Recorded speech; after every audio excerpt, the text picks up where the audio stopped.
on HRT?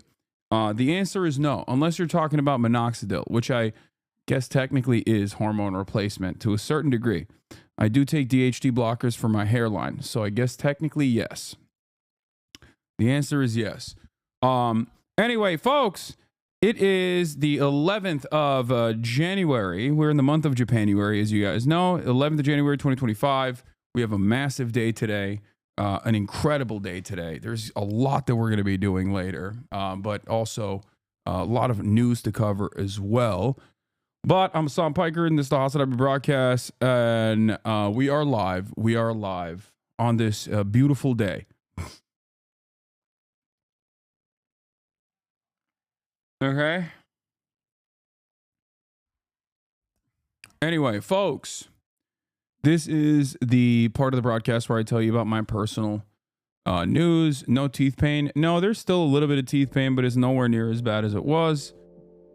So it's fine. But personal news wise, ladies and gentlemen, this is the part of the broadcast where I tell you about my personal news about what's going on in the world of Hassan Piker. And Midwest Kagan, thank you for the 10 tier 1 gifted subs.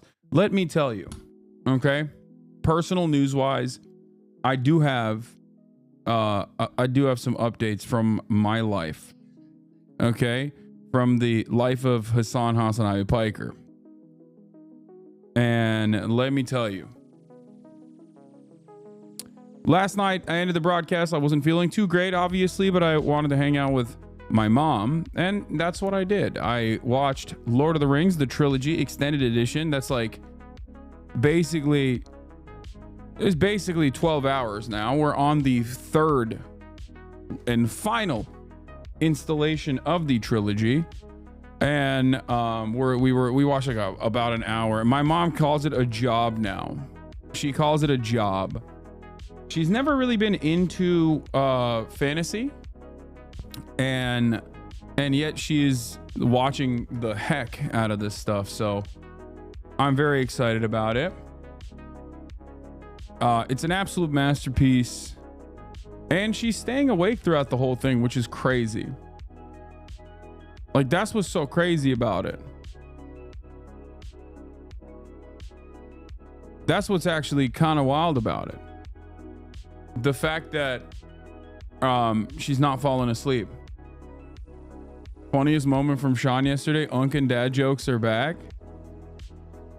Okay, who's your favorite character? I mean, probably Aragorn, but that's like basic. I think Legolas has the best choreography, though, like the best fight choreography. I'm a Gollum guy. Wait, that's weird. You just want to be unique. No one cares if my uncle and his house are safe in Altadena. Hey, congratulations to the chatter. Anyway, but yeah, personal news wise, watched that, went to sleep, woke up early, checked the air quality index. Why did I check the air quality index? Because I wanted to finally train. It's been a couple days since I've not been able to really work out, not been able to get Kaya to work out. So I did. I went out and I played basketball this morning. I'm addicted to ball. But most importantly, it's because I actually personally checked the air quality index. It was moderate, and that's why I played. And I'll tell you where I went. I went to one of the evacuation centers, and I actually balled with some of the evacuees. As a matter of fact, it's not even a joke. This morning, I spent the morning balling with a bunch of people that had evacuated. Many of the evacuees were actually coming from the Veterans Affairs office in Brentwood. A lot of homeless veterans there. They had to be evacuated out last night, but we balled up and they were dope. Bro, genuinely, what the fuck are you doing, Lamau? Everybody needs to calm down. I checked the air quality index, okay? I didn't go and ball on my own for no reason. And we won. And we won some games. We lost some other games. But it's all good. But yeah, a lot of the evacuation center people, at least in the one that I went to, was a lot of them were the homeless vets from the VA place in Brentwood. If you guys know, there's like a famous corner going into Brentwood where there used to be like a massive tent city basically on the side of this road. And then they took all the veterans from that tent city and they basically put them inside of the VA, and built like little tiny homes for them. But unfortunately, they're very flammable, those tiny homes. You want a game of basketball against a disabled senior unhoused vet and you call yourself a socialist? Ridiculous. First of all, they're not seniors. It's like funny. It's funny to think that like every homeless veteran's a senior. No, dog. There's like homeless veterans that are younger than me. You know that? It's crazy. America is equal opportunity at screwing over people. It transcends beyond age. Okay. But yeah, no, I did ball. I was dropping bombs. Okay. But no. Hassan ruthlessly destroys homeless vets.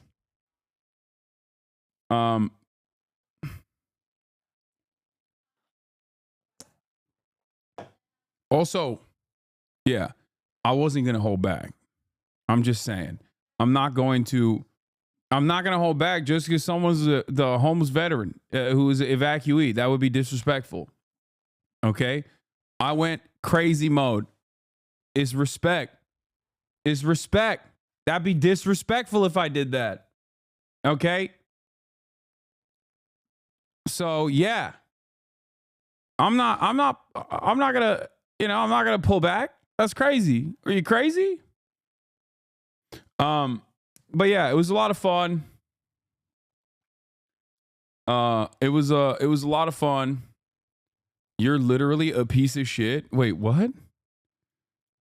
Dude, chatters are so funny. Like, one, I'm joking, and two, like, yes, you're right. I should have done what you do, which is get grossed out by people from afar and be afraid of them instead of just like, treating people like they're human beings. Stupid. Anyway, but regardless, what is this? Regardless, that was good. That was fun. That was good. That was fun. We had a great, what is this?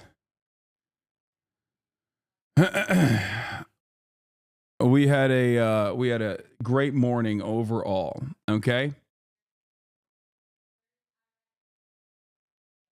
What? You killed my kid's favorite YouTubers, brother. You will out-hoop anyone. I mean, I still got cooked though. They were so nice too. They would just keep going in to the shelter to bring out like there was one dude who kept going into the shelter to bring out like water, and I was like, bro, it's good. Like, I'm good. I brought my own. But he was a very kind dude. Okay, regardless, that was fun. I also set up something crazy, okay?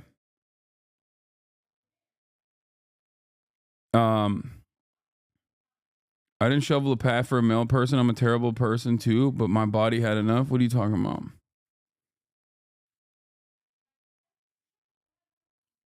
But you go have a nice morning hangout with folks and get on here and people just bitch at you. That's crazy. I mean, it doesn't matter. It's because people are, people don't know people don't understand it. I set up something crazy this morning. Shouts out to Caroline for this because last night, Caroline apparently DM'd me and was like, hey, do you want to link up with this guy? Like, I'm going to try to reach out to this one guy. He's a Hollywood producer. Okay. His name is Scott. And basically she sent me the information of this Hollywood producer guy, who works with incarcerated firefighters. And she was like, hey, I think we should reach out to this guy. And I was like, wait a minute. this dude's name is super familiar to me. And it turns out it's because I actually had a lined up meeting with him on Friday morning, but he had to evacuate, so he couldn't do the meeting. He wanted to link up with me already this past Friday. So I look on his Instagram. I'm like, oh, he already follows me. I hit him up. I'm like, yo, can we do this? Can we do a live stream or whatever? He's like, dude, that's an incredible idea. I really wanted to do that. So yeah, what a wonderful way to link up with this guy. We didn't get to initially have that meeting, but it don't matter. So today later, we are going to be going to the Rose Bowl, and feeding some of the incarcerated firefighters, and hopefully they're going to let us interview them as well. So, so yeah, that's going to be later, at around 6 p.m. Pacific. But before that, I'm going to do my regular stream. But yeah, that's what I did this morning. And I've been on a posting storm, basically. Okay, I've been on a storm posting my face off. What is an incarcerated firefighter? In the state of California, there is a firefighter training program where incarcerated individuals can go and fight these wildfires. It's oftentimes for $26 a day. It's, really ruthless conditions. But it's a complex program, and I want to get to talk to these guys and show you. Most importantly, I want to show you that these are, human beings. And yes, at any point, you can have approximately 30% of the firefighters that are fighting wildfires be incarcerated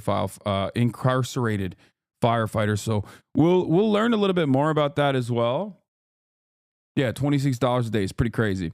So, our work in human services, serving the criminal justice impacted community in New York City. Thank you for looking out for this population. These stories need to be told. Yeah, I mean, I'm, as always, like I'm working to try to humanize some of these people that never get they never get looked at by mainstream news, and show my community, my audience, and everybody else, like what it's like how people find themselves and the situations that they find themselves in. I love the series you were doing of uplifting people and telling stories of people that are so often overlooked. Yeah, that's my goal. Jason concert was wild. Yeah, unfortunately, I did not go to Jason's concert because obviously I'm not feeling the best, and I let my nephew down. It's messed up. I know. All right, let's blast off. Let's get started, and let's get right into it. There's a lot of news to talk about as well. All right, so let's do it.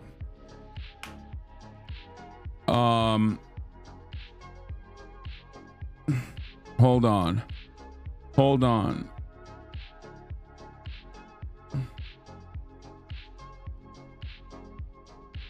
What was I gonna say?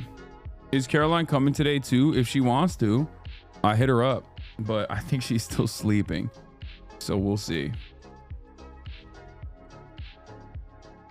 All right, Themasius, thank you for the playlist. LA fire spread with new evacs. Why did the fire hydrants run out?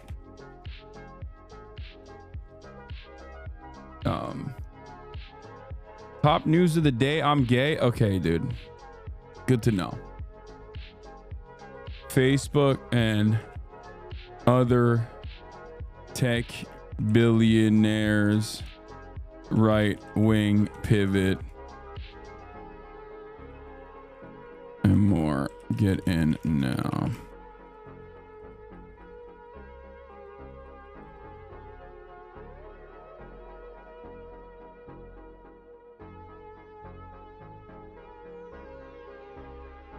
Morning voice.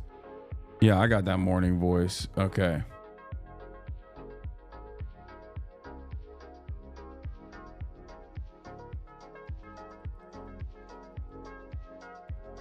Interviewing incarcerated firefighters later. Do we have a blast on meme or not?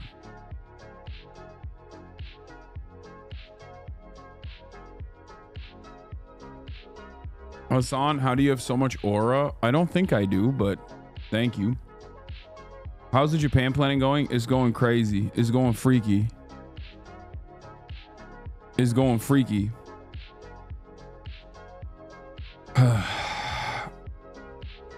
All right, where are we at? Well, do we have a blast off meme or not?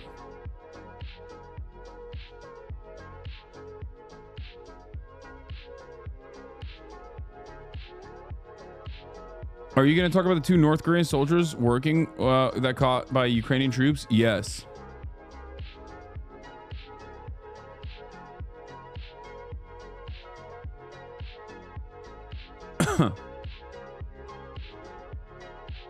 Is Morg going to Japan too? Who's Morg?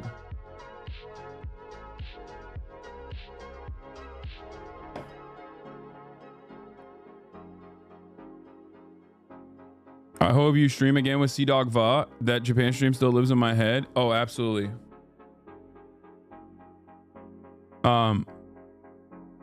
What's the name of the comedy group you watched yesterday about fires and climate change? Oh, RDC.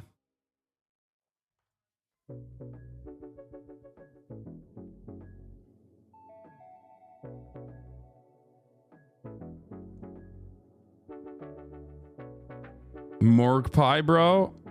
I don't. Why would I know that? Anyway, okay. All right, where is? I don't have a blast off meme, do I? Y'all are.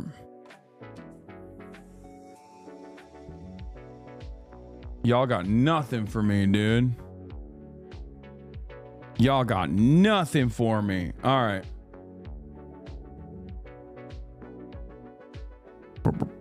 All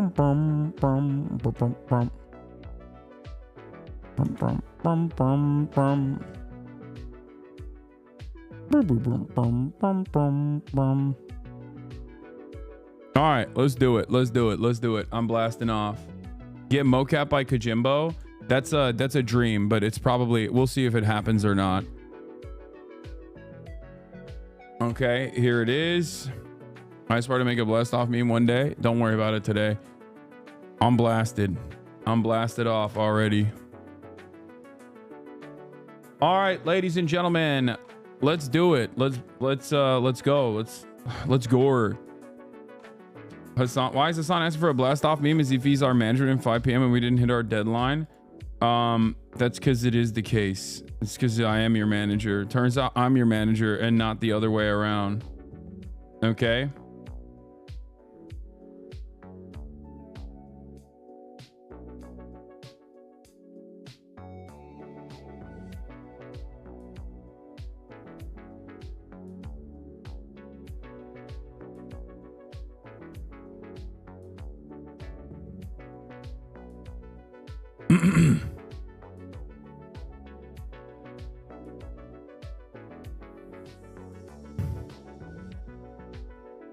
Are you always caps lock? Who gets to send blast off memes? You can send it to me. If you're a subscriber, you can send me links. So that's one reason to subscribe. For $6 or for free with a Twitch Prime, subscribers get to send me links, even though there is no there is no guarantee that I will click on them. Anyway, here's a moment from my interview yesterday and we accreted them to the national agreement. O'Brien, leader of the Teamsters. We won that, and we accreted them to the national agreement. And it was good that that happened because we exposed them.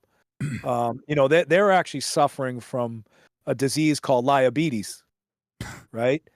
And they should be actually telling the truth that they don't want the Teamsters Union, that they don't want to allow us to organize. So I went to the first opening negotiations in November, and I'll tell you, I'm a person.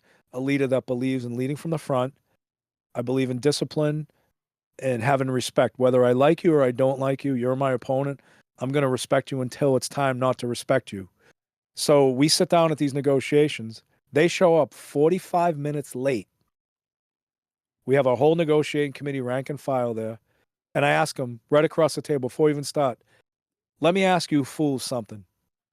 If one of our members showed up late for work, what do you do?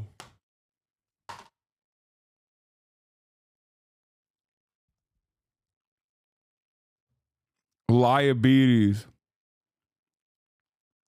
Speaking of liabilities, apparently James Woods also has a little bit of liabilities where his house survived the wildfires. So, you know. He probably thought it was actually on fire, though, because his neighbor's house was on fire. All right. Anyway, where were we? Okay, we got a lot to talk about, so let's get into it. I kind of want to do a docu-series if there is anything later. If there's anything later that we can look at as far as a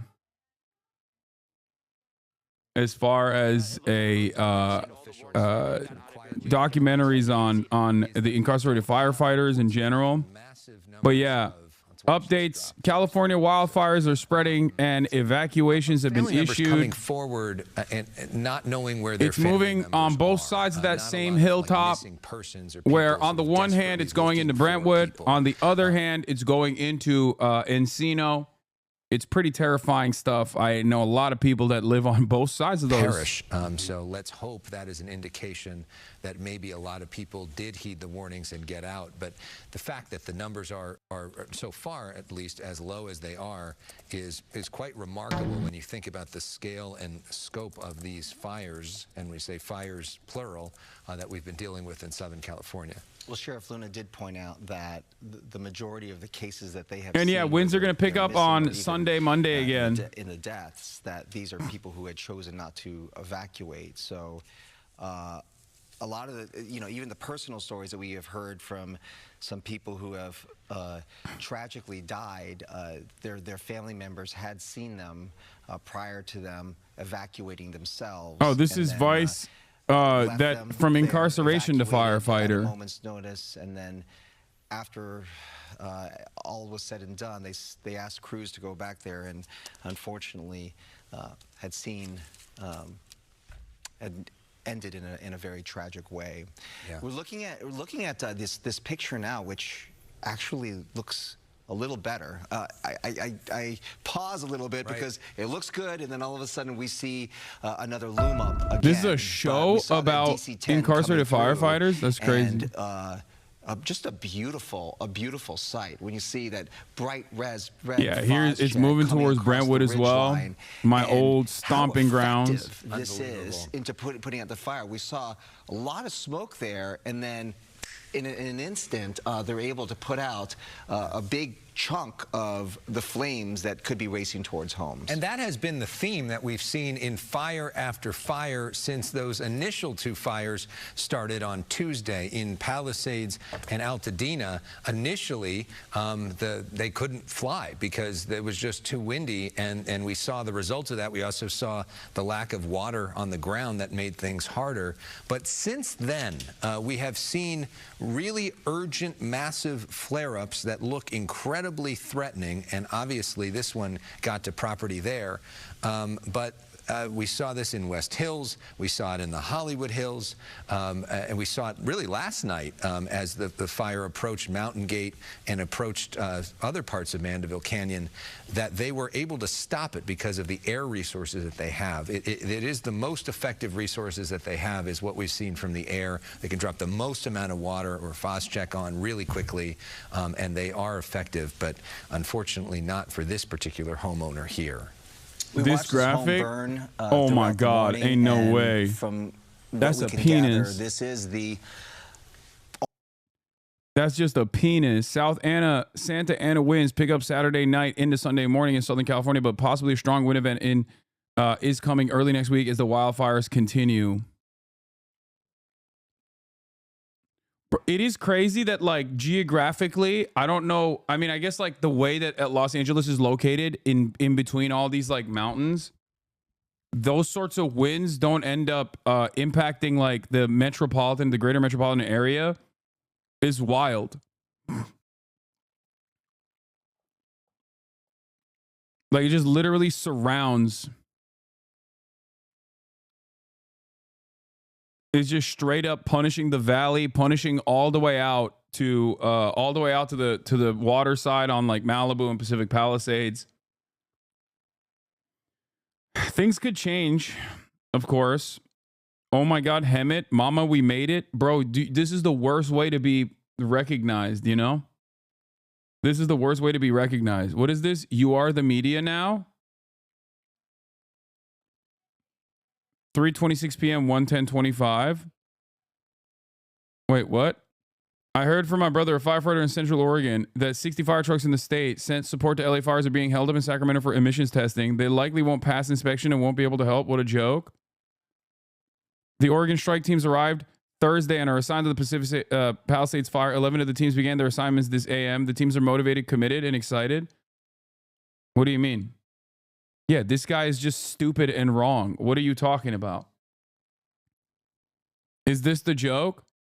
Oh, the joke is that you are the media now, as in people just lie, and then those lies go super viral, and then, like, here you have left post just needs a few more likes before Elon. This is a crazy quote tweet, yeah. It's so nutty, dude. It's so nutty. Look at this. Look, these guys are actually working on the ground already. This guy hours later is already, hours after, they've already posted about it. Oh my God, Linda Yaccarino.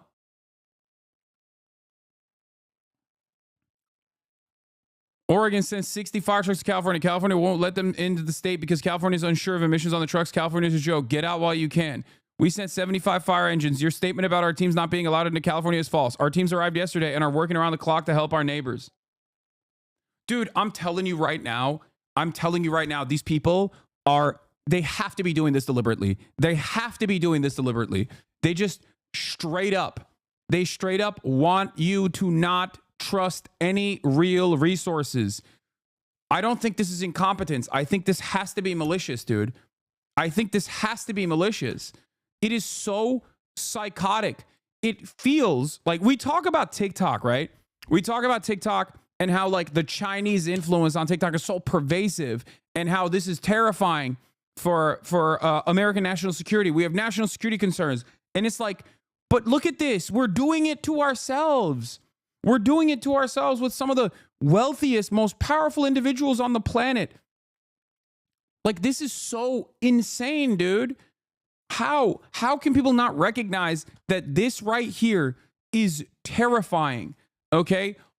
Virtually all the information that you get on Twitter about anything at this point, at least like the first 5 top performing posts are just going to be straight up lies that right-wingers have just concocted. And now Facebook is like, yeah, we're going to fire our moderation team. Like as though they have anything but just AI slop on there anyway, genuinely breaking the brains of all of your elderly family members, all your elderly relatives. But this has to be malicious. Yeah, finally a community note arrives on the original post hours later, after it already had a couple million views and thousands of retweets. At 48,000 likes, it gets hit with a community note. And now a deletion and retraction, which I'll give him credit for doing more than many, but rings hollow after posting his brother, an Oregon fireman, just told him the trucks were being held up and claimed this was email from the chief confirming they're stuck in emissions inspection. Good morning, all. To chief. It's my understanding that the 60 apparatus that were sent to California are sitting in Sacramento waiting to be inspected. It is sad that there's not a better process to be able to render aid to those in need. I hope that Oregon is better prepared if the situation is ever reversed.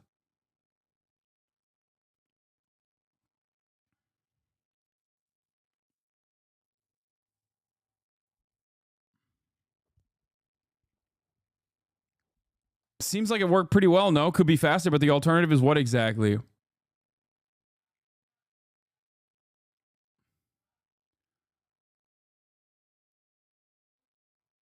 Hank Green says, I cannot overemphasize how much of you are seeing a distorted version of reality in which the world is ruled by incompetence and evil if you see everything through the lens of Elon tweets rather than actually engaging with your community. This is so devastating. It's a larger point that I'm going to be talking about with Mark Zuckerberg as well and what these billionaires are doing. But it is genuinely shocking. I'm still kind of surprised Republicans still bother with ASL interpreters at the rallies and stuff. Seems like the kind of effeminate, woke nonsense they'd have to rid themselves of. What is this? I'm sorry, but we have to stop with the ridiculous sign language interpreters who turn serious press conferences into a farce. There are closed captions on all broadcast channels and streaming services. No wild human gesticulators necessary. Oh my God. Oh my God. Christopher Rufo saw this and was like, yeah, it's time to eliminate disability access. Oh my God. That's amazing. They just have no policies. It's just purely making things worse. What a wild turn of events, man.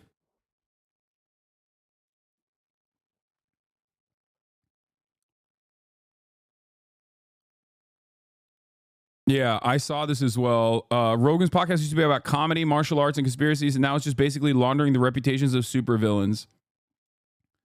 Yeah, I 100% agree with this take. I've been very frustrated about this as well. I'm going to be talking about this in a little bit as well. But like, this man went from conspiracy theories that like sometimes are anti-government to basically having exclusively billionaire supervillain defense contractors, dude.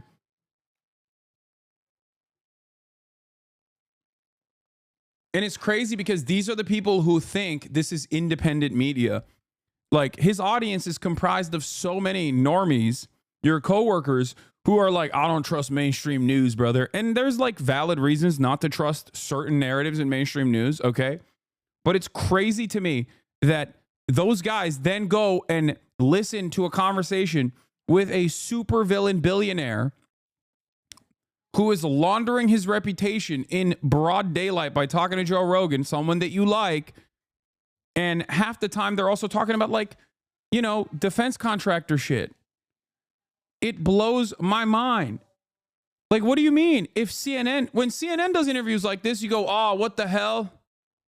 These guys love the elites. But when Joe Rogan does it, it's like, oh, no, he loves the elites in a cool way. I love this elite as well.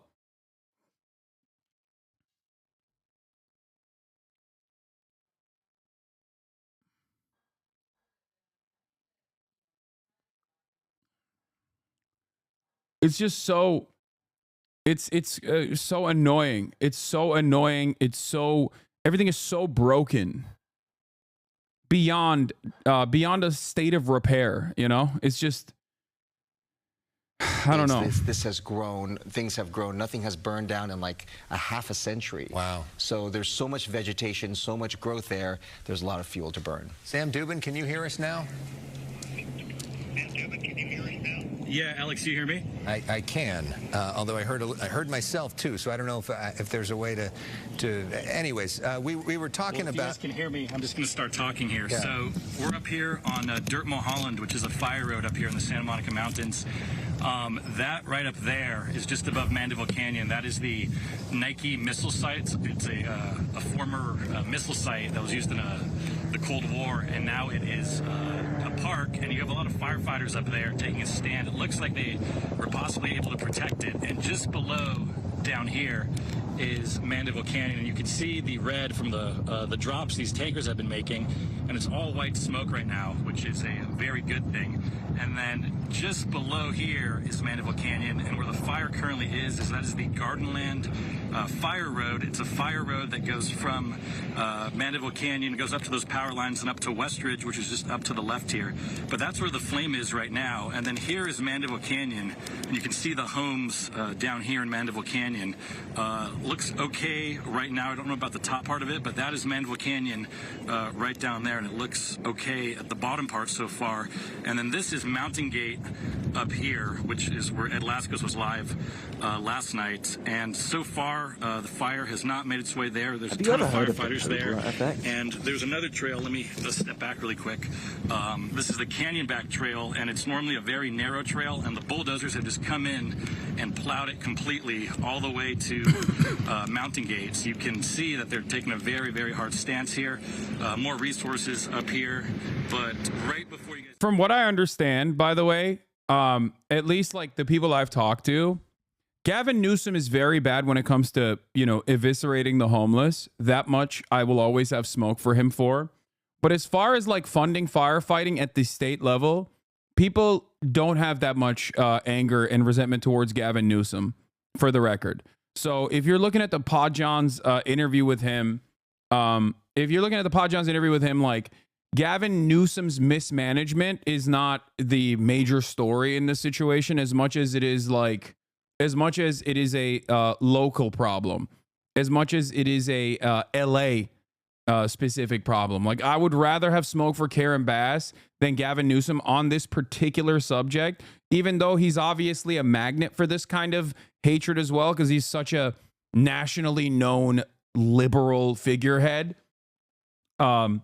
Obviously has a tendency to go on television and put himself out there like this. But as far as like adequate funding and adequate spending on CAL FIRE and like statewide initiatives, from what I understand, he actually greatly increased the spending on wildfire prevention and things of that nature at the state level.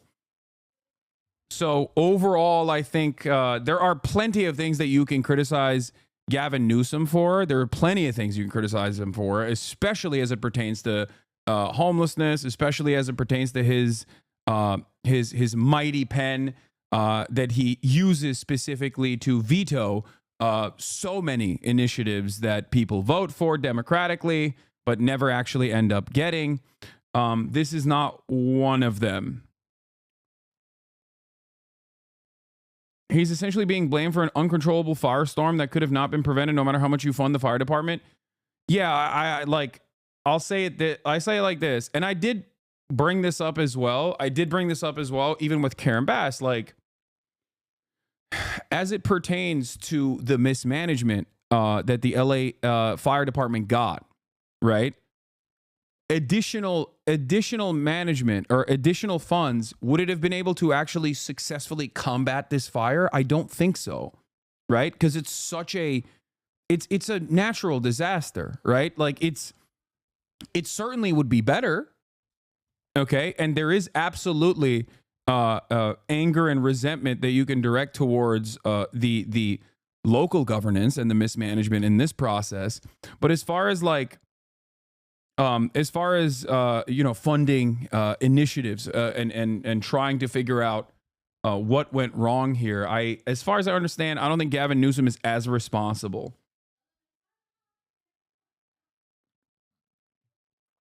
I mean, a lot of fires before this one were because he didn't enforce energy infrastructure maintenance. I don't think he's the biggest culprit for this specifically, though. There is also truth to that, for sure. Them to get on the fire quickly. I mean, we think about the private firefighters during that first fire night on Tuesday night. There were blocks and blocks burning where there were no firefighters to be seen for hours, and that's part of the reason that this got to be as big and as bad as it was in terms of the devastation. Yeah, not having enough firefighters in this situation is partially because we just don't have enough firefighters to deal with not one, not two, but three, and sometimes even 4 wildfires at 80-mile winds, okay?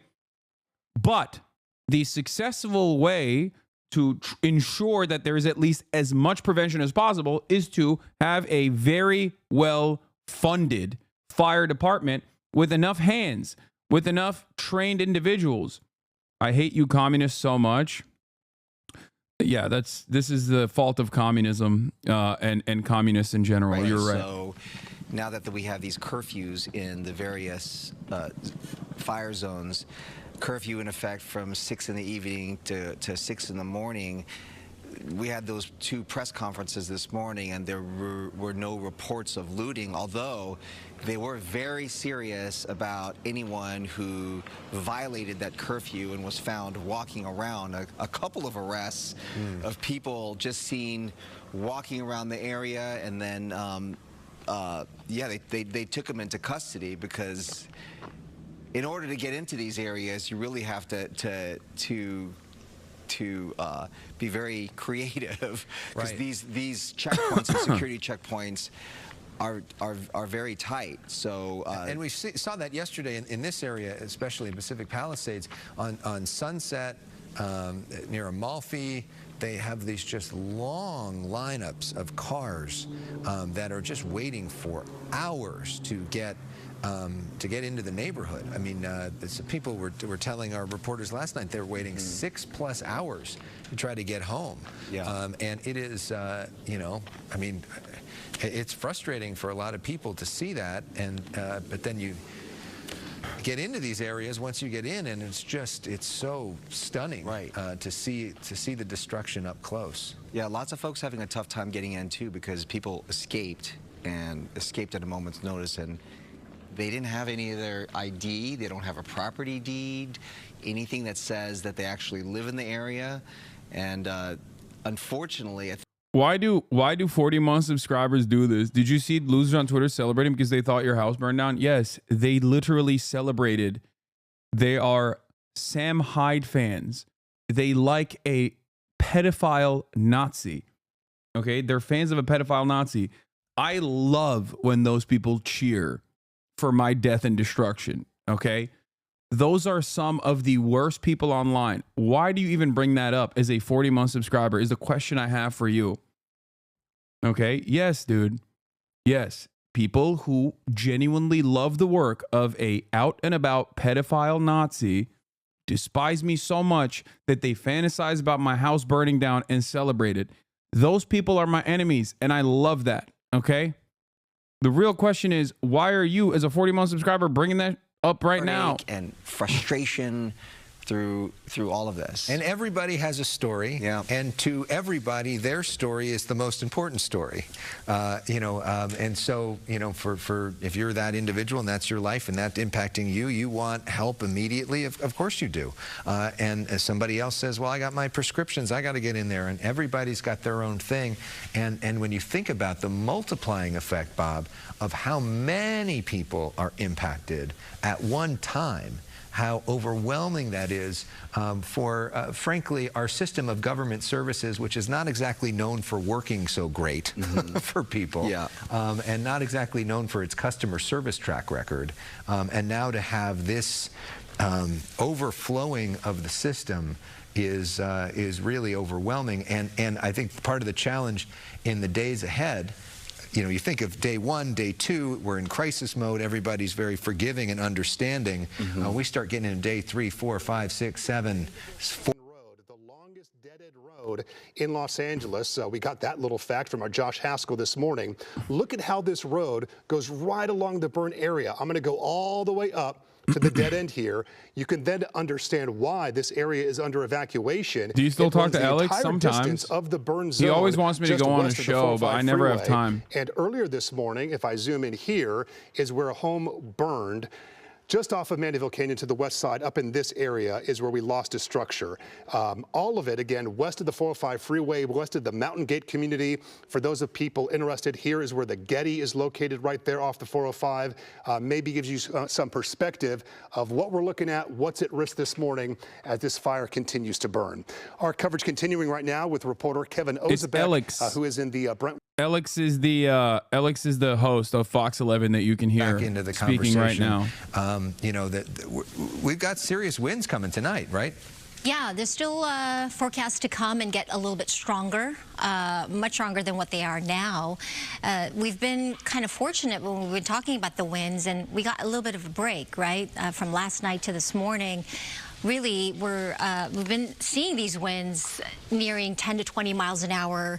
Wind gusts a little bit stronger at times, and we've been talking about these pockets where the winds are a little bit stronger. And one of those pockets include that Mandeville Canyon area where things are a little bit gustier. And of course, we talk about how the fire will create its own wind and can get more erratic and get stronger in that area. But because the winds have been 20, 30, 40 mile per hour wind gusts at times, very easily one of those embers from the fires can get carried downwind, and I think that's what happened there with that home. Unfortunately, that burned in Mandeville Canyon. Looking elsewhere, just a quick pan around Orange County. Lighter winds here.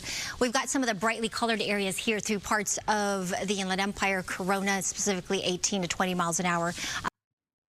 All right, this is the Brentwood Canyon He's part. been standing there in position, ready to go, and he just decided, hey, those flames down right below, they're getting a little too close for comfort as they go up the hill, so he decided to take action, and we can see him now just dumping so much water over there, and a good sign. We love to see that white smoke, right? So just kind of interesting to see the firefight from this perspective as we are literally above it, Mark and Irene.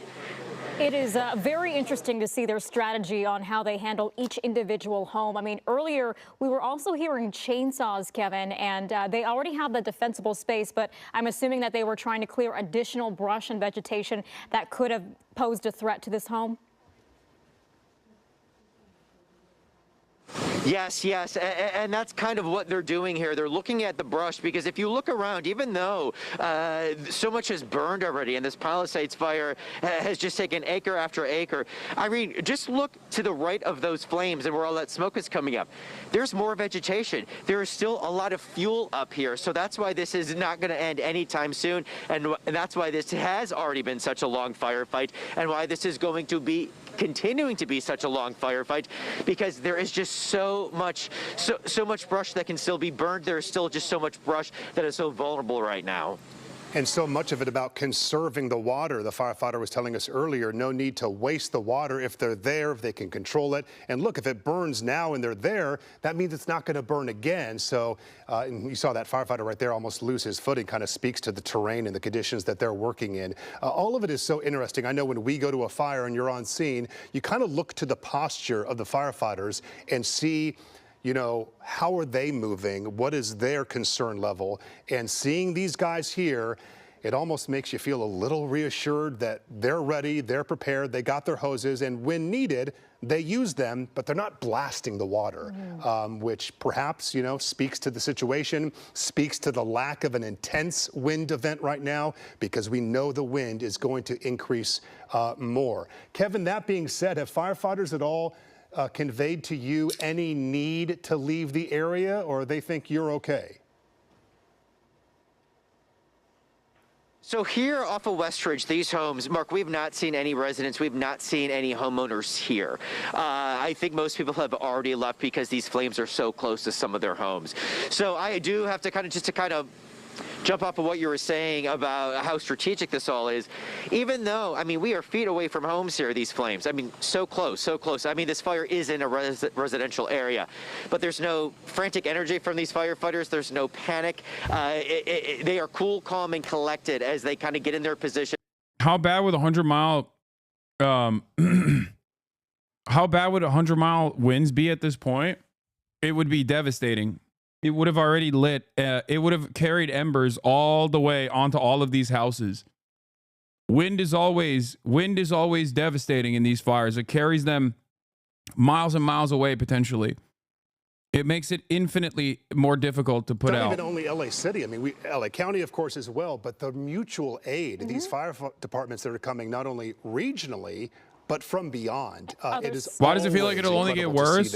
Right now, that's amazing. They come from right North now, Cal, they come from other states, and it does they feel really like do that help with this because firefighting the effort. winds are going to pick up Kevin, again. You've been monitoring this situation. What is this? Anti-DEI is just becoming an accepted way to be racist, to be sexist. You can't as openly say you don't want women in that field or that you don't want black people. You can say DEI and mean all that because you're too pussy to openly be a bigot. It's weird that dunking on firefighters during a massive fire is what right-wing culture warriors have decided is the best expression of their politics. Starting to think that anti-wokeness has become the new mind virus. I mean, starting to think that, Leighton. I mean, welcome back to welcome back to reality. Leighton Woodhouse is a former Intercept journalist. He's a former Intercept reporter. Him and a couple of these other guys like made this crazy, I wouldn't say like pivot, but they definitely, lost the plot a little bit. This dude used to do fantastic work on white nationalists and stuff like that. Like white nationalists and radicalization online. And then Lee Fang and him, and I've interviewed Lee as well. And Lee still does fantastic work when it comes to like corporate lobbying and whatnot. But they did kind of lose their minds a little bit on wokeness and how annoying it is and how annoying wokes are. And they kind of did that for the past 4 years. And now, I mean, they never really stopped doing good journalism in the process,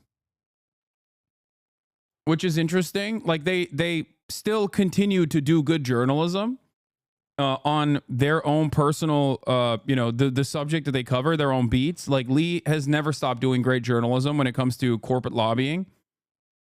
But there are definitely a lot of, there's just like a couple things that I have serious disagreements with them on. And regardless of those disagreements, I still obviously appreciate the work that they put out there.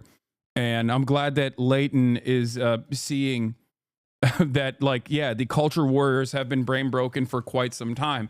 Yes, liberals get annoying. Okay, liberals do get annoying and have a tendency to be extra annoying and unproductive and engage in like purity spirals or whatever. But this is like unrestricted, unfettered, racism and sexism. That's all it is. Like, look at this. Yeah. Dude, we're not dunking on firefighters. We're just criticizing their leaders. Like, look at that.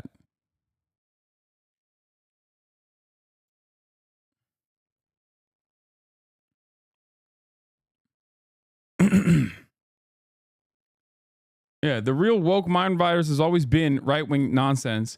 Anyway, this is something that Elon Musk just retweeted as well. We pretend to work, they pretend to pay us. Old Soviet Union phrase. Infrastructure failing as absentee staff declare more time, more money. A fire chief focused on human sexuality. A mayor luxuriating in a presidential palace in a foreign country. Symptoms of a common broken system. This is from Barry Weiss's Free Press, which of course is also multi-billionaire backed. Remember, the Free Press is Barry Weiss's institution alongside the Austin University or whatever, the University of Austin, or the fake PragerU style unaccredited institution that she created. Basically, these guys are trying to create their own quote unquote independent outlet online when they're still heavily funded by the same billionaires. It's a grift. Okay. So what are they doing? What is Free Press doing in this crisis? What are they doing? Oh, that's right. They're cutting propaganda. Let's take a look. Water to put out the Palisades fire. This is the Santa Ynez Reservoir. It's the water supply basically for the Palisades. When they first started fighting the Palisades fire, they ran out of water extremely quickly. Wednesday, 3 a.m., they were basically out. And there's been a lot of talk on why this happened. So how long has this reservoir been empty for? Since February of last year. There was no communication from the Department of Water and Power to LAFD that there was a water supply issue. The firefighters, when they started fighting the fires, no one informed them that the reservoir was empty. This reservoir holds 117 million gallons of... It's what's crazy about this part of the story is like, yeah, the reservoir is empty because of a thing that your donors don't want. Okay. The reservoir is empty because of a thing that your donors don't want to recognize. The thing that like the foreign press, the Free Press's donors don't want to recognize, which is a historically dry, wet season that was supposed to bring in at least some semblance of rain. but it never did. Water. The fire department was using a water And I'm not even entirely certain that like the fire hydrant water is coming from this reservoir anyway. supply from 3 backup tanks, each one only holding 1 million gallons of water. They say it's closed for maintenance to repair the lid that's on top of it. I don't know a lot about reservoir maintenance, but there's literally no... Wait, what do you mean you don't know a lot about reservoir maintenance? So why are you covering this story? So all you did was just drive over to the reservoir and just show that it's like dumped out? You're not doing journalism then. Investigate, man. Figure it out. Like, this doesn't actually end up informing me at all. It ends up deluding people further. construction materials or vehicles anywhere in sight. Also, with a reservoir like this, you can refill it or start to refill it. So another question is, if they saw the Santa Ana winds were coming and we have this remarkably dry wet season, why was there no attempt to start refilling it back up? I know I threw a lot out there, but I think we need... Okay, these are great questions. If you are a real journalist, your job is to either A, go to Gavin Newsom's office and direct Gavin Newsom with these questions, or B, go to people that work in water management, either in the state of California or outside of the state of California, and direct these questions at knowledgeable people to find out what the answer is, rather than leaving it as a question in your commentary where the initial hypothesis is that there's mismanagement about. I don't really understand it, but I'm simply asking questions. Like, you're not a journalist if you do this. You are supposed to not leave these questions. The point of journalism is not to just go, oh, I'm just curious. It's to actually, you know, appease the curiosity that people have. It's to actually go and ask the people who are in positions of power those exact same questions. It's to do some kind of research ahead of time so that when they actually respond to you, you can figure out the inconsistencies in their answers and direct secondary questions. That's what journalism is supposed to be. Can you imagine the adage, the old adage of journalism is a journalist's duty is not to hear from one party that it is raining outside and another party that it's not raining outside, and then just write it as though both sides are saying, you know, different things about the rain. A journalist's duty is to open the window and look outside if it's raining or not. Okay? This is akin to basically not even doing any of those things and simply stating, people have a lot of questions on whether it's raining or not outside. I have those questions as well. Homosexuals say that it's not raining outside. What do you guys think? You didn't do journalism.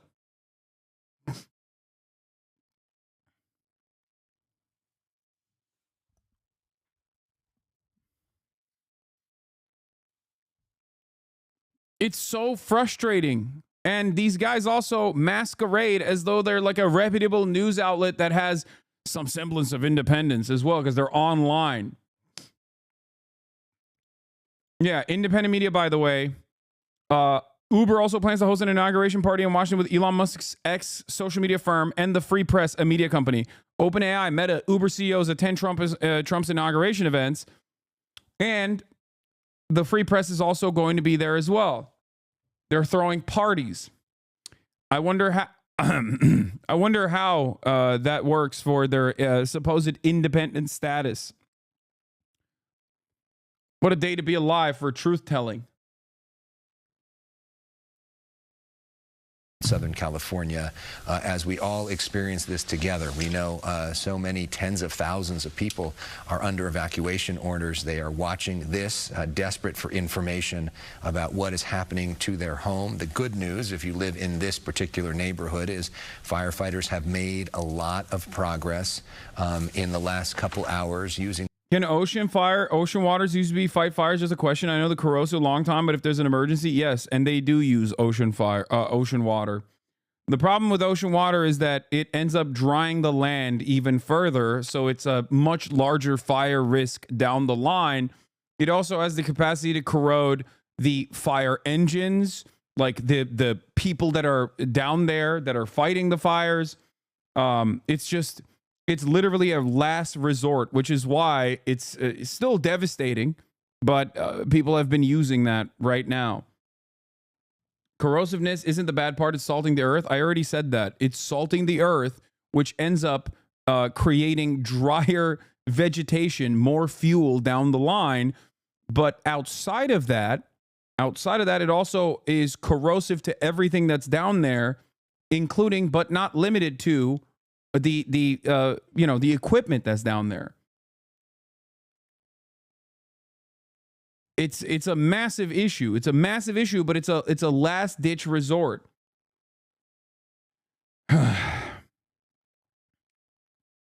Family who will be incredibly impacted after losing just about everything. These flames continue to burn, and this is in large part because of the dense fuel. Gotta love it when chat does your job, Lamau. What do you mean? I've repeated this over and over again. Michael Moore is the absolute GOAT. Yeah, okay. Let's let's dial this back for a second, and let's take a look at this coverage from last night and this morning. New flare-ups from the and updates overall. And there's a Wall Street Journal investigation on what happened with the water supply in California, in Los Angeles specifically. So Pacific Palisades fire overnight. The toll from these fires growing. At least 11 lives lost. More than 12,000 structures, homes, and businesses damaged or destroyed. More than 55 square miles burned, and more than 150,000 people under evacuation orders. The numbers are staggering, and this home security camera capturing the frightening moments flames close in on a home in Altadena that had been evacuated. Embers flying and taking hold, burning the home to the ground. Just unbelievable devastation there. Here is a look at where the fires are right now. The biggest fires right now are barely contained. We have team coverage, of course. In a moment here, we're going to join residents as they return to their homes now in ruins, figuring out what happens next. But we begin here with the latest on that new flare. Matt Rivers is there. Good morning, Matt. Yeah, good morning, Gio. We've been struggling really for the past couple days to really describe the scale of destruction. And so what we wanted to do this morning, we put our camera up about 10 or 15 feet off the ground. We want to zoom out and just give you a snapshot of one half. Are you going to talk about Greenland or anything other than the LA fires? When have I only stuck to speaking about the LA fires? I've quite literally covered Greenland virtually every single day. I covered Greenland every single day, chatter. Every day. This dude literally makes almost like Ban and Control burns. Idiots, ban, control, burn, get big fire. Weird. This dude really makes a living off you people. Law.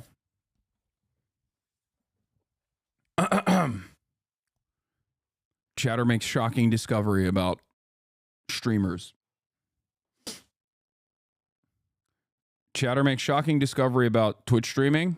Realizes that it would be infinitely better if I was a professional media broadcast that was sponsored by Raytheon rather than you, okay? Where I still maintain my editorial independence. You don't actually have to give me anything. If you don't want to, I don't run any ads. The only thing that funds this broadcast is your subscriptions, which you can do for $6 or for free, as a matter of fact. They make money here that literally my town funny. I don't even know what you're talking about. But once again, you don't actually have to subscribe if you don't want to. Okay? It's voluntary. Subscriptions give you some benefits, like being able to send links, being able to use the emotes in general, all around the platform, and sometimes avoid ads if I do run them, but I haven't been running ads since my contract ended. And I think people really appreciate that in general.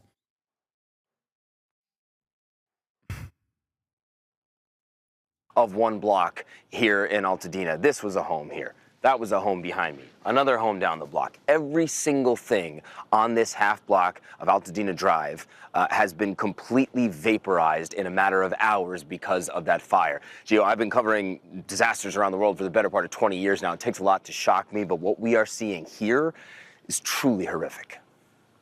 This morning, apocalyptic scenes unfolding across Los Angeles as multiple wildfires blaze through the city. With all due respect, I think you're being a little too lib-brain by saying there wasn't much Newsom or the mayor could have done to prevent this. No, that's not what I'm saying at all. You're completely misunderstanding my point.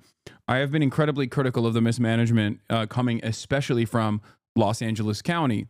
What you're failing to comprehend in my statement is that these wildfires are so expansive and so fast in how quickly they spread due to 80-mile winds, due to the Santa Ana winds, that even if you had 1 million firefighters, it would be incredibly difficult to keep it under control. There's a reason why even the professional firefighters are saying the same thing. They're saying, like, yes, we are underfunded. Yes, we are underfunded. Yes, it would be better if we had more funds. Yes, there are certain instances where, like, they run out of water. But having said all of that, like, for example, water hydrants, right? This was a major point of contention in the first day. In the Pacific Palisades, they ran out of water on certain water hydrants. People are trying to figure out why that happened, right? In other places, they're talking about how there weren't enough firefighters. There was just like fires ripping through with no firefighters to combat it, okay? And if you listen to the actual firefighters, if you listen to the fire chief, for example, she very openly says, at the end of the day, water hydrants are not fire hydrants are not designed to actually combat a wildfire with 80-mile winds, right? They're designed for structural fires. It's designed to combat structural fires on a city block. If the entire city is on fire, then it doesn't, the water, no matter how many water hydrants you have, you're not going to be able to combat it. If anything, in my opinion, a lot of the mismanagement actually comes in the initial stages of prevention. Okay? The prevention and mitigation methods are busted in general.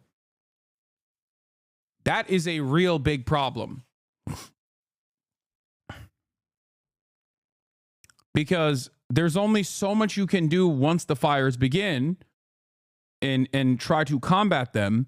Having said that, you need to do the best you can. You need to do everything you can to make sure that there are buildings that are up to code.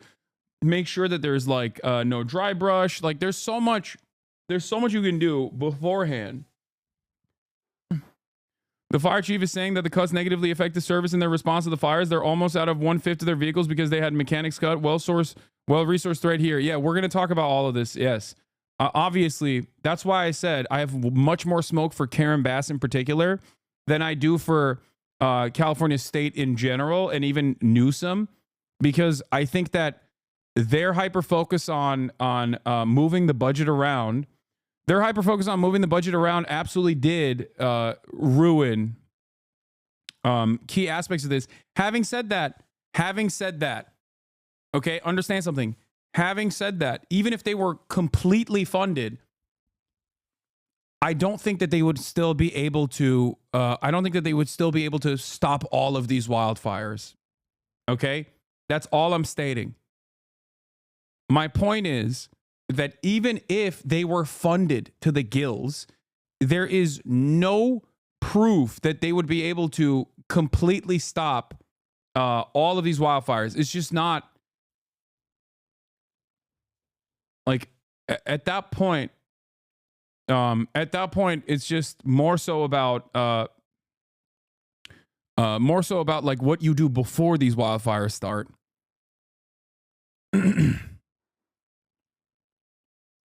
Let's continue. The Pacific Palisades fire flaring up once again overnight.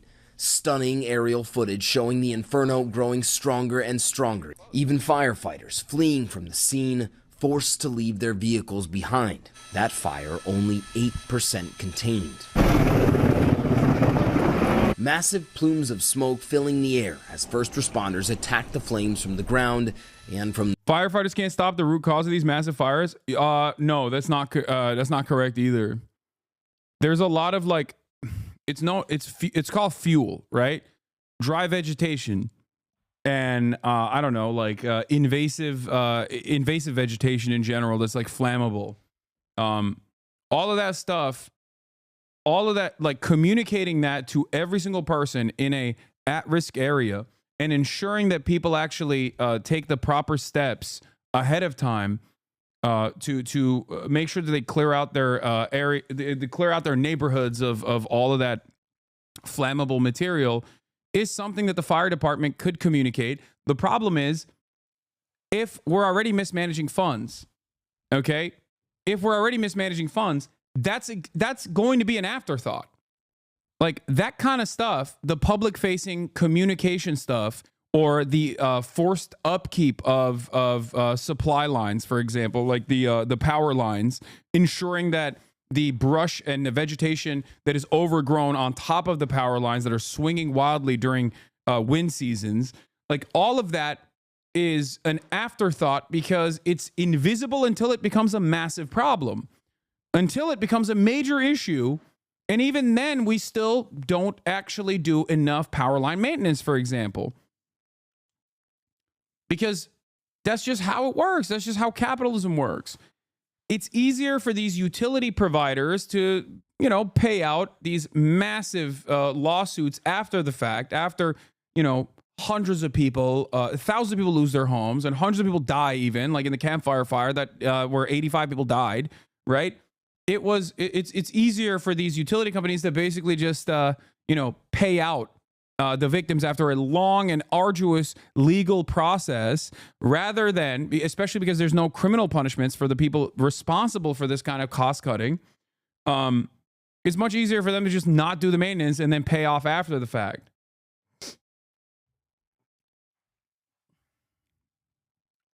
Interface risks are a known issue from firefighters, but people with nice houses resist because of the landscaping aesthetic. Not disagreeing, by the way. Yeah, that's what I'm saying. But that's like, again, local governance. Like, you're supposed to enforce these things no matter what. In the sky. It's just one of many wildfires scorching through California. At least 11 people dead, including, according to the New York Times, 80. That's not true. Utility companies get into so much debt if they're having to pay big dollars in fire lawsuits. Okay, well, they've already done the math. They consider it to be better for their profit margins, especially if they're short-term focused. I hate to correct you, but it isn't cheaper to pay out after these disasters. Yeah, no, it's a short-term bet. You're right. Thank you. That's correct. It is a short-term bet. They're short-term profit seeking. So for them, they would rather ensure that they don't do the proper upkeep and hope that it never, you know, gets out of hand. And then they end up getting bailed out regardless. So it doesn't matter, because there's no interest from any local or state official to actually take over these utilities, usually, even after decades of mismanagement.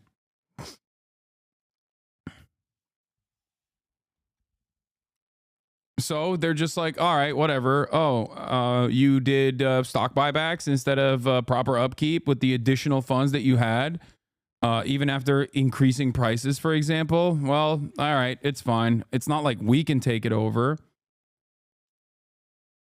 The other thing is, we could have stopped these wildfires, or at least hardened the city to make it far more resistant. Yes. 22-year-old Rodney Nickerson, retired pharmacy technician Erliane Kelly, and 66-year-old Victor Shaw, who stayed to fight the fire. And I opened the front door and I just yelled in, "Victor, we got to get out. This is it. We have to get out. The fire's here." And I didn't hear him say anything. I heard him say nothing. The authorities warning they won't know the true toll until they can safely enter those ravaged neighborhoods. In Altadena and Pasadena, the Eaton fire blazing on. The Hearst fire, the Lydia fire, the Kenneth fire, and the newest fire to break out, the Archer fire, also all still burning. In total, so far across Los Angeles, more than 150,000 people under evacuation orders, and more than 12,000 structures, homes and businesses, damaged or destroyed. This is just a devastating view as we fly over Pacific Palisades. You can see down below just how quickly these fires fire spread. Satellite imagery showing the extent of the destruction. Entire city blocks It's erased insane. from the landscape.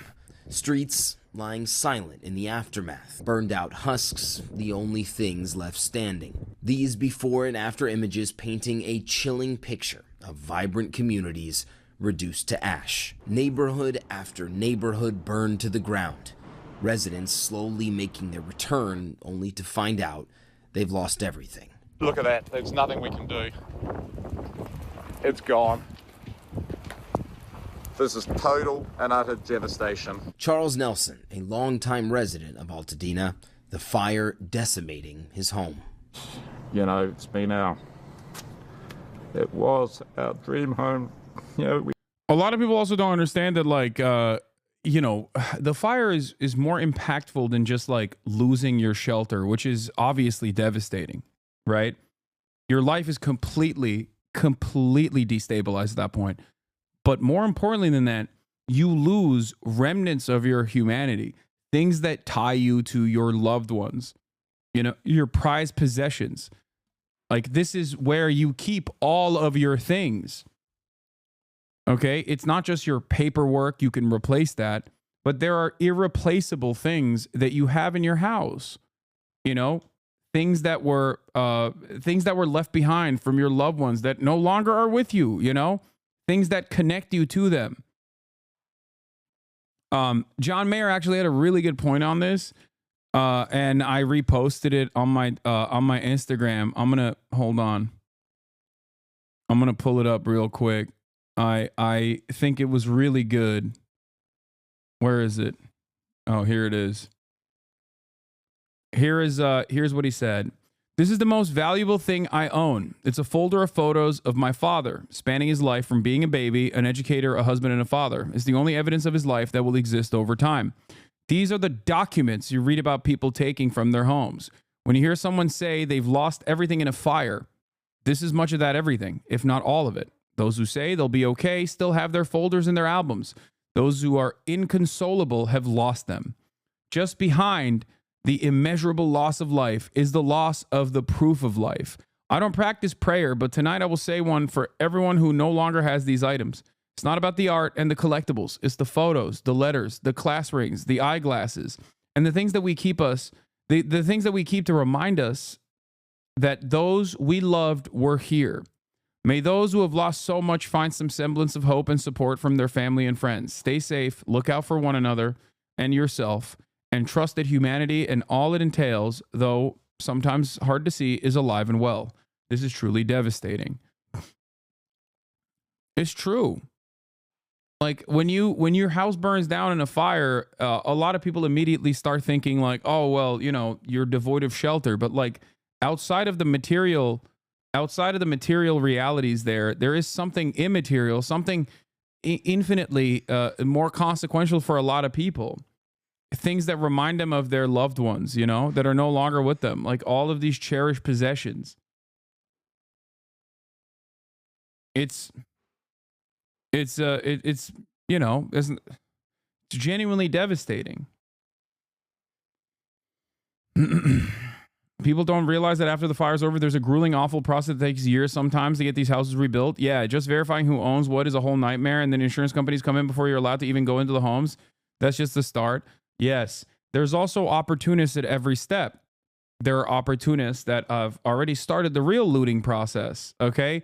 People who are, one, trying to immediately offer cash for the existing lots in people's weakest moments, okay? That's number one. Number two, you have price gougers in the rental market.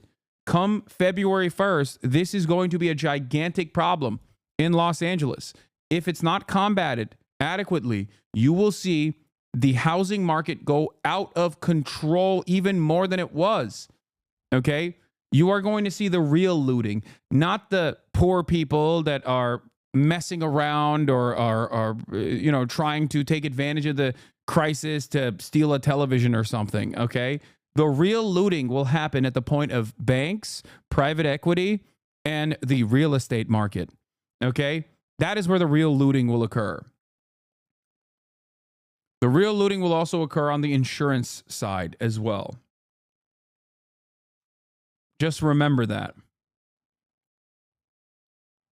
But you will not hear that. You will never hear about that in the news, okay? They'll maybe begrudgingly point to it every now and then.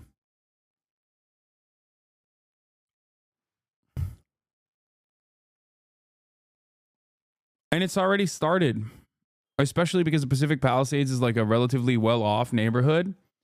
A lot of the surrounding areas that have homes intact, single-family homes intact, are putting up rental properties that are double the already inflated rental market prices. If a single-family home for like 6 people to 8 people is going for $10,000 a month normally, which is already insanely inflated, right? Now it's going for $30,000 a month.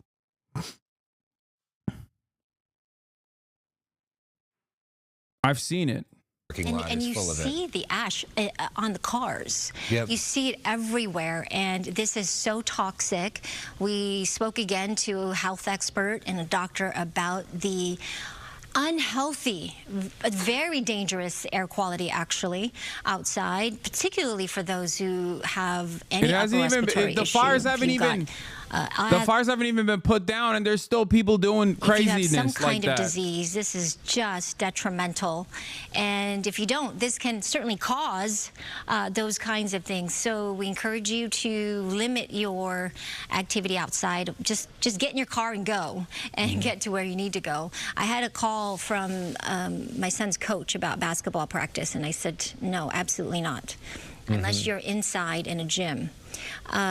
This is just very bad air quality all across the board, not just where the fires are burning, but across SoCal from Ventura South into Orange County, the Inland Empire. I heard you talk about the most destructive and the cost. I looked up these numbers here. Camp Fire is where we go, right, with the #1 deadliest, costliest fire in the state of California. And that burned, over 18 structures, almost 20,000 structures. Eaton Fire is the second one with 7,000 structures right now. Tubbs Fire in 2017, you might remember that. Palisades now, I added the 1 because we saw with our very own eyes as it burned that home. Yep. So over 5,000 structures, but some preliminary estimates, which, by the way, the Camp Fire, they've been talking about maybe $12.5 billion. Yeah, and that's Paradise for people that may be more familiar with that town of Paradise that was basically wiped off the map in that moment. So many, hundreds of people died in that fire. They've adjusted for inflation at something like $12.5 billion.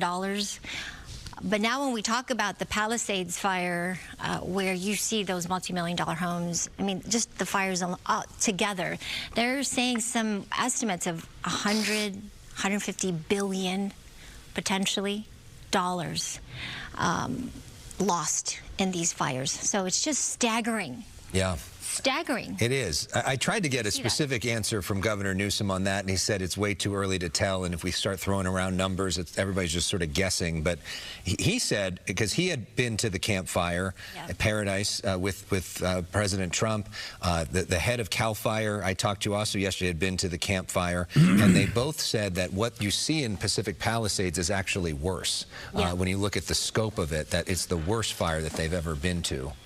Wow.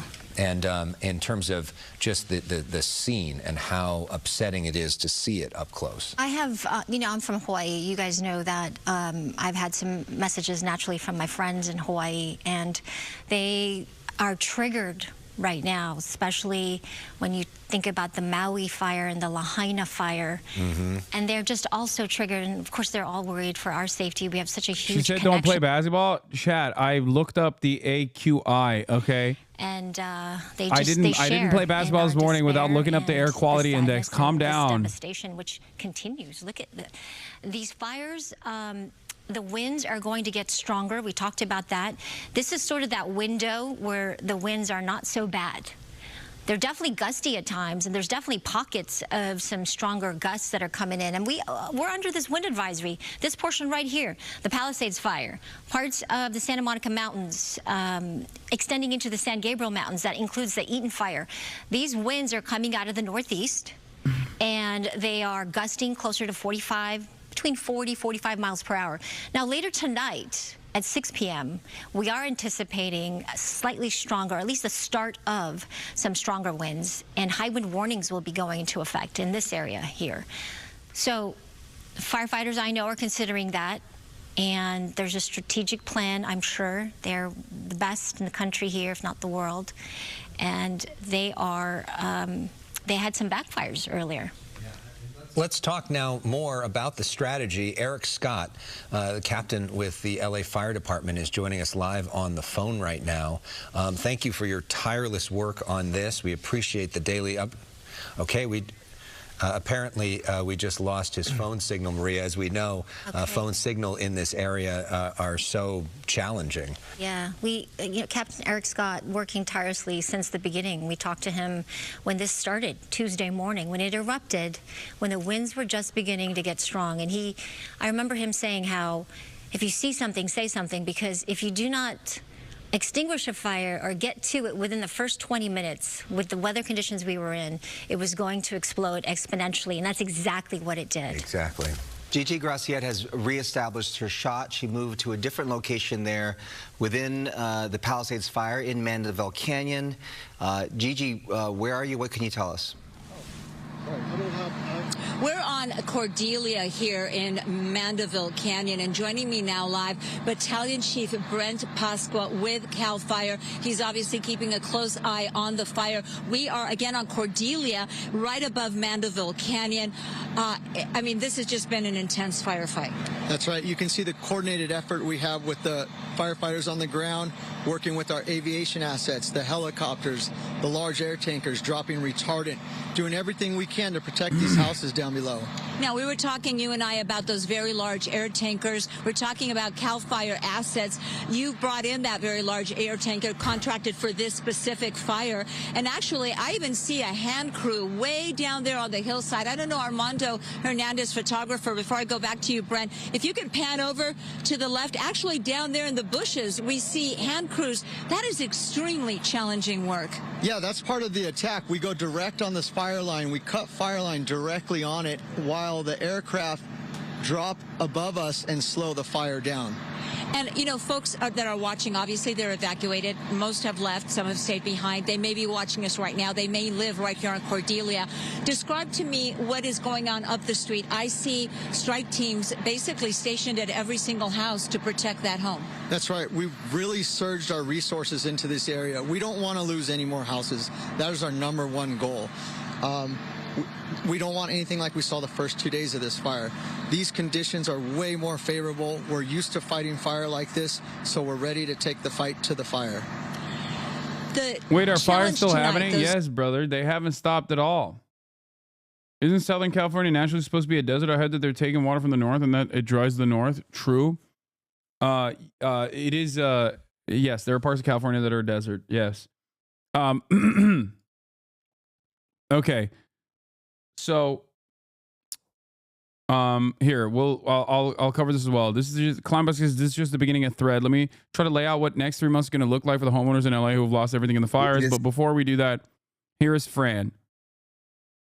Okay, talking about the impact this has had on her and her community. This is your house? This is my house. This one right here. We moved in 26 years ago. And we did the floors, and we put in windows and doors and painted and just put, my grandchildren loved it. My son and my daughter-in-law, my family, we hosted Christmas Eve and Christmas Day here, and everybody was here. My little house that I loved. My husband just had his 4th cancer surgery. I poured everything into it. My nephew. I'm so sorry. I know. I really am. I don't even know what to say. That's okay. I don't even know what I'm doing. I'm just. We haven't been sleeping. We haven't slept. We're staying in a hotel. We have nowhere to go. We don't know what we're doing. We were close neighbors. Buzz and Todd. His mom passed away and they took over the house. John just lost his wife that he adored. but was taking care of that house. She was a Superior Court judge, and Beverly and John, so much love. She was so incredible, and the house is gone. I just can't believe they're all gone. Like they're all gone. See, Debbie and us and Tina, our children went to school together from kindergarten. Our kids are in their 47 years old, and Debbie's 47-year-old son tragically passed away last August. Her oldest child. Her grief is so deep, I can't imagine. My rental home in Florida was destroyed by Milton. Not looking for sympathy, just providing context of the LA residents. I did not sign up for a natural disaster, nor do I have any experience dealing with them. The initial loss of property is just the beginning. Newsom now needs to get FEMA coordinated because step one is access and assessment. After Milton, there were homes in the middle of the road, a road that have 5 feet of sand covered in some places and debris everywhere. My property was located in a place that was protected by the National Guard. No one was legally allowed to even see the home for 5 days. Everything's a mystery until you get to your home. How bad is it? Everything you have to do at this point is a hassle. Where do you stay? How do you rent a car? If I really want a pickup truck, why are there only electric cars available to rent? It's difficult to know where to begin. Okay, this stuff is random Twitter threads. It's my fault for even reading it. Okay, I wanted to just show you that video, but the thing I wanted to point to you, the thing that I want to point out is that like the crisis will get significantly worse for people who have been impacted, because now they have a secondary crisis of tremendous amount of paperwork and the rebuilding process. Okay? And in that process, there are going to be some real looters. A lot of people look to the situation and go, oh, looters are actually going to come down and take advantage of this chaotic situation to steal the valuable possessions of people who have been fortunate enough not to be super impacted by these wildfires, to have their entire homes be burned into the ground. But the real looters are actually the predatory insurance companies that are going to do everything in their power to not pay you out, even though you gave them money, knowing full well that if the unthinkable happened, that you would be covered, okay? The real looters are going to be real estate developers, private equity that come in and look to your most vulnerable moment and offer you like below market rates for the plot of land where your home used to remain, okay? Where the remains of your home are.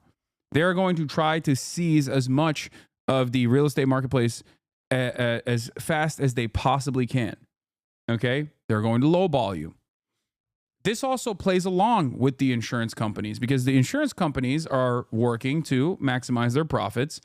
And in a crisis like this, they're, going to only be able to do that by refusing all of your claims. And in that weak and desperate moment, you are going to have to make a very difficult decision. Do I just sell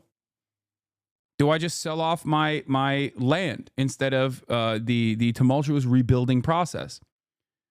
The other looters are going to be the landlords, because you hopefully have a little bit of money, right, on the side.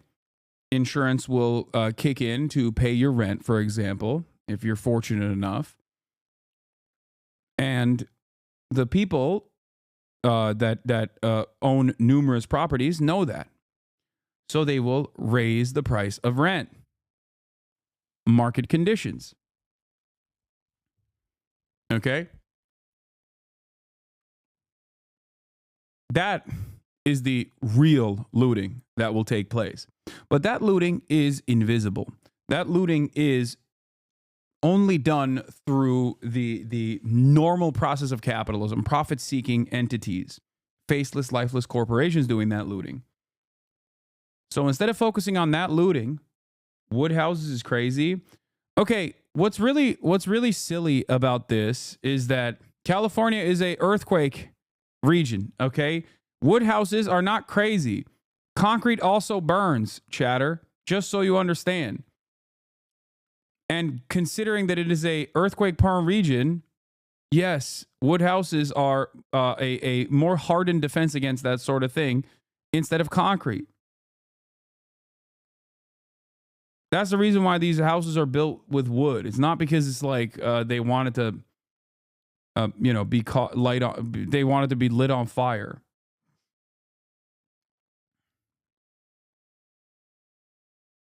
My house wasn't burned down, but I've still been impacted by the fires. I work for LAUSD as a tutor, and before this, we had a month off work unpaid, and I really needed this next paycheck, but now school is canceled. My next paycheck has been pushed back even more.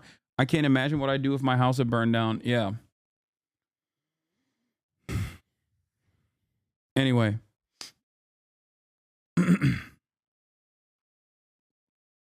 We brought up our kids there. Victoria DeSantis finding her home of 20 years reduced to rubble. But in that debris, a miracle. Her engagement ring found by a firefighter. Okay, you guys are saying concrete doesn't burn, okay? Concrete doesn't burn. Concrete doesn't burn. Okay, brother. You do understand that it's the second reason is that these areas are also at risk for earthquakes. Okay? You understand that that's the major reason why the standards of building these houses with wood is built that way. It's not me doubling down. Okay? I don't think you understand. People aren't just like stupid. People didn't just like build these houses with flex tape and wood so that they could create tinder boxes. There's a reason for why they do it. Chile and Japan are almost fully concrete brick with proper wooden houses that don't break, as you say, but it's a money issue. No, in Japan, they use wood as well.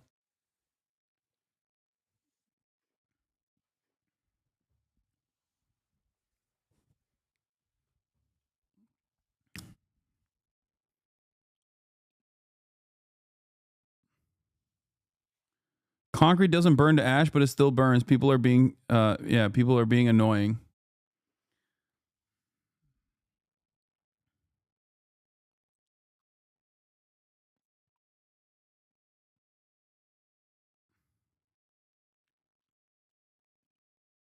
This is like apocalyptic. Micah Kelly builds homes with fires in mind, including this one of the only houses left standing in a neighborhood that buckled under the flames. Even he was surprised. For this even to withstand what happened here, if you looked at the devastation around here, is incredible. Like, I could take a blowtorch directly to the center of this, and this would not light on fire. It would just smoke. He tells me he believes local authorities should have been more prepared for something like this. This is a wake-up call for the city. It's only getting worse. He's one of many residents voicing frustration with city officials as questions swirl over whether the city failed to supply enough water and deploy enough firefighters. And this morning, the long and painful journey to rebuild for so many Angelenos begins. The Community United Church was one of the many casualties of the Pacific Palisades fire. Built in 1929, the blaze burning it to the ground. Now, nearly a century later, its members promising this is not the end. The church is not a building. The church is not a steeple, obviously. The church is not a resting place. The church is the people. So it's only the people that are the church. That's all that matters. And so we can tell you right now, not very windy, at least in this part of Los Angeles, and that's a good thing. But we know that over the coming days, we are expecting winds to come back, and we know how quickly. Civil engineer here, sorry, Hasanabi, the two reasons that NA houses are built with wood is profit and its availability. Concrete nowadays preform really well against fire, way better than wood, and earthquakes with a well-designed, flexible structure.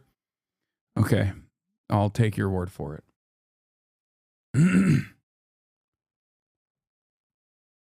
One ember can spread, multiple embers can spread, leading to the kind of destruction that we saw here. Nothing to worry about right in this moment here, but certainly people across this area very much on edge after seeing all this. Yeah, bracing for what's to come. Matt Rivers for us. Thank you so much. The devastating wildfires in Southern California. Overnight, new evacuation orders were issued, this time in the Brentwood section of Los Angeles. Authorities now tell us 11 people have been killed, and that number is expected to rise. 37,000 acres of land have been scorched throughout Los Angeles County. That's equivalent to 10 square miles.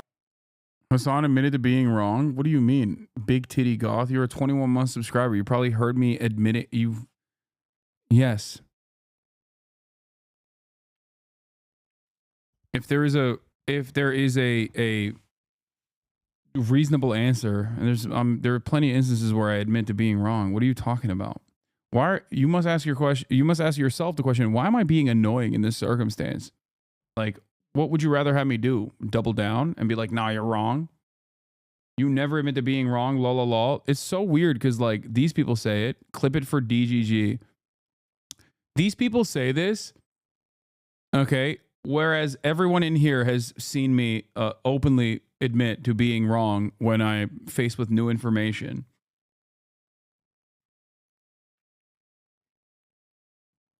Also, this is so sad. What a sad person you are, dude. He's still saying you never admit it. You just encountered me admitting it.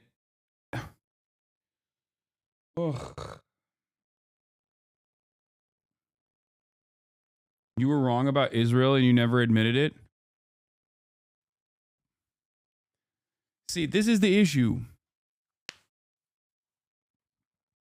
I was not wrong about Israel at all. As a matter of fact, I was right about Israel 100%. It is you who refuses to see the reality. I'm baiting? Okay, well. An area greater than the city of San Francisco. More than 12,000 homes, businesses, schools, and buildings destroyed, and 150,000 people still under mandatory evacuation orders. There are 6 major fires burning throughout Los Angeles, the largest of which is the Palisades fire, burning in the The best part about this whole conversation is we have it every time you admit you were wrong, every single time. I know. It's the best. Scale Pacific Palisades neighborhood that straddles the Santa Monica Mountains and a strip of beach along the Pacific Ocean. That's where CBS's Maurice Dubois picks up our coverage. Maurice, we are so glad to have you. Good morning. Michelle and Dana, good morning to you. The wind has somewhat died down here this morning, but the National Weather Service is still warning of elevated to critical fire risks for all of Los Angeles and Ventura counties through Wednesday. That's just days away. And as we speak right now, take a look at this. This is just 5 miles away from us, the Palisades fire burning in the distance.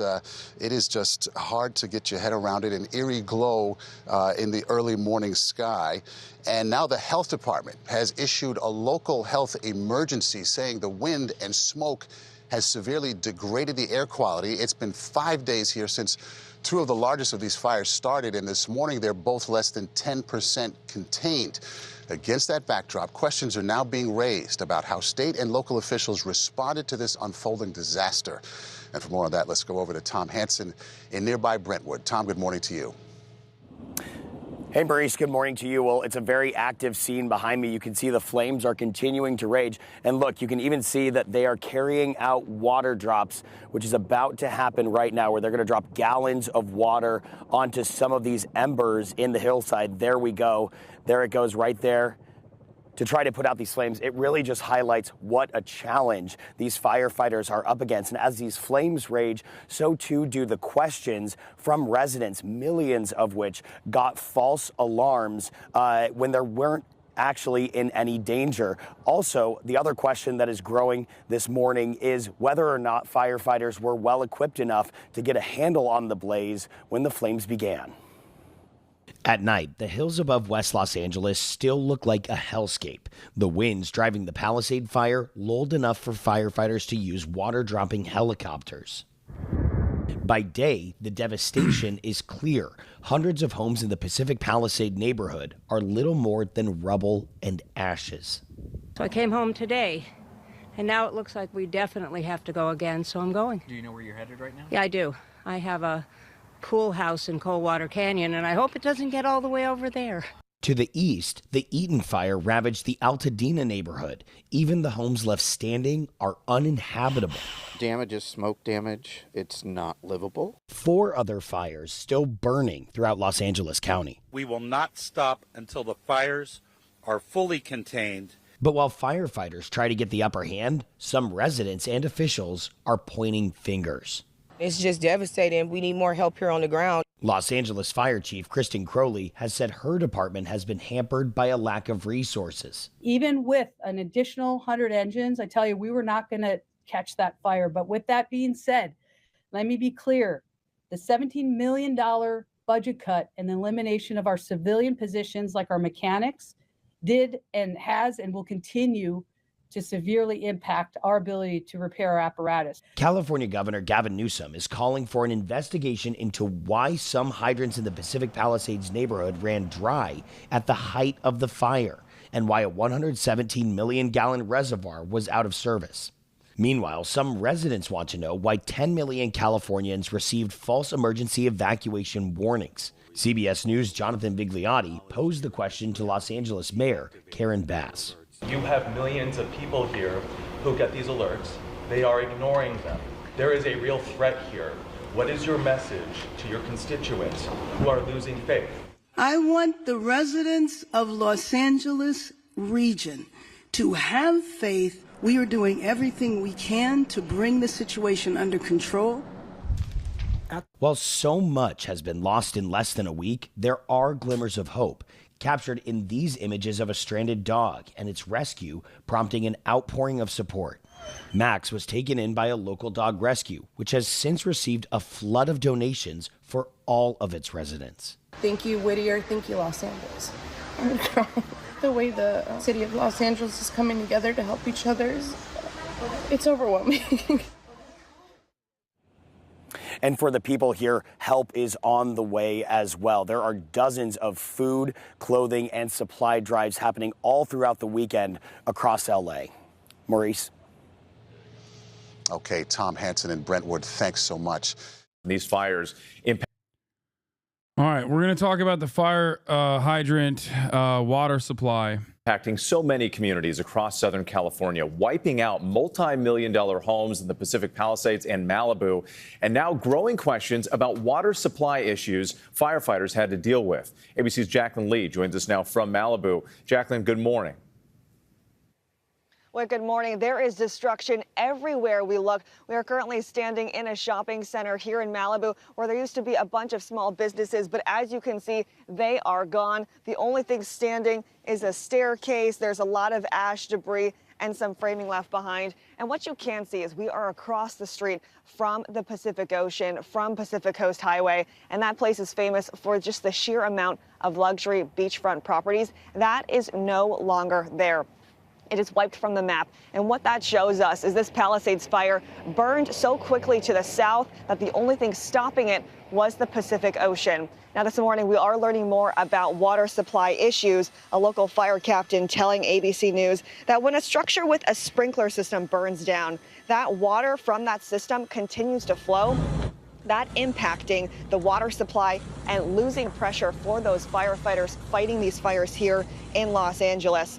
In addition, we're learning that a nearby 117 million gallon reservoir, it was taken offline for repairs before the fires, a brush fire burning close to that facility. Governor Newsom is demanding an investigation into the water issues.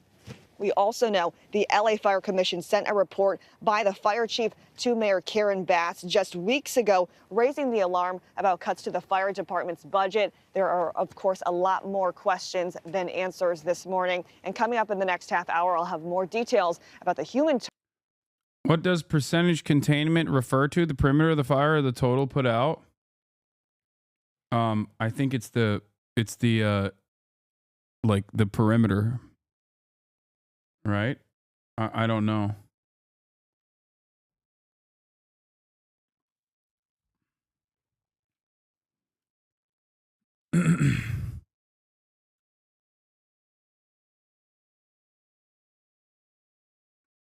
Toll of these devastating fires. Rhiannon. All right, Jacqueline Lee, thank you. And a thank you to all the reporters bringing us these. Containment is a measure of the amount of line around the wildfire. For example, if officials state that the fire is 30% contained, that means barriers have been placed around 30% of its perimeter. It's as much as a measure of linear footage as it is confidence. Yeah. So, for example, in the Pasadena fires, like not Pasadena, sorry, in the Pacific Palisades fire, for the past couple of days, they said it was 0% contained. And that's because wind conditions was making it impossible to establish a stopping point for the fire where they're just consistently tackling the edges and to contain it within that area. It doesn't mean that the fire stops, even if it's like contained by, 10%, 30%, whatever. It just simply means that they are able to stop it at certain areas. These devastating images, our hearts just break for everyone impacted. Let's get over to the forecast now. More Santa Ana winds are headed to California this week. Samara Theodore is here with that. Samara, Mother Nature not giving us any relief. No, Rhiannon, but this morning is crucial to firefighters as the winds have gone down. It's their time to make headway because by this afternoon into this evening, those winds are going to pick back up. So we're getting that classic setup back in play, winds increasing again tonight. This is going to lead to that critical fire risk from Malibu and Simi Valley into San Fernando, Riverside, Anaheim, Ontario. Wind gusts could be as high as 65 miles per hour. Again, we could be in for a relative humidity between 10 to 20%. And it's not just the fires, it's also that smoke coming along with the fires here. We have that apocalyptic low-level smoke headed down into Santa Monica, reducing air quality even as far south as Redondo Beach. Gio? Let's hope that they can contain more of those fires before those winds move in. All right, Samara, thank you so much. All right, here's the Wall Street Journal on LA fires. Why did the fire hydrants run dry? Some of the major questions we have here in front of us is why did the fire hydrants run dry? That's number one. And Gavin Newsom, the governor of California, has already started the process of conducting an internal investigation as to why this happened. But outside of that, the other question is, why are there no controlled burns? Could the controlled burns actually stop the LA fires? And why are there no controlled burns? Is it bureaucratic red tape, or are there some serious consequences? Do they do controlled burns in California? Okay. When fire hydrants ran dry in the Pacific Palisades, it sparked a wave of criticism and even misinformation. Because Karen Bass didn't fill the reservoirs. So all the fire reservoirs were not, so the fire trucks are there, they couldn't pump water. They cut the water off. They don't have water. Surveys show LA did have water, but amid widespread frustration and a report that a local reservoir in the Palisades was offline and empty due to repairs, California Governor Gavin Newsom issued a review of Los Angeles Water and Power. Here's how the water supply system works and what we know about why hydrants ran out of water at the height of the Palisades fire. About 2/3 of LA County's water comes from sources outside of LA. And because LA is surrounded by mountains and hills, much of that water has to be pushed up to higher elevations. Well, water is heavy, relatively speaking, and so it takes energy to pump it upstream. Eric Porce, director of the California Institute for Water Resources, says you can think of the system sort of like a tree with interconnected branches. There are big trunk mains that move water from a source, like a water treatment plant or a reservoir, and carry it to smaller distribution mains, which split off from the trunk. From there, the water is moved through even smaller pipes or lateral. Yeah, they do a lot more controlled burns in Northern California than they do in Southern California. It's a lot more difficult to get controlled burns kickstarted in Southern California. We'll dive into that in a little bit, okay? And I'll tell you why it's a issue. Water to homes, businesses, and fire hydrants. In some areas, tanks and reservoirs are placed throughout the system to help maintain pressure, because pressure is what pushes water into all of the nodes. But during the LA wildfires, officials said intense demand overwhelmed the system, which drained several tanks and meant that there wasn't enough pressure to push water to hydrants up in the Palisades. So I want to make sure that you understand there's water in the drum line that just cannot get off the hill because we cannot fill it can't fast enough. Officials say there wasn't a lack of water in LA, and data shows that major California reservoirs were at or above historic averages when the fires broke out. But in a letter to LA officials, Newsom called the ongoing reports of the loss of water pressure. It seems like it is because of the. It seems like it's not only like a water pressure issue, but it seems like it's because they shut off electricity to certain pumps, and without pumps, you can't feed additional water to areas of need. To some local hydrants during the fires, and the reported unavailability of water supplies from the Santa Ynez Reservoir deeply troubling. However, a former city official told the LA Times that given the severity of the fires, the area still would have experienced serious drops in pressure even with that reservoir. Those distribution systems aren't really designed to manage wildfire, especially wildfire that was spreading at this rate. Meanwhile, state officials are pushing back against claims that environmental policies caused LA to have water problems, as some blamed Newsom and the state's efforts to protect species like the Delta smeltfish by restricting the flow of some water to Southern California. You're just letting water run into the Pacific? Dude, I genuinely despise right-wing weirdos. I hate them so much. I can't, like, they are they're so unimaginably annoying and so gross. It's just it at this point it's like pure evil, where they're so hyper focused on a nefarious reason as to why they want to redirect natural waterways into agricultural output. Like, that is the ultimate goal that they have. They do not care about the natural habitat and the delicate ecosystem. They do not even care about having enough water to combat these wildfires or anything like that. They simply want more water for agricultural output. Okay?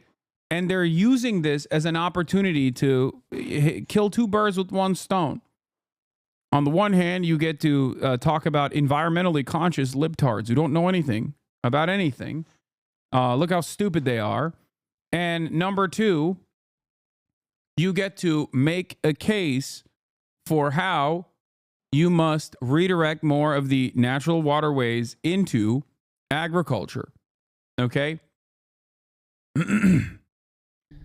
Because of what? A fish that no one's heard of? Does anybody care about the smelt fish? Incoming President Trump posted he wanted to protect an essentially worthless fish called a smelt by giving it less water. It didn't work, but didn't care about the people of California. Now the ultimate price is being paid. So what's happened is a tragedy, and the governor has not done a good job. What do you say to the criticism that this state has mismanaged water supplies? I think the facts speak for themselves. The fact that there is water in reservoirs beyond what is average traditionally for this time of year means that we are moving water when it is available. And I want to be very, very clear. The way that we are moving water and have been moving water and conditions that we're seeing in Southern California are virtually every single authority on this has basically stated that California has above average water supply, despite the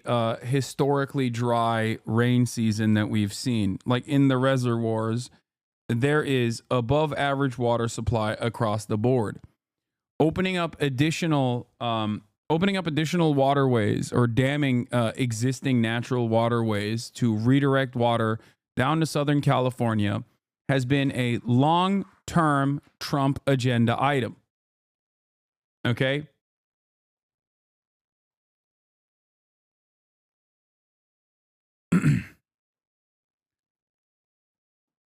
They want this specifically for additional agricultural output. They don't care about the devastating impact that it will have on the natural habitat. It's not just about smelt. Okay? It's not just about, like, protecting smelt. It's about ruining a delicate ecosystem, specifically so you can have more green golf courses and more agricultural business. Okay? As far as I understand, in 2019, Donald Trump actually tried to push for here. Trump claimed Newsom refused to sign a water restoration declaration that he said he would have directed millions of gallons of water to areas now burning, alleging he prioritized a small fish called smelt over residents. In response, Newsom's office said there's no such document as the water restoration declaration. That's pure fiction. Trump appeared to reference his administration's 2019 proposal to redirect water from the Sacramento-San Joaquin River Delta to Central Valley farms and Southern California urban areas. I want to repeat this again. He wants to redirect the Sacramento San Joaquin River Delta to Central Valley farms and SoCal urban areas. California officials and environmentalists successfully sued to challenge it in part because they argued that the rules would endanger wildlife in the Delta, including the smeltfish. In December, President Biden's administration, in cooperation with Newsom, endorsed new regulations they said will allow more water to be pulled from the Delta to Southern California while also protecting local wildlife. An official who helps oversee Southern California's water supply refuted Trump's claim that these proposed changes could have mitigated the wildfires. Mark Gold, the water scarcity director for the Natural Resources Defense Council and member of the Metropolitan Water District Board that provides water to 19 million people in Southern California, told CBS News, the issues have nothing to do with what amount of water we have stored within the region. The Metropolitan Water District has a record amount of water stored at this time. Isn't the streaming wars? What? Southern California has ample water supply after previous years of decent rains, Gold said, but the lack of rain in the region in recent months dried out the vegetation. Okay? Something Trump's proposal wouldn't have helped with. What happened has nothing to do with protecting the Bay Delta and how water is being managed there. Then they talk about the no water in the fire hydrants. Los Angeles officials face fierce criticism after some fire hydrants ran dry in parts of the Pacific Palisades overnight from Tuesday into Wednesday. Janice Quinones, chief executive and chief engineer of the LA Department of Water and Power, said at a Wednesday press conference that all 3 million 1 million gallon water tanks in the area ran dry by 3 a.m., reducing water pressure for fire hydrants at higher elevations. Quinones said the tanks, which supply pressure from the hydrants in the hilly Palisades, couldn't refill fast enough as firefighting efforts drained water faster than the main trunk line could supply it. LA Fire Department Captain Eric Scott said that the LA DWP proactively filled all available water storage tanks before the fires began. It followed some widely shared claims on social media that officials had refused or failed to fill all the tanks. Mark Pestrella, director of the LA County Department of Public Works, said that the municipal water systems for the impacted areas were overworked, partly because firefighters were unable to use air support due to high winds and poor visibility. This was at nighttime. It is the worst possible way that this could have gone down.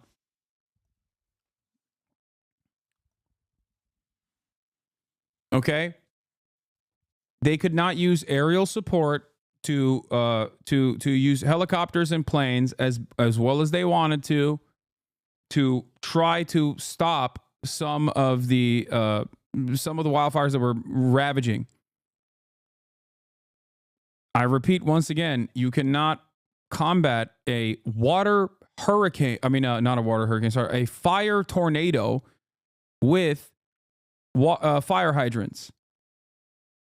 Okay, you can't do that, especially when you got 50 to 80 mile winds carrying embers everywhere. It was a fire cane. The municipal water systems that service our homes and businesses continue to work effectively. However, they are not designed to fight wildfires. That's it. A firefight with multiple fire hydrants drawing water from the system for several hours is unsustainable. This is a known fact. In a statement, Newsom said he was calling for an independent investigation into the loss of water pressure for local fire hydrants and the reported unavailability of water supplies from the Santa Ynez Reservoir. The Santa Ynez Reservoir, a 117 million gallon water resource near the Pacific Palisades, was out of use for repairs when fires tore through Los Angeles neighborhood this week. Another thing that Trump claimed was that President Biden, in a social media post, claiming the current administration is leaving him with no money in FEMA. FEMA's disaster relief fund was rapidly dwindling last October after Hurricane Helene and a series of major disasters, but Biden signed a bill in December that added $29 billion to the fund. On Wednesday, the agency told CNN that they approximately had $27 billion left in the disaster relief fund.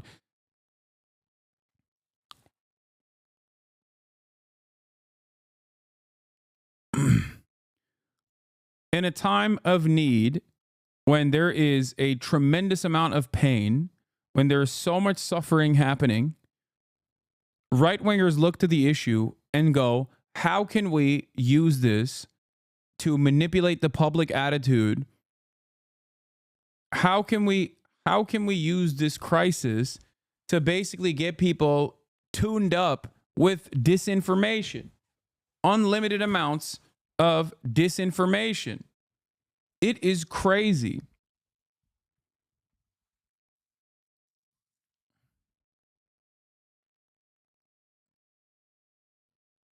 NorCal resident here. This has been an issue for a long time. NorCal's always conserved water better than SoCal. 10 years ago when there was a drought, it was the same story. Hassanab is correct in his assessment of the water issue. This is purely LA County and SoCal not managing themselves effectively, and right-wingers are taking advantage of that mismanagement just to fuck up the ecosystem so their golf course can be green.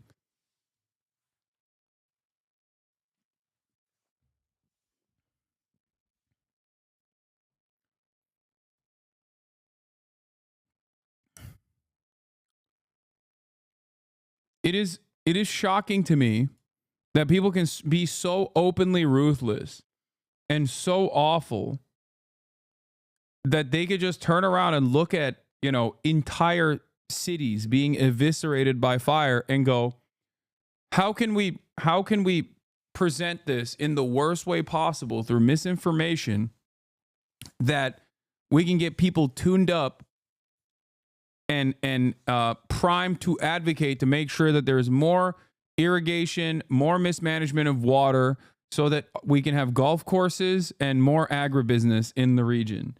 That is legitimately gross. I don't know how else to describe it other than just it's gross.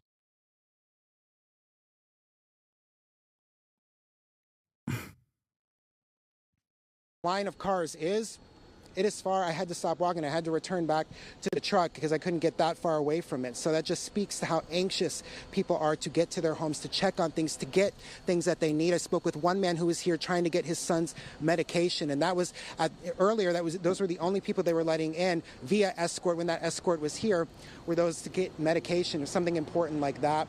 Earlier, when we were on, you might have seen me speak with a woman who was also trying to do the same thing and just check on her home of 20 years. She's lived in this area 40 years, you know, just concerned for her home and for the community around her. So that's the situation out here. Again, it is moving, albeit very, very slowly, as people try to go back and check on their homes and their property. Zach, I've noticed 2 people had to be turned around and left the area. What's the litmus test for being able to go in? You wait all that way and then you're turned away. What's the litmus test to be allowed in? Okay, so here's how it's working. So they're looking, let me have you, Alex, show that second. They're checking people's IDs to see if they have identification or any sort of paperwork that proves that they're from the region, because they're terrified of looters actually running into the area to steal stuff. On camera, that'd be furthest to the left. And so they're looking at driver's license, trying to see where people are and then group them in, like I was saying earlier, to get people going at the same time in one area. They are literally going to turn away people that live in this area if their driver's licenses are, you know, if their driver's licenses don't show that they're from the area, just so you understand. And like this media truck coming in right now has been through, so they might recognize them and let them through. But the first time you come in here as a member of the media, or maybe anybody else too, they are looking at our press badges very closely. They looked at our press badge, and then they asked to see our driver's license. And let me tell you, they were looking at our names. They were looking closely at our pictures to let us in. And so you see that guy, he's been in here before, so they kind of know him already. And I just say that too, as I was saying yesterday and earlier today, they're being very serious about who they are letting in, because we know that the arrests have been made for people not following the curfew, or of course for people who are looting, which has been a major concern of so many of the residents that I've been speaking with. And it's also been the reason that so many people said that they would or have stayed back behind in their houses too, because they were concerned about looting. And so you just have to think, imagine somebody staying behind because they're concerned about looters, and then the unthinkable happens. A fire comes down and that their life is at risk now because they're afraid of somebody taking advantage of this situation. But to those people, I am telling you that it is a very hardened perimeter around here. We can't guarantee that, you know, your home won't be looted, but they are taking this very seriously from what we can see here on the ground. And for us to even come in, we have a big, huge news truck. We're, to me at least, very obvious media just by our vehicle, but they still checked our badges and our identification. And we had no problem showing that because we know how serious the situation is and how concerned residents are about looters or anything else going on around their property. Whether it's standing or not, these residents are concerned, and they're also very anxious to get in. Now this, bro, I'm not kidding when I say this is disorder and more. This is more of a clear indication that we are at the verge of societal collapse. A normal, functioning, civilized society would not have these issues. You only have these fears, okay, when there is an unimaginable amount of wealth inequality, where people are so starving and so desperate that they're literally doing the most inhumane thing you can do, taking advantage of a natural disaster like this.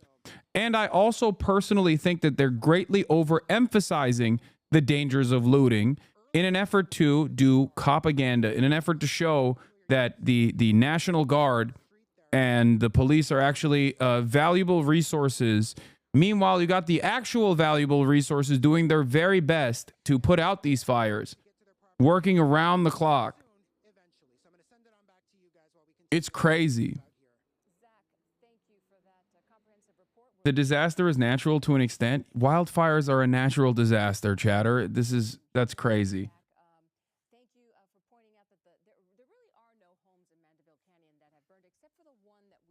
Like, I think that's the other issue here with fires. People always immediately think of like arson and structural fires, not realizing that no, wildfires are a natural disaster in the same way that a hurricane is. There are methods of prevention, but you can't 100% eradicate it. If that was the case, Australia would never have a wildfire season. Okay? Like if that was the case, there wouldn't be a wildfire season. You can harden your infrastructure ahead of time to try and ensure to make sure that you max out on defenses to ensure that the damage is as marginal as possible. But yeah, obviously wildfires are still a natural disaster. Black residents whose homes have been burnt down are being detained and harassed by the LAPD in Altadena. Yeah, I heard about this as well. Hasanabe, you can say this is a natural disaster. We're also seeing global warming is increasing the occurrences and severity. People are trying to outwoke you. No, I think people don't understand. I think because most of the fire that you see or experience in normal conditions is just like a structural fire, you know what I mean? Like a gas leak or something. So they just don't think that it's like a natural disaster. It's understandable. They don't think about it like in the same way that they do about an earthquake or a hurricane. That's what it is. Because if you don't live in an area, where there are wildfire seasons, it's pretty hard to comprehend. The only thing you see is an electrical fire, a structural fire, a gas leak, things of that nature. Not realizing that, like, no, there is, this is a natural disaster.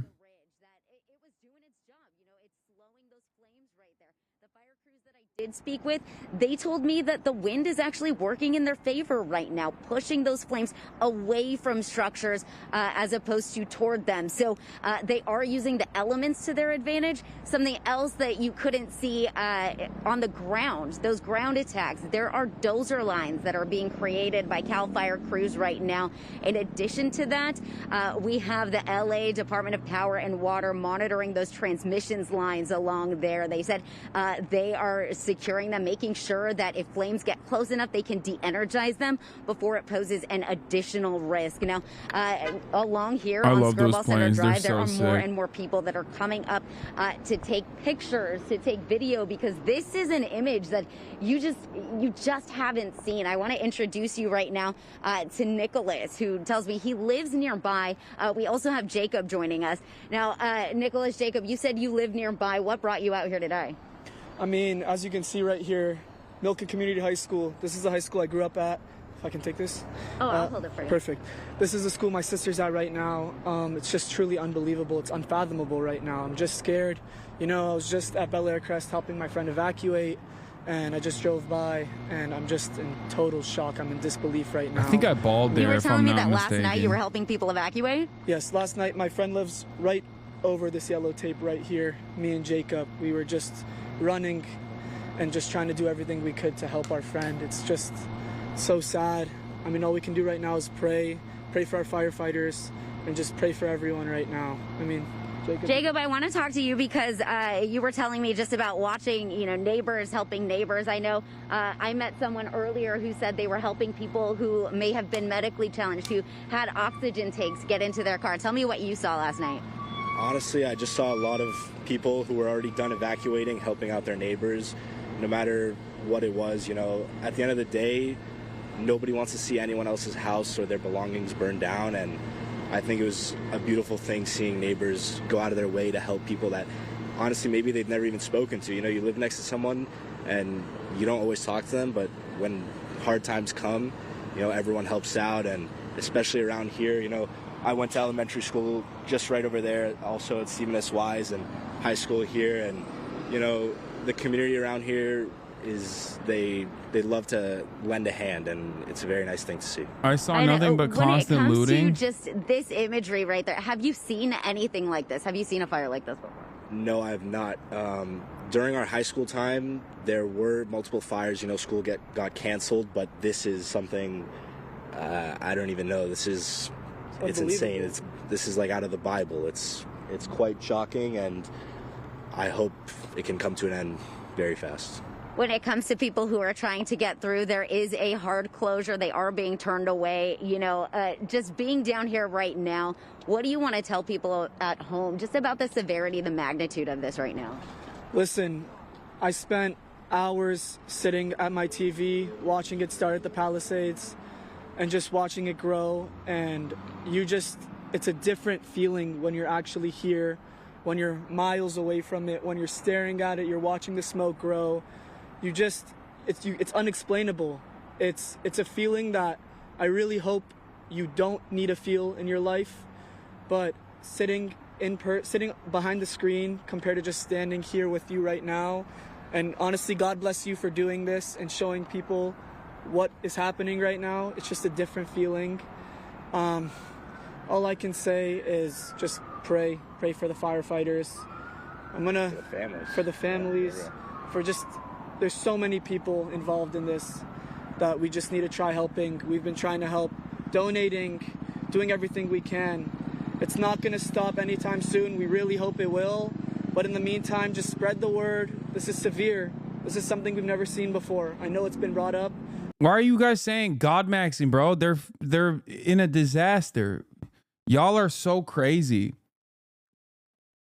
It's so strange to just look at people who are trying to survive in a disaster and being like, oh, God, why is he not saying, oh, my science?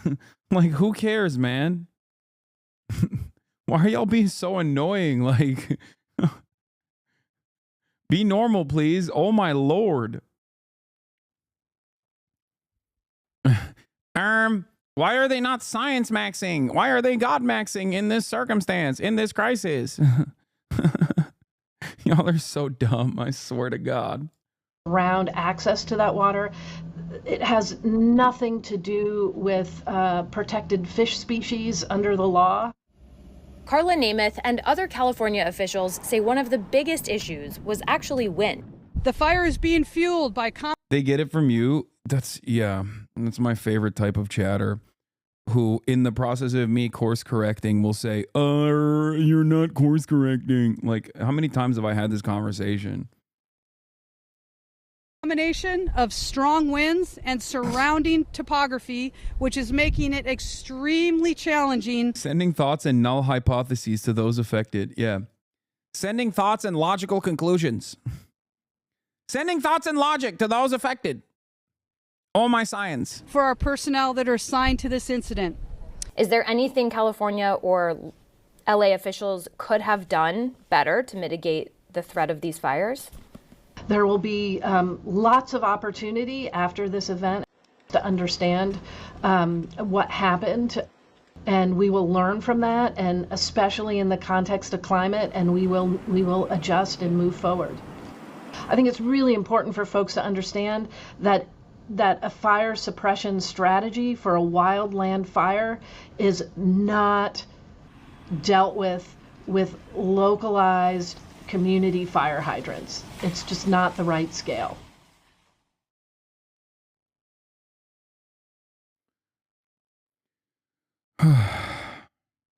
high alert. High alert. All right, there it is. Let's talk about the real issues, okay? Reporter talking to enslaved firefighters. Today I was granted access to speak to the incarcerated firefighters. They told me they hadn't showered in 5 days. They were not provided regularly meals. They were working 24 hours in a row. They feel underappreciated and underpaid. We'll talk to them as well. They also said they all wanted to be there and that they see work as an important way to give back to the community. These fires exist in the context of all fires that came before. I think that's so overlooked. It's not like the fire fell out of a coconut tree, you know? No, it didn't. It fell out of a eucalyptus tree, though.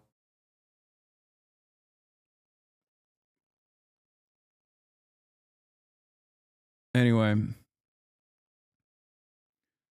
When people say thoughts and prayers when a shooting happens, isn't that cringe? Did you just... American brain, dude. I'm not even going to fault you for this, chatter. Okay? I'm not going to fault you for this.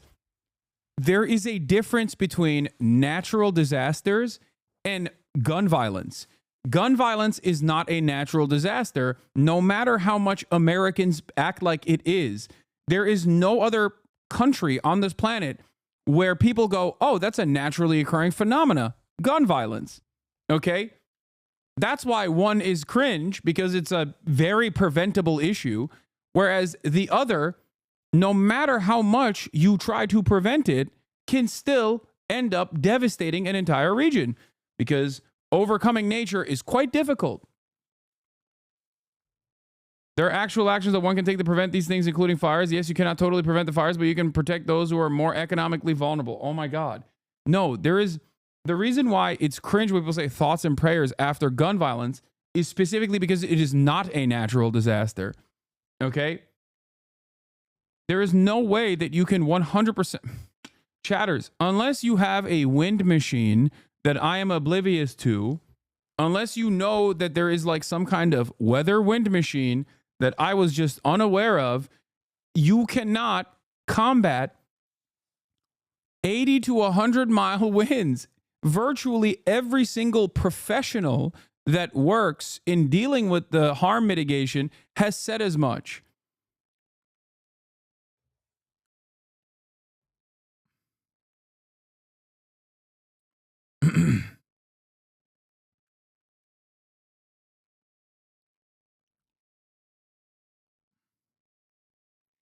We used it to hit Florida. Yeah, that's true. We did use weather machines. One might even say that this is a weather machine turned on itself. Never heard of the HARP before, huh? And you call yourself a political commentator. That's right. Seems like this idiot is oblivious. What is this? Call me a conspiracy theorist, but there is no way that 8 different fires starting within a period of 48 hours in LA is due to climate change. Yeah. Laughing at clown world during the collapse of the Western society. Stop geoengineering. Stop mRNA. Reject woke ideology. No wars. Conspiracy realist. Coincidence analyzer. Theorist, but there is no way that 8 different fires. You know she is huffing on that raw milk. You know she is drinking that unpasteurized Garbo right now, okay?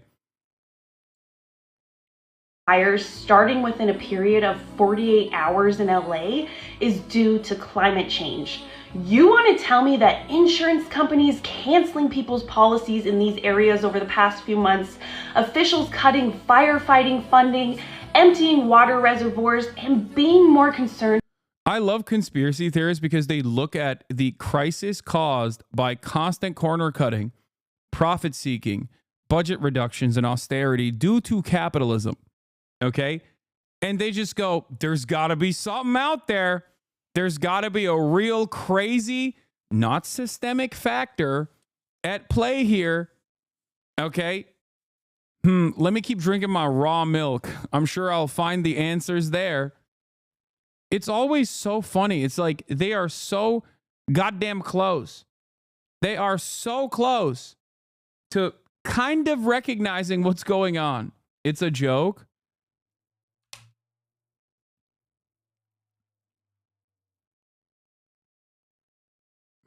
She is fun. Check her interviews and podcasts. You think this person is joking? They have a homesteading account.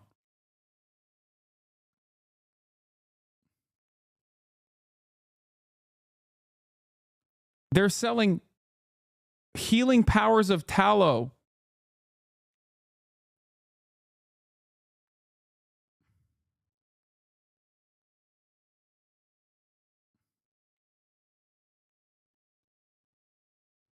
After the Letting the people of Hawaii, North Carolina, and now LA rot in these post-apocalyptic scenes while they funnel away our tax dollars to foreign countries.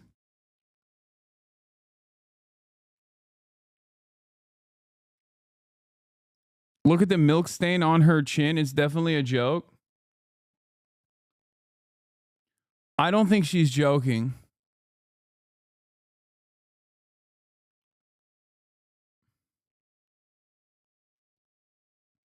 And I don't think 48,000 people clicked on the like on this tweet because they were like, haha, this is a funny joke. I don't think she's joking at all. About sending aid to another country is just coincidence? Okay. Call me. The fires. North Carolina, after the floods, supposedly received roughly $2 billion for disaster recovery. And now we have LA with Joe pledging 100% rebuild costs, just like he did with North Carolina. He even said with North Carolina, I'm here to say the United States, the nation, has your back. We're not leaving until you're back on your feet completely. So how is that going for the people of Hawaii or North Carolina? Because they are not back up on their feet. They even had to pay property taxes on properties that don't exist anymore, and they are still living in tents. Is it possible that these events are just part of a massive land grab for things like 15-minute smart cities?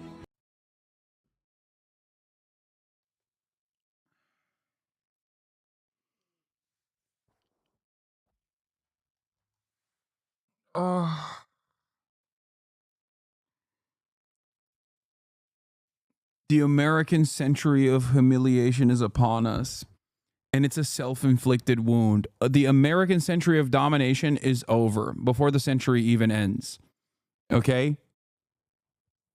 We couldn't make it into the 40s. We could not have 100 years of pure domination. It's done. The American century of humiliation is upon us, even though we are the hegemon. This is a self-inflicted wound born out of profit-seeking parasitic forces that have consistently undermined education, that have destroyed this country.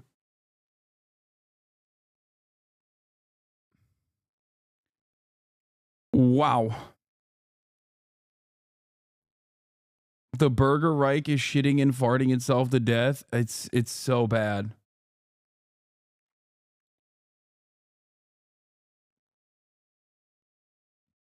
That fake journalist who went to the empty reservoir earlier and just asked questions and did not answer any is basically just doing TikTok brain like this girl here, but just a little bit more official. Yeah.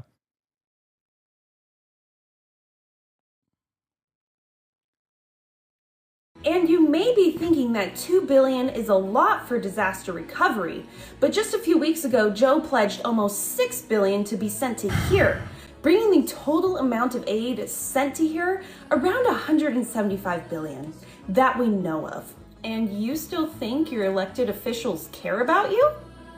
Okay. I like that chatters were convinced that this person is so insane that it must be satire. That's cool.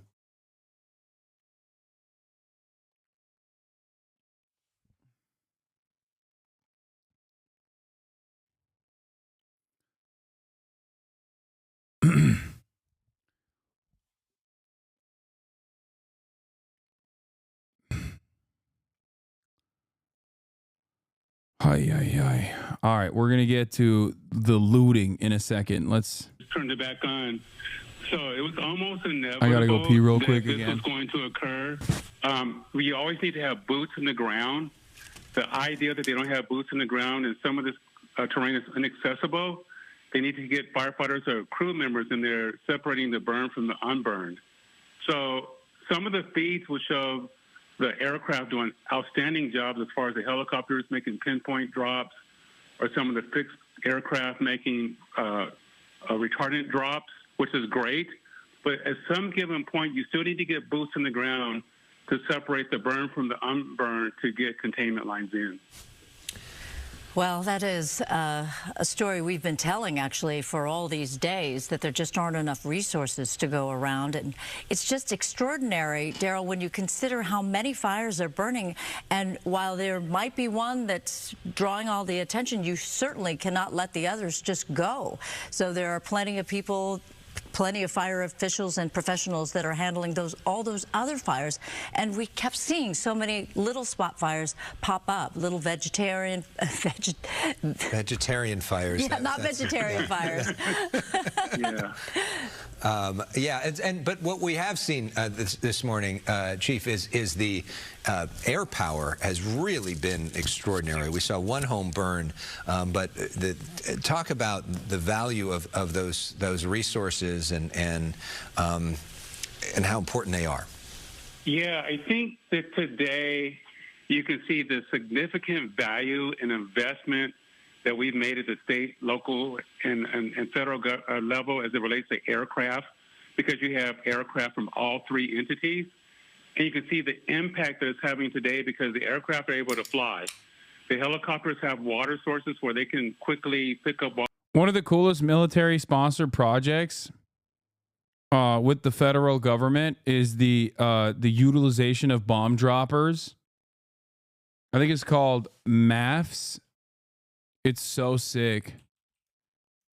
MAFS C-130. Okay. They literally they changed their payload from actual bombs into fire retardant material. MAFS equipped with C-130s joined the fight against raging Los Angeles fires. A C-130 MAFS 9 from Nevada Air National Guard's 152nd Airlift Wing performs a water drop. They either do water drops or they just straight up deploy a payload with like water in it.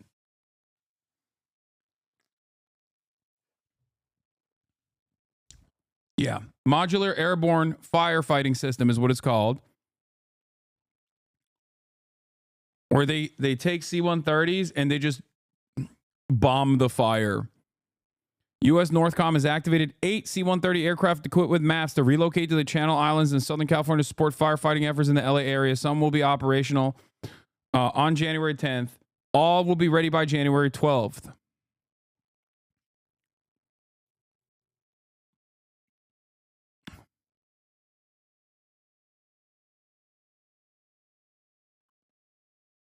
Anyway, C-130s are awesome because they can fly slow while being so damn big, which means you can spray more ground. Yeah. That is the appropriate usage of military equipment. Okay.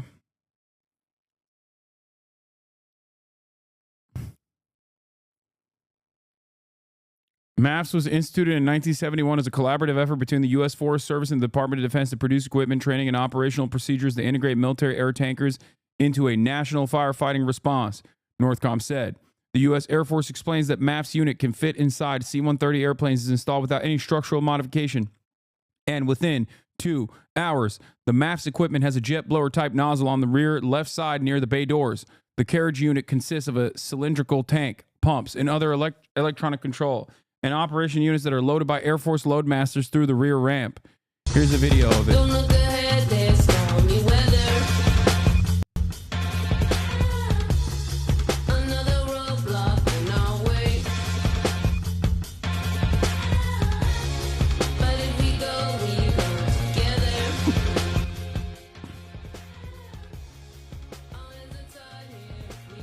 Yo, I used to subcontract these parts of the C-130, but you convinced me to quit, and now I'm a union organizer with AFD. Thanks, dude. I am broke, though, now. Like, really broke. Lol. Okay, I'm sorry.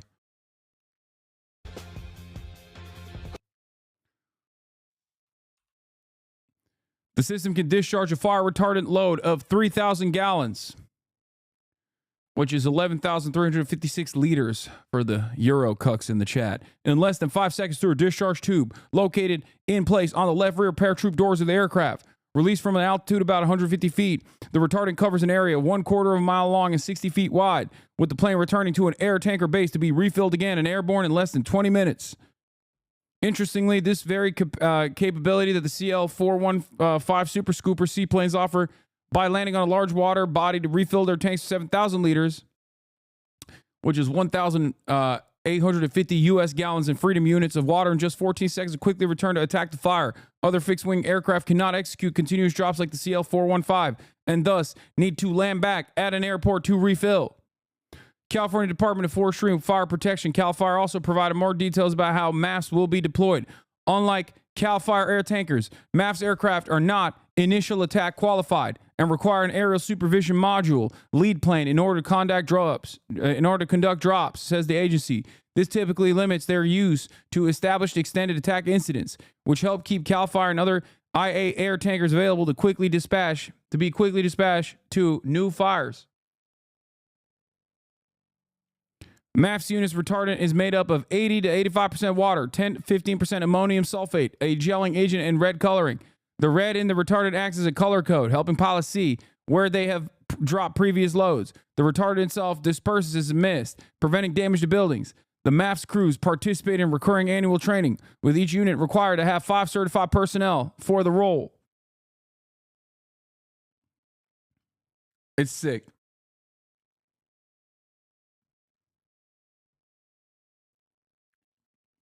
Yeah, you need to use your tactical deployment speak. I mean, they are.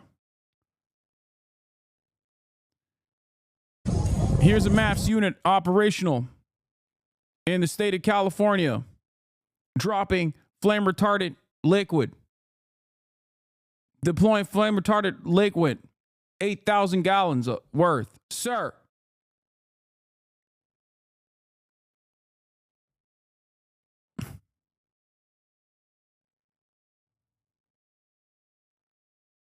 If it's white, it's probably just water. C-130 aircraft fighting fire seen in the CNN video at 4:15. Fern. Dude, it's sick. Look. Some other smoke trails as well. So they are trying to save this community. That is where the battle has been joined. A lot of air assets, trucks on the ground, fixed-wing aircraft like this.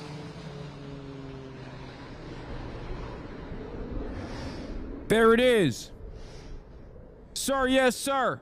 Wow. We have tactically deployed the flame retardant matter, sir. It is extraordinary to be standing here. C-130 is going to be tactically making a landing. And feel the power of that aircraft go right over you and watch it just swoop down so low. It is rare in life you see an aircraft swooping that close to houses.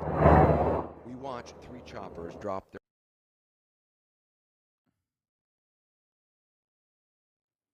Is it just me, or is that plane just looking fine as hell? I agree.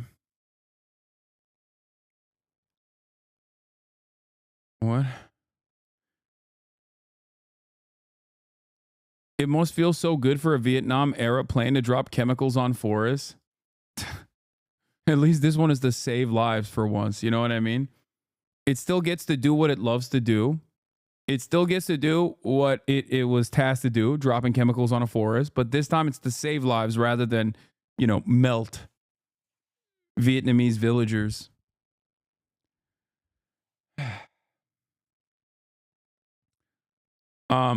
Okay.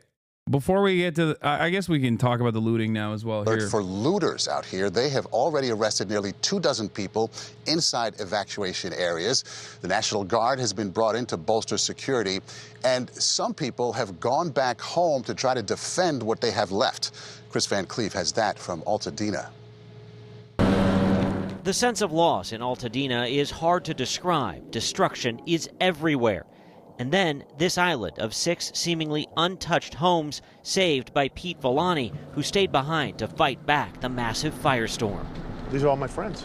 These are all, Once again, there's like 18 million people. And they've arrested, not charged, not convicted, just simply arrested under the suspicion of looting, 20 people. They say nearly 24 because the number is 20 so far. Okay? 20. We're a family here. I love my neighbors. And it's like, you feel guilty because I survived. I couldn't save the whole block. But even as he worked to put out hotspots, another threat emerged: looters. He says he and a neighbor have chased off 2 groups attempting to break into the homes still standing. What kind of person, what kind of human being would take advantage of somebody at that point? It's just like, I don't even want to say what I would do, but it's shocking. Did you worry about your safety when you confronted the folks trying to get in that house? No. I will say this. It would have been a bad day for them to do anything. Do you feel like you're defending your neighborhood now? Yep. That's why I'm here. This is why I stayed. He's still standing watch even as the National Guard's armored vehicles are blocking evacuated neighborhoods and police are ramping up patrols. Looting has zero tolerance. Looting or exploiting in the disaster areas will not be tolerated. Anybody caught looting or committing crimes in the affected area. Like, I hope everybody understands, like, looting in a situation like this is completely unacceptable, okay? It is psychotic. Make no mistake, okay? Yeah, you have to be a real freak in dire circumstances to just be like, oh yeah, time for some free stuff. I'm gonna put my life at risk to go into smoldering ashes in these neighborhoods to secure like jewelry or I don't know, like a TV or something. Okay, it is completely unacceptable. Everybody understands this. My point on this, my point when I cover this stuff, is not necessarily to say looting is good, you should let it happen, even though many right-wingers will hear what I'm saying and immediately say, look at Hassan, he loves theft. Okay? My point is that the media greatly overemphasizes these stories for 2 reasons. One, because it is a panic narrative of crime that people are predisposed with, that people love laser focusing on. If it bleeds, it leads. And the other reason why they do it is because this justifies the additional police presence. That way you don't think about why we're giving so much money to the cops and taking away money from firefighters. Even in a time when there is a massive wildfire, the media will always maintain this posture. Okay? Does the media portray anti-looting propaganda during hurricanes? Of course they do. Of course they do. Yes, they do this after every natural disaster.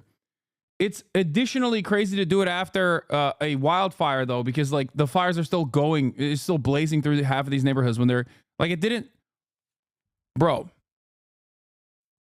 The Pacific Palisades was still on fire when the new district attorney went to his sister's destroyed house in the Pacific Palisades to cut a video talking about how he's going to kill looters. It's like, bro, you're standing in front of your sister's burned down house, and that's what you got on your mind. You're like, oh, if you try to come here to my sister's burned down house, like, I'll freaking kill you.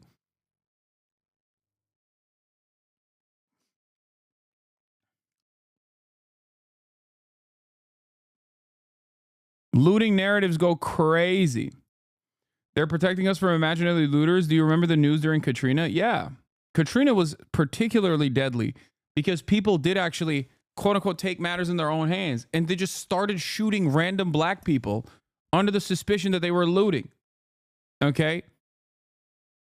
Luckily, it hasn't gotten to that degree here in California, Los Angeles. Woke California hasn't started doing that yet. But of course, the more people hit these like looter lines, the more people panic about this sort of thing, the higher the likelihood that you could potentially go to jail or be detained or arrested for the crime of trying to go back to your house while also being a black person or while also being a brown person or, not looking the neighborhood profile, you know?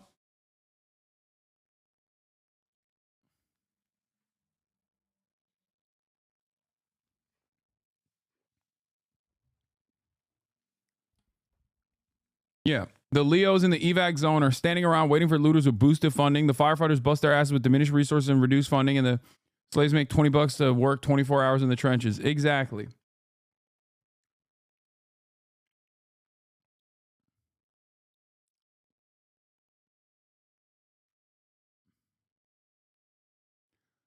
I think there is a real reason for why police and even the National Guard must create a security perimeter around these disaster zones. Okay? That I get that. You do that specifically so that you can open up pathways for emergency vehicles in times of need. You can do that, or you must do that, to ensure that random people don't go back to their houses, and then that becomes an additional problem for the emergency services to deal with, because now you have to rescue people. Okay? That makes sense. You can just say that and, you know, be perfectly fine, but they have to overemphasize the looting aspect. Okay? They have to consistently talk about how they're going to blow away any looter that comes, that even looks in the direction of a house, no matter how smoldering. Okay? Will be arrested and prosecuted to the fullest extent of the law. This was the view from Jonathan Esham's home Tuesday as the Eaton fire raced towards it. Almost what I would say. Yeah, people needed supplies to survive because National Guard couldn't reach them. It fueled people taking the law into their own hands on top of spooking cops with the rhetoric. It contributed to killings like the Danziger Bridge tragedy. This is in Katrina, the famous Danziger Bridge tragedy, where they just straight up shot like a bunch of black people under the suspicion that they were looting. I think this is dangerous and irresponsible by local and national news media to consistently heighten the tensions in times where people are already in crisis. The surface of the sun might look like, you know, it was just pure chaos and panic everywhere. He evacuated, and while the fire stayed out, it appears someone tried to break in, busting out a window and trying to pry this one open. The idea that somebody could have been in your house while you guys were evacuated. It's horrifying. Like, I don't even want to imagine it. A horror disgustingly man-made in the middle of this massive natural disaster. For CBS Saturday Morning, I'm Chris Van Cleve in Altadena, California.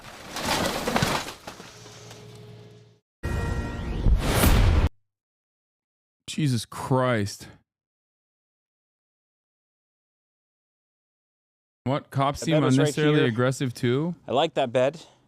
I had a this is a YouTuber. Purple pillow that Mel gave me. It was also very comfy. This is my hamper. Got my hamper right here, all my dirty clothes. Yeah, they need to get washed for sure. This is where my desk was in this corner. And one thing I'm very sad I didn't get out of here before it burned down was my laptop that had a lot of my family and friend photos on it. Photos of my girlfriend and I, the cats, that unfortunately were not backed up anywhere else, and it seems to be gone now. This is the office. This was the small office in my house that was really just used for storage for the greater part of my stay here. You can see that there's some tech stuff in the corner, like this this PC. PC still got a power supply in it, so I'm going to be aware of that. But I believe this was a Cooler Master case. Oh, it's earlier before the police confront him? Of course we are. We're meeting up with one of my friends, Alvaro, right now, who has a truck. It's much higher off the ground than my car, which we're going to need if we plan to access my house. I don't mean to be rude, but how do people in that area not have important things in a box by the door right now? Dude, I don't think you understand. The Altadena fires just came out of nowhere, and so did the Pacific Palisades ones. Like, it straight up escalated to this point that no one thought it would have. It happened virtually in a matter of like 30 to 40 minutes. This is not an area where there is a lot of wildfire impact.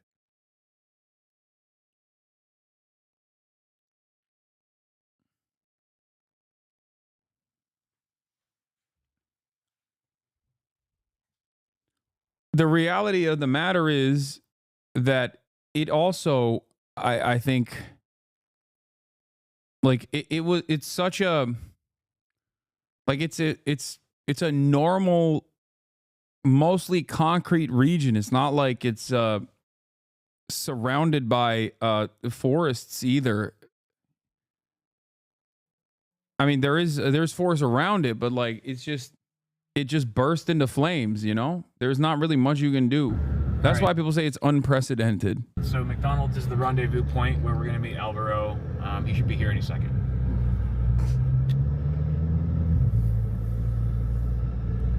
Alvaro and his doomsday truck have arrived.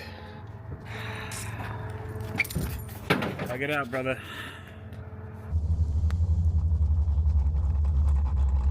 Holy crap.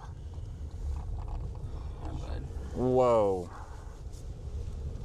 Oh my god. Oh my god. Like look at these streets. Like, does this strike you as a area that's like predisposed to wildfires like normally? No, it's not. It's on fire every year at this point. Assume your house is going to burn. There are certain areas that are at higher risk of. There are certain areas that are at higher risk of wildfires. The expectation is not that like every single part of Southern California could light on fire at any given moment.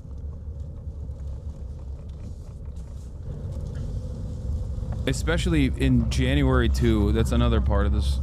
Like it's not even wildfire season. It's supposed to be. We're at the intersection, about to pull onto my street, but it looks blocked off. All right, here we go. We're gonna have to fabricate a bit of a story here to see if the cops will let us by. We're just gonna say that we're gonna swing by my house or what's left of it to grab my office keys if they're still surviving. That way I can actually have a place to stay for the night. So much ash. Are they only letting one person in at a time, or what's the story? Let me get out and talk to him. He called for backup.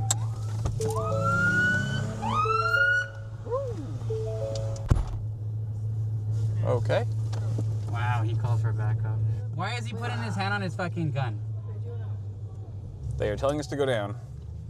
They're not super happy. I gotta wait for them to go so I can turn around. I'm trying to. We're trying to do our job. Okay, all right. Don't drive past codes or anything else. Go. Wow. It does look like they're letting people walk up. They just don't want vehicles driving up the hill. So I think we're just gonna park and just go by foot. Look how good the cops are, dude. I'm so glad that they're protecting and serving. You know? Oh, that's so sick. Alvaro brought shovels for us so that we can sift through the ash a bit easier. So we got 2 shovels, and Mike has a hoe because he has a. They don't want the vehicles in there. For those of you who don't know, they don't want the vehicles in there because they don't want looters. Okay, that's it. Because they think that everyone that's coming in to the neighborhood with a vehicle is not actually people like this who just want to go through the rummage through their remains. Okay. But instead, that they are all up to no good.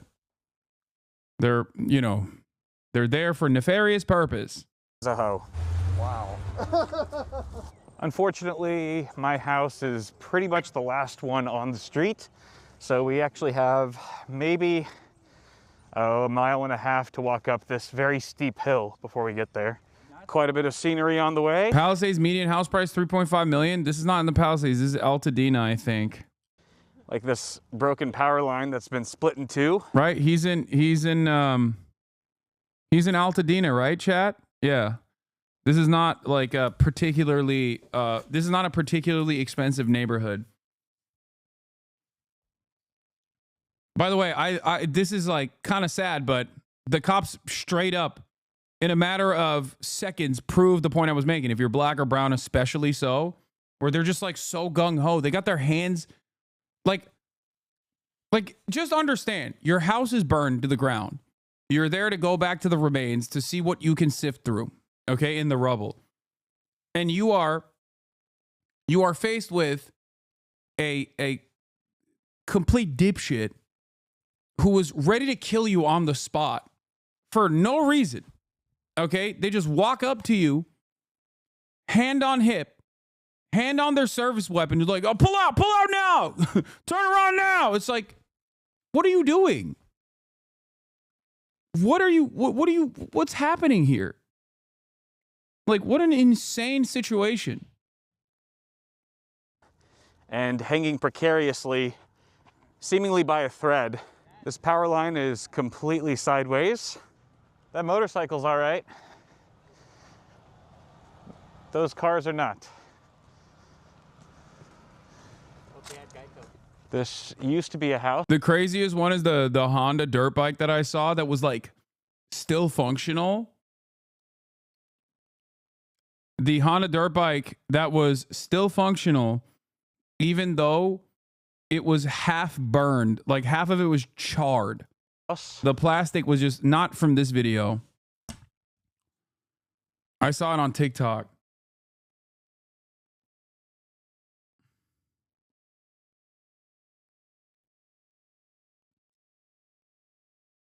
And they give more money to the cops and the firefighters for looters instead of the actual fires. Yeah. It is no longer. The damage is getting... How are they supposed to know who's a looter and who's not? Okay. This is the problem with the initial assessment that like everyone that's trying to go back here is a looter. Just so you understand. But also, they demand identification to make sure that the only people that are allowed into these areas are people that live there. But there's still obviously issues with that as well. What if you left your house in a panic and your ID is burned to a crisp? Okay, what do you do then? You just can't go back to your house? Okay. What if your address is not of your residence at this point? What do you do then? There are plenty of people who have old IDs that they never actually updated their addresses on. Getting increasingly intense, and the air quality is getting increasingly worse. Really? Yeah. How do you know who committed a crime or not? Should cops just arrest everyone then? Silly ass question. Gotta wear your K95s here. It's getting pretty hard. I really want you to unpause the fucking vehicle they lit in. Cops are just shit. They were about to get picked up by a truck that the cops led into Harder the to area. breathe. Another sketchy power line, and something still smoldering over there. We're gonna go around this caution tape cautiously. That is that's the bottom of a power line. Whoa, that is like molten metal. Oof. Coming from the car. Look at the brake. Holy crap. They literally were working on this. Is that a Porsche? All right.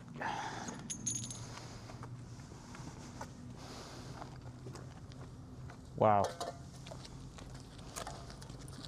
This is brutal. Yeah. And some lots are just completely leveled. This one just has a chimney. That's all that's left, is a chimney. I mean, the other part of this is like, this area is totally devastated. Like, what are looters going to loot in this area, man? Like, I get if there is an evacuation order placed upon certain areas where there's like homes that still remain, but this is like all ash. Like, what are they gonna? They're gonna loot the cinder? Oh man, I love free charcoal. You know what I'm saying? I've passed by these houses a million times, and some of them I've admired, you know, just looking at the front yards and how they did things and taking mental notes for future plans of my own house. This is the one house that it was stayed intact. Yeah, it's looking a little different today. Wires. Hopefully they've cut all the power to those, but better to be safe than sorry. That was, or an RV.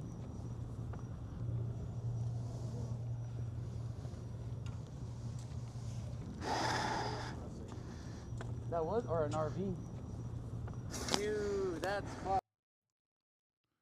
up. What? There's a possum in this thing. Is that a possum? Oh yeah, there's a dead possum in a trap.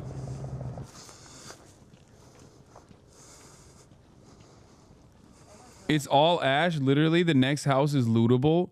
Brother, there is one house that's standing. What are you talking about?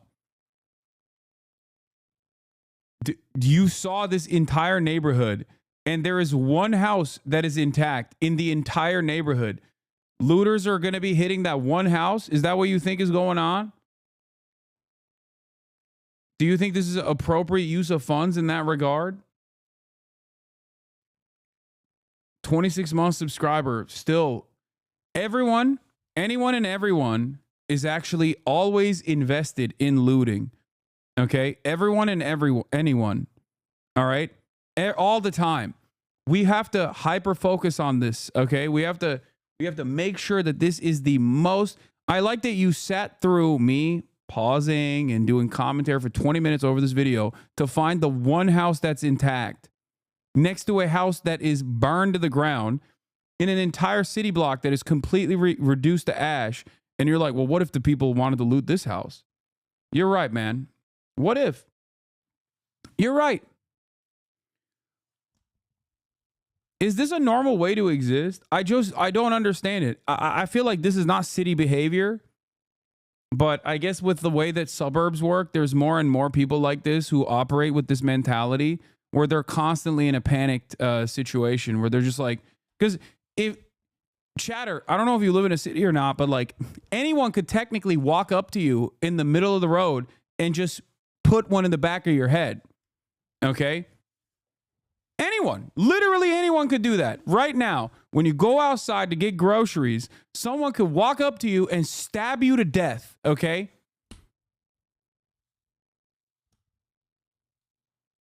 Do you think that that is a valid way to approach everyday existence? Do you think that that kind of panic is, I don't know, healthy to have?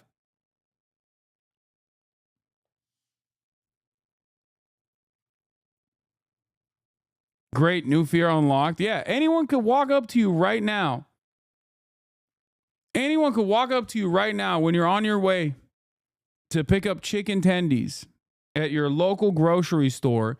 Walk up to you and go, hey, give me all your money, and then shoot you in the head.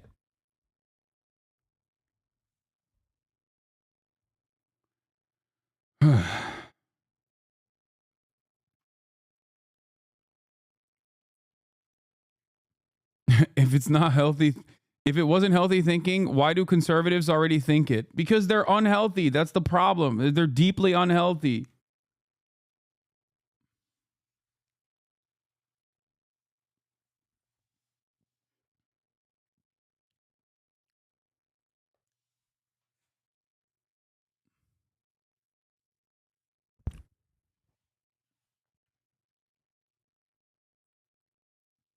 The point is, especially if you live in a city, there's a certain level of danger that can always occur, but there's also a tremendous amount of safety that comes from being around other people.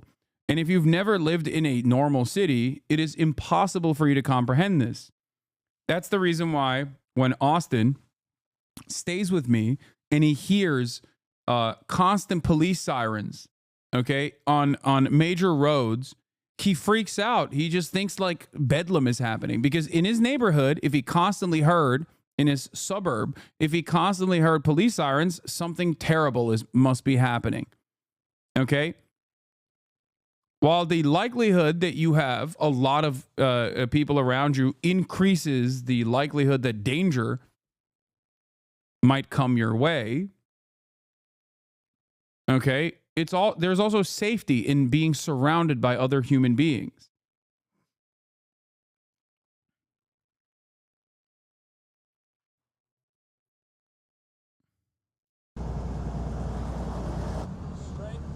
Yeah, keep going. Yeah, all the way down pretty much.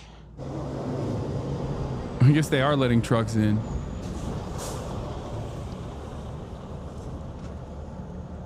All right, this is good. Okay, this is my next door neighbor's house. Didn't make it. Holy shit. And my place. Is this damage control? What do you mean?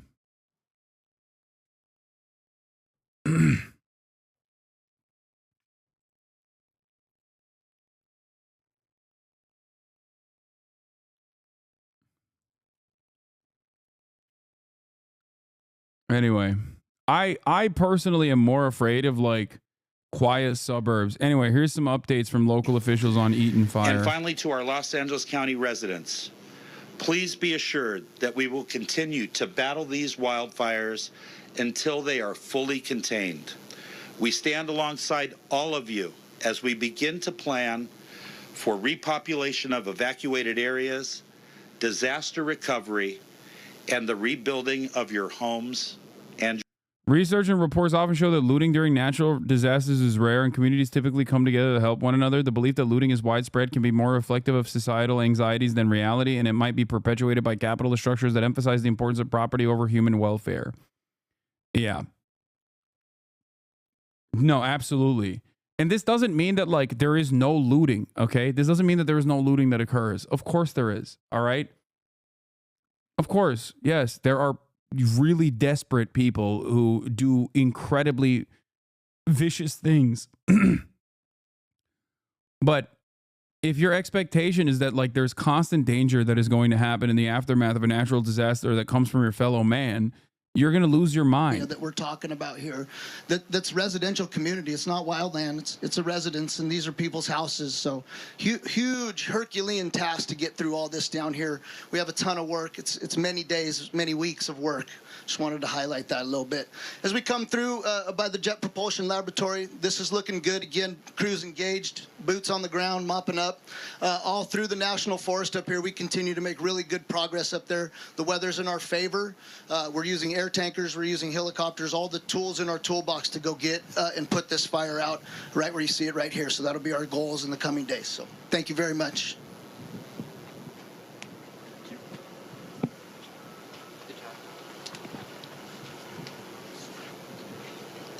Now we're going to have Los Angeles County Sheriff Commander Tanya E. Plunkett. Good afternoon. I'd like to take this time to update you on the Los Angeles County Sheriff's Department's effort in dealing with the Eaton Canyon fire. Currently, in response to the fire, our staffing has increased to approximately 500 personnel.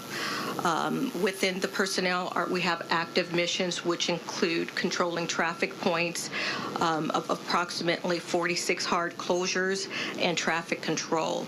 We also have roving security to deal with looting and address those issues.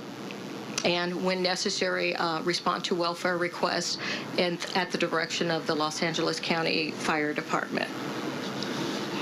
As you may, as you may be well aware that last night we instituted a curfew order which went into effect from 6 p.m. to 6 a.m.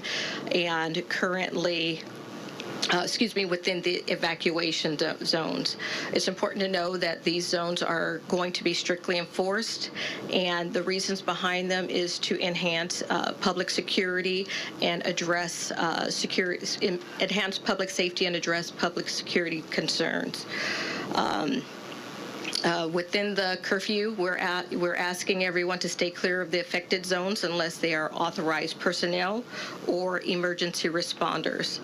Anyone found in violation of the curfew order will be subject to a misdemeanor crime and subject to $1,000 fine. Imagine your city being on fire and you use your platform to play Marvel Rivals and ban anyone that talks about the fires. Who did that? Why are you taking your anxieties and anger and frustration with other content creators to my chat for some reason?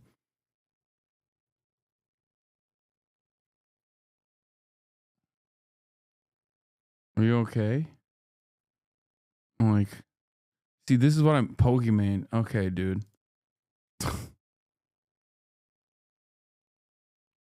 6 a.m. and in at 6 p.m. That search and rescue team, we are working jointly with our partners from Los Angeles County Fire Urban Rescue the coroner's office, FEMA, OES, and the use of cadaver dogs to search for remains and reunite families, most importantly. These searches will be a part of a grid search, like I mentioned, between the hours of 6 a.m. and 6 p.m. due to safety concerns and our inability to operate during nighttime hours. Unfortunately, we report that we have 8 deaths within the Eaton Canyon fire area that was affected by the fire. And in an effort to deal with the death and the tragedies as a result of this fire, we do have, working with our partners, family assistance centers that are open to provide information to people looking for missing family members, and that location is the Pasadena Civic Center. It will be comprised of OEM, sheriff's deputies, LAPD, Red Cross, the medical examiner, and yeah, they also implemented a curfew, a 6 p.m. curfew, while simultaneously there's like evacuation orders in place, which I think is so wild because at the same time,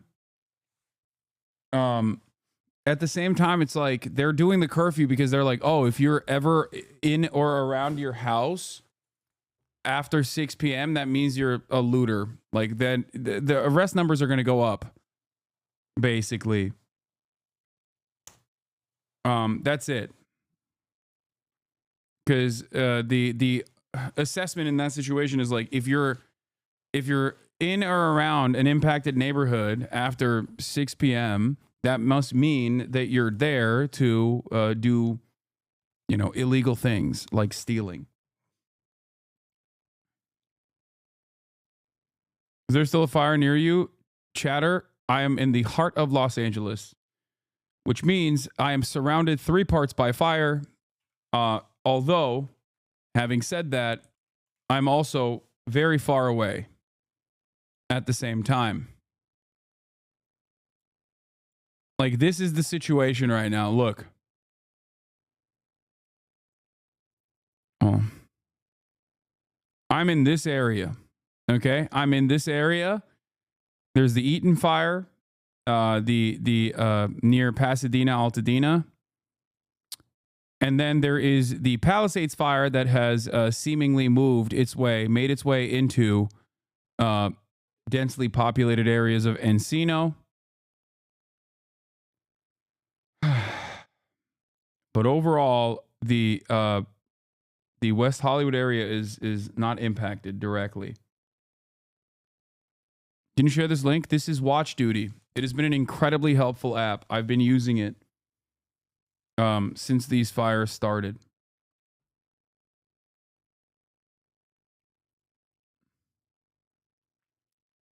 Is Will's house fine? Yes, but I believe that they are covered and caked in smoke.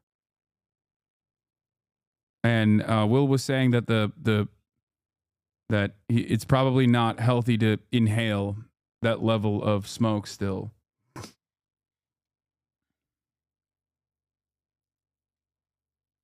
Yeah. From the city. New Orleans Police Department versus unarmed civilians, the Danziger Bridge, 19th years later. Of New Orleans. If you want to understand what the looting panic turns into, here is a terrifying story.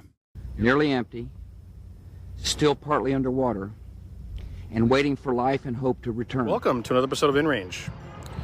Yes, this is a republication of a video that I filmed 9 years ago. I sat on this footage for 4 years and wasn't sure what to do with it, and published it in 2020, realizing that these things needed to be talked about more, not less, especially with the events going on in that year.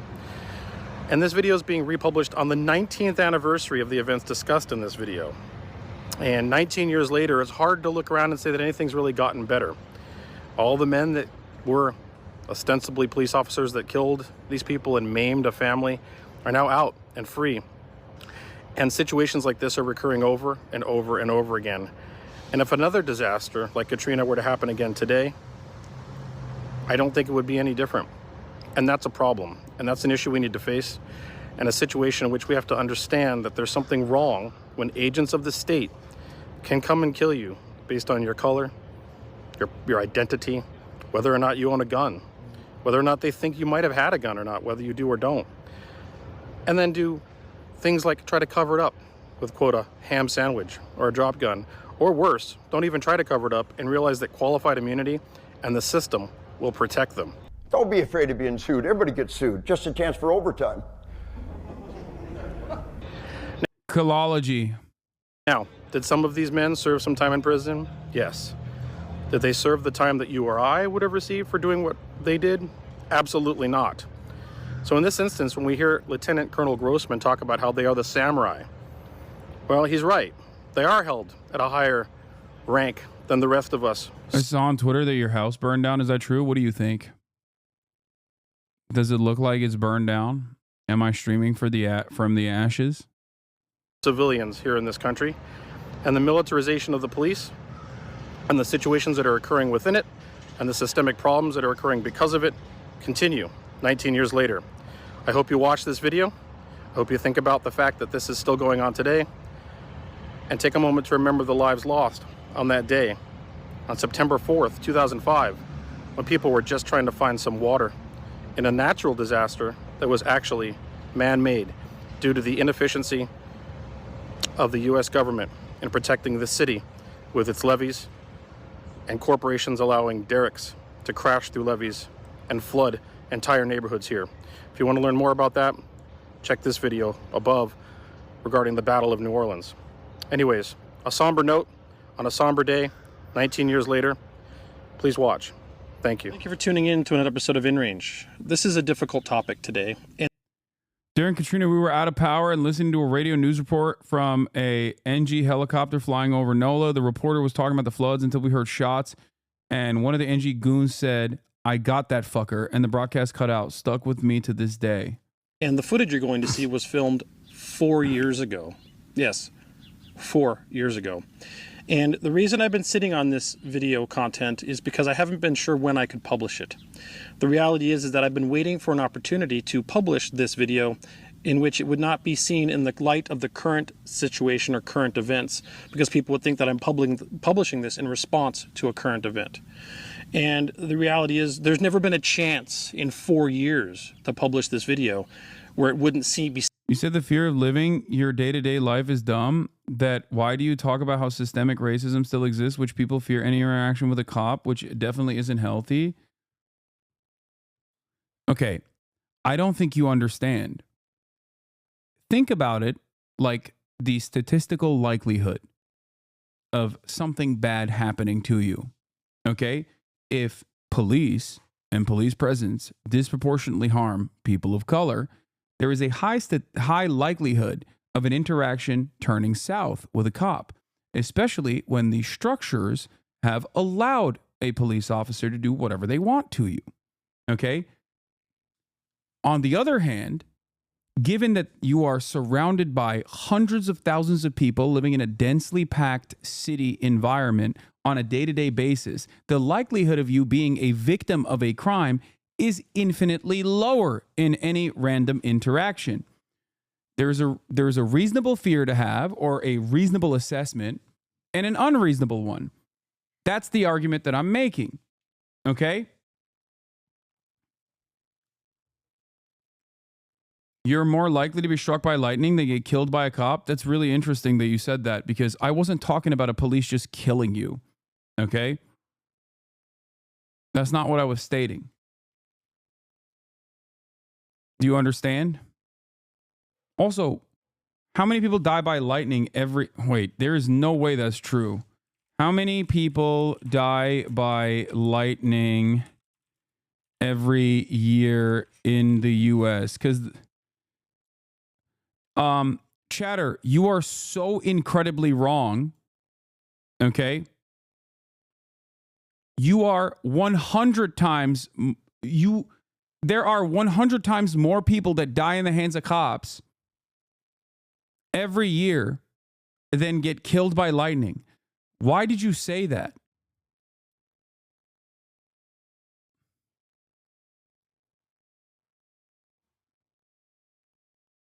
$20 people die by lightning every year in the United States of America. 2,000 people die by cops. Well, maybe not 2,000. What is it? Let's see. Police killings in Oh, it's not because of race. Wait, what? That's crazy. So you just put forth a completely ridiculous number and then immediately got disproven and then moved on to say, oh, that's not the case. I was like, it's just stupid. Stop. It's not about race. It's not about race at all. It's not 2,000. It's 1,000. I apologize. So not 100 times more likely, but 50 times. Police kill around 1,000 people, give or take, every single year. It's a 50x multiplier. Listen, bro.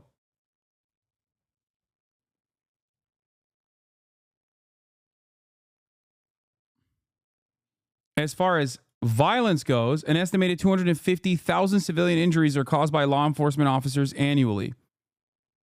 15% of civilians who experience police threat of use of force during legal interventions are injured. 250,000 civilians are injured by law enforcement officers annually. It's not just about if someone dies of a police attack is likely not because of race. Oh my God. Yeah, there are racist costs, but I don't know why you're in here trying to argue something that I wasn't even saying. This is like what you are trying to argue. Okay? Police are disproportionately more police have a higher likelihood of targeting you and even apprehending you and arresting you, okay, if you are not white. That's it. Seen as a commentary on a current event.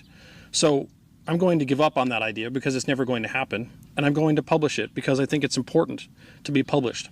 One of the topics that I, Carl, cover here on InRange TV are issues of historical significance that I believe are intentionally left out of the general population's narrative, culturally lost, whether it is Old West or modern.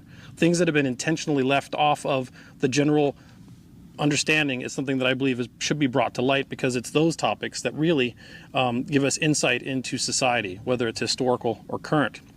And the one that I'm covering today is about the murder of a number of innocent and unarmed civilians on Danziger Bridge, September 4th, 2005, just a few days after Hurricane Katrina. And while you are inevitably going to paint this in the light of whatever current event is going on today, whether you're watching it right now in May of 2020 or watching it in November of 2025, I have an unsettling feeling that there'll be something going on in this country that will make you think that this video was published in response to that, and that is not the case. I also am going to dub in moments through this video, things that I have been able to find out more after the fact and hopefully correct the narrative. The other thing that I do want you to understand is that this is wholly my work. Okay, I'm not gonna watch this whole thing. I think it's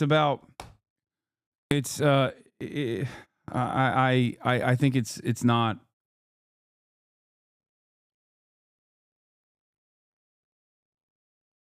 It's not a. I mean, it's relevant to the looting argument, but I think it's like directly talking about the Danziger Bridge. They're directly talking about the Danziger Bridge shootings is probably a better way to do it. On the morning of September 4, 2005, 6 days after Hurricane Katrina struck New Orleans, members of the New Orleans Police Department, ostensibly responding to a call from an officer under fire, shot and killed 2 civilians at the Danziger Bridge, a 17-year-old James Brissett and a 40-year-old Ronald Mason. 4 other civilians were wounded. All the victims were black. None were armed or had committed any crime. Madison, a mentally disabled man, was shot in the back. The shootings caused public anger and further eroded the community trust of the New Orleans Police Department and the federal response to Hurricane Katrina overall.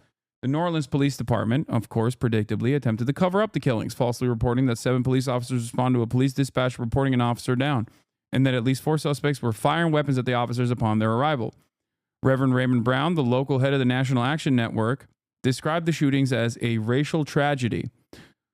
On August 5th, 2011, a federal jury in New Orleans convicted 5 NOPD officers of myriad charges related to the cover-up and deprivation of civil rights. An attorney for the U.S. Justice Department described the case as the most significant police misconduct prosecution in the U.S. since the Rodney King beating case. However, the convictions were vacated on September 17, 2013 by U.S. District Judge Kurt Engelhardt due to prosecutorial misconduct, and a new trial was ordered. The Justice Department appealed the decision to vacate the convictions, but a federal appeals court agreed that a new trial was warranted. On April 20th, 2016, the 5 former officers pleaded guilty to various charges related to the shooting and in return received reduced sentences ranging from 3 to 12 years in prison. 3 of the officers are white and 2 are black. Officers arrived in a budget rental truck. None of them were in uniform. They were armed with rifles, including AK-47s, at least one of which was unauthorized, and an M4 carbine.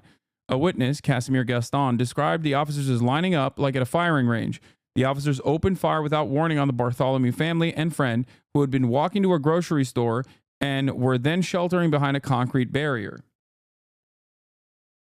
As a result of this initial shooting, 17-year-old James Brissett, a family friend, was killed. 4 other civilians were wounded. Susan Bartholomew's arm was partially shot off and later had to be amputated. Her husband Leonard was shot in the back, head, and foot. The Bartholomew's teenage daughter Leisha was shot 4 times. Jose Holmes Jr., a friend of Brissett's, was shot in the abdomen, the hand, and the jaw. 2 brothers who fled the scene, Ronald and Lance Madison, were pursued down the bridge by officers Gisevius and Falcon in an unmarked Louisiana State Police vehicle. Falcon fired his shotgun from the back of the car at Ronald, a developmentally disabled man who later died from his injuries. The autopsy found that Ronald sustained 7 gunshot wounds, 5 of them in his back. Bowen was later convicted of stomping Madison on the back before he died, though this conviction was overturned for a lack of physical evidence. Lance was then taken into custody and charged with 8 counts of attempting to kill police officers. He was held in custody for 3 weeks before being released without indictment. No weapons were recovered at the scene, and both police and civilian witnesses testified that the victims had been unarmed. They basically set out to engage in a paramilitary death squad as you know, police officers not even using their service weapons, using their own personal guns, because they wanted to go out and shoot and kill what they perceived, to get free kills, legal kills on what they perceived were looters. Okay? They weren't even in police gear. They had no indications that they were police.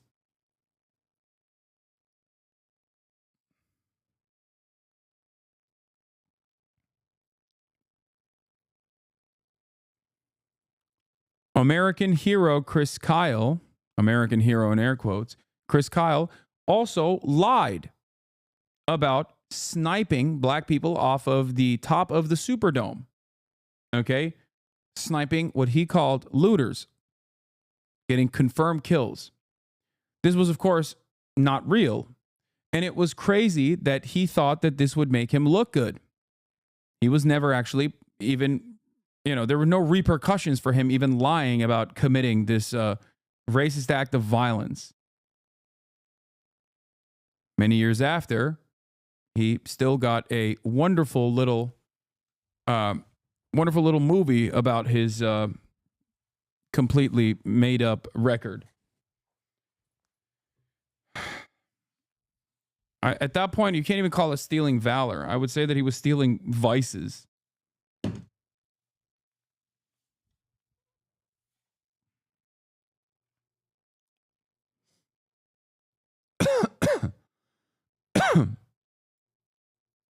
He was lying about engaging in a racialized lynching. Oh! We had a whole house. Now we have nothing. That was our chimney where Santa comes and now it's gone.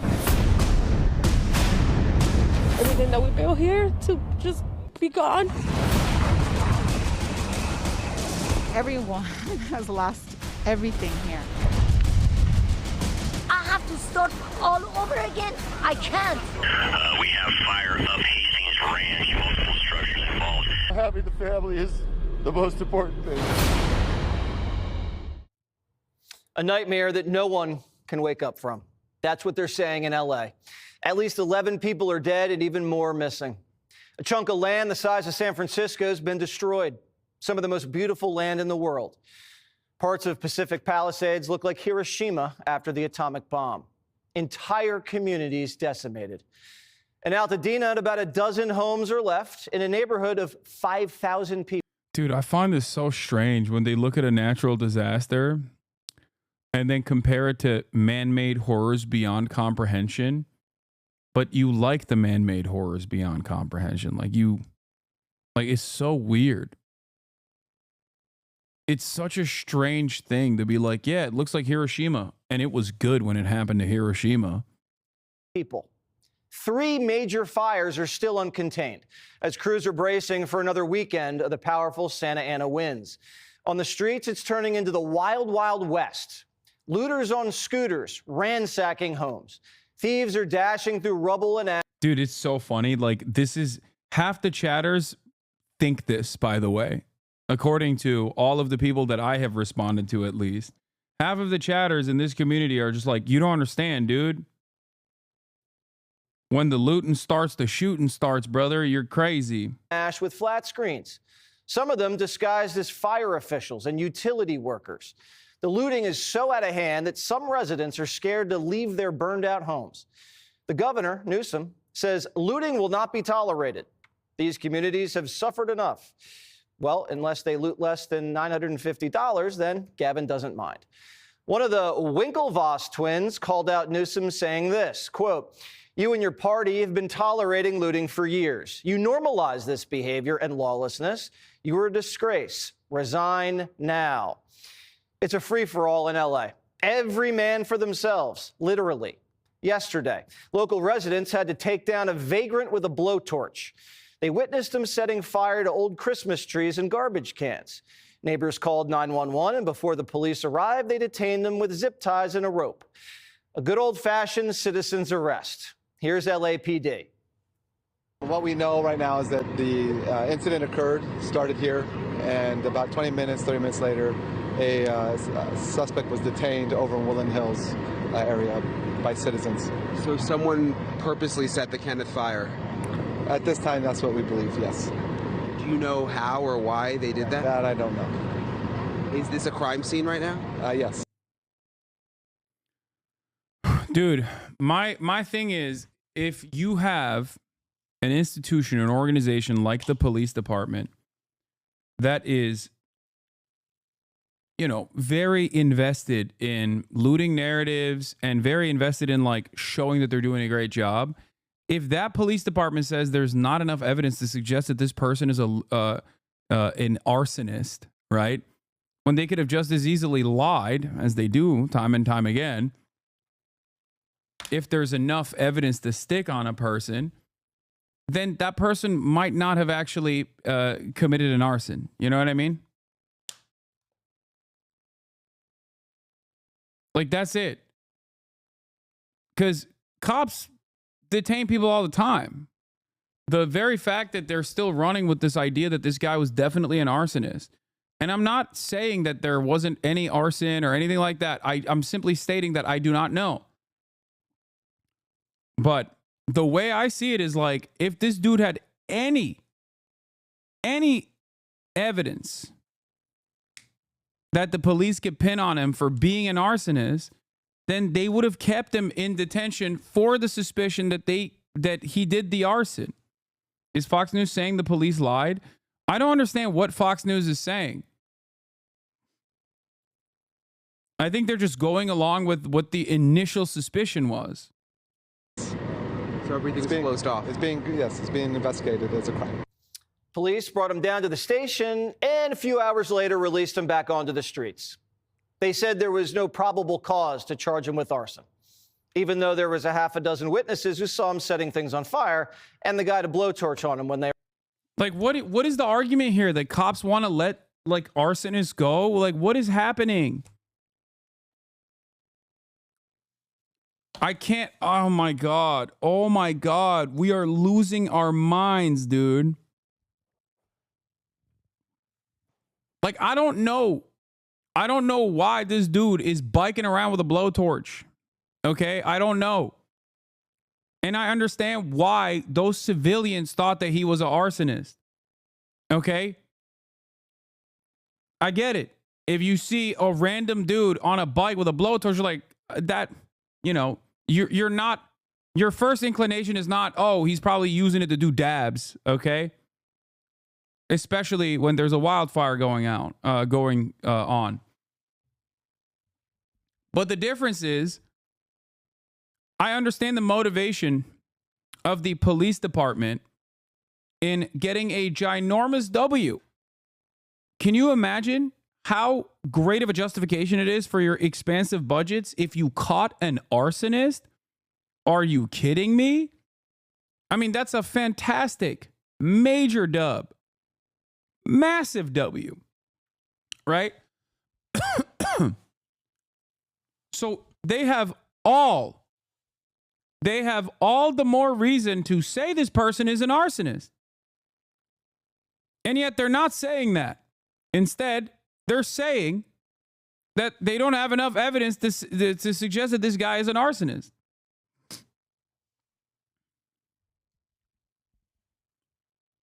So for Fox News to make it seem as though, like, nah, the woke police let this guy go, like, you're living on an alternative universe. They arrested him. That's not probable cause. So what was he doing with the blowtorch? Lighting a blunt? If this wasn't a homeless guy, I'm not sure, because homeless accounted for over half of the fires in LA. Wait, what? Based on that statistic, there's a strong probability that a homeless guy burned the city down. But we're waiting for the investigation to play out. Homes have been completely toasted, and some people say it feels intentional. Here's... Oh my God. Dude, the police are woke. It's actually the homeless. There's no evidence to suggest that this was man-made at all, but we're just going to go with that. Like, that is crazy.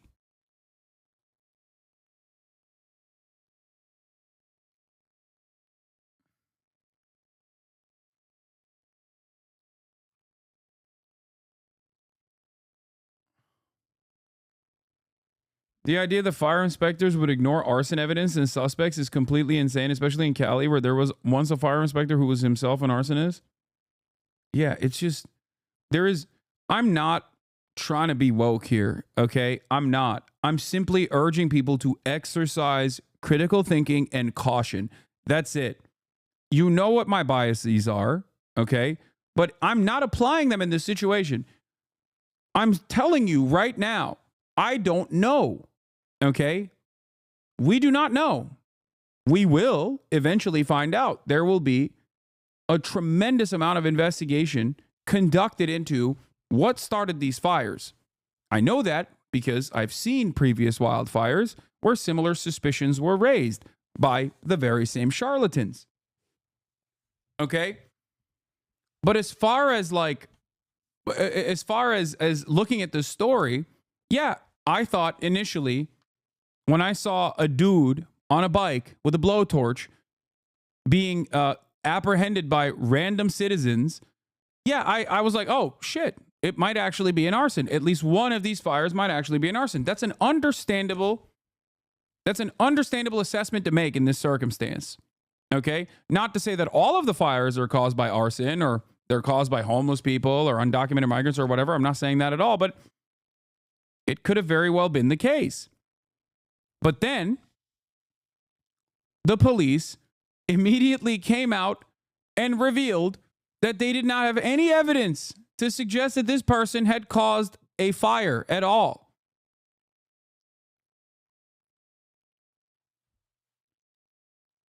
It's over at that point. Like, what are we doing?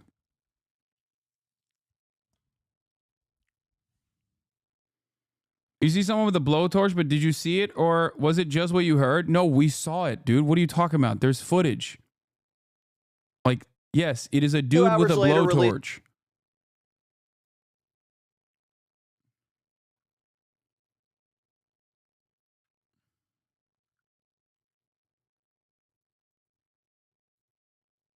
It's funny, blaming your own viewers too is the homeless fault, and especially those victims who lost their homes and became homeless. Good job, Fox News.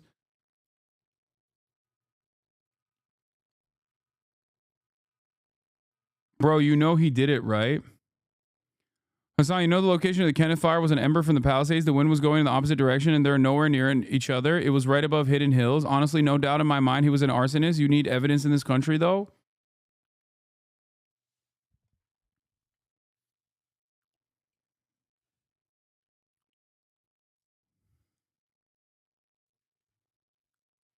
Brother,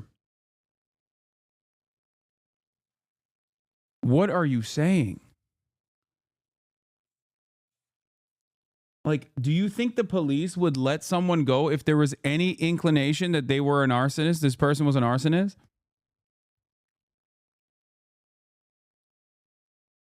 Jesse W. photo. Oh my God, it's Jesse Waters. It's Jesse Waters' photo.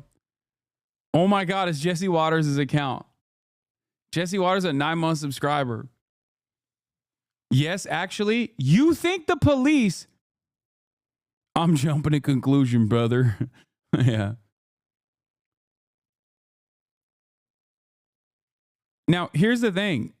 When I saw this video initially, I thought, yeah, they got an arsonist. I get it. I understand why you would think that. It makes sense. It looks like a duck. It walks like a duck. You're like, oh, it's a duck. But then the duck hunter turns around and tells you it's not a duck. What are you supposed to do? Be like, nah, he still did it. I know it.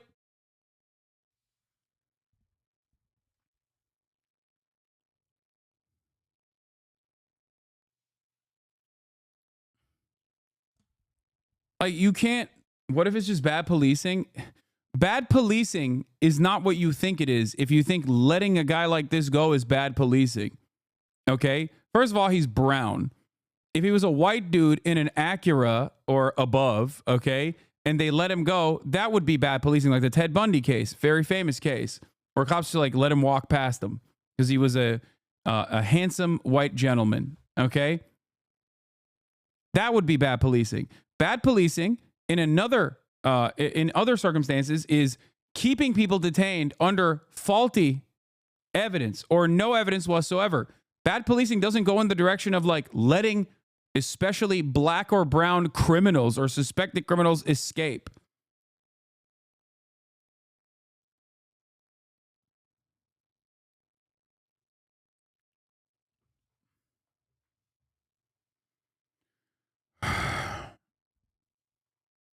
Bad policing doesn't go in this direction. It goes in the opposite direction, is what I'm trying to say.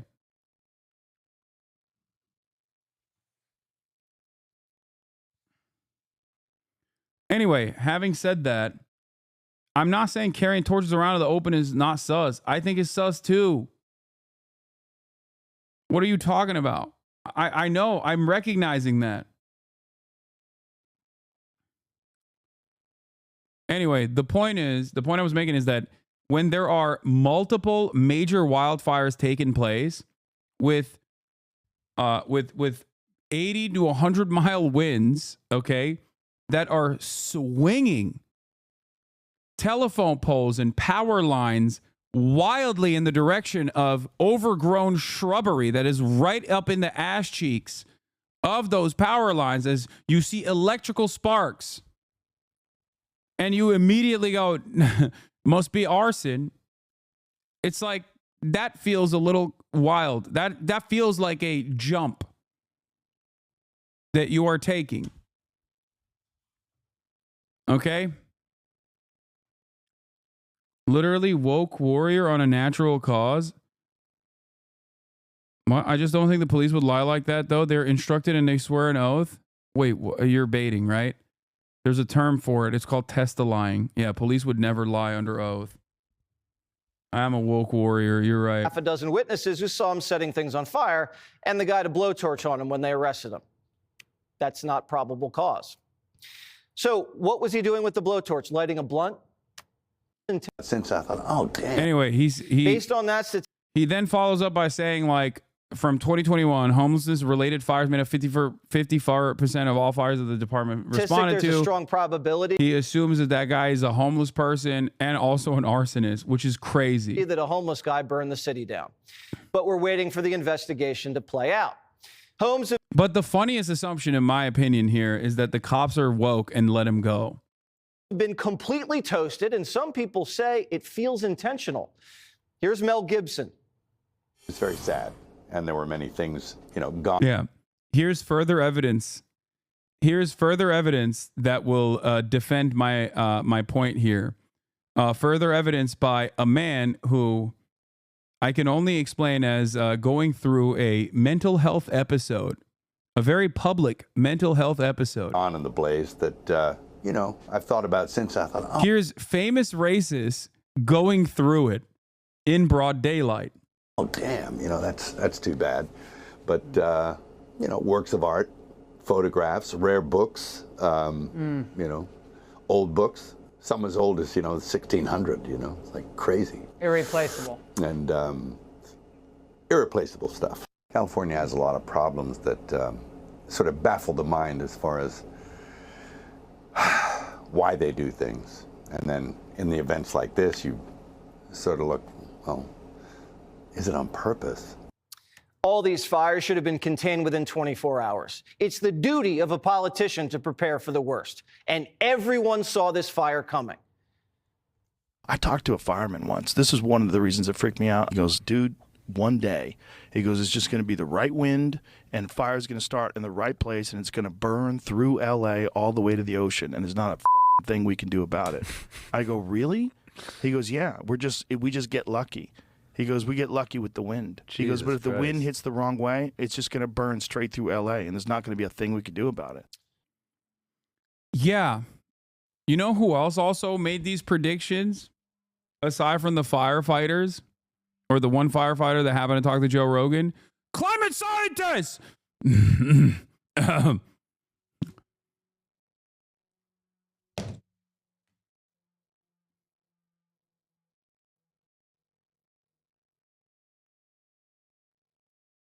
But they're woke and gay. So obviously, what do they know? All they know is eat hot chip and, you know, invest in renewable energies and lie. So how well was California prepared? Last week, the reservoir in Pacific Palisades was completely empty. There was no water. It could have been filled with 117 million gallons of water. Everyone saw it coming, but there's no way it could have started on its own, and it has to be an arson. Yeah, by the way, those two things are directly contradictory to one another, but it doesn't matter because it's just a barrage of misinformation. I feel like at this point, right-wingers specifically love the game of it. You know what I mean? They don't even, as long as there's like racial animus that you can engage in, and as long as you are just saying whatever is not true, that's cool. Okay?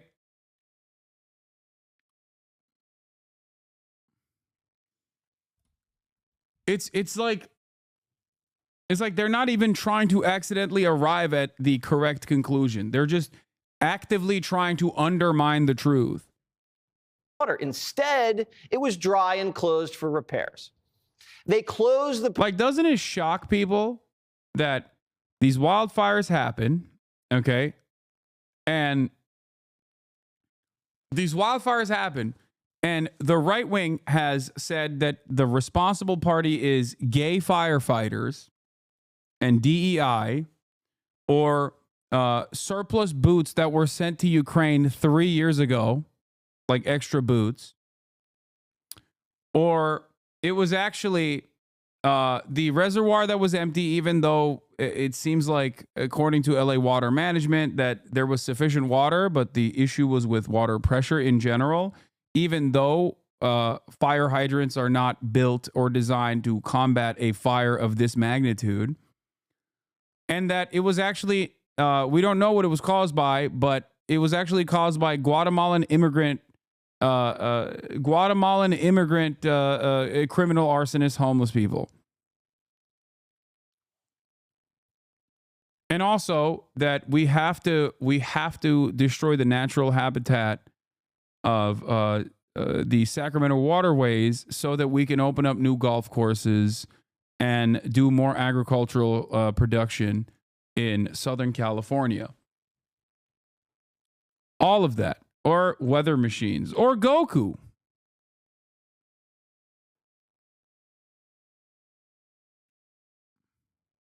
Pacific Palisades Reservoir during the season when the Santa Ana winds blow the hardest. And now the whole town's barbecued. And LA's water czar knew it. She basically watched them drain it. That's according to the Daily Mail. Janice Quiones gets paid $750,000 a year. Wonder how she got that job. Gavin Newsom also cut the fire budget. What is the the implication is what? That she got the job by being not white or something?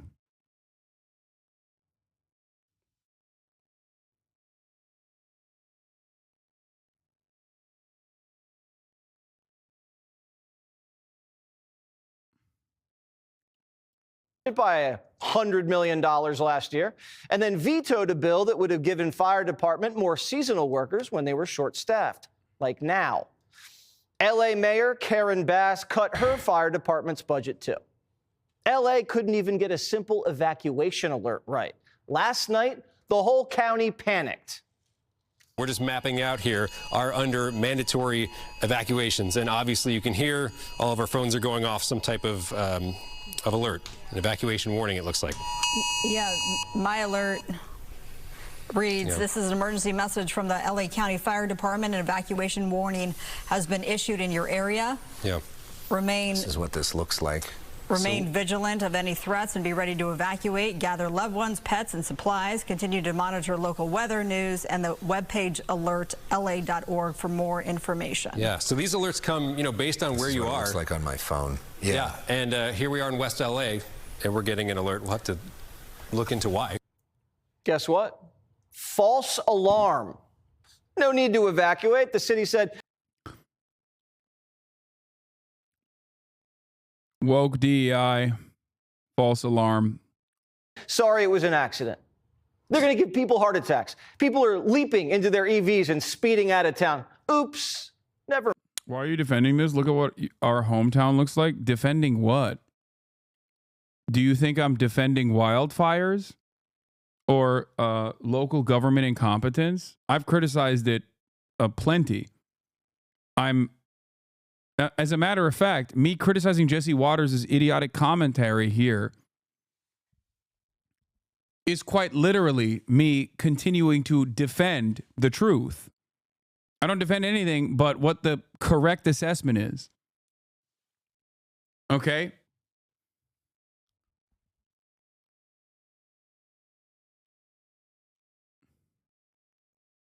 Is it incompetence that Jesse Waters is pointing out?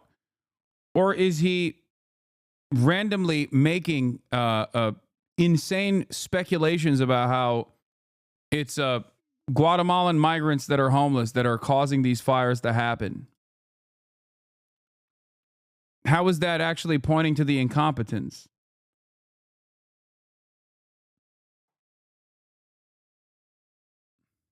Never mind. Nothing, I mean, nothing has gone right. The fire chief of LA, Kristen, says the mayors failed her. Did the city of Los Angeles fail you and your department and our city?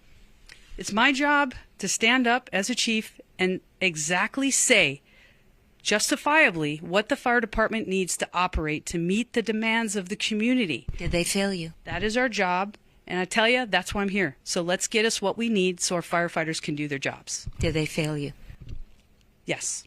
Over the last 3 years, And now the only truthful aspect of this comes in, and it's exclusively used as a weapon against like the Democratic Party and woke DEI.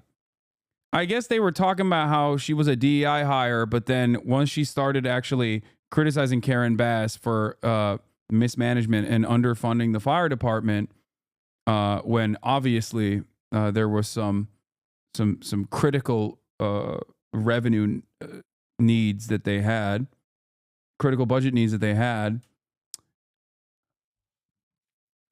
all of a sudden she's no longer a woke gay lesbian.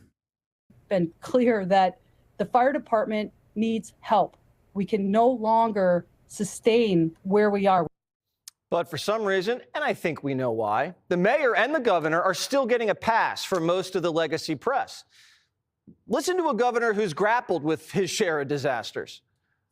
If Newsom was a Republican, you guys would you would have him nailed to the wall for what they're doing over there. When we had the Surfside Tower collapse. You seem to not understand what living in a country full of Nazis means. Yes, you're right. I'm totally oblivious to that. Thank you, Ginny, for Palestine. I have no idea what it looks like, even though I cover it every day. People from the Washington Post trying to blame me for it immediately without having any facts. That mayor of LA, if that were a Republican mayor, I could only imagine what that would do. I mean, you know the fires are at high risk and you try to go to Africa? But Gavin Newsom says none of this is my fault. The real battle we need to wage here is against the people blaming me. We've got to deal with this misinformation. There were hurricane force winds of mis and disinformation, lies. People want to divide this country, and we're going to have to address that as well. And it breaks my heart as people are suffering and struggling that we're up against those hurricane forces as well. And that's just a point of personal privilege that I share that with you because it infects real people that are out there, people I meet every single day, people the mayor's been meeting with, and they're having conversations that are not the Nazis killed dozens of my blood relatives, and you guys casually say our country's filled with Nazis. How do you expect to be taken seriously by people who have actual beef with Nazis? Wait, what are you talking about? You think people... Dude. You think that we should just wait until the final solution is implemented? Like, what's going on? Donald Trump has actively said he's running. Yes. Our country is filled with Nazis. It is true. What are you talking about? 100%. What do you think mass deportation of 20 million people looks like? Like, this is silly. There is no... What is this like? Oh, I'm going to gatekeep the word Nazi. We're in the initial stages of the Madagascar plan being implemented against undocumented migrants. There's a massive, meaningful gap between where we're at now and actual Nazis. No, there isn't. No, you just think someone is a Nazi after the fact. That's the problem. That's the issue. This is a silly, thought-terminating way of approaching what is happening in front of you. It completely undermines the necessity for learning about history. We shouldn't learn about history at all. Okay? It is not useful to learn about history. Yeah. I will wait until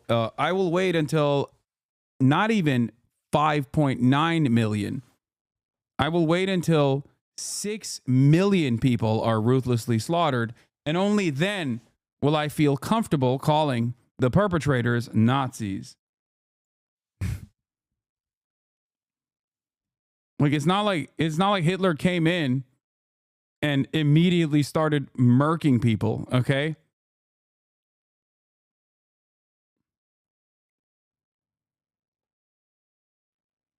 You think that only after the 6 millionth Jewish person that was killed in death camps, only then were they considered Nazis, or do you think it built up to that point?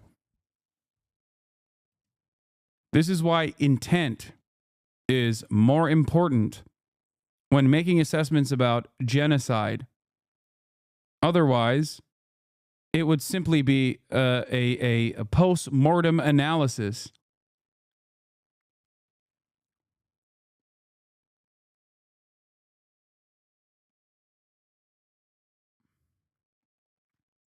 typical conversations you'd have at this time, and you wonder where this stuff comes from, and it's very damaging as well. This is what Democrats do. They screw up and then call their critics liars. But this time, that's hard to do when your whole city is still on fire. I think they were Nazis when they invaded my country, Czechoslovakia, and implemented a systematic genocide. We are not even close, man. Look up Reinhard Heydrich and tell me who the equivalent of that is in our country. Do you think that before they actually invaded Czechoslovakia and implemented a systemic genocide that you shouldn't have called them a Nazi or been afraid of what they're doing? I'm not a debate nerd, but that is just not a logical argument. If they start doing Nazi shit, I'm with you guys. At what point do you think Adolf Hitler can be considered a Nazi? Is it when he wrote Mein Kampf? Is it after the Reichstag fire?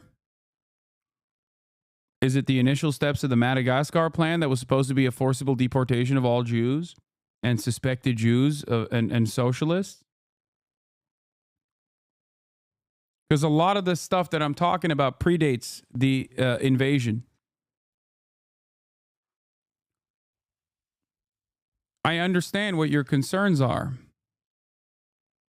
The problem is I've already addressed those concerns and you refuse to hear it.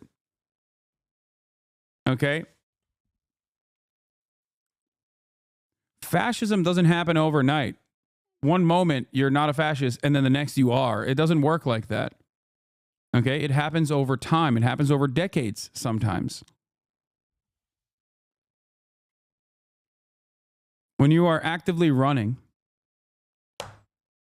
a campaign of mass deportation of 20 million people that you want to put into camps, I disagree with how slippery you think the slope is. Do you think mass deportation of 20 million people is valid enough to say that a person is a Nazi or a fascist?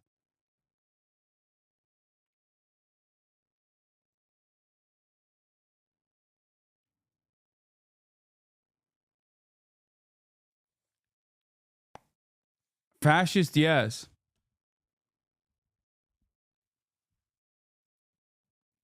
But not Nazi fascism. Like maybe Mussolini style fascism I'm on board with, but like not Nazi fascism. Is that what you're saying? Is that what it is? What a silly, pedantic argument. It's a catch-all term for fascist. Okay? That's it. Literally, yes, the rhetoric is meaningfully different.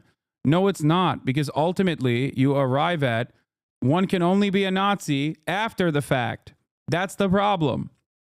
You consider someone to be a Nazi only after the fact. That's the difference. Okay? This is a useless argument around semantics.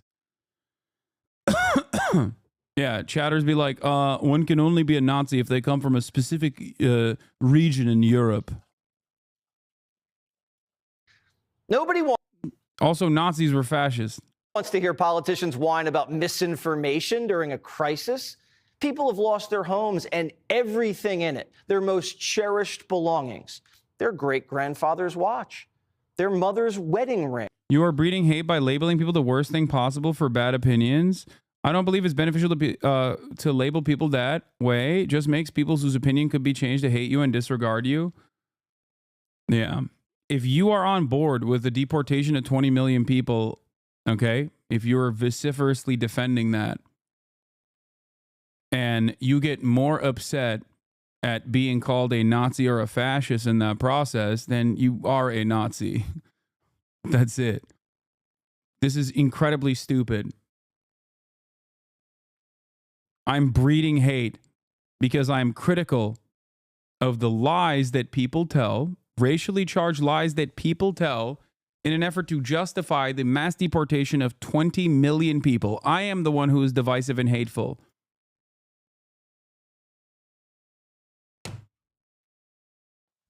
What are we doing? Think. Think for a moment. Okay? Please. It's always funny for a lot of privileged people that refuse to check their own personal blind spots. It's always funny when they go, it's not actually the racialized act of violence that is the problem here. It's you pointing it out. You're the one who's being divisive. So many people slide in to that comfortable boundary of reactionary thinking, like instantly.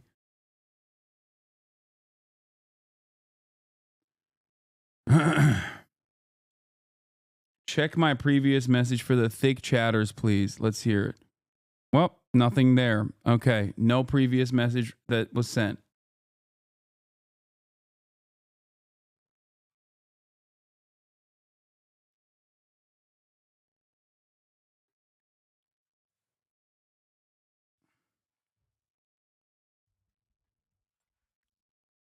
Let's continue with Jesse Waters. Priceless family heirlooms. Some have no insurance. The home is all they had. And they turn on TV and the governor's complaining about his approval rating and what someone wrote in the comment section. This fire has unleashed a fury in Hollywood. Actors and actresses who would never dare attack a Democrat because it could cost them their jobs are lacing into Gavin. Here's actress Sarah Foster. Quote, "We pay the highest taxes in California. Our fire hydrants were empty. Our vegetation was overgrown. Brush not cleared. Our reservoirs were emptied by our governor because tribal leaders wanted to..." This is just a rehashing of all of the right-wing talking points. Some of it is true. And some of it is just like silly nonsense that Donald Trump primed people into thinking is the real reason. Save fish. Our fire department budget was cut by our mayor, but thank God drug addicts are getting their drug kits. LA Mayor and Gavin Newsom resign. Your far-left policies have ruined our state and also our party. Even Morning Joe can't defend this. And they've defended everything, and I mean everything. We don't know the exact causes for the complete failure of government to be able to protect these homes. I don't think we can say it's a smelt alone. We don't know what it is, but I do think it's going to be like Hurricane Katrina. I mean, the infrastructure has been slashed. It's hard to hear people say in one of the richest cities in the world that, oh, we don't have enough water to protect people's homes. We're witnessing the collapse of liberal society. Everything's on fire, falling apart at the same time because of stupidity, corruption, and radical priorities.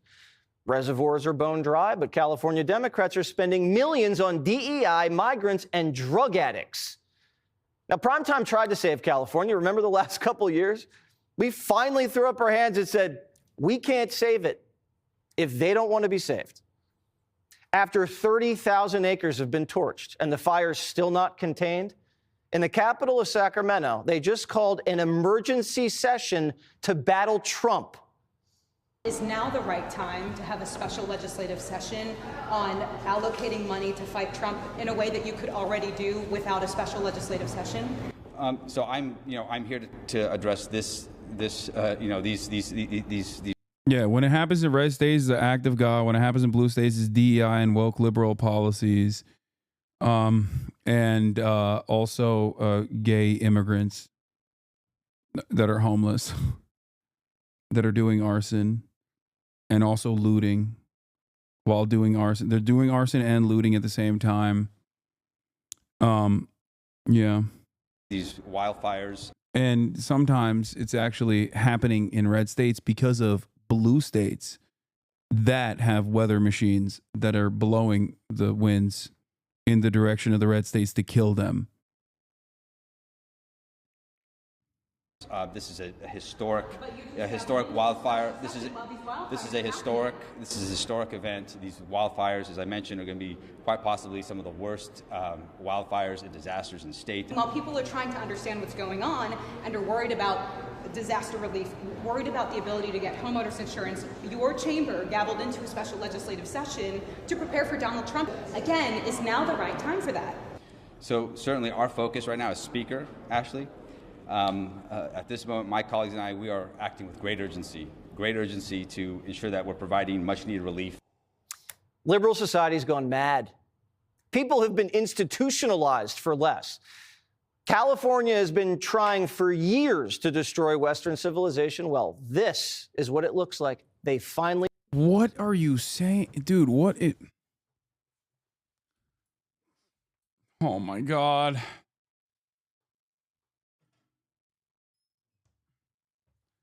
He's so close to the 14 words, dude. Oh my Lord. We are already in it, and it's gonna get so much worse. California's been trying to destroy Western civilization. California is perhaps one of the greatest propaganda machines for the very concept of Western civilization. Did it. Primetime's calling for a federal takeover of California. When a state becomes this dangerous and the government becomes this reckless, where the lives of millions of American citizens are being destroyed, their homes obliterated, their infrastructure annihilated, we can't wait for a recall election. This is an issue of national security. This is a public health emergency. We know they have public health emergency powers. Remember the pandemic? Invoke them. The elected officials in California can't be trusted. They're criminally negligent. Look at what we're seeing. This is a war scene. And if anyone thinks the people who are responsible for this catastrophe are going to somehow rebuild, I mean, I think, for the record, I think this is a pretty decent template for what is to come. Climate change supercharged extreme weather conditions lead to once-in-a-lifetime, once-in-a-century natural disasters that are going to become more and more commonplace. And in the process, when it happens in a blue state, they're going to say it's because of woke homosexuals. And when it happens in a red state, they're going to either say it's because of God, an act of God, or still like a weather machine or whatever. It's a purposeful distraction away from the actual reasons as to why these things seemingly happen more frequently. And that's it. Like, you're going to see this more and more, especially because these kinds of these kinds of natural disasters are going to happen way more frequently due to weather patterns changing dramatically. That's it. Straight up. This is the template. This is what they're going to keep doing over and over again. You're going to see a lot worse instances of this.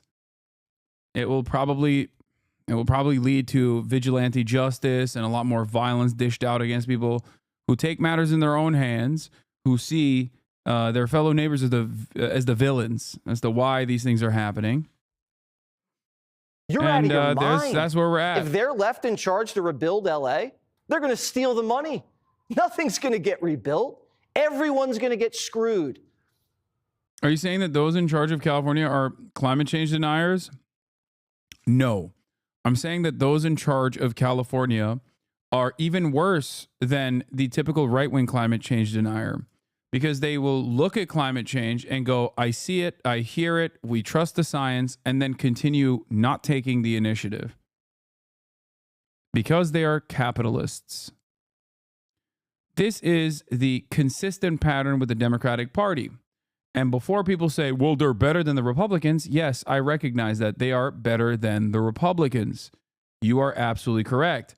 But they still very obviously do not take the necessary precautions. Okay? That's why the incompetence and the mismanagement from the LA County is very important to point to here. If you have money in the budget, but you're cutting the fire department's resources when they're desperately demanding more money to combat these sorts of disasters before they occur, and giving extra funds to the tune of $130 million to the police department, okay, when the LA Fire Department is asking for 71 additional people to hire, and you end up forcing them to cut their existing labor force by 30 people, okay? While simultaneously you're like, we really, really, really need to hire more cops. It doesn't matter if you're a climate change denier or not.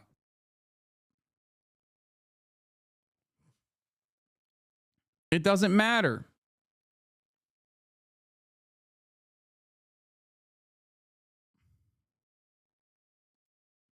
They're just marginally better than the Republican Party in terms of trying to manage this. Okay? This is biblical level destruction. And the city of LA is hosting the Olympics in 4 years. There's no way we can showcase LA to the world. A full federal takeover is needed. Invoke the Stafford Act. The state's overwhelmed. Martial law might have to be declared. Primetime praise for the poor people of LA, and hope we can put out this fire before. Fighting for a better future. Tonight, an inside look at the partnership between the state and CAL FIRE as they prepare for the brunt of fire season. It's a really good inside look at something you'll see only on CBS 13. Andrew Hobner takes us to a correctional camp in Nevada County. Washington Ridge Camp doesn't feel like a correctional facility. This place, it's a chance to figure it out, get away from the hustle and bustle. To the men clad in orange jumpsuits, it is, and it isn't. it pretty much takes away the CDCR part of this experience. When we go out to fires, the public is very supportive, very happy to see us. The captains treat us as men. Jamil Thomas is serving time for a weapons charge and says the prison environment is very different than what we see at camp. It's very racially segregated. So say this person over here does something I have nothing to do with. That involves me now. This place here is completely, you are held accountable. In the mornings, he goes outside, takes. It's so crazy that these dudes are so desperate for like a crumb of being treated like human beings, which they are, that they're like, this is great. I get paid sometimes $26 a day. Okay. And I get treated like a human, you know? People are appreciative. People offer dignity to me. In the mountain air and reads books on spirituality. And we got a saying, I mean, you know, if you're not happy here, you're just not happy. Firefighters here aren't paid much at all by normal standards, but even from within, there is a push for them to make a more livable wage. We have no issues in camp treating these guys with the respect of a firefighter. That's what they are. Inside the camp, individuals. Will this program give them a pathway to employment when released? No.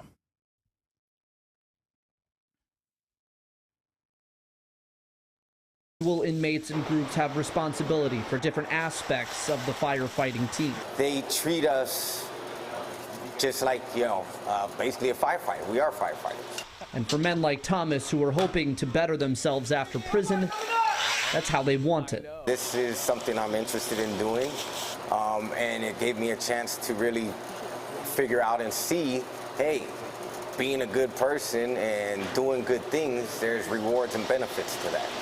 Fred Money with CDCR says the program reintroduces a degree of humanity back within his correctional officers.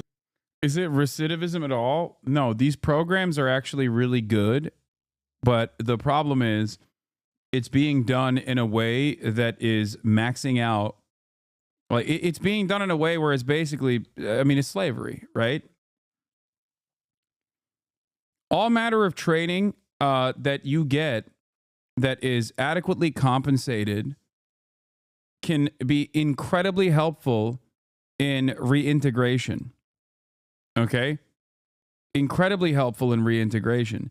The issue, on the other hand, is that these guys don't actually get the jobs. It is unimaginably rare for an inmate to be able to get gainful employment in a fire department, especially in Los Angeles County, after they get out. They're only good when they're doing this job for $5 to $10 a day, sometimes upwards of $27 a day. On the exact opposite of the spectrum are private fire brigades, where people get upwards of $7,000 a day protecting properties such as former LA mayoral candidate Rick Caruso's property in the Pacific Palisades. We will be talking to some of these inmate firefighters later today. Can you say more about why they don't get employment after getting out? Because there is desperate need for extra hands in combating wildfires, but there's not enough money.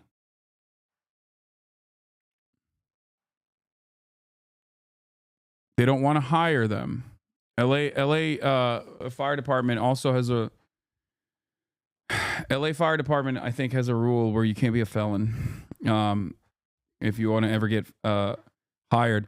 The thing is, the LA Fire Department is also one of the most sought after jobs, and the same for New York Fire Department as well. These are jobs with a decent pension plan. These are decently paid jobs in general, and it's a very competitive job to get. It's a super competitive market.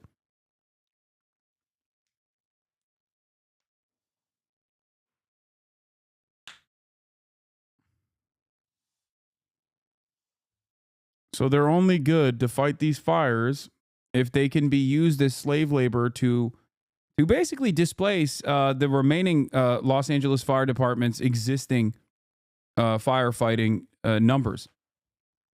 They do it for much cheaper, you know?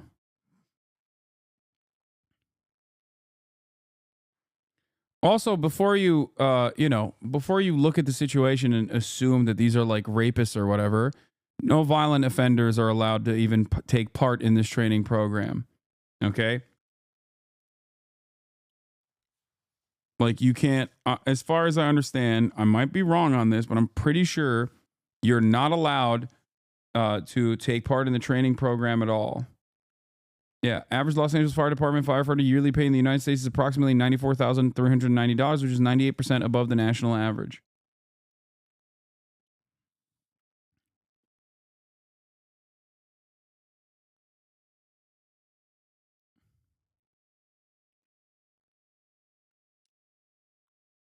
Yeah. California inmate firefighters are legally barred from serving as full-time firefighters after prison.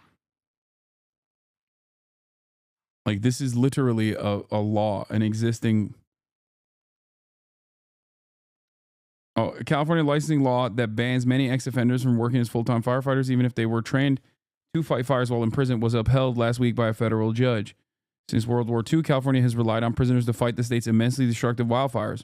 But once released from prison, the state makes it almost impossible for former prisoners to earn a living fighting fires full-time. Nearly all local fire departments require certification as an emergency medical technician, yet under California law, EMT certification is off limits to anyone who has ever been convicted of 2 or more felonies, has been released from prison for any felony in the past decade, or has been convicted of any 2 or more drug misdemeanors in the past 5 years. Adding to the absurdity, people with multiple felonies can still serve as volunteer or seasonal firefighters, though the latter is only a part-time and provides far less job security and fewer benefits than working year-round in a municipal fire department. This basically openly betrays the good reason for why these training programs exist. These training programs are good for reintegration, right? It is supposed to lower recidivism, the likelihood to reoffend, because if you have a gainful employment opportunity in the aftermath of your prison sentence, you are significantly less likely to fuck that up. Okay?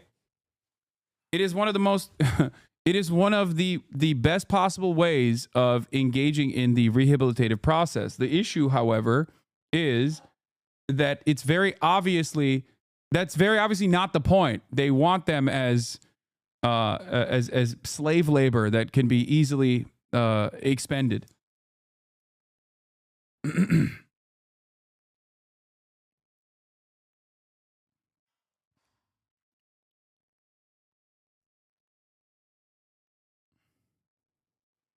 Crazy thing that firefighter jobs is competitive. Meanwhile, the LAPD and NYPD, all you need is to graduate from high school in the 6 months class to shoot people. Yeah, of course.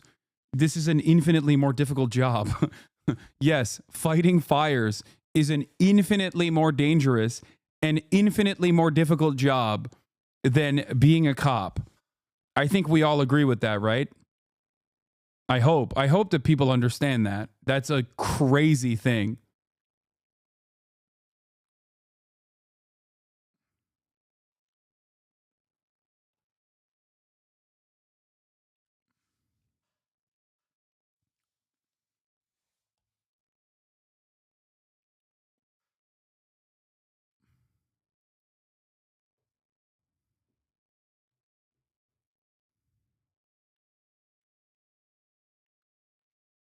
Anyway,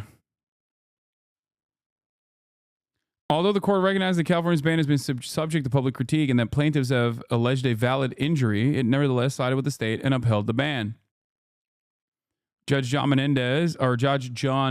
Mendez adopted the government's position that blocking ex-offenders from becoming EMT certified advances the government's legitimate interest in ensuring public safety, as EMTs often deal with vulnerable persons in responding to emergencies. This article is from 2021. It's not relevant. What? Many incarcerated firefighters do go on to gain employment at the California Department of Forestry and Fire, Cal Fire. Yeah, Cal Fire in 2022 hired an estimated 229 incarcerated firefighters, but we're talking about municipal jobs. I don't think they can get municipal jobs still. CAL FIRE partnered with Anti-Recidivism Coalition to develop an 18-month training and certification program in 2022. CAL FIRE estimated that 229 incarcerated firefighters had gone through the training program and 136 received jobs in the 5 years prior. Yeah, they can be seasonal. They can also be seasonal hires. This article also says that they can be seasonal hires. They simply cannot. They cannot work for the municipal fire department that is unionized, full-time job with benefits. That was what I was talking about.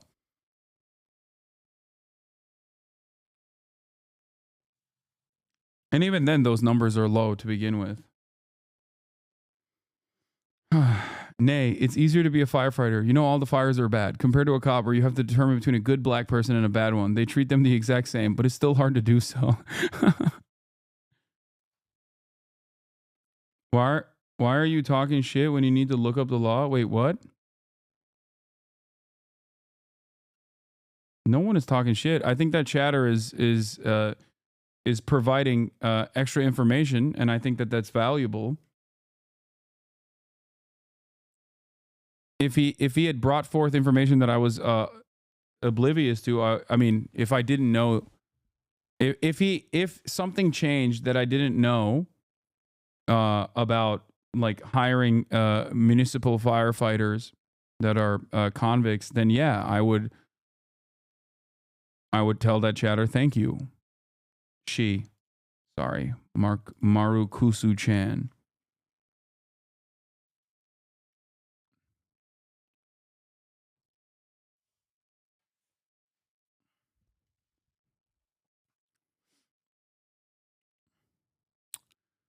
Anyway, but thank you for the additional clarification.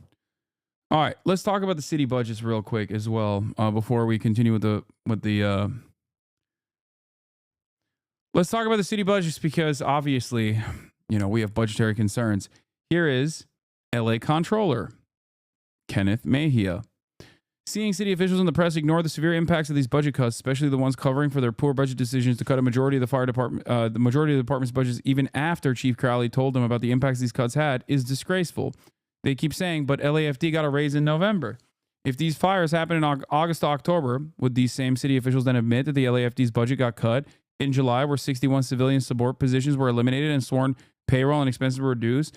By the way, as far as the civilian positions goes, yes, it's not directly a person that is holding the hose, but it's actually mechanics, for example. It's people that are responding to calls. Okay? It's people that are assigning tasks. Those are the civilian positions. They all play a very important role in the fire department working. When you cut a mechanic, then you can't actually fix the fire engines in time. Okay? You can't keep the trucks running with the same efficiency necessary to combat structural fires all around the city. By the way, the money that they keep saying is being held for LAFD's raise are in this separate account hasn't even been transferred to the LAFD's operational budget as of this date. How do we know all this? Because we're the city's accountant. We know the city's budget and finances. We didn't want to get into the city's budget and finances during these times, but to see the city officials come out and ignore the fire chief's warnings / impacts of the department's budget cuts made us jump in. We can explain how all this works and how we got here. Just scroll down. By the way, what's not being talked about is that Chief Crowley requested $914 million for the current fiscal year's budget, which started last July. Instead, the fire department got $800 million, a budget cut of $17.5 million from the year's prior adopted budget of $837 million. So they asked for $100 extra million, and they got a budget cut, a budget reduction. So in terms of their need, they needed $900 million, but they actually ended up only getting $819 million, which is functionally $100 million less almost than what they demanded for their needs. Okay, how much money do you need, Jesus? You're right. These guys are out of control. I, for one, personally think that if the fire chief is saying we need $100 extra million and they make a reasonable demand for it, is a reasonable ask for one of the largest cities in the United States of America, I think I'm going to give them that money. Okay? Except here's where the money went instead. And lo and behold, you might be shocked. Okay? Lo and behold, it went to the police department. That's right. That is right. In the second largest metropolitan city in the United States of America, did it go to the fire department to fight fires adequately? No. It went to the police department instead. After we're through these disastrous fires, we will hold a whole day's worth of our usual educational sessions where we educate people about the city's budget and finances. P.S. Do you want to know what city has transferred so far from the separate account that's holding this LAFD raises? $35 million to mainly pay for the city's liability payouts and litigation outside counsel costs. Where do you think those liability payouts are going to? You think it's going to the fire department liability payouts? Who is sucking up these funds? Oh, that's right. It's the police department. Our understaffed office just got our budget cut too. This eliminated 27 positions. Mainly accountants who do payroll and pay the bills. We're projected to overspend now because the city didn't account for our raises. Because of that, we have to find funds to transfer into our office's operating budget. Are city officials then going to deny that we got our office's budget cut because they're eventually going to transfer money into our operating budget to cover our overspending? That's their logic. And then guess who everyone yells at when employees have issues with payroll or are waiting for their raises or vendors about getting paid? Us, our understaffed office, where the city thought it was a great idea to cut accountants who handle the city's payroll and budgets. If you want to see more about who got the most funds, operational budget increases in the fiscal year 2024-2025, please go back to this list and you will see exactly who got the whopping largest sum.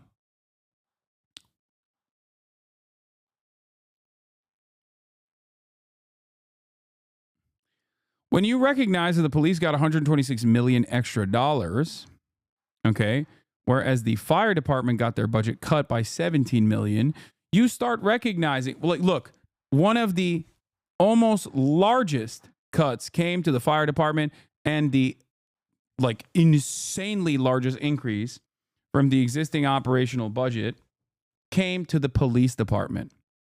Now understand something. Okay? Republicans look at this and go, oh, well, they gave like $10 million to housing. Or they gave like a couple million to, immigration or something. Like, you know what I mean? Like integration. Or libraries.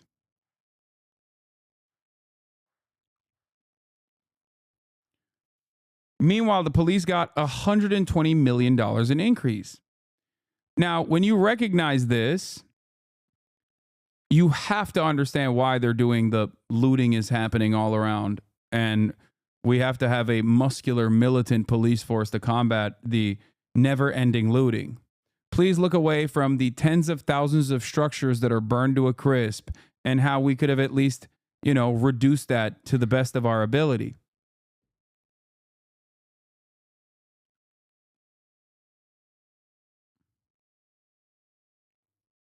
Please. You think the police budget increase is why they're jumping on this looting bandwagon? It's not a bandwagon. This is just the modus operandi. Hello? It's not a bandwagon at all.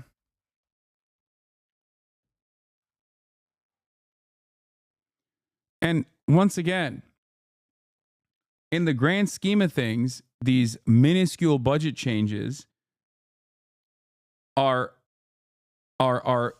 not the most reliable way to be like, well, that's $17 extra million that could have like fought fires or whatever. It's not about that. It's about spending priorities. If the city's spending priorities focus on reallocating all of the existing numbers to the police department, then their priorities are out of whack. That's my point. Minuscule law, yes, $17 million is marginal in comparison to the $800 million that the Los Angeles Fire Department receives.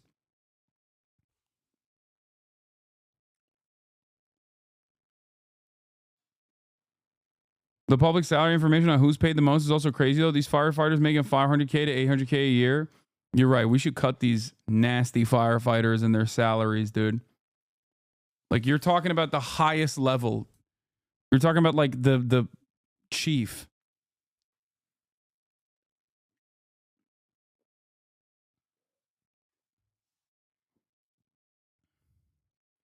I don't even know if they do make $500K.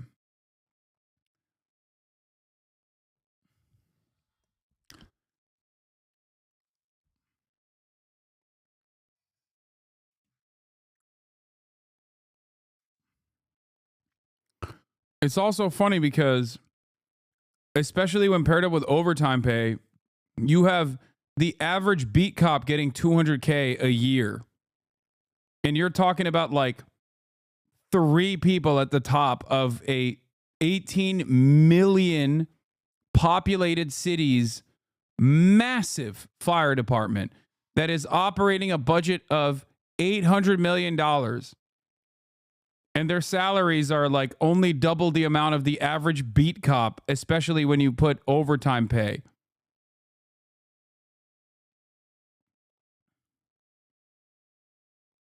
Pretty sure the guy on the ladder makes $7 million.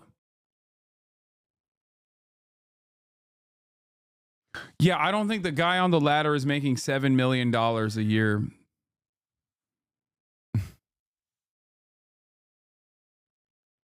New LA chief sworn in as one of the highest paid.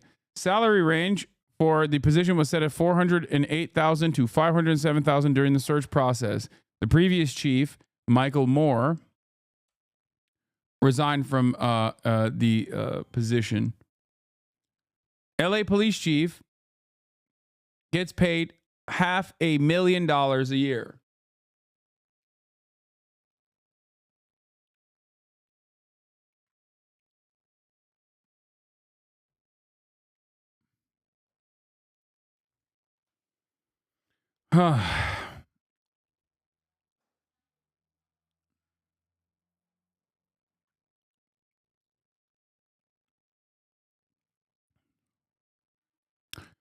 This cut hurts the response. 1/3 of the Act's positions were in fleet maintenance. In budget memos since the initial cuts, Crowley has been asking for those positions to be restored. Why? Because fire trucks and ambulances are offline. Firefighters showed up to fight when the call was made, and they didn't have enough working vehicles. In budget memo after budget memo, Crowley has been explaining how this hurts their readiness and why it needs to be fixed. Some of the positions Acts were specialty positions. It makes no sense to invest in $1 million machines but divest from their maintenance. Bass's own budget predicts that vehicle availability will go up despite making these cuts. Based on hope, a wish, a prayer, it's not what has been happening. Crowley came back with a mid-year request begging for the positions to be filled and funded, even on a 6-month basis. They haven't been yet. Public comment at the October Fire Commission meeting highlights the problem. I would encourage each member of the Fire Commission to visit the Supply and Maintenance Division Yard in Lincoln Heights if you haven't already had the chance to do so. You'll see rows and rows of fire engines, fire trucks, rescue ambulances, and many other vehicles that are broken down, have been sitting there for months, if not years. Our mechanics are stressed, they're overworked, and they don't have enough time to do the proper maintenance on our rigs, which... Yeah, LAFD, by the way, LAFD's entire budget is around $800 million, $814 this past year, lower than the year prior, which was $839 million. The Los Angeles Police Department's budget is $3 billion. Okay? I think it's, wait, what is it? Yearly budget. $2 billion. Apologies. $2.4 billion. I overshot it by an extra billion. It's $2.4 $2.14 billion for 25 to 26. This plan reflects an 8.1% increase.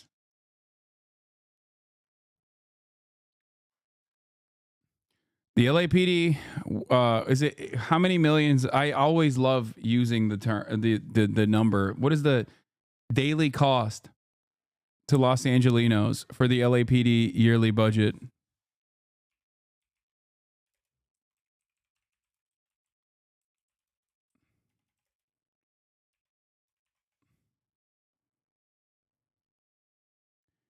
$5,863,013.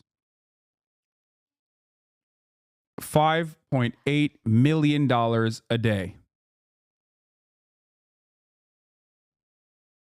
It's not 8 million a day.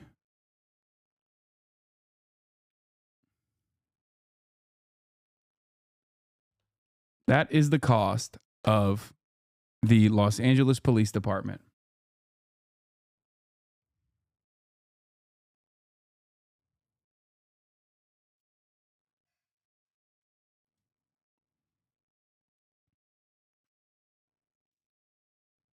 Yep.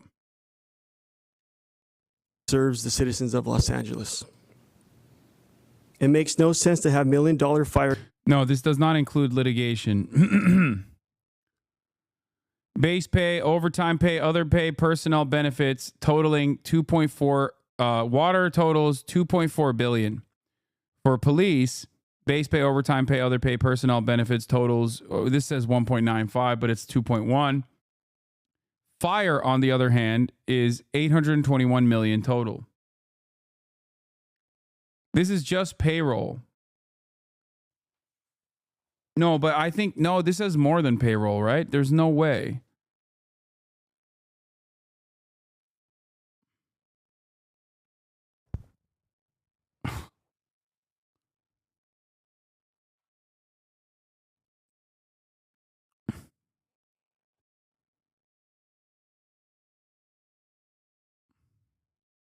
Where's Cinemarxism? This is your shit. Yeah, 2.4. I mean, you got it. Yeah.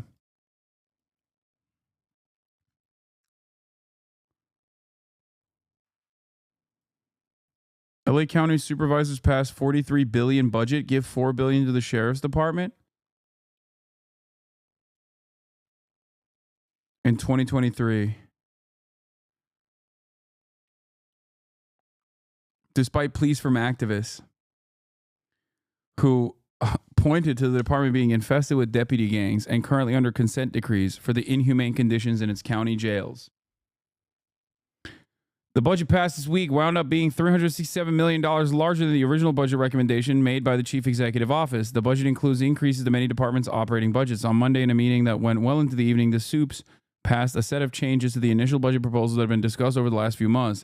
These last changes include allocations of monies to an additional 552 staff positions, another 16.3 million to addressing homelessness, 29.9 million for more for various departments to move people with mental health conditions out of jails, at least another 52 million to county jails, and another 117 million to restructure the juvenile probation system. The LA County's multi-billion-dollar budget is bigger than of Kansas, Montana, and Vermont combined. 25% of the country's revenues locally generated. County's revenues locally generated, mostly made up of property taxes. 23% is generated from special funds and districts. 20% comes from state assistance.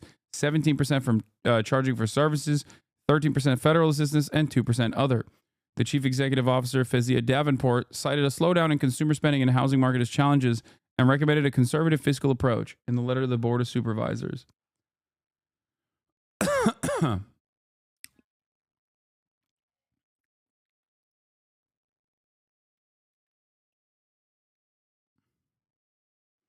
Supervisor Holly Mitchell, 2nd District, made a last-minute attempt to delay giving additional money to the Sheriff's Department by making a read-in motion. However, she lost that vote 2-2.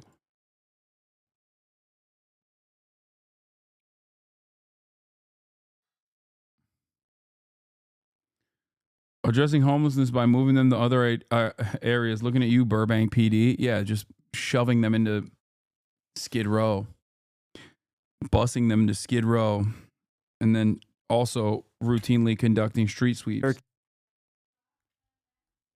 So when Crowley says that 17.5 million mattered, this is what she means. Non-working trucks stuck in a maintenance yard hampered their response. This also prevented them from doing the annual brush clearance assessment, which she talks about in her December memo. Those brush clearance assessment fine property owners for not cleaning up flammable brush, but also hire contractors to do the work of clearing the fuel that spread the fire. The last report, 2022, was issued in 2023. None appeared on the council file this year, which is atypical. So let's talk about the brush clearance, okay?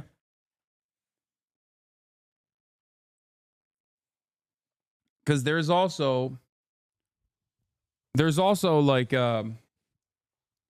another problem here with an important part of wildfire prevention, okay? Which is controlled burns.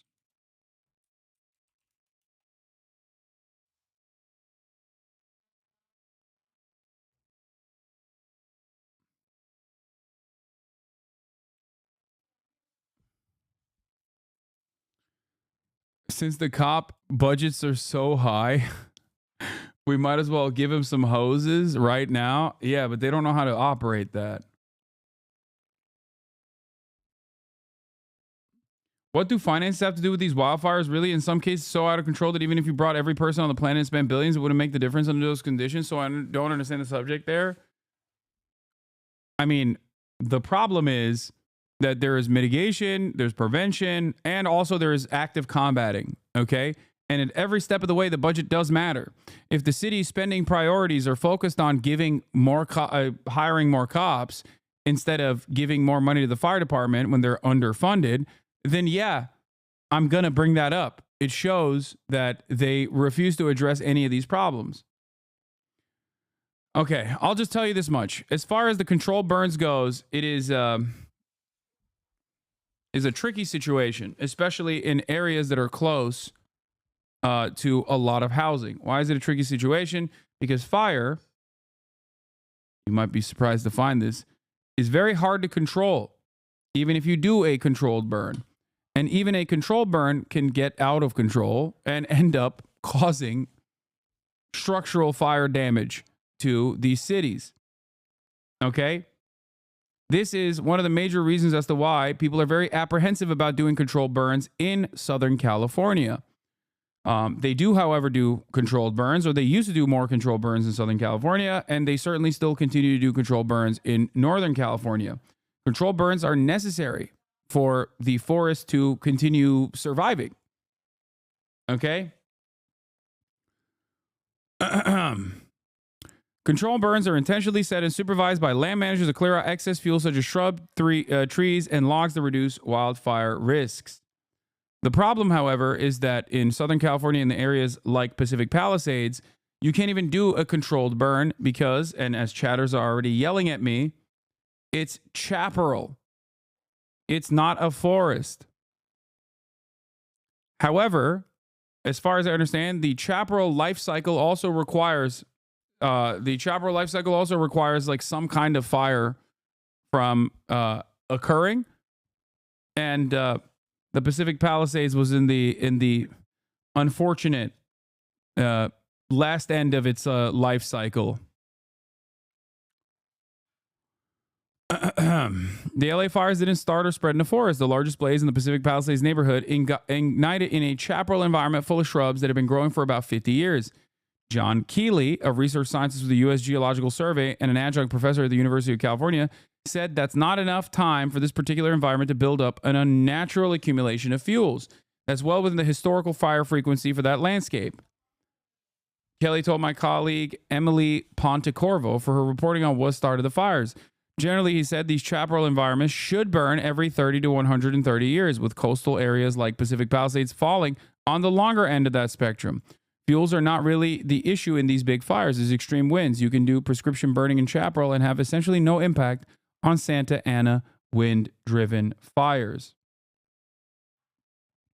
We still don't know what ignited the LA fires, and thus whether a human utility, or other mysterious source is to blame, like Goku. But the combination of factors that led to the blazes, wet periods that allow for abundant vegetation growth, followed by drought and intensely powerful winds, are simply a perilously bad combination. Fire breaks, strips of land where vegetation is reduced or removed, can often prove helpful, and they do exist in the LA hillsides. But as Matthew Hertow, a professor at the University of New Mexico and director of Center for Fire Resilient Ecosystems and Society, told me bluntly, when you have 100-mile-an-hour winds pushing fire, there's not a hell of a lot that's going to stop it. This is an important part of this process that I keep stressing. And a lot of people don't understand it and think that I'm defending Karen Bass or Gavin Newsom or the lesbian fire chief or whatever the frick people are upset about on any particular moment. Okay? But this ultimately is the reality. Climate change that causes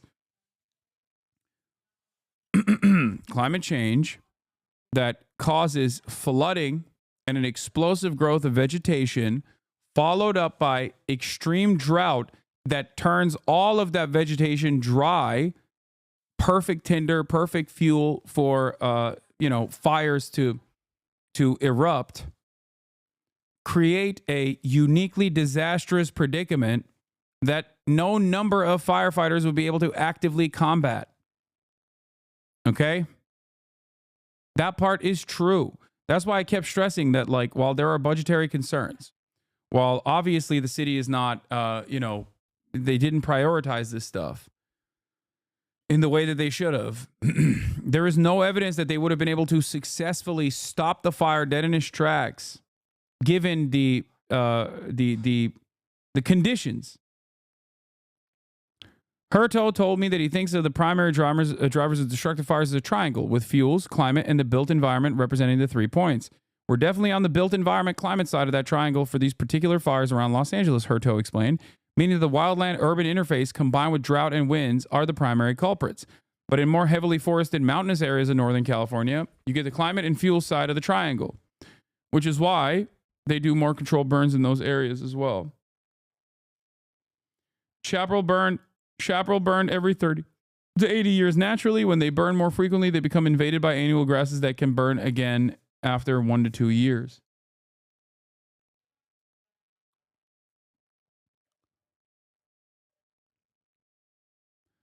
Embers can travel impressive distances in the wind, as evidenced by footage of past fires jumping expansive freeways in Southern California.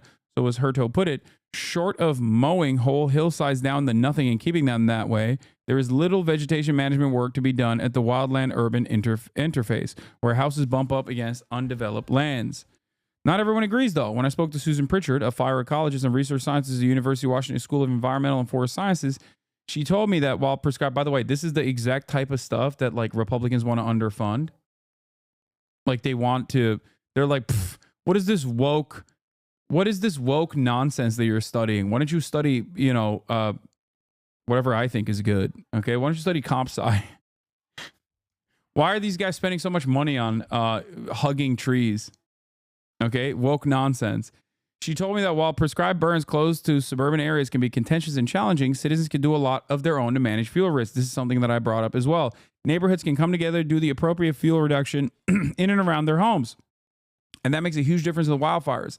Landscaping in and around homes matter, even if you have 100-mile-an-hour winds with a lot of embers. So this right here is something that the fire department, in unison with the county, should be actively communicating to everyone and ensuring that there is proper upkeep. Okay? The brush clearing in LA County are private properties on hills or close to the forest to do your own cleanup. I live on a hill in LA, and we have to do it every year to limit the brush that can catch fire. I help my elderly neighbor do hers. Because even if embers fly across with 100-mile winds, it still needs to land on something that can catch, that can erupt in flame. Okay, hold on. My food is here.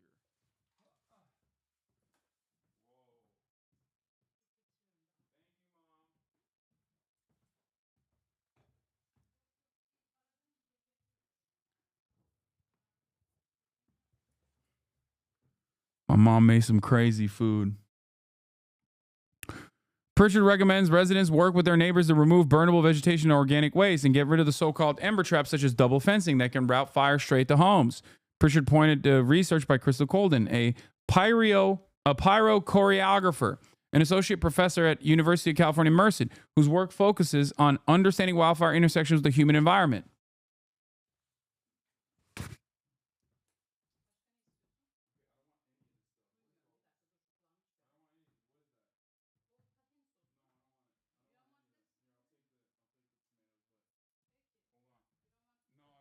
I want the other stuff.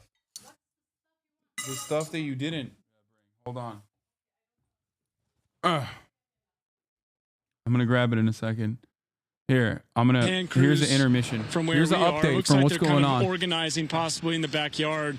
But again, this is probably 20 feet from this home. So we saw those hand crews go back in there. I'm assuming they're going to try to stomp it out. But yeah, this is pretty close. Very. They're certainly better positioned too. So if it gets any closer, they can, I believe, put water on it. That's why they're there. They're part of the, protection team. Mm-hmm. Yeah, fortunately, the conditions out here are pretty good. I mean, we're not seeing those big wind gusts like we were seeing Tuesday night. I mean, I remember Tuesday, it was blowing us over out there, gust upwards of 50 miles an hour. Right now, relatively calm conditions. The smoke's pretty much going straight up. If anything, it's probably blowing away from the homes. So, hopefully it actually helps the firefight in the grand scheme of things if it starts blowing back onto itself. But right now, a little close for comfort for people out here. Absolutely. And I'm sure whomever owns that home behind you is getting very nervous. Do you know, is that particular homeowner still home, or did they evacuate? We believe they evacuated. We haven't seen them. I know our Fox crew's been at their house all day, and I think has permission to be in their driveway right now. But we are under the belief that they have evacuated and are safe, and possibly watching Fox 11 right now to see how their home is doing. And good news to report, it appears like things are going well, and the fire crews are going to make sure that it doesn't reach their house. Well, I was going to make comment that the vehicle that's in the driveway is nose out the way they advise you to be, but then I see a lot of stuff or possessions on top of the hood, which may mean it's one of the media teams there that has parked in that direction, but also they took the advice to put their vehicle in a nose-out position so that they could get out quickly. But again, that is the way. When the fire authorities tell you this is the way you should park your car, you should take it out of the garage and make sure it's in a place where you can get into it and out of the area quickly. The problem with the area where Matthew is now and where most of this firefight is going on, we're talking about canyon roads, we're talking about narrow roads. That, too, is the reason why they don't want people to get back into the neighborhoods. Even if you do own a property, I'm getting text messages from someone who says, can you get me into my home, into my neighborhood? And the answer is no. The National Guard is there to keep you out, not just because of the looting concern, but also because they don't want you to get in the way of what the fire professionals have to do. What the firefighters now have they're to saying do. what the National Guard is supposed to be doing. Fire trucks are big. They're big and wide. If you add to the parking situation, that's just going to, it's not going to help. So, imagine all the people that do want to go back. They want to see what the condition of their property is. That it's very frustrating. But the answer is, nope, you cannot go back in. Not when there is such an active firefight going on, as we see yet another fire truck go by. Hey, Matthew, can you tell is that an LAFD truck that just passed you, or by chance one of the more exotic ones coming from out of area? That's from Santa Monica, so a little bit of a drive. Not their jurisdiction, I believe, so they're definitely here helping out. And I do want to show you this, because I think this is pretty interesting. We always talk about those embers, and when you were talking, one landed right next to my foot. I don't know if you can see that. But that's, the concern. Even though what we're seeing right now is relatively small, we know that those embers can travel upwards of 2 miles. And if it lands on a piece of dry vegetation, it's still hot, can start another spot fire down the road. And that's why we have those evacuations further out than where we are right now on the edge of the fire line. right? So, Yeah. And you were also talking about all the vehicles parking nose out because there's only one road out, right? So if the fire were to come down, we always need to have an exit plan. So those are things that we think about as members of the media. You leave your engine on and you face the way out. So if things change very quickly, you can get out of here and try to be safe. In a moment's notice.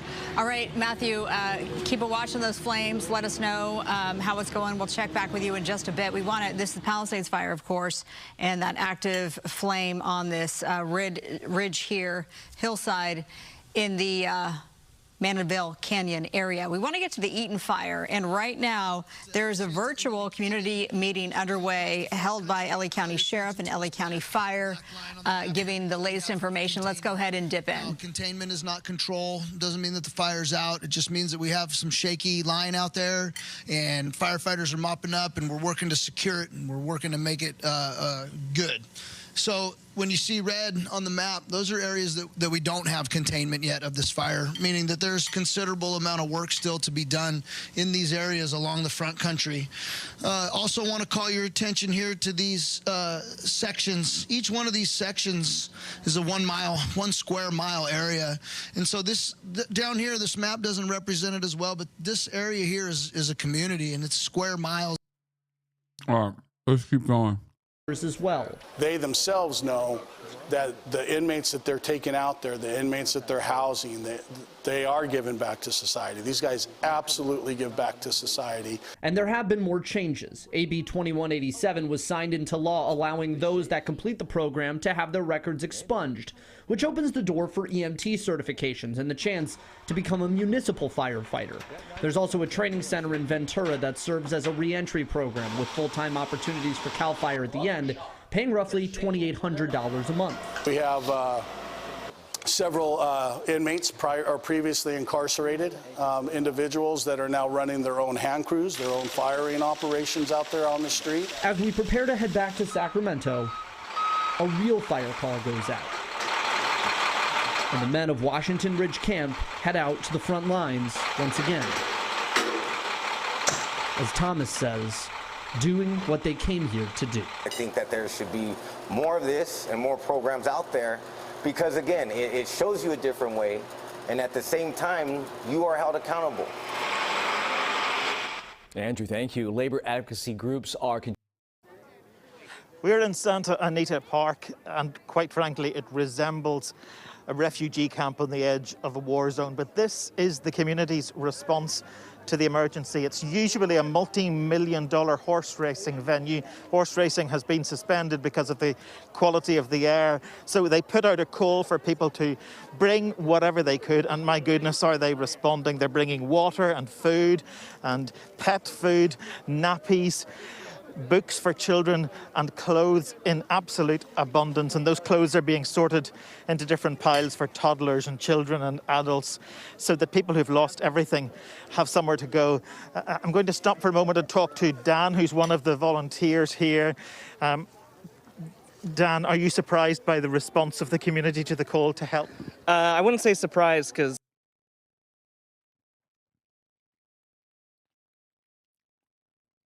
am I crazy?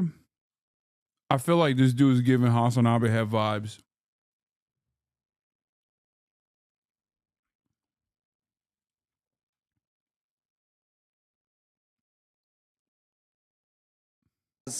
it's what we do. How important is it to the community right now?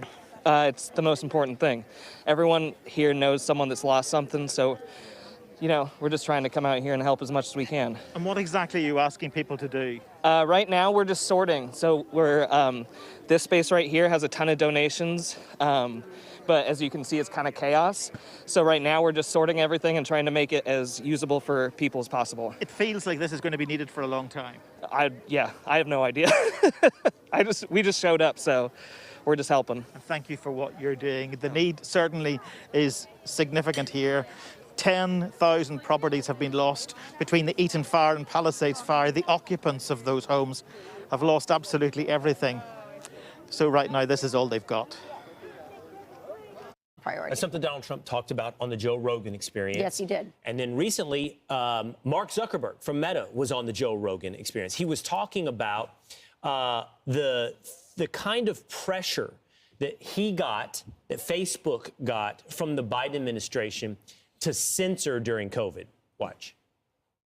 During the Biden administration, when they were trying to roll out the vaccine program, while they're trying to... I want to understand what a Hassan Abiy vibes is. All I'm saying is anytime I see people doing mutual aid,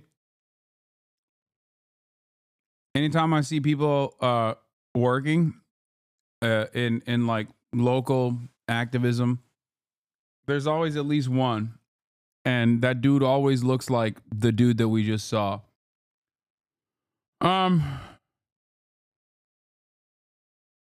There's just something about it. I can just tell. But I don't know. All right, this is Fire County official trailer by CBS. I understand that I committed a serious crime. I take full responsibility for my actions. You can show them that you can be a positive member of society. Cal Fire is hungry for inmates just like you. Station 42, vegetation fire, That's Bodega us. Highway. Come on, let's go. Game time! Move! I am sorry that I didn't make it today. It's okay. Totally forgot. It's our anniversary. Girl, you forgot your anniversary? Shut up, Jake. We are terrible people to date. I don't know why she puts up with me. You're a firefighter. She's basically dating Superman. Good morning, gentlemen. This is 3 Rock Con Camp. Your life is pretty simple. I'm gonna teach you guys to remove the vegetation from the forest floor so the fire has no fuel to burn. You work hard, you do what I tell you, you'll reduce your sentence and go home to your friends and your family sooner. Yes, sir. Station 42, vehicular accident on Buckeye Road. Fire in the timber. This has potential to become a major incident. 3 Rock responding. Grab your tools. Let's go. All right, guys. This is a real baptism by fire. By the end of the night, I'm gonna know what kind of a man you are. What'd you do? I'm here because I robbed a man at gunpoint.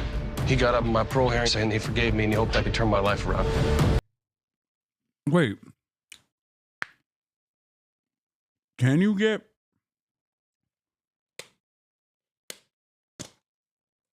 I thought if it was like I thought if you're a violent offender, you can't do the program, but maybe I'm wrong.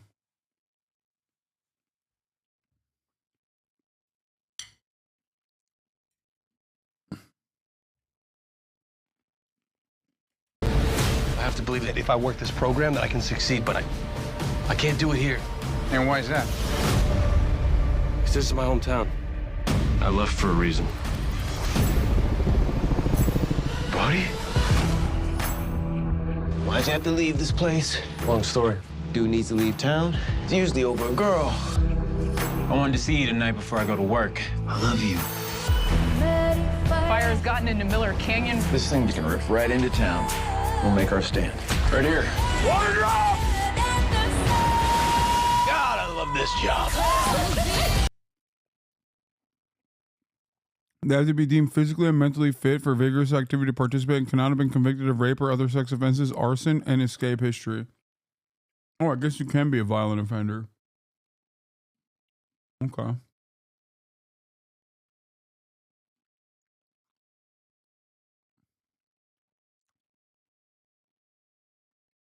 I'm being told I was just on the news.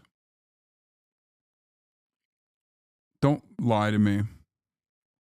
You just came in.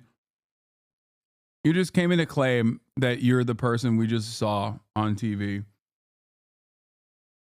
Don't lie. That person's name was Dan, too. Your name is Kathy.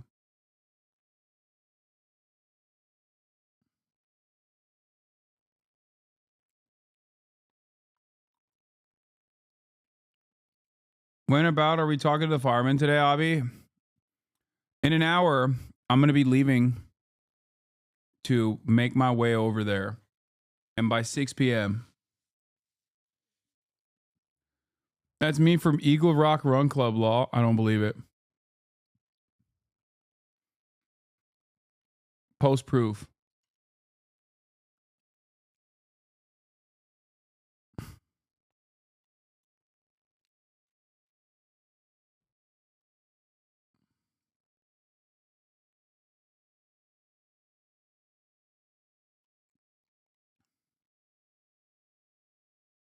The 2018 Campfire documentary is on Netflix.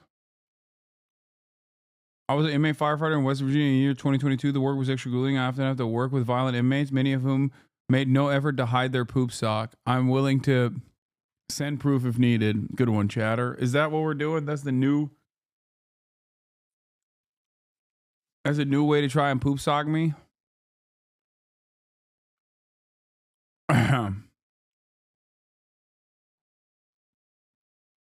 Disrespectful.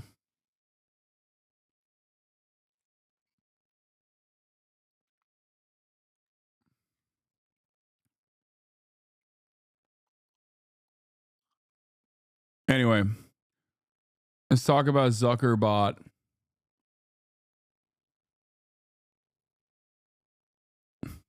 To push that program, they also tried to censor anyone who was basically arguing against it. And they pushed us super hard to take down things that were honestly were true, right? I mean, they basically pushed us and said, you know, anything that says that vaccines might have side effects, you basically need to take down. And I was just like, well, we're not going to do that. Like, we're clearly not going to do that. I mean, that is kind of inarguable. Bro, I'm sorry. Tim Pool. But it is so unimaginably simple to dupe conservabots. All you need to do is just be like, yeah, I hate vaccines and gay people and Mexicans, really. What I hate the most, though, a gay vaccinated Mexican. And then that's it. They're like, oh, he's no longer overcome by the woke mind virus. That's it. That's all it takes, man.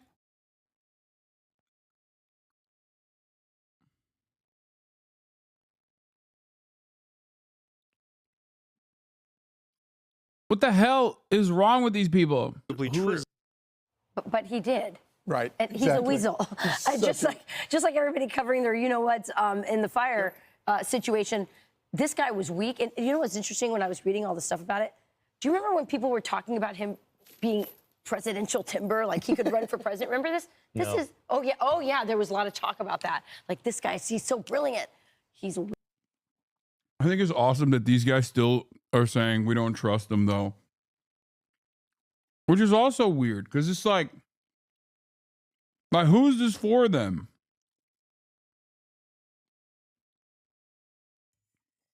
He's doing all this for you, and you still don't trust him? Okay.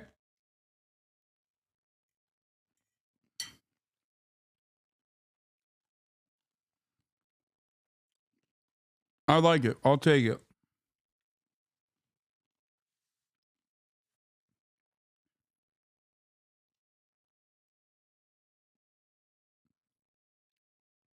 weak.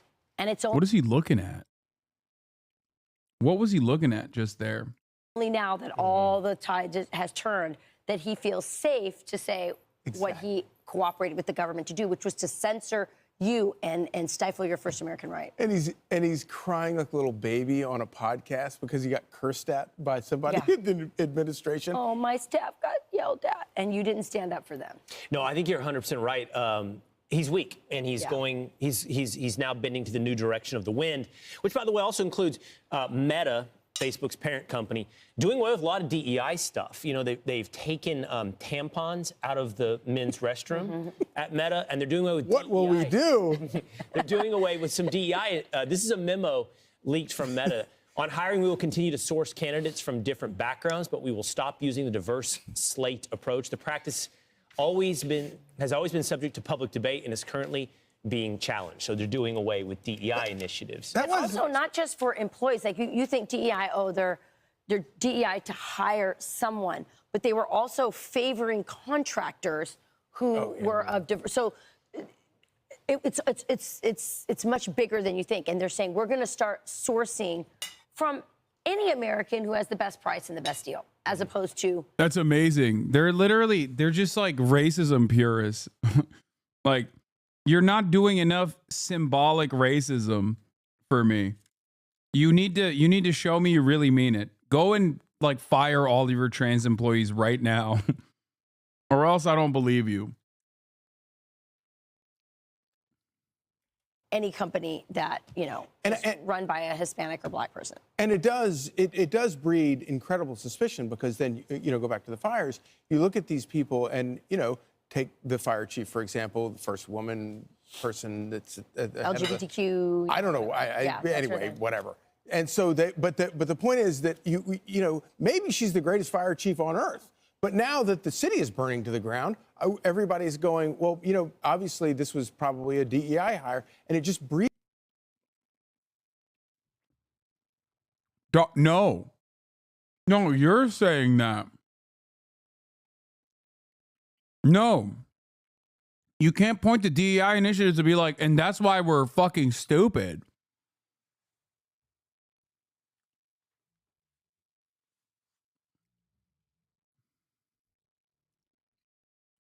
Oh, I can't believe people weren't immediately anti-gay. It's just that like people are now logically anti-gay because of DEI.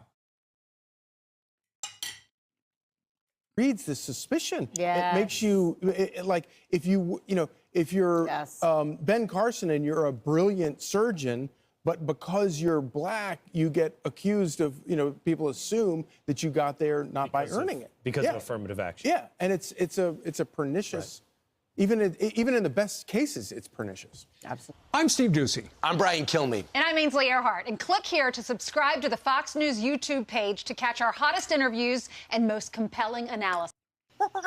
The Joe Rogan Experience. I was really worried from the beginning about basically becoming this sort of decider of what is true in the world, right? That's like kind of a crazy position to be in for billions of people using your service. And so we tried to put in place a system that would deal with it.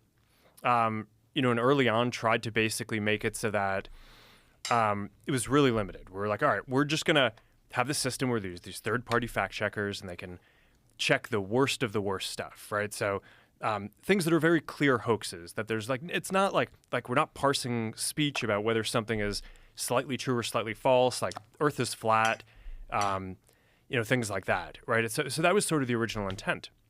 We put in place the system and it just sort of veered from there. I think to some degree, it's because some of the people whose job is to do fact checking, a lot of their industry is focused on political fact checking. So they just kind of veered in that direction. And we kept on trying to basically get it to be what we had originally intended, which is just, it's not, the point isn't to like judge people's opinions. It's to provide this layer to kind of help fact check some of the stuff that seems the most extreme, but it just, it was just never accepted by people broadly. I think people just felt like the fact checkers were too biased. Mm-hmm. Not necessarily even so much in what they ruled, although sometimes I think people would disagree with that. A lot of the time, it was just what types of things they chose to even go and fact check in the first place. So I kind of think, like, after having gone through that whole exercise, it I don't know, it's something out of like 1984, one of these books where it's just like it really is a slippery slope, and it just got to a point where it's just, okay, this is destroying so much trust, especially in the United States, to have this program. And I guess it was probably about a few years that I really started coming to the conclusion that we were going to need to change something about that. COVID was the other big one, where that was also very tricky, because at the beginning it was it's like a legitimate public health crisis, in the beginning. And it's, even people who are like the most ardent First Amendment, defenders, the Supreme Court has this clear precedent that's like, all right, you can't yell fire in a crowded theater. There are times when, if there's an emergency, your ability to speak can temporarily be curtailed in order to get an emergency under control. Yeah, it's a rapper. His name is Jack Harlow, but he's like fallen on bad times. He used to be cool. Good friends with Drewski initially, but now he just like does this weird stuff. I don't know. He is of Dominican descent, as you can clearly tell. Yeah. So I was sympathetic to that at the beginning of COVID. It seemed like, okay, you have this virus. It seems like it's killing a lot of people. I don't know, like we didn't know at the time how dangerous it was going to be. So at the beginning, it kind of seemed like, okay, we should give a little bit of deference to the government and the health authorities on how we should play this. But when it went from, 2 weeks to flatten the curve to, and like in the beginning, it was like, okay, there aren't enough masks. Masks aren't that important. To then it's like, oh no, you have to wear a mask. And, everything was shifting around. It just became very difficult to kind of follow. And this. I'm going to tell my nephew this is Zucklemore. Nah, it's Lil Dicky. Lil Zucky. Just on Timberpool.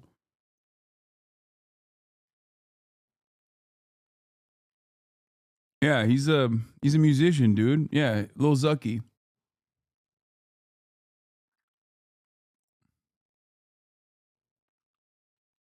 Please blink, bro. Humans do that shit way more than once every 3 minutes.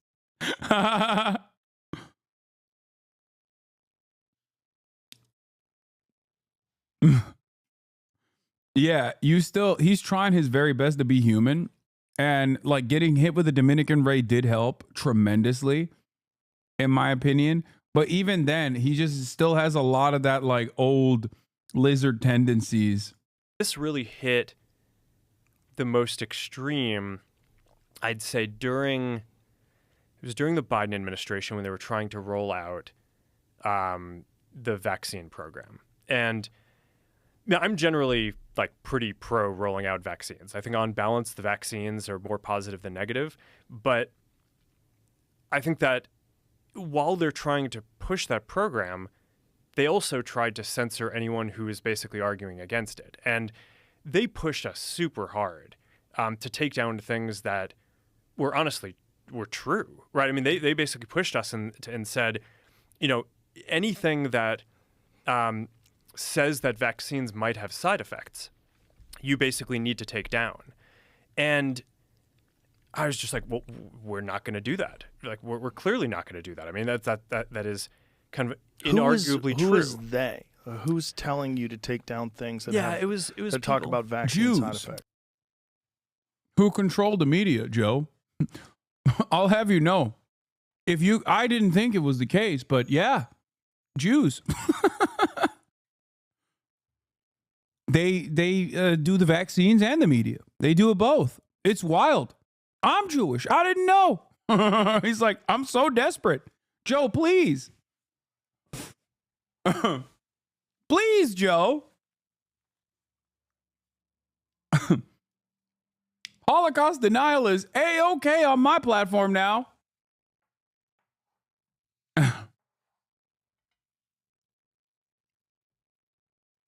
Please forget that I'm an evil billionaire.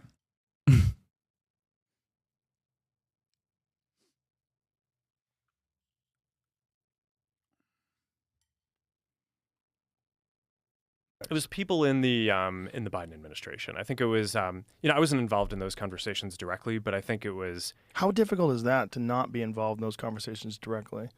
That's got to be strange too, right? Because you're running the company, but there's clearly you're moderating at scale that's beyond the imagination. The number of human beings you're moderating is fucking insane. Like, what's a Facebook?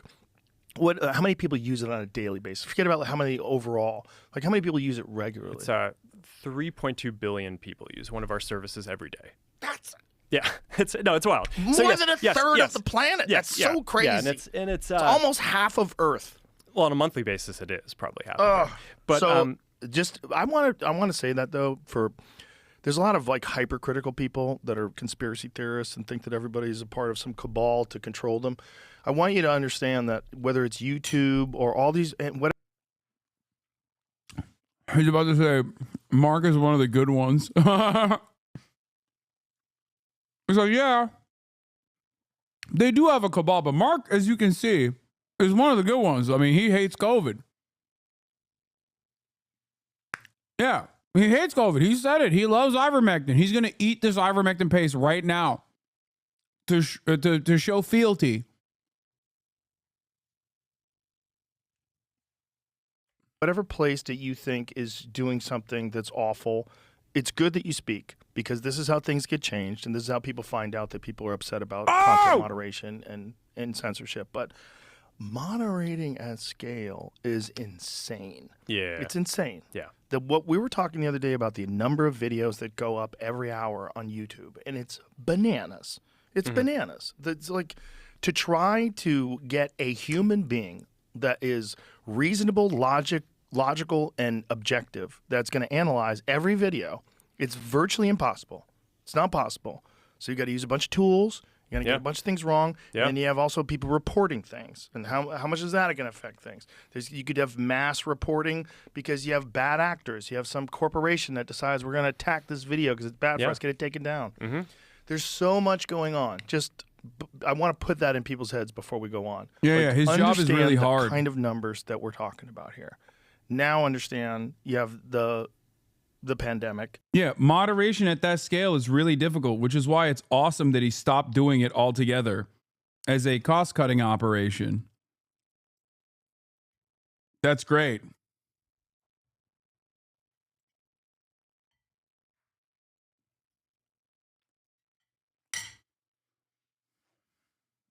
Zuck went from Reddit mod energy to Big Brother energy. Wait, what? Big Brother? What do you mean? No, he went. He's just a BJJ guy now. That's it. He's Mr. BJJ now. And in that process of becoming Mr. BJJ, he I think he got hit in the head a bunch. I don't know. And then you have the administration that's doing something where I think they crossed the line, where it gets really weird, where they're saying what you were saying. They were trying to get you to take down vaccine side effects, which is just crazy. Yeah. So, like you're saying,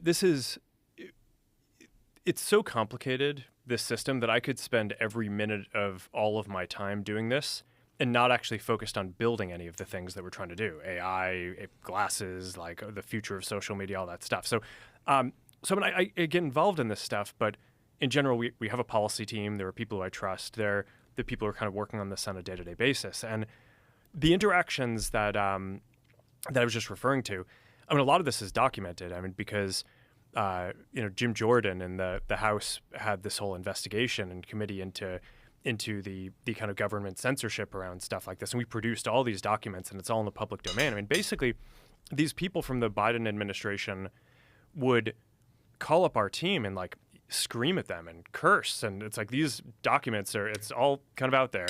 Did you record any of those phone calls? I don't think we, but I think I want to listen. There are emails, the emails are published. It's all kind of out there. And they're like, and basically it just got to this point where we were like, no, we're not gonna take down things that are true. That's ridiculous. They want us to take down this meme of Leonardo DiCaprio looking at a TV talking about how 10 years from now or something, you're going to see an ad that says, okay, if you took a COVID vaccine, you're eligible for, for this kind of payment, this sort of class action lawsuit type meme. And they're like, no, you have to take that down. And we just said, no, we're not going to take down humor and satire. We're not going to take down things that are true. And then at some point, I guess, I don't know, it flipped a bit. Biden, when he gave some statement at some point, I don't know if it was a press conference or to some journalists, where he basically was like, these guys are killing people. And I don't know, then all these different agencies and branches of government basically just started investigating, coming after our company. It was brutal. It was brutal. Wow. Yeah. It's just a massive overstepping. Yeah, and I also, think you weren't killing people. This is the thing about all of this. It's like they suppressed so much information about. There you have it. If you're wondering why He's trying to get into the good graces of Donald Trump.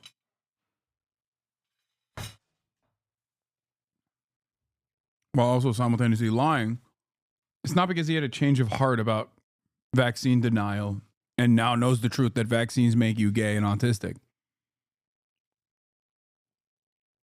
It's because he hated that he was prosecuted by the regulatory agencies. And he ties it back to COVID conspiracies and how he let COVID conspiracies run amok on the platform. But of course, that's not the reason why he was prosecuted by, or he was investigated by the FTC. He is literally lying.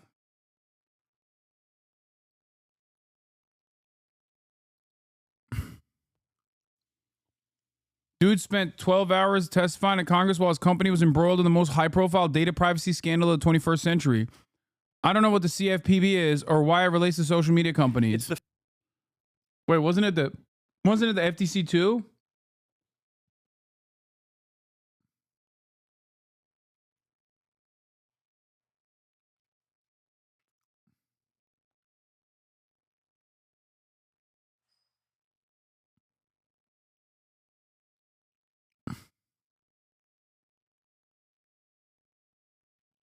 Trump's FTC sued Facebook.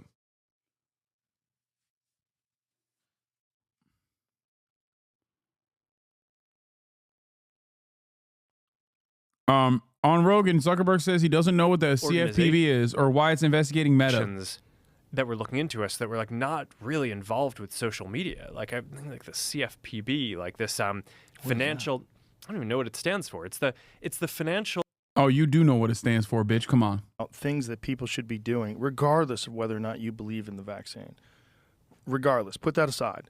Metabolic health is of the utmost importance in your everyday life, whether there's a pandemic or there's not.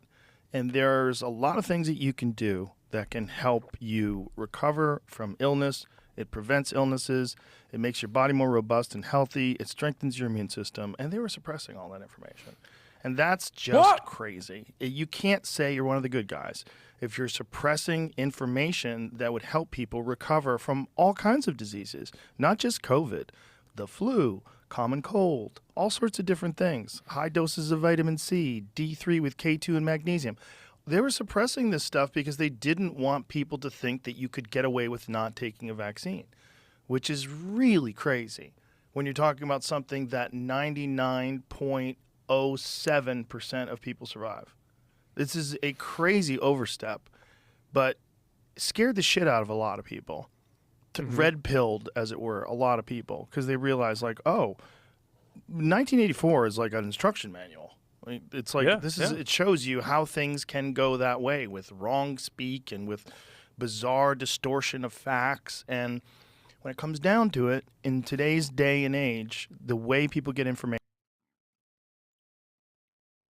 The idea that the American government was actively suppressing people from learning the truth about working out and being healthy, being good for you in terms of like, you know, in terms of recovering from COVID or any number of different healthcare complications is the dumbest argument you can ever make.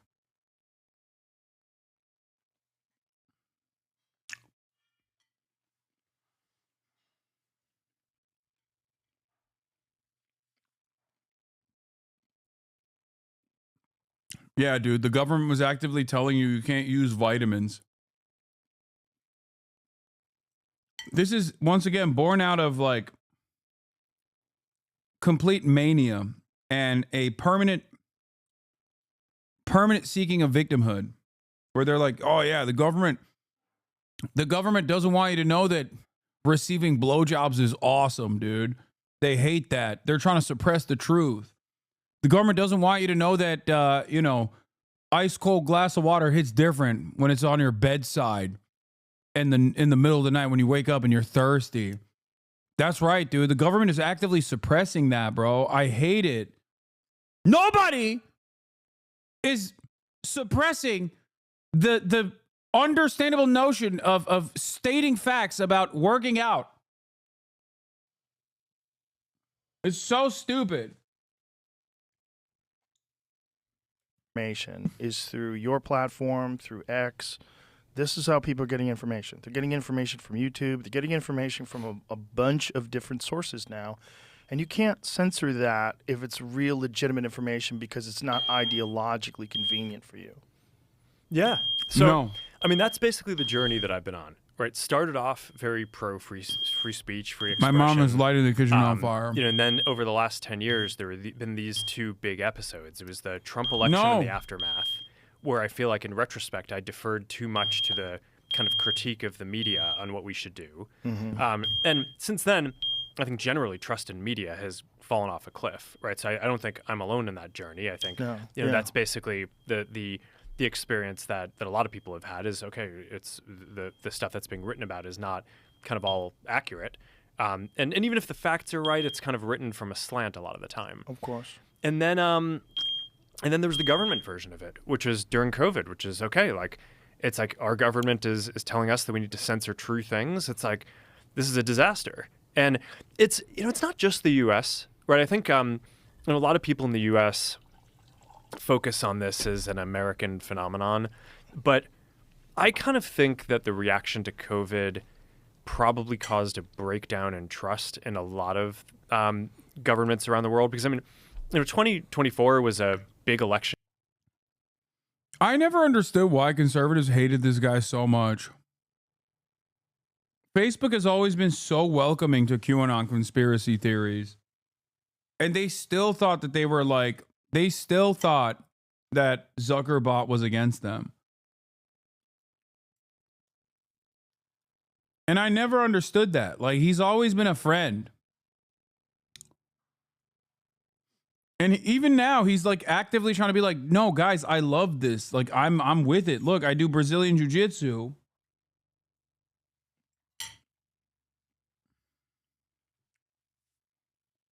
Because he's Jewish? I mean, that certainly plays a role for some people. That certainly plays a role for, like, you know, the hardline Nazis, but, you know, Ben Shapiro's Jewish. And he's broadly well received by the right-wing movement.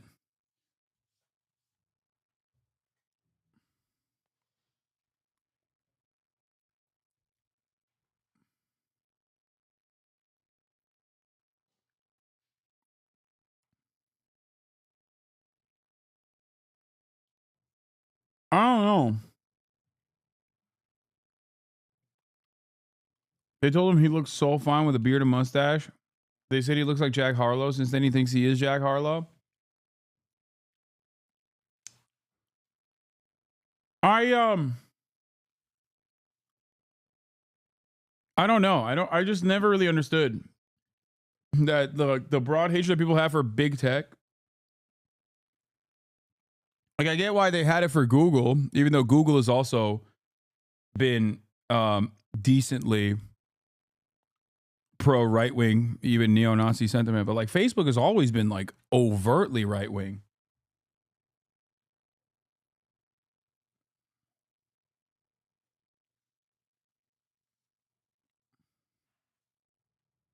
Year around the world, and you know, there are all these countries, India, you know, just like a ton of countries that had elections, and the incumbents basically lost every single one. So there is some sort of a global phenomenon where the whether it was because of inflation, because of the economic policies to deal with COVID, or just how the governments dealt with COVID, seems to have had this effect that's global, not just the U.S., but like a very broad decrease in trust, at least in that set of incumbents, and maybe in sort of these democratic institutions overall. So I think that what you're saying of, how do people get their information now? It's by sharing it online on social media. I think that that's just increasingly true. And my view at this point is like, all right, like, we started off focused on free expression. We kind of had this pressure tested over the last period. I feel like I just have a much greater command now of what I think the policies should be, and like this is how it's going to be going forward. And so I mean at this point I think a lot of people. Do you? What do you mean by Google being right wing? I've always maintained the position that if terms of service were properly applied by platforms, the terms of service that are written, right, were just simply applied by platforms, most platforms would look like Twitch.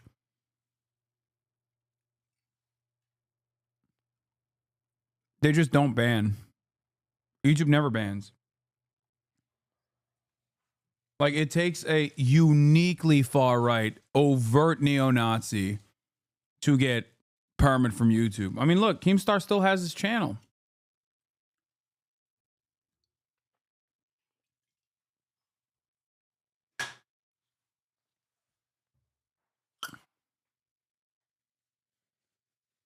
Yeah, you have to do, like, active crimes on YouTube.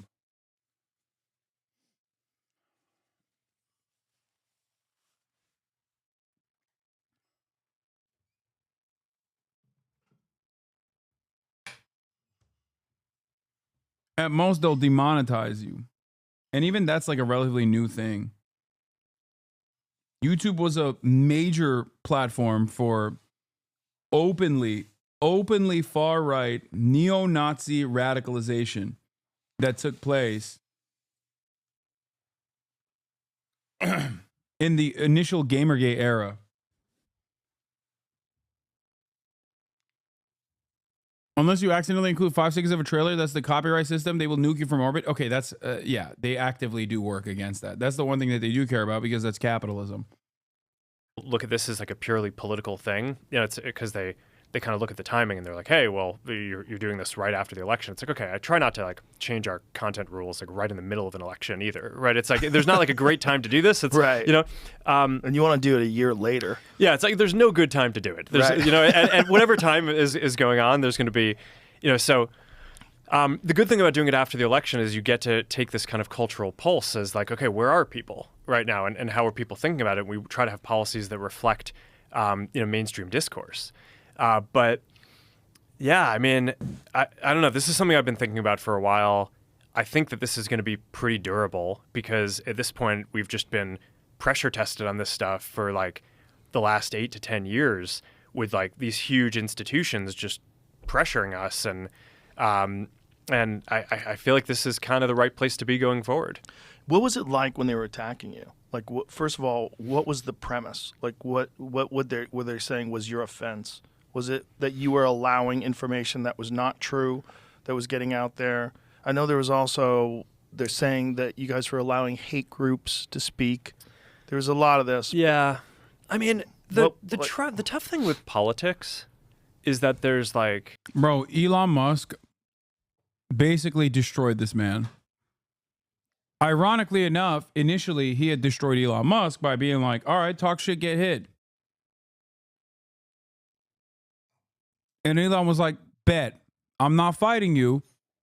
I'm just going to turn you into me. He is literally following the footsteps of Elon Musk. In order to win favor with the Trump administration, he's just like, yeah, I'm just like Elon.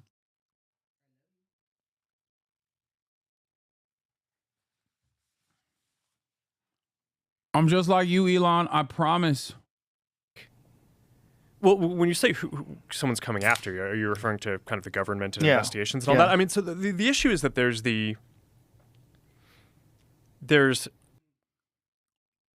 people saying divorce incoming, but Zuck is a major wife guy. Like, major wife guy. He's already a libertarian guy with an Asian wife. So he already... These guys either become perma-divorce dads or libertarian guys with Asian wives. And Zuck is the second.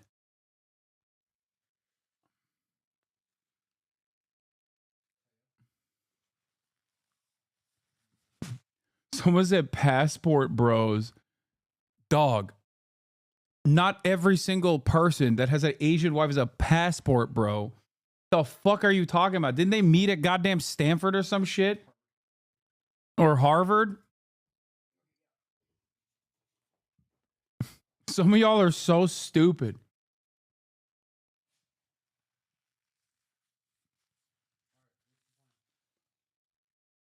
We're waiting on Caroline and Marcier here, and then we're going to go head to the Rose Bowl. No, we'll take the Porsche. What specific thing an agency might be looking into you for? And then there's like the underlying political motivation, which is like, why do the people who are running this thing hate you? And I think that those can often be two very different things. Do you think there's over a right-wing shift of corpos like Mark would have still happened if Kamala won? No, dude, my car. We're going in my car. We're driving in my car. Sorry. Tim Pool, host of Timcast. Sorry. Are you buying the Zuckerberg transition? I'm buying that he's a fair weather friend and that this is the path of least resistance. But hey, look, we're happy Trump won. So I'll take the power if he's shifting in this direction. But I think when you look at the Joe Rogan, I love that Tim Pool acts like he is like a consequential figure in the right-wing movement. Have you guys noticed that like there are so many silly ass people that are in Trump's immediate orbit, and yet Tim Pool, not one of those guys. I feel like his vibes are so bad that even people in Trump's orbit are just like, I don't really mess with that guy. He's kind of odd. I don't really like him. Like, think about it. The Russian government has paid people that have been closer to Donald Trump than Tim Pool, like Dave Rubin, like Benny Johnson.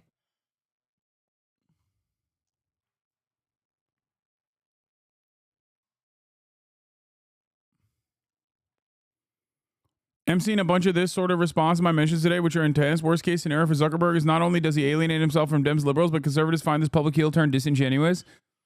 Dave, Zuckerberg is such a spineless jellyfish. Someone from Biden's team, unnamed, told his team to take stuff down, so he rolled over. Trump gets elected, and suddenly he's a new man.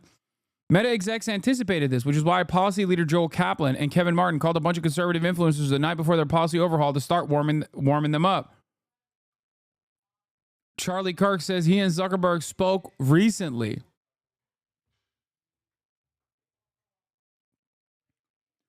To understand the way that right-wing independent content creators and like the right-wing establishment are basically hand in glove all the time, look no further than this example.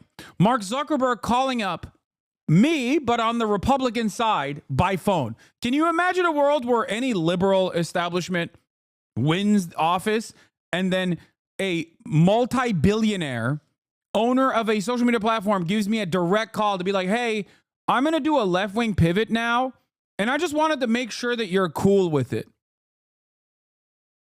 Understand the asymmetry. Understand how unbalanced the structure is. Understand how pervasive the influence of the supposed independent media figures are and how much power they hold.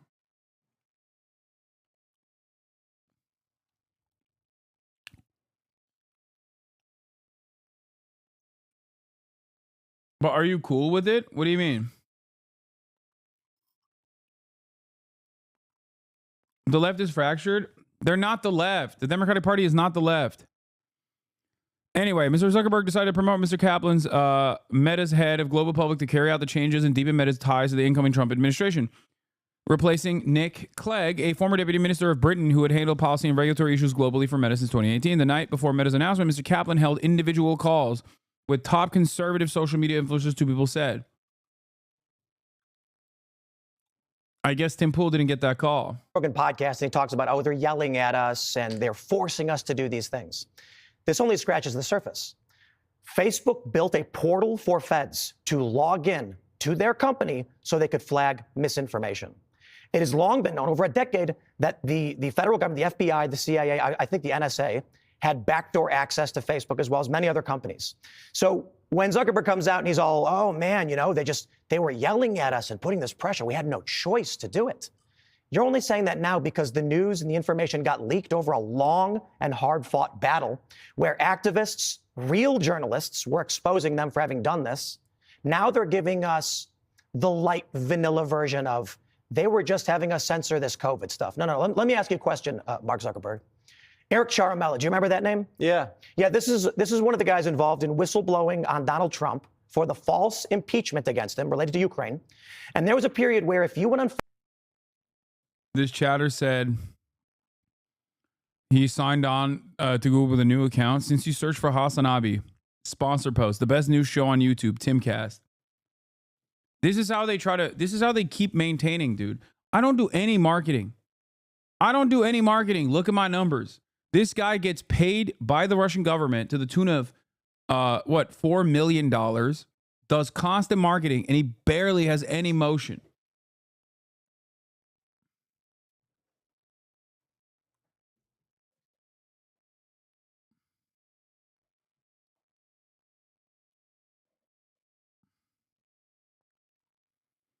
I'm not sure if he's advertising on the site as a whole or in politics and gaming. I got an ad for him searching for Tarkov. That's funny. Facebook and typed that name in any context, they would delete it without notification, no warning, no rule violation. That is extreme censorship because covering up that name hid a news story of historical significance. We can talk about the laptop. That affected an election, massively important. And then Joe ended up pardoning his son for the laptop that was real that you got censored for talking about. Yep. When Joe Biden says, I could have won, how do you react to that? What was he underwater, like 14 points in the internal polling? They didn't show him that poll. It's really remarkable and scary, though. If you're a Democrat, who do they have? They don't have anybody. They've been desperate to ice. I mean, he's not even wrong. If you are a Democrat and you are used to like all of these billionaires being overtly liberal or whatever, maybe this is a scary predicament. But if you're a leftist, like I know that I've never had,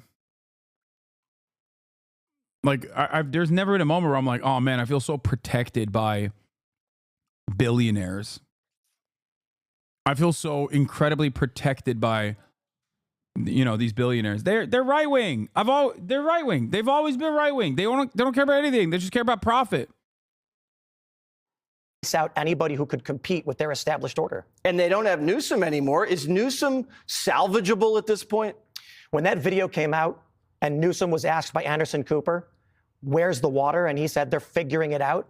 That said right there, Newsom said, I am the governor and I have no idea what's going on in my state. That picture of him with his hands in his back pockets staring at the fire, he's toast. The fire stuff hits me really personally. I have a lot of friends deeply affected by it, and I don't want to sound crass. I see these natural disasters happen in the country, the hurricanes, and I feel for these people. And this may sound a little selfish, but when I have family and friends that are living in those hills, and I don't know if they're alive or dead, it hits me twice as hard.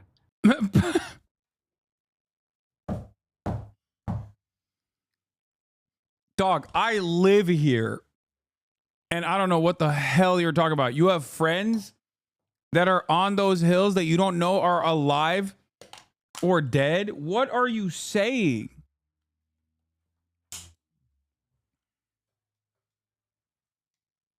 What the hell is he saying, dude? Bro, what a ridiculous exaggeration. Yeah, Tim Pool doesn't know if his friends are alive or dead up on those hills because they don't call him, because they're not friends, because they don't want to call Tim. When Tim calls, they're like, oh, God, gross.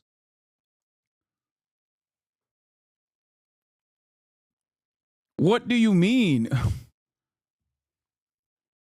Yeah, they might have faked their deaths to get away from you, Tim. He's talking about you. Yeah, Tim's like, I have friends out there, you know, like Hasanabi Piker. I keep reaching out to him, hoping he's all right, but he doesn't respond to me, so he might be dead. Jesse, you know what it's like to have a loved one die in a fiery inferno? And you look back at your last text messages to him and it's like, please respond. I've been calling for 2 days and you haven't responded.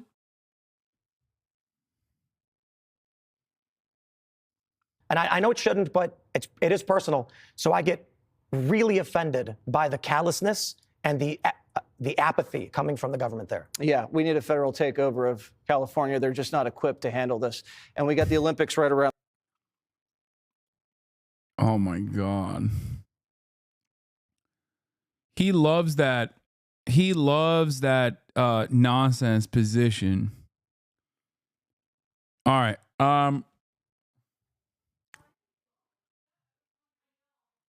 Did the guild say if you don't return on the island, they assume you died as a joke? What are you talking about?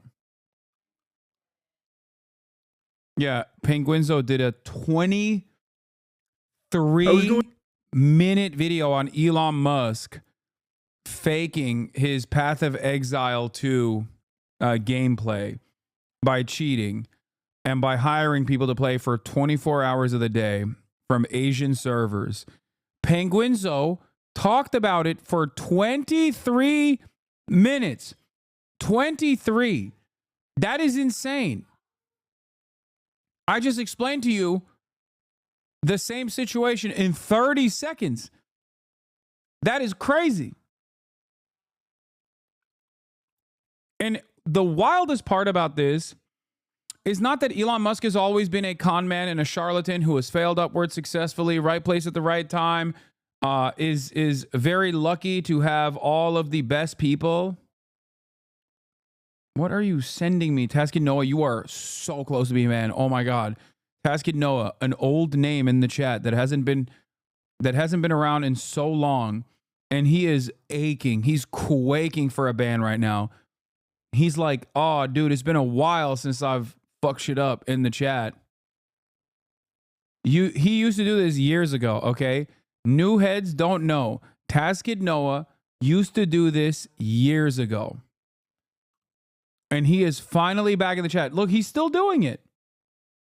He's still doing it. Look. Look. Look. Take a day off. The fuck's wrong with you?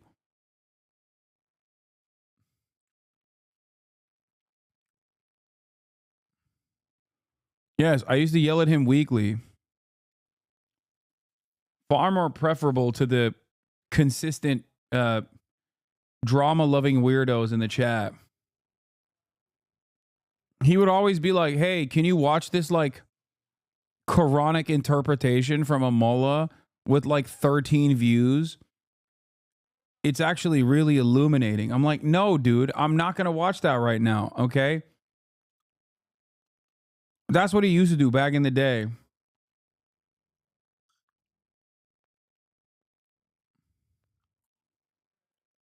All right, give me the, I can't believe this is the first and last time I'm ever going to say this. Give me the Quinn 69 video. The original one.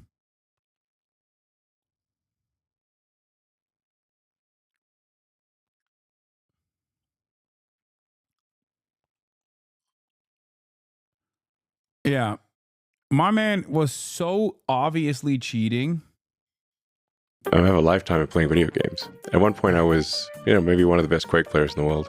You're actually like a world-class, incredible video game player. Yeah. The Paragon board and the build, you're also... Yeah, we know he's not an incredible video game player because we remember his Elden Ring build. He was fat rolling with 2 shields for no reason. Also, Crypt did a video as well that's probably even better.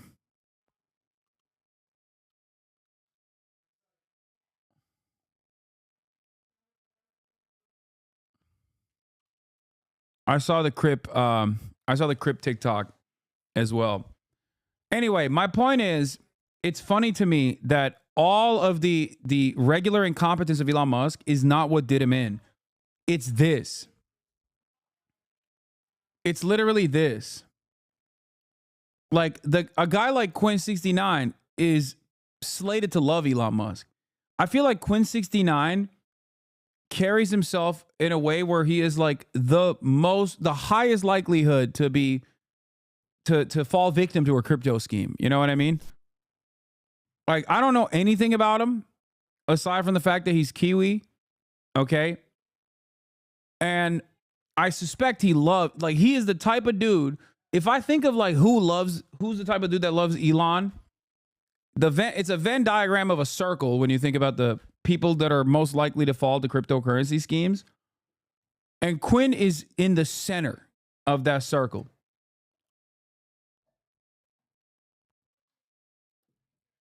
So for me, the fact that this actually got Quinn off the Elon train is hilarious. An innovator there. Yeah, I played a lot of video games. You think about like StarCraft, any game where a lot of people are playing, to rise to the top, you have to be exceptional, period, as a human being. Yeah. There has to be something exceptional about you. Yeah. Are you in the top 20 in the world or the top 20 wow, in Diablo? Yeah. Shooting rockets into space, making e-vehicles, starting a new department of the government. I actually let myself think maybe he actually is an alien, because there's just no way, unless he's paying people to do it for him, which obviously he's not. So let's start off with some context.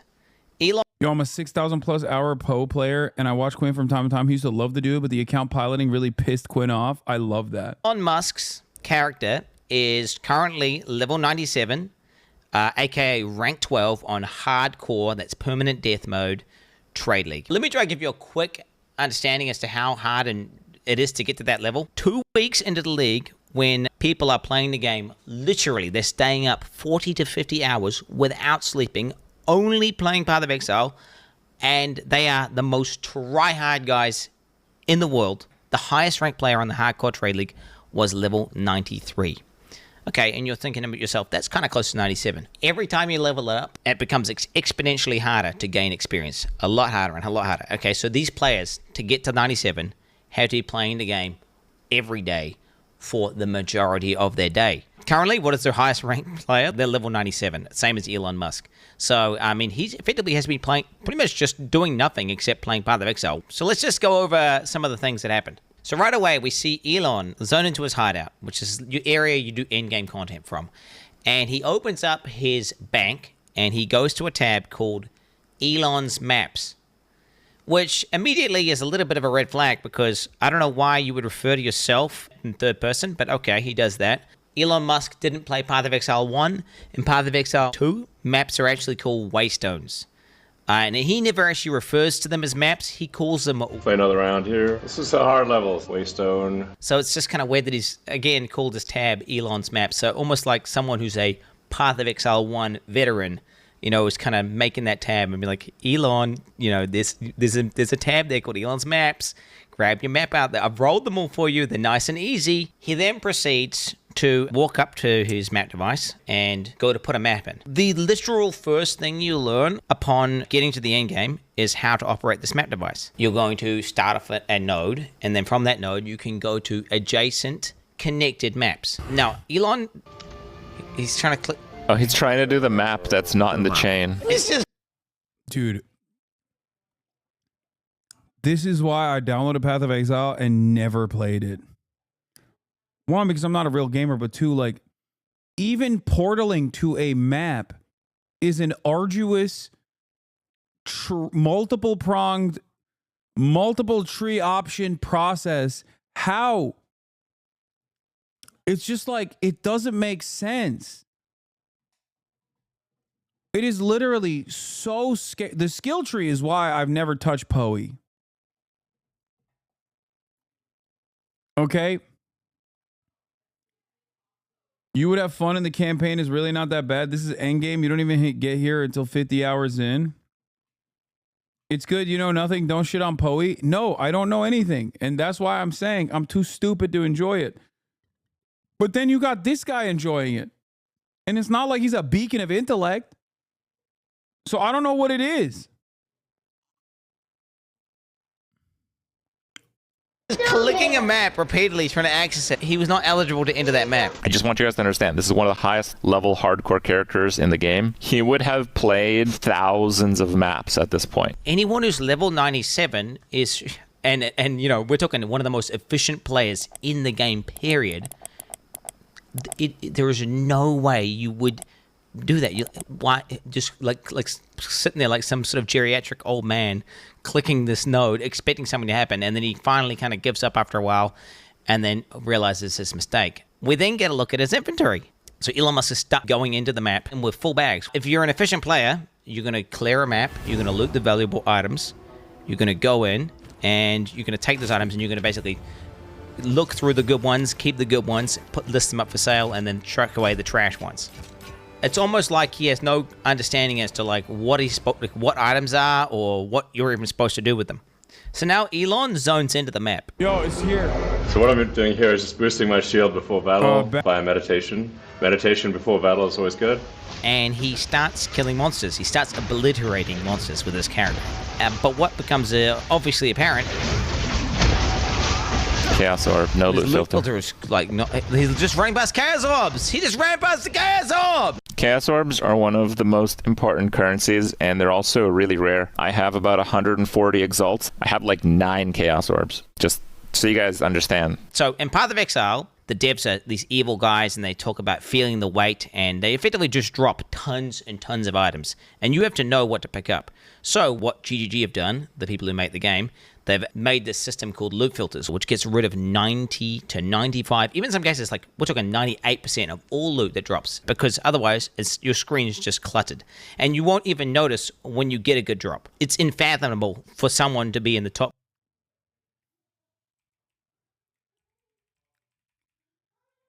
I'm sorry, what?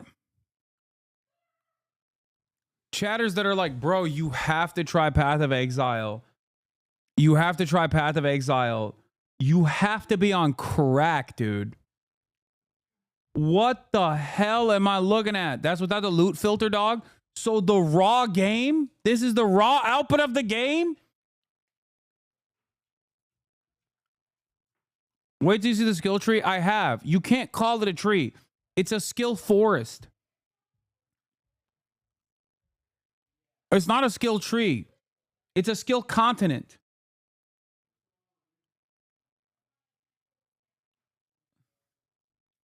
In the top ranks without a loot filter. Yet Elon Musk, the god gamer, he doesn't play with a loot filter. The only thing Elon does pick up are maps, because the default in-game loot filter highlights those things are worthless.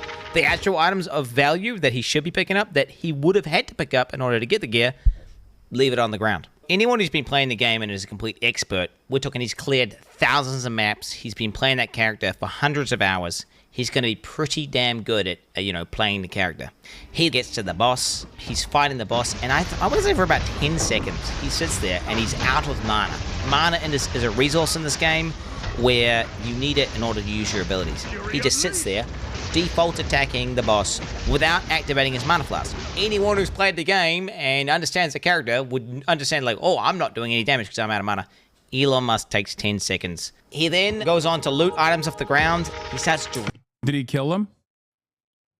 Did he kill him, though?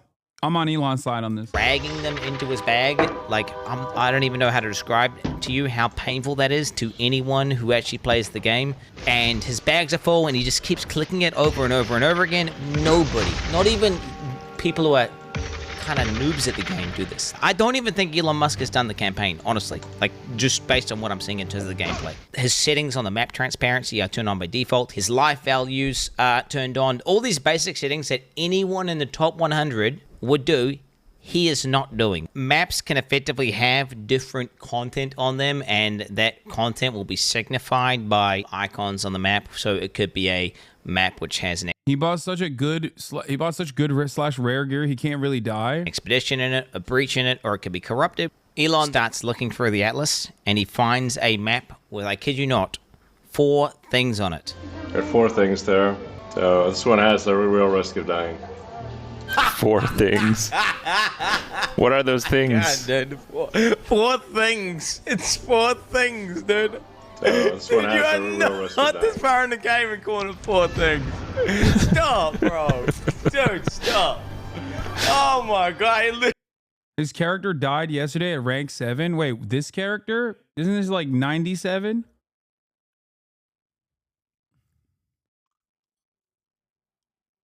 Or did they nuke his account because he was cheating?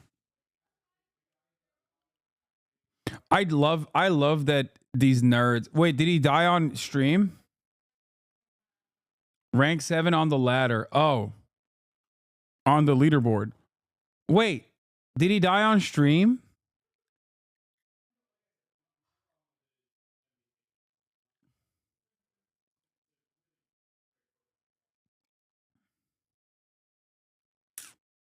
Wait, so he died off stream? He probably executed the bot farm in China.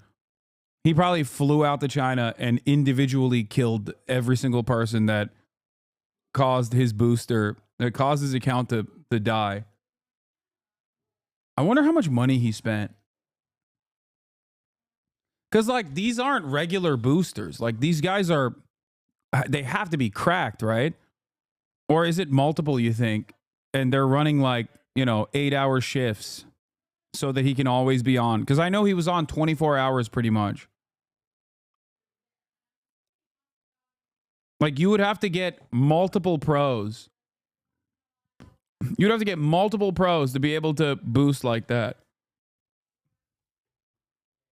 He was rank 7 on the ladder. The character died. Assumed Elon logged in and killed the character. I feel bad for the Chinese guy that invested hundreds of hours. Nah, they probably got paid, dude.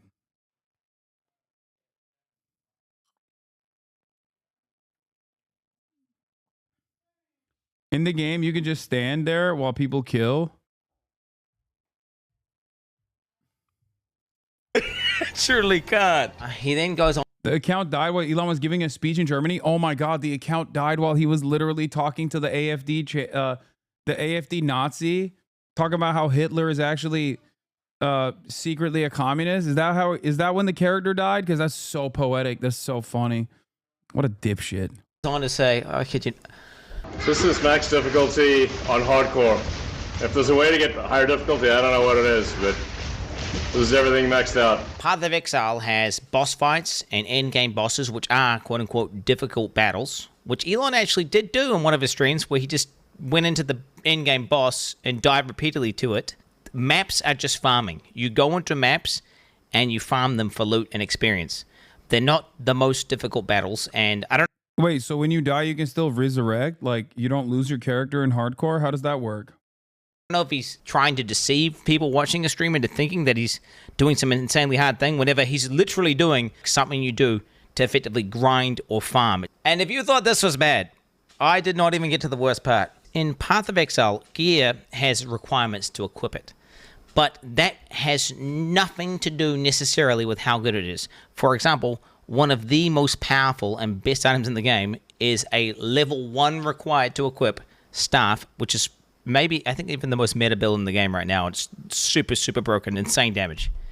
And Elon Musk starts going over his gear. This is a great staff, but it's only a level, 62 staff. His weapon is, I kid you not, one of the best, if not the best staffs on the entire hardcore trade league. You cannot even buy it. Insane weapon. These affixes are, I'd hate to say. Elon has admitted he takes the NSAM patch. It's the same ADD medication that SBF took. I don't think Elon sleeps at all. If you think Elon played any part of this game aside from when he was streaming it, you are the funniest person on the planet. No, dog. He did not spend 24 hours. Crip explains this very well, where there are API tools out there where you can literally know whenever any particular character is logged on. And obviously, considering that he's rank 7 on the planet, there were a lot of people, once they figured out this was Elon's character, that were literally constantly tracking his character. He was on in Asian servers virtually every single moment of the day. So no, I don't think Elon was constantly flying to Asia or using a VPN to log in through Asian servers. VPN, bro. Okay, dude, you're delusional if you think that he was doing that. And it's not just like a simple way to get a bunch of dumb nerds to believe him until, these nerds were like, dude, there's no way you are, you've achieved this level of success. tracking his PoE character did more damage than his PJ flights on Twitter, Lamau? Say perfect, but they might be perfect. Just the PvP. Have you seen his Elden Ring build? That's not him. Exactly. I believe he actually played Elden Ring because his build was trash. But he also was not like putting out impressive stuff on Elden Ring. Here's the ladder. Top PoE players who, the top PoE players who sleep 3 hours a day haven't even reached 100. There's no way Elon himself would level 90 plus by himself.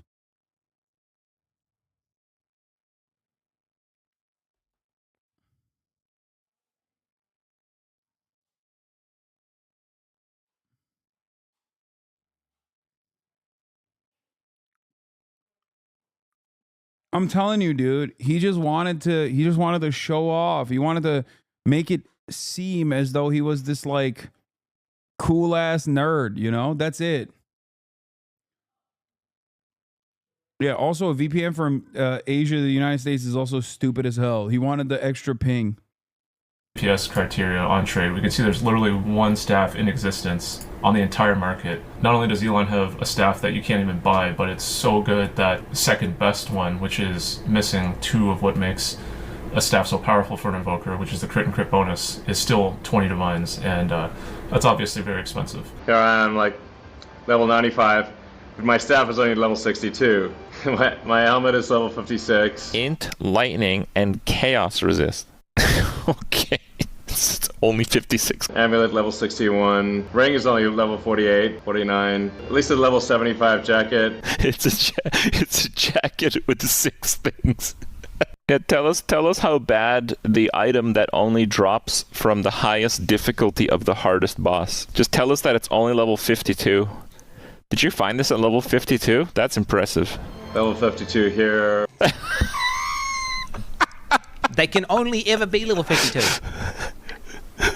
Bro, Elon Musk is a fucking fraud, bro. Pretty low level compared to my character level, but it seems to work pretty well. In softcore, you can get much better equipment. In order for him to have insane gear, he has to understand how the economy works. He has to be basically trading. Anyone who's played Path of Exile to the end game in a trade league knows that you have to trade in order to obtain what looks like some of the best gear pieces in the entire game. If we look at some of these player accounts, we can see what they have for trade. You know, 700 plus items for sale, multiple divine items. You can see hundreds of divines worth of listed items. This is also someone from the top 10, rank number 4. Focus here, worth 50. There's nothing funnier to me than this being what destroyed Elon's reputation with Quinn. Like, Crip is smart, right? I'm sure he wasn't like a big fan of Elon to begin with. But Quinn is exactly the type of dude who loves Elon. Asmon too. Wait, what is... Yeah, Crip and Quinn are basically on the 2 separate parts of the spectrum of people who play Path of Exile. Like you... Quinn is also smart when it comes to this game. Yeah, he just maxed out on being smart in this game. And it took away from all of the other aspects of his life where he's also supposed to be smart.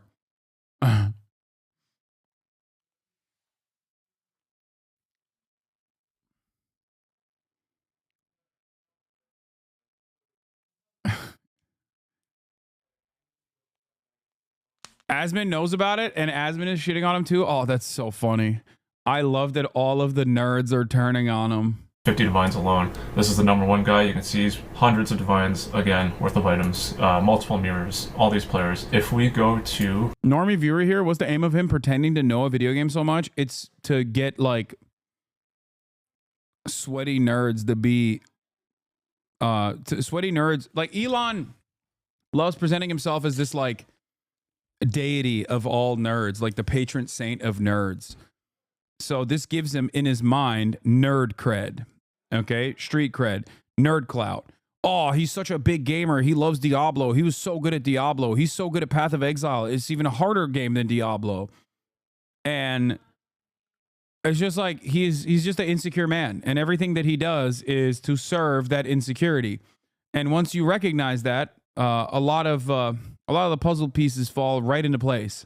Elon's account, he's got only 21 items for sale, and they're all absolute garbage. It's clear he's really not making much money, or any money at all. So something I did notice last week, I did the same search because I was curious what he might have been selling, And I grabbed the screenshot, which I shared to my Discord, and it's this really, really, really crappy crossbow for 18 divines. So why is it listed for 18 divines, and where did it go? Is it possible he vendored it? Yes. Why was it listed for 18 divines? I don't really know. I don't want to fuel any conspiracy theories, but I have been made aware that RMT, typically they use legitimate listings that are far overpriced, and that is how they mask the transaction as legitimate. So if he were to buy 18 divines for, you know, $100 US or whatever, he could have done so through this listing. And if you needed any more proof that Elon is 100% boosted, he was playing the game today inside of maps, blasting. RMT is real money trading. He's using real money to purchase in-game weapons, which is a big no-no because it's pay to win. While simultaneously on a X space talking to like some far right-wing part of some German government, I don't know, some political bullshit. Okay, I guess he's just that much of a god gamer. RIP Elon F. Elon, no, that's Elon Lamau. Back to the beach, bozo. RIP Bozo F. Get fucked, Elon slave. Yeah. You think Elon killed the booster? I hope not. I hope he didn't kill his booster. Anyway, Thank you. I'm gonna run the Santa Anita updates on local news. We are heading over to link up with the incarcerated firefighters right now. I am joined, of course, by Caroline Kwan, my brother Marat, and also March. We'll be driving over there right now. It's like a minute-by-minute switch. Right, you can watch this in the interim period for a little bit, and I'll turn on the camera in a second when we get in the car. All right, peace.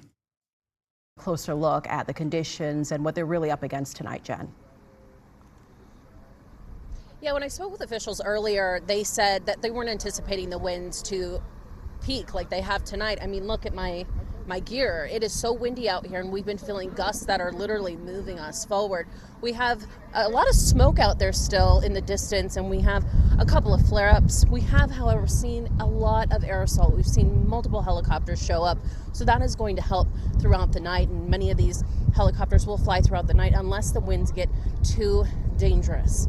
Now, down below, it's hard to see, but there are multiple hand crews down there, and they're making sure that the line holds.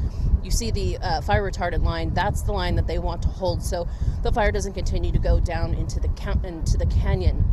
All day long, we have had firefighters come out here and look over the ridge. This is a concern because what you don't see is behind us is an entire community, a couple hundred homes. And if that fire picks up and this wind goes, it's going to blow straight into this community. So this is one major concern that they want to make sure that they get a handle on and that they protect. I spoke with a firefighter earlier today, and this is what he had to say. Our number one focus is life safety. So we want to make sure that everyone stays safe. As firefighters, we always want to save lives, and so that's why we do the early notification, the evacuation notices to get people out.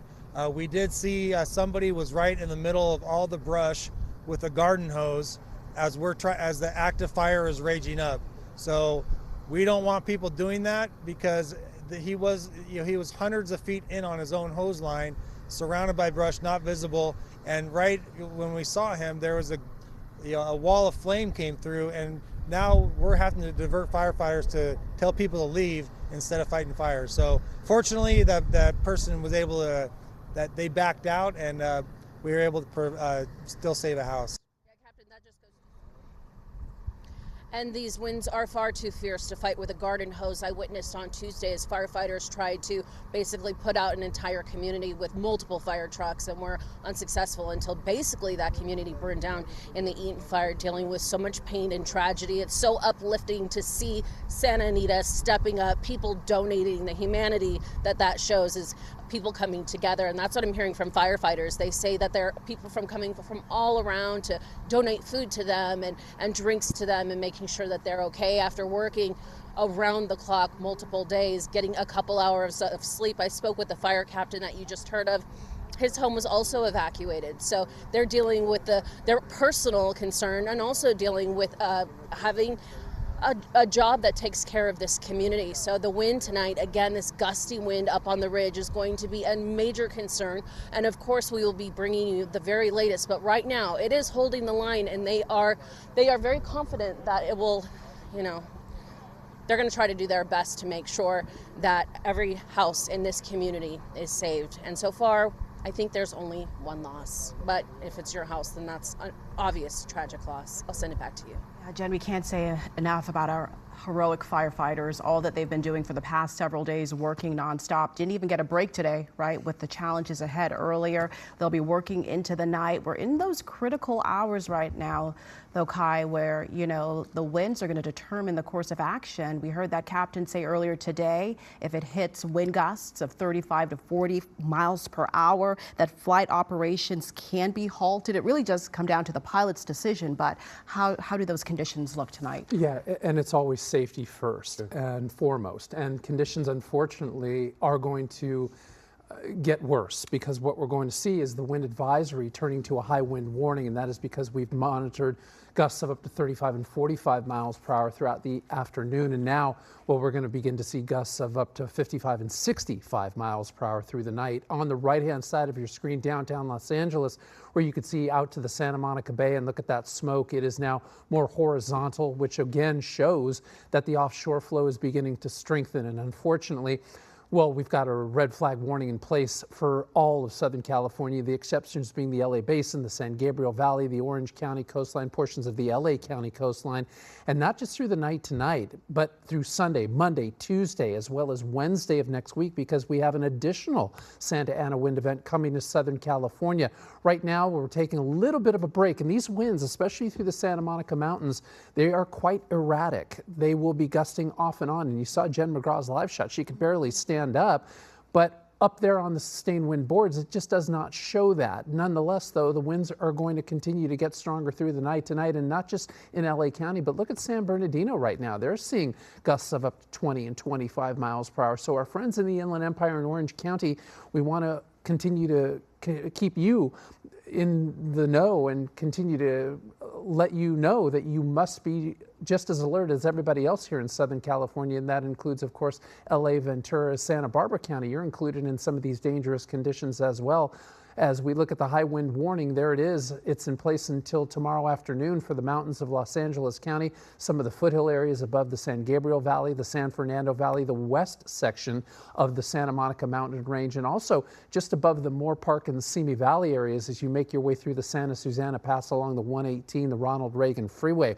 Let's go through the night tonight. On the right, once again, your wind futurecast, and you can see those winds getting stronger just past the midnight hour tonight, and that includes the Inland Empire, Orange County. These northeasterly winds, they'll be making their way through some of these areas, sustained gusts up to about 45, 55, and once again 65 miles per hour. Those winds will greet the day for tomorrow morning, but good news, by tomorrow afternoon and evening, well, a bit of an onshore flow returns to Southern California, and those Santa Ana winds shut down in anticipation of the next big Santa Ana wind event coming to Southern California. That'll take place Monday late in the afternoon through Monday night and into Tuesday. You can see again these winds once again as we take a look at that timestamp through the 8, 9 o'clock hours on Monday night, coming through the Santa Clarita Valley, the San Fernando Valley, the Simi Valleys, areas like Moore Park all the way to Camarillo and Oxnard. They'll pick up some strong gusty winds. Also once again through the Cajon Pass into San Bernardino, Riverside, and the Orange County communities. And by Tuesday afternoon, well, those winds start to get a little bit stronger as you could see them reaching the coastal communities by that time. Winds by Tuesday night continue to be a little bit more isolated to those funnel zones, and once we make our way into Wednesday morning, we'll see those winds a little bit more isolated to strictly LA, Ventura, Santa Barbara County. We'll see some breezy conditions through communities like Temecula, Paris, Lake Elsinore. Those communities could pick up some gusts of up to 30, 35 miles per hour by the time we head towards Wednesday night. So again, the next 3 to 5 days are going to continue to stay dangerous for folks here in Southern California. And of course, we're going to continue to take a look at these very low relative humidity values, which stand right now for areas like Van Nuys and the San Fernando Valley at about 10 to 12%. And unfortunately, Rick and Karine, you could see that smoke continuing to push into the atmosphere. And that is why we have such poor air quality here in Southern California. And we'll continue to see that air quality alert sticking around much of Southern California as the area of high pressure off the shoreline, the trough of low pressure throughout the Four Corners and the Great Basin continues to compress the atmosphere for much of Southern California through the next few days. It's going to be a long night, huh? Yes, it is. Long night. We want to welcome you now to the KTLA 5 News at 5:30. I'm Rick Chambers. And I'm Karine Winter. We've had reporters on the ground all day, all evening long, bringing you the best perspective, not only the situation on the ground with fires, but what residents are dealing with in all of those impacted communities. Their stories have been heartbreaking, but we also have reporters who've been bringing us so much hope. We want to go now to Sarah Walsh. She's on the edge of Mandeville Canyon in Brentwood. Sarah, what are you seeing behind you? We see those fire trucks in place. What's the tone there tonight? I've been watching firefighters do what they do, and they've been beating back the flames behind these houses along the ridge here at Mandeville Canyon. You know, darkness has set in here, day 5 of this fire, and if you look up the road here, you can see all the structure protection that's here. We're along West Ridge Road here in Brentwood at the top of the road, and again, you can see all these trucks, the fire trucks. They have their hoses all set up. They were out behind these homes a short time ago in the last hour. Let's show you some video that we shot. One of the biggest challenges taking place behind this house below in the canyon has been some flare-ups. And as we're showing you now, if we can show that video, there was some flame in the last hour, but again, these trucks, they're set up with their hoses. Firefighters on the other side of the house, they were watering down and spraying down that. They were able to get those flames out behind that house and knock out the flames. So that's a good thing up here because there are so many trucks here from all over the Southland here to defend this neighborhood. Because again, as Kai has been saying, if we look up and go live, you can see some of the trees here swaying back and forth. We have really felt the winds pick up here in the last hour or so, those dangerous and destructive Santa Ana winds that we've been talking about. So that's going to be one of the biggest challenges here for firefighters.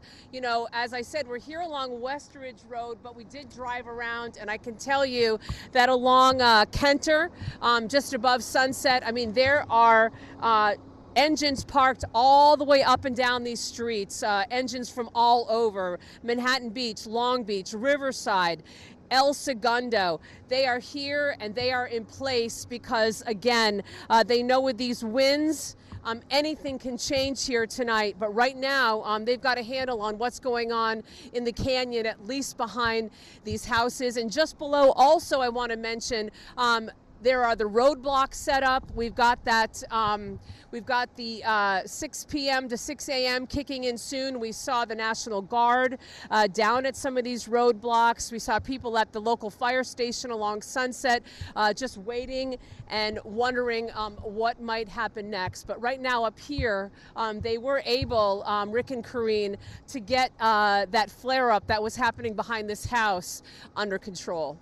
Yeah, Sarah, before you go, I got a question for you. We may lose some of the air assets tonight because of the winds, the sun setting at this point. Are you still hearing that buzz over your head, or is that diminished a little bit? I haven't seen any air support from where we are right now. We were being escorted out behind by the public information officers. We're bringing reporters to the back. Right now, I don't see any in the air. There's a few planes, so I think possibly yes. We're going to get some more information and bring that to you, but let's hope the winds don't pick up because we know that the air support is so crucial tonight to keep these flames down. Yeah, good point. All right, maintain that position. We'll get back to you later on tonight. You know, we've been spending so much time talking about the Palisades fire that we haven't dealt. I'm swabbing. March, can you check the ingest, see what we're at? Looks like we're at 5K, 4.92. Is that good or bad? Not the best. You want high or you want low? No, we want higher. We should have higher. I don't know why it's at 5K only. But if we have 5K here, that means the old backpack might have had it even lower here. Yeah, actually, I think I remember this being a dead zone option. Yeah. All right, is this thing live? Yeah, it's live. It's on your belly right now. Well, you can swap it. All right, am I showing the guys in the back? You didn't wear your fire gear? No, not really. I thought you would have. I thought you would have worn your fire gear. You guys can turn on the lights in the back if you want. It's like not in focus. Oh yeah. It's just really focused on me. Okay. Well. Rob, show the people what they're here for anyway. You. There we go. All right. So everybody. Also, yeah. Make sure that it's not super high. Is it? I Is have it to check looking the at mirror you? sometimes. Also, No, you can show me if you want. That's fine. Also, the mic might not be on. All right. It's a red light. Here, Turn give me the around ca- and give me the camera. give it to Mark. No, for a it's on. second. Oh, it is? Okay, we're good then. Here, look at the. Is there no audio? No, there is. I just wasn't sure if it was the onboard mic. Marsh, can you see the lights, LEDs? In the mirror? Are you trying to show me in the mirror? What yeah, bro. Turn it around. You can just turn it around. I can't, but I believe Murat, you. Though. just I turn it believe you. around. If there's LEDs, Turn the then camera it's around so we can see the back. No. Turn it around to me so I can see it. No, Murat. Yes, the mic is on. Why are you so difficult? I don't know what the rules of engagement are with this camera. Leave him alone. He's also zoomed in, I think. Oh, Let there him- we go. let Murat Oh, in. that makes way more sense. Thank you, Marsh. Yeah, you're good. This man builds. He's talented in other ways. This man builds rocket ships. It's just my pretty looks. That's my number one talent. Alright. Just not capitalizing on them. That's how he rose through the ranks. All right. Here, flip it to me. It's on you. All right, ladies and gentlemen, we are on our way to the Rose Bowl right now, where we are going to be linking up with a new friend of the show. His name is Scott. He's a producer, and he's also a recidivism activist. And we're going to be linking up with him because he is going to be feeding some of the firefighters that have been working tirelessly around the clock in combating all the wildfires that have been taking place in Los Angeles. So far, the last death toll that I saw was around 10, with more than 10,000 structures that have been burned to the ground. Obviously, this is one of the most impactful wildfires, certainly the most devastating wildfire in California history.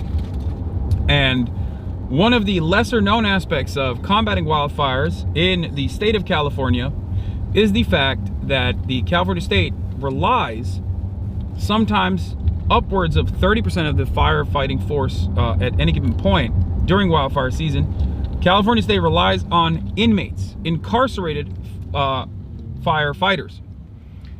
And some of these incarcerated firefighters make $5 to $10 a day, according to I guess publicly available data. Some of them makes upwards of $26 a day. Now, obviously, these numbers are incredibly low.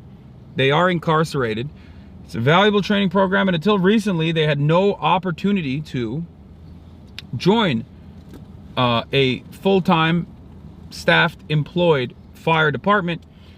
Since, I believe, 2022, there have been initiatives to, I guess, expunge their record if they have any drug offenses, or if they have any sort of if they have a felony on their record, they're incarcerated, they must have it expunged in order to be able to join, in order to be able to get EMT training, which is a requirement to become a California firefighter. Before 2022, the gainful employment opportunities for a lot of these incarcerated firefighters was very limited, only part-time jobs at best if they were really lucky. They still, as far as I understand, cannot join municipalities unless it's like a super rare instance. We're going to be talking to these guys. They're still technically in prison, but for the time being, they're out of prison and at the Rose Bowl in the staging area. You know, after a long day, sometimes 12-hour shifts or even longer of combating wildfires, clearing out brush, and numerous other things that you have to do, they're going to be eating.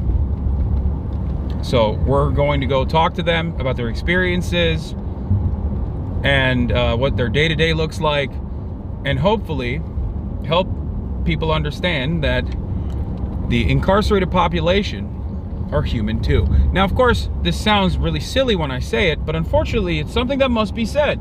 Because in the United States of America, we have one of the most draconian prison structures, one of the worst carceral states on the entire planet, where the American government houses 25% of the entire planet's prisoner population, despite only making up 4% of the entire planet's population. That's right. A quarter of the imprisoned people on this planet behind bars in chains are in the United States of America. This is why I always get very upset when people think that the real solution to combating crime, to ensuring that crime doesn't happen in this country, is actually more stringent and more draconian punishments, when clearly we have some of the most antiquated, dare I say, medieval, torturous carceral structures on the planet. And yet, seemingly, that does not solve the issue at all. Seemingly, this kind of deterrence mechanism is not actually successful at lowering the number of the incarcerated population in this country. What actually has worked so far, successful initiatives like training programs and reintegration programs, a focus on rehabilitation rather than incarceration, has actually been successful at combating the likelihood of reoffending. Having said that, however, even in one of the, on paper, most successful reintegration initiatives, this is a very valuable training structure and allowing prisoners to experience dignity and actually give back to their communities in this way, in this very meaningful way. It still seemingly is used as a way to basically have a servile, indentured servant population. Slavery, as you know, is constitutionally protected under the 13th Amendment. Slavery as a mechanism of punishment is perfectly permissible, allowed, and still exists in the United States of America, in many states, including California. California, as a matter of fact, had a ballot initiative in the last election, the general election that we just had, where they overwhelmingly voted to preserve slavery as a form of punishment in the state constitution. This is one of the awful outcomes of said reality.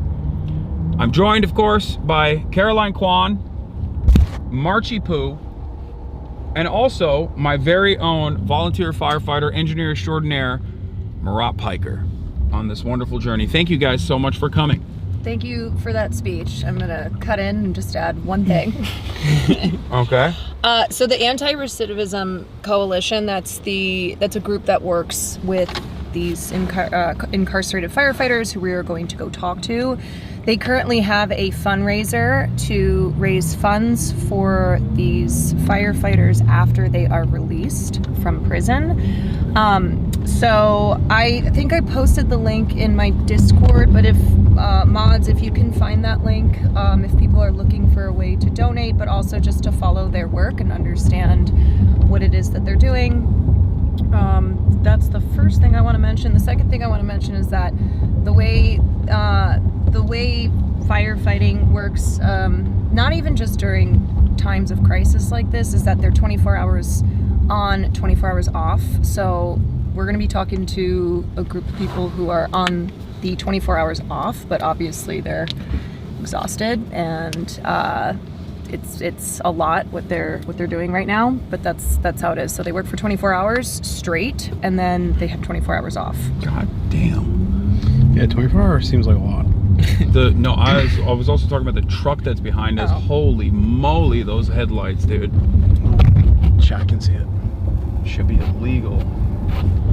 I can see my future. That's how bright it is. Yeah. Yeah, 24 hours does seem like a lot. I mean, the way you'd get tired. No, you're doing physical labor. No, I know. In like it's really, it's not effective. And really warm and really hot conditions. So, which causes more dehydration than usual. But what I was gonna say is the way this is gonna work is that first we're gonna go over there.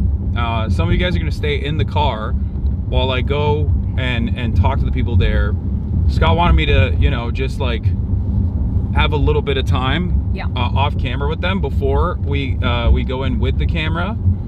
We've gotten prior authorization, prior clearance as well. Even apparently. So are we going into like a makeshift prison? No, so they have like these giant trailers where I think it's like 3 levels of bunks that they sleep in, and this is where they stay in these camps. I think some of them stay in hotels too, even like they put them in hotels or trailers. I think there's up to 1,000 incarcerated firefighters who are currently fighting the blazes. Yeah. So over the week it has tripled. Yeah, and we're going to be going to the staging area where you know, a lot of, I believe there's other EMTs there as well, like other emergency services there as well. I don't know if it's just the incarcerated firefighters, but we'll find out when we get there. Unless you know, Caroline, do you know? Sorry, what was that? Are there just incarcerated firefighters at the place we're going to? I think it's just the staging area. Or is it just like a staging area? This, from my understanding, this camp is where their base camp is. So it's a group of about 80, maybe more since yesterday when I was looking into it, but 80 incarcerated firefighters, and it's where they pretty much sleep when they're on their off shift, and then they go right back to work. But I was actually seeing Jeremy Lindfeld, who's the photographer. Jeremy Lindenfeld. I know he shot like the WGA and SAG-AFTRA protests, but I think he went and took pictures. Wait, and talked to them the guy today. that took photos for New York Mag? Yeah. Oh, I saw those photos. Those photos are bomb. Yeah, and he Caroline, he there's went a light and right talked. here. What's that? I think there's a light right here. Would you mind turning it on? Oh yeah. Did that help? Yeah, that helped. Is that better? Barely. The lights in the Porsche are... No, killing it here will make it better. Whoa, what are you doing? You're hitting the SOS? Whoops. What was that? Did you hit the OnStar SOS button? I don't know.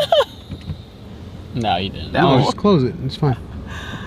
They'll tell us. Don't worry. Hello, this is OnStar. Yeah, I'm gonna be like, I have a... Wait, no, you turn your line. This is I was turning this off.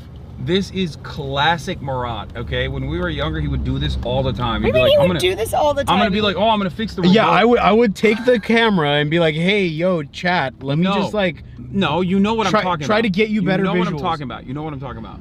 He would always... Oh my God. He had a Caroline, tendency. He had a tendency you don't like to the wanna... light? He had a tendency to want to fix things, okay? Oh And my God, that's why he's an engineer. Hello. yeah, but he would break it beyond repair in an effort to fix it. That's truly not.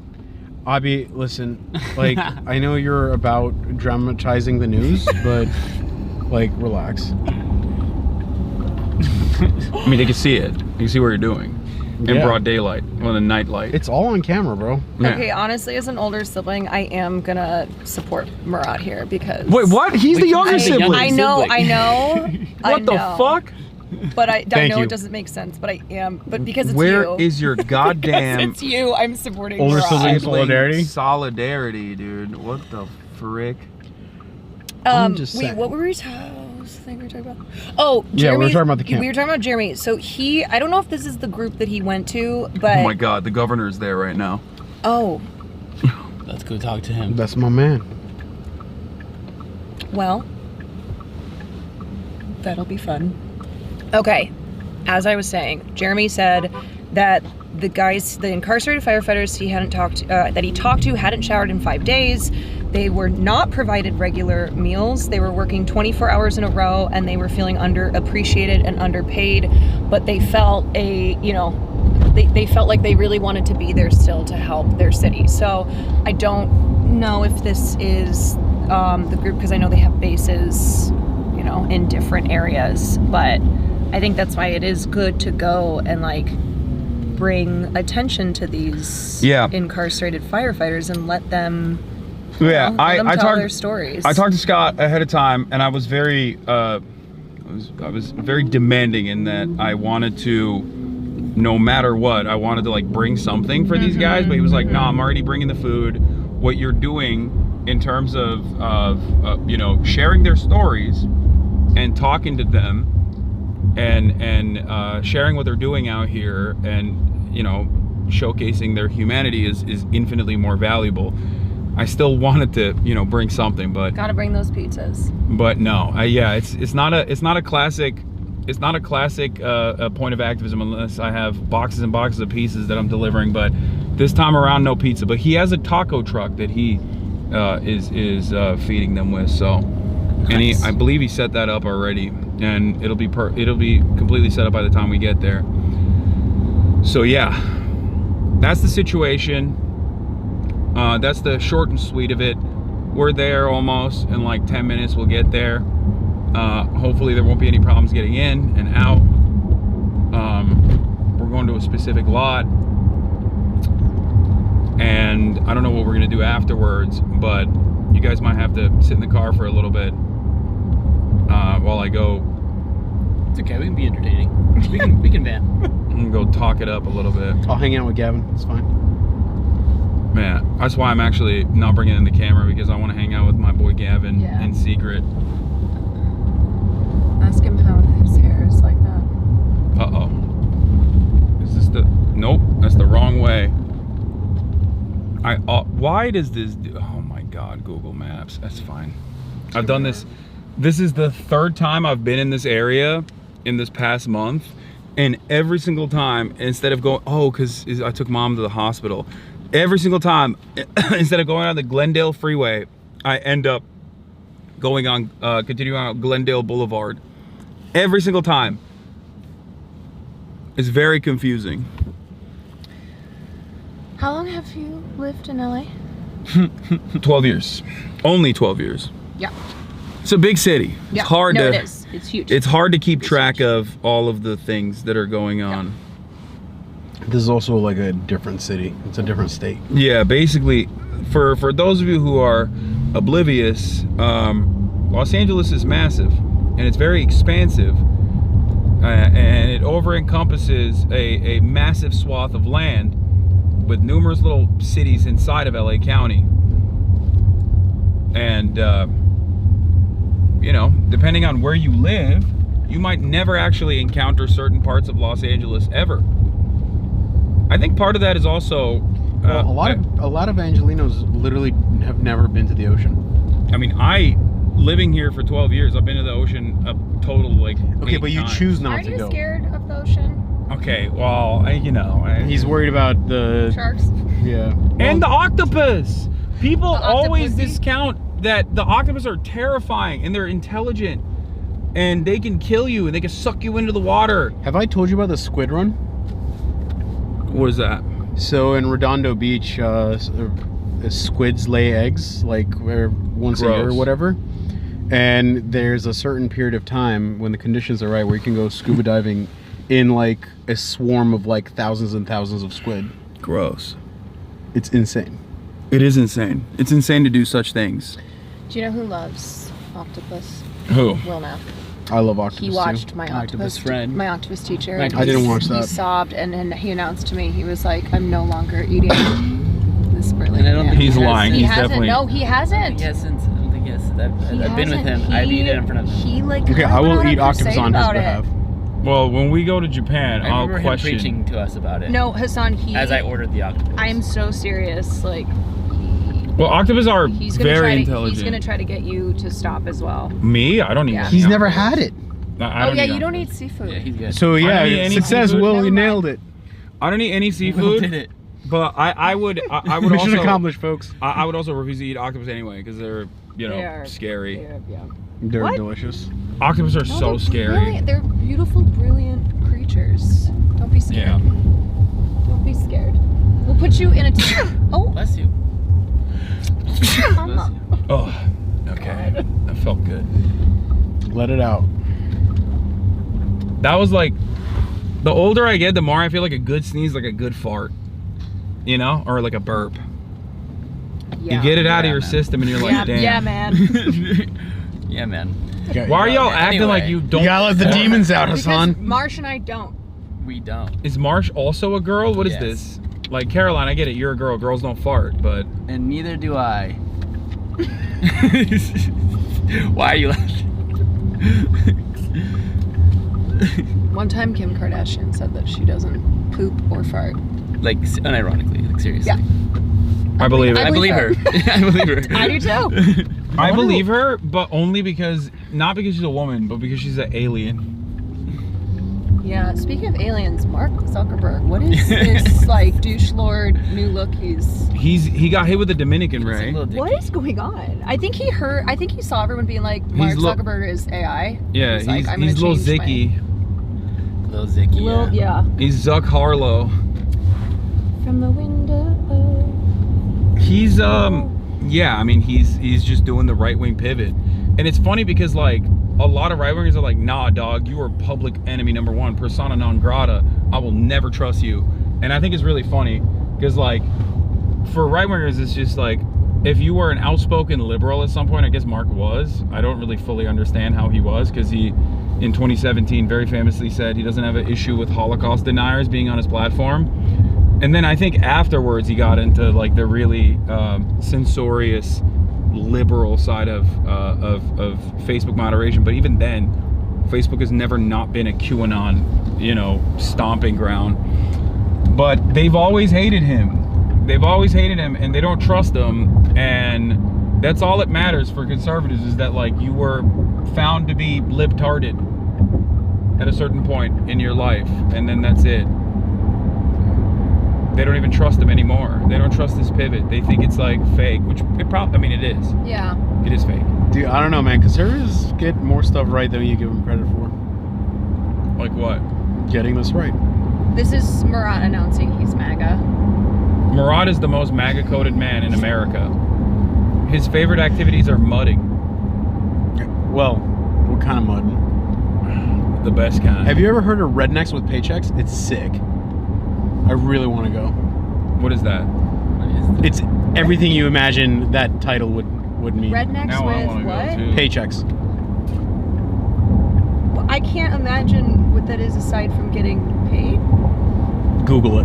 No, rednecks with paychecks makes sense. It's like, you know, rednecks with a lot of money that they spend on their incredibly souped up, lifted like the guy monster who drugs. bought Taylor Swift's guitar and then from an auction and then immediately broke it in like this I like this guy. I don't agree with what he did, but like Come on. It's so stupid. You have a fiance who is a Swiftie. Come on. You're gonna get killed. I'm trying to get canceled right now. Don't you understand? There's no higher allegiance that a Swiftie has. No, I don't agree with what he did. I just like such an aggressive thing to do. You're about to have your wedding called off, son. I can't support you in that. I'm sorry. Yeah, I hate what he said. I'm so sorry, Swifties that are watching right now. Yeah. Hey, listen, I went to the Eras tour. Did you? I was not allowed because of my admiration. Loved her too hard. Thank you, Mark. Yeah. Exactly. Am I the only one here who's actually seen her live? You know, I'm not Ooh, worthy. Deadening silence. Yeah, I'm okay. not worthy of Yeah, please go ahead. her, Defend her. No, I'm just simply saying. Okay, that- I'll defend her. Climate change is fake, and she should be able to fly wherever she wants. Fly however much she wants. 17A. I mean, hey, my girl's into aviation. Like, I like that. Yeah. Yeah, you're in the lab cooking up new ways for her to pollute the planet. I mean, like, kind of. Okay. We're near. We're like 5 minutes out. Also, did you fart earlier when you burped? No. When I sneezed? Or when you sneezed? No. I don't know, I can't not keep straight whatever's happening. No. I just sneezed. Wait, why? Does it smell like- Somebody farted. It doesn't. It It no was one even earlier. brought it up, Caroline. So I didn't Or smell could it be like some weird smell you're getting from the fire nearby? Now you're didn't- blaming the fires, Murat? I didn't smell it. So whoever smelled it, Half dealt the it. state's on fire? Like, what do you mean? Whoever smelled it dealt it. That's the rules. Even if Yeah, they're but a she's girl. female. She doesn't fart. Whoever did the rhyme did the crime except for me, who You're obviously rhyming had right to now. rhyme. You're rhyming right now. That's double. Well- double jeopardy. But this time Nope, that means I you're said doubly no. guilty. No. I wish there was smell-o-vision on this camera. So we could just kind We'll of get focus there. in back there. Like the Nintendo Switch 2 will have. I think I wish there was smell-o-vision so that the slanderous nature of Will Neff would be known to all man. Actually, it's probably better that there's no smell-o-vision because when I burp, it does smell really bad. All right. Well, whatever. I eat garlic. Okay. I'm a man. Well, who likes to eat garlic? Will does like bodily functions as humor, like farts and burps and. Yeah. I mean, it is funny. It is funny when he does it. That's true. Farts and burps are very funny. Sometimes though, I could do without it. All I'm saying is, the worse they are, the funnier. Like he'll jump in the air. That's hilarious. Like I'll be talking about something serious. Okay, you're really undermining the point that you were trying to establish earlier. Yeah, I don't think this is working, Carl. That farts are not funny. They're hilarious.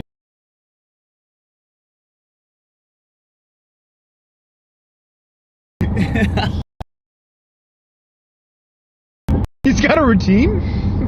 So much. Baby, yeah, we're effing. We're effing? We're coming back. I think We're it's. coming back. I think We're it's back. this. We're back. We're back. This area here. That's crazy. So we do have spot reduction. We're back. That was fast F. That's crazy. On lowercase f. Yeah, we're back. The fact that this backpack this backpack also Fs is crazy. Bro, you don't have like a cable connected to the mainframe, like. That's what he needs, though. Once we get that schmink. Yeah, I don't know about that. Once we get that schmink, then we'll have complete unlimited bandwidth, uninterrupted. Okay, Elon's gonna Neuralink us all, and then we'll be able to stream. Oh my God, what? Honestly, I kind of want a chip put in my Then head. we'll be able to stream I just at love avalanches. They're 6K awesome. bit rate at all I times. feel like my memory has gotten worse. I'm like, just put a chip in my head. Just do it. I mean, we are getting older. Elon bat chest. Just do it. Neuralink bat chest. It's like that Black Mirror episode. Where they put the. I was like, you know what? I'll take that. I'll do it. Yeah. Dude, this is not a flattering angle at all. Not a what? Flattering angle? Right, you have no unflattering angles. They're just all bad. No, they're all. Oh, he's saying you're a Chad. You're Saying you're a Giga Chad. Yeah, what's wrong with you? Okay. Take the compliment, bozo.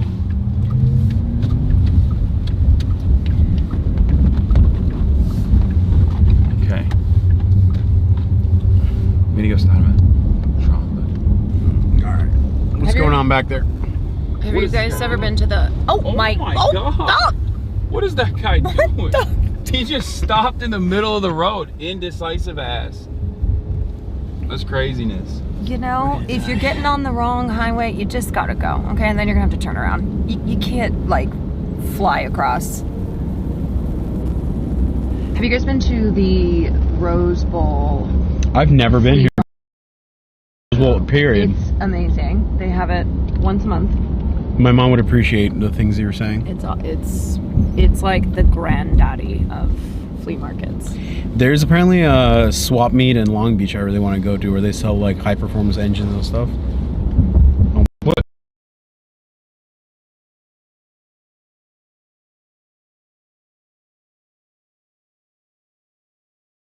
The most undecided. Show this guy. Don't show. I'm not gonna dox him. No. This guy is literally standing. Chat. This guy is standing in the middle. League of Legends. He's standing in the middle of both lanes. And this is the second time he's done this. Last time almost caused us to, get in a car accident too, so. Luckily.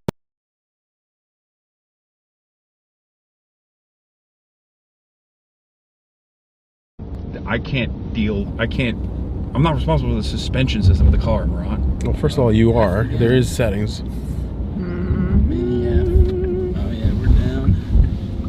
But it's coming back up. That's crazy. That is F so many times. We are up in the hills, I guess. I think it will be fine when we get to. It bounces back super fast. Yeah, I think it's really just the hills. Compared to the other one. There she is. Is that it?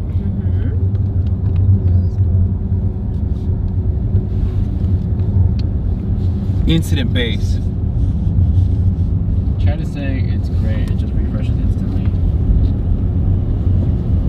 Alright, Glaze. Ground support supply fuel.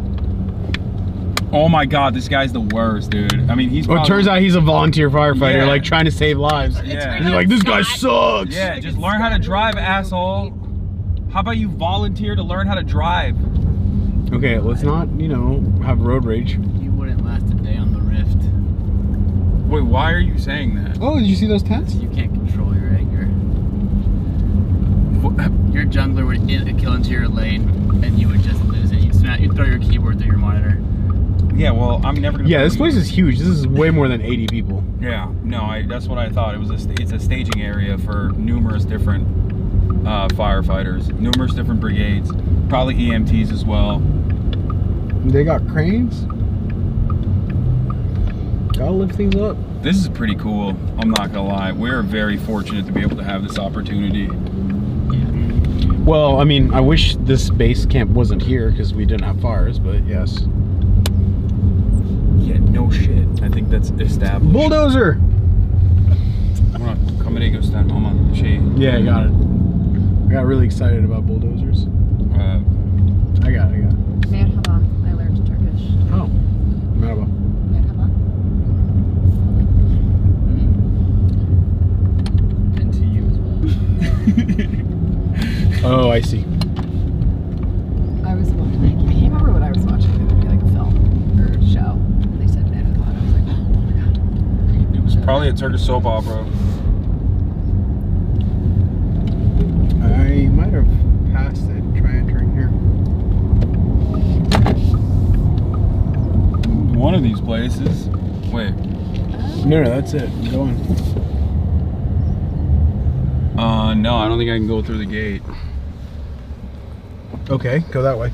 Yeah. Here, let me give this to you guys for a second. Sure. And please don't show the front. Yeah. Oh yeah. This camp. Yeah. That's me. This is it. Okay, keep going. No, Hi, you Cat. gotta open it.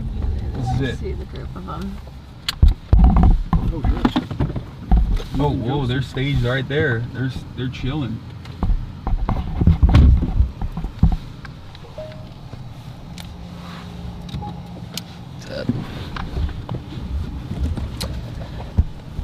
Anywho, I'm gonna go to bed.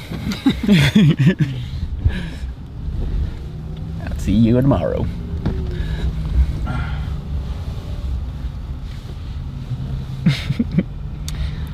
Haas, I brought you a mask. Am I even supposed to be? Oh, Oh, was that you? no. No? Am I not allowed to park here? I don't know.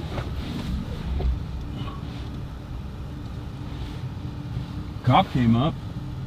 Wait, there's cars over there. I think I'm gonna park next to the civilian vehicles and not the. Not next to the, Not next to the fire fire trucks. I see orange jumpsuits. Yeah, the orange jumpsuit guys are the inmate. Yeah. Mm-hmm. Figured. All right, I'm gonna go and talk to him real quick. All right. Stay Talk to him. Oh my god. Uh-uh. Sorry, see you guys.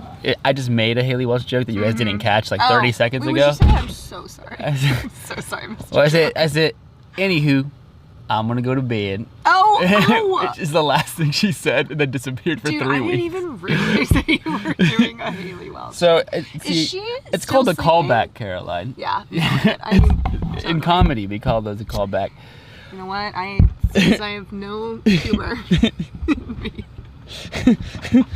I'm sorry. Anyway, welcome to the Martin Caroline Power Hour. Yo, finally. Finally, we should start a podcast. Finally. We should just. I can't move, guys. Can you show them my You guys, legs? I just have to tell you too. This is how I wrote. Okay. Look at Marsh. Okay, Look hold at his on. legs. I need to shine Let's a see light if on you this. Can... Okay. Okay, see this? So we were like, Hassan, can you pull up a couple inches of your chair? This is after he pulled This up. is after he pulled up, and then he's like, yeah, can I go back now? You're like, yeah, we'll just cut Marsh's legs off. Don't worry. So anyway, I can't really move. Look at your poor legs. I'm just getting my shoes all over his leather in the Porsche, and I don't care. Do you? Yeah, no. He can get those Fuck replaced. it up. Do you wanna sit in his In the driver's there, seat. I think- Oh, that's so yeah, smart. 'cause You're I don't so know how smart. long it's gonna be. Let's move. Yeah, I'm gonna do that. Okay. All right. Okay.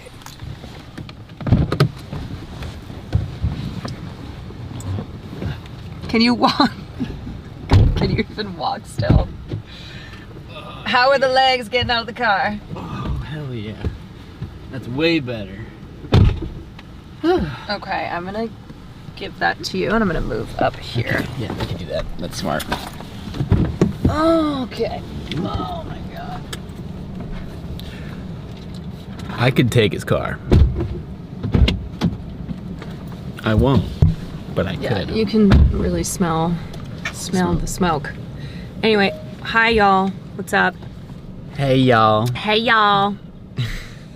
I'm so sorry I missed your Haley Welch joke. It's okay.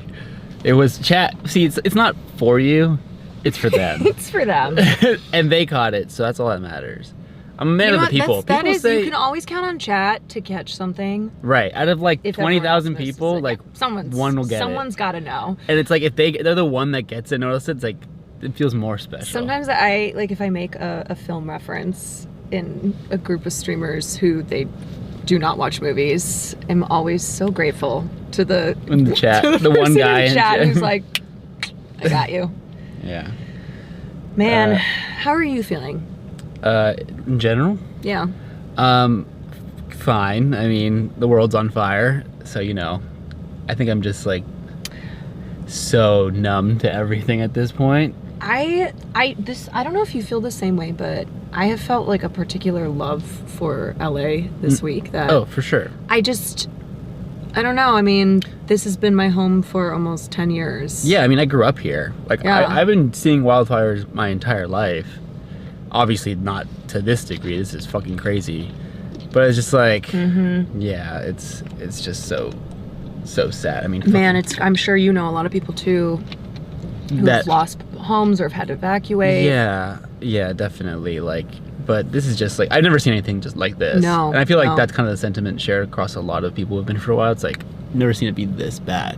And the thing is, like, I feel like it's only gonna get worse. I mean, Yeah, I like, mean, the winds are it's not even expected to fire season. Right. Like, it's and January. The Santa Ana winds are expected to like pick up again Yeah. into next week, which could undo a lot of the work that the firefighting crews have done. Yeah. 'Cause it just carries like the embers and So it's fucking scary for sure. It is. Thankfully, I was not in a zone that was like mandatory evac. Dude, But Will brought his Pokemon cards. and I respect that. No, dude. Did you think I was gonna be on your side about that? I was pulling packs with him at karaoke at like 3 a.m. We pulled the Venusaur together. Okay, you know what? You're the wrong. I shouldn't have brought that up with you. I should have known. I should have known. Yeah. You'd be like, yeah, no, I get it. Yeah.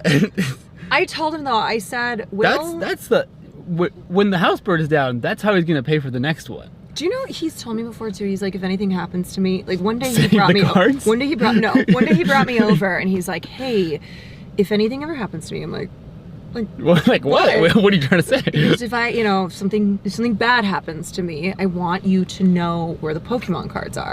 Oh, and he has them like in a Like safe. he had Like- no, it's not in a safe. It's in a box. It's in a box, and he's like, I between want two you. saves and a hidden trap door. It's like I want you to have these.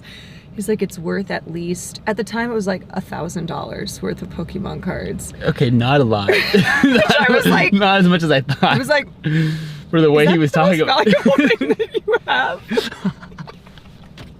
This is. I was like, okay. He goes, so if anything happens Some people to have me, like priceless family heirlooms or just like a bunch of guns. He's no, like- man, it was these Pokemon cards, and he was so serious. He was so serious when he's like, if anything happens to me, he was like, this will keep you and Farley going for a little while. I was like,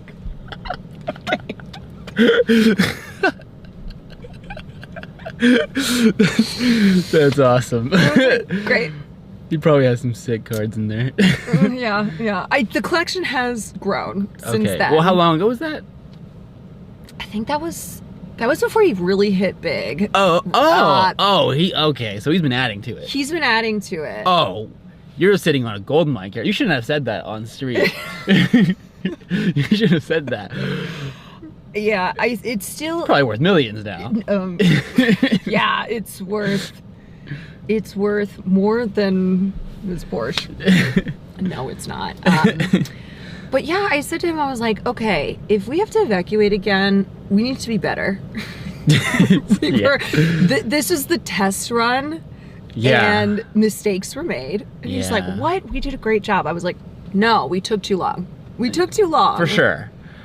Yeah. Because what I was afraid of happening happened, which is that we got gridlocked. Like, we could not. The reality of like LA streets too is like they're gridlocked normally. Normally, I know. If I like know. you panic everybody and tell everybody to get out at the exact same time, it's like nothing is moving. Yeah, I was telling people yesterday, I was like, you know, the warnings happen and then you might get an order within a minute. Right, you gotta- like there's hardly any time. And so if you are in the LA area, you know, it is not being overly dramatic or fear-mongering to say have stuff prepared. For sure. Because it does happen really fast. But dude, we got lucky. Yes, I know. We got lucky that it I know. wasn't the I know first where night. you are, and it was. Yeah. I immediately, when that one sparked up, I was like, oh Yeah, fuck. I know. Yeah. If the winds had been worse, if I don't know, if they hadn't been able to do the airdrops, then that's what happened Tuesday night. Is they couldn't Because it was too windy. They were grounded. Yeah. Yeah, they were grounded because the winds were Those winds were hurricane so level, crazy, and yeah. so all you have then are the crews on the ground, and like there's really not much that they can do. Yeah. I think Palisades right now is at 11% contained, but the fear is Yeah, that's like crazy. if the winds are, you know, if they're bad again, then it might undo a lot of what they've done. I'm so like just, I mean, fascinated is the wrong word, but just like I can't even like wrap my head around like how those fires are still burning, because I see the images of Palisades, right, and it's like wiped off the map, and then it's like, oh, it's only 11% contained. It's like, what is still burning? Like, is it just like continuing outward? Like, what is happening? Oh, well, I think we're getting the. Oh. Oh, good. Hello. Yeah, you guys are good. Okay. Okay. Okay. I'm gonna grab like.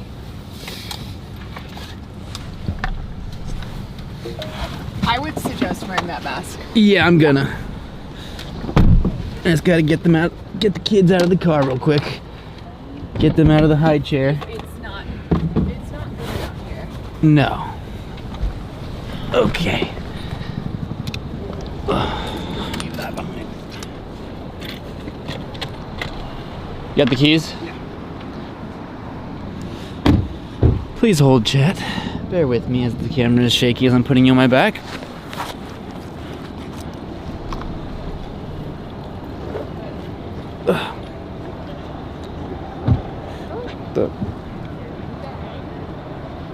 Oh my god, this backpack. Oh, okay. Okay. Oh, I put this backpack on wrong. Hold on. It's a new bag, chat. It's a new bag. Hold on. Caroline, I need your help. Oh, I'm good. I got it. You sure? Yeah.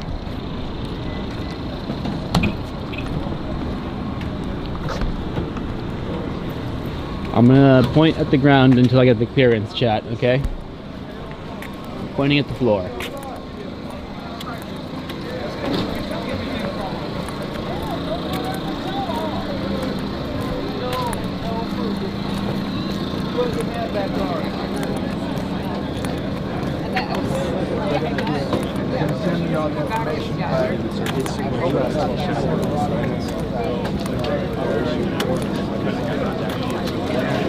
Excuse me, sorry. Can I? What's up, Will? How you doing? Hi, I'm Mark. This is Mark. This is Caroline. Hey, what's up? Can I? Yeah, you can show now. You can. The only thing I should know is that like there's always been All right, misinformation online. When he came into office, Cal Fire budget was $2 billion. It's now $4 billion. Yeah. There were 7,000 firefighters. It's now $14,000. He's doubled everything. So Yeah. he has crushed it as a governor. In this one issue, Yeah. he has crushed it. Oh, yeah. No, Yeah. Whatever Trump has to say. No, I don't care about that. I know you don't. I'm just like. Just as long as we don't get into homelessness. Yeah. It's fine. Oh, his homelessness deputy is right. Where is the homelessness deputy? Gavin is right behind us right now. Big Gav. Gruesome Governor Gavin Newsom. California. I've never met him. California Oblast. Ruling with an iron fist. But we just talked. What do you want to tell the camera about yourself? Scott Budnick, movie producer, spent 14 years making The Hangover and Project X and a bunch of stupid shit. Went into juvenile hall, met a bunch of incarcerated kids, and started doing this. And here we are, still making movies, but doing this is what kind of feeds my soul. And what's the group that you work with predominantly? Like you have a recidivism. ARC. Right? So an organization I started. So after I was making comedies, then I did that, and now I'm back in the movie business making movies, but I'm still on the board of ARC and doing this kind of work. We were supposed to have a meeting on Friday, and I got evacuated. That was like not. I didn't even realize that you were doing this thing. We were supposed to have this meeting, and I thought it was like a regular. Sometimes producers and stuff like that hit me up, and then Caroline was like, "Oh, I was doing some research on like incarcerated firefighters, like where to donate and whatnot, because it's something that we talk about quite a bit." Yeah. And he was like, "Oh, there's this guy, Scott Budnick," and I was like, "I know this name. Where do I know it?" It's like, "Oh my God!" Wait, you figured this out? Yeah, she's the one. Yeah. I'm like, wait a second, that's crazy that these two things intersected. We actually have a mutual. What's going on, man? Timbo, nice to meet you. Yeah. So I was like, oh, this guy. Okay, I think we gotta connect with them. That's crazy. Yeah. Big Kimbo right here? All right, yeah, let's do it. It's a beast. Kimbo, you're on Twitch. What's up with it? How's it going? So, from what You we guys understand, Scott was telling us Scott was giving us the lay of the land here. Okay. So you're originally from Juvie, right? Nah, I'm a youth offender. You're a I youth caught offender. my case at 18. So yeah, all the red caps here in particular, if you can show right there, they're all from. Are you guys all from the same correctional facility? Yeah, we're all from Growlersburg Fire Camp. Okay. We're the Wild Peak Crews. Okay. So crews here right now. These guys went in as juvenile offenders. From what I understand, there's also there's a lot of restrictions in terms of who can do this kind of firefighting as an incarcerated individual. But for you guys, there's a additional opportunity, right? Like even if you went in as a violent offender, if you went into a juvenile facility, you still have the ability to come and get training. What are the benefits of doing something like this? Okay, we got violent crime, so we got sentenced to a longer time. Yeah. And we're supposed to go to high level security yards, real serious stuff going down, real dangerous yards. But with this opportunity with Scott Budnick, he let the guys that got caught up at 18 not have to go do time with like OG lifers and all that. So we got an opportunity to come to fire camp, and we get time cuts, so time off our sentence, a bunch of time off our sentence. We're like the highest paid inmates in the whole system. What's the pay though? It's still pretty low, right? Yeah, it's still low. It's low. I think I get like $180 a month.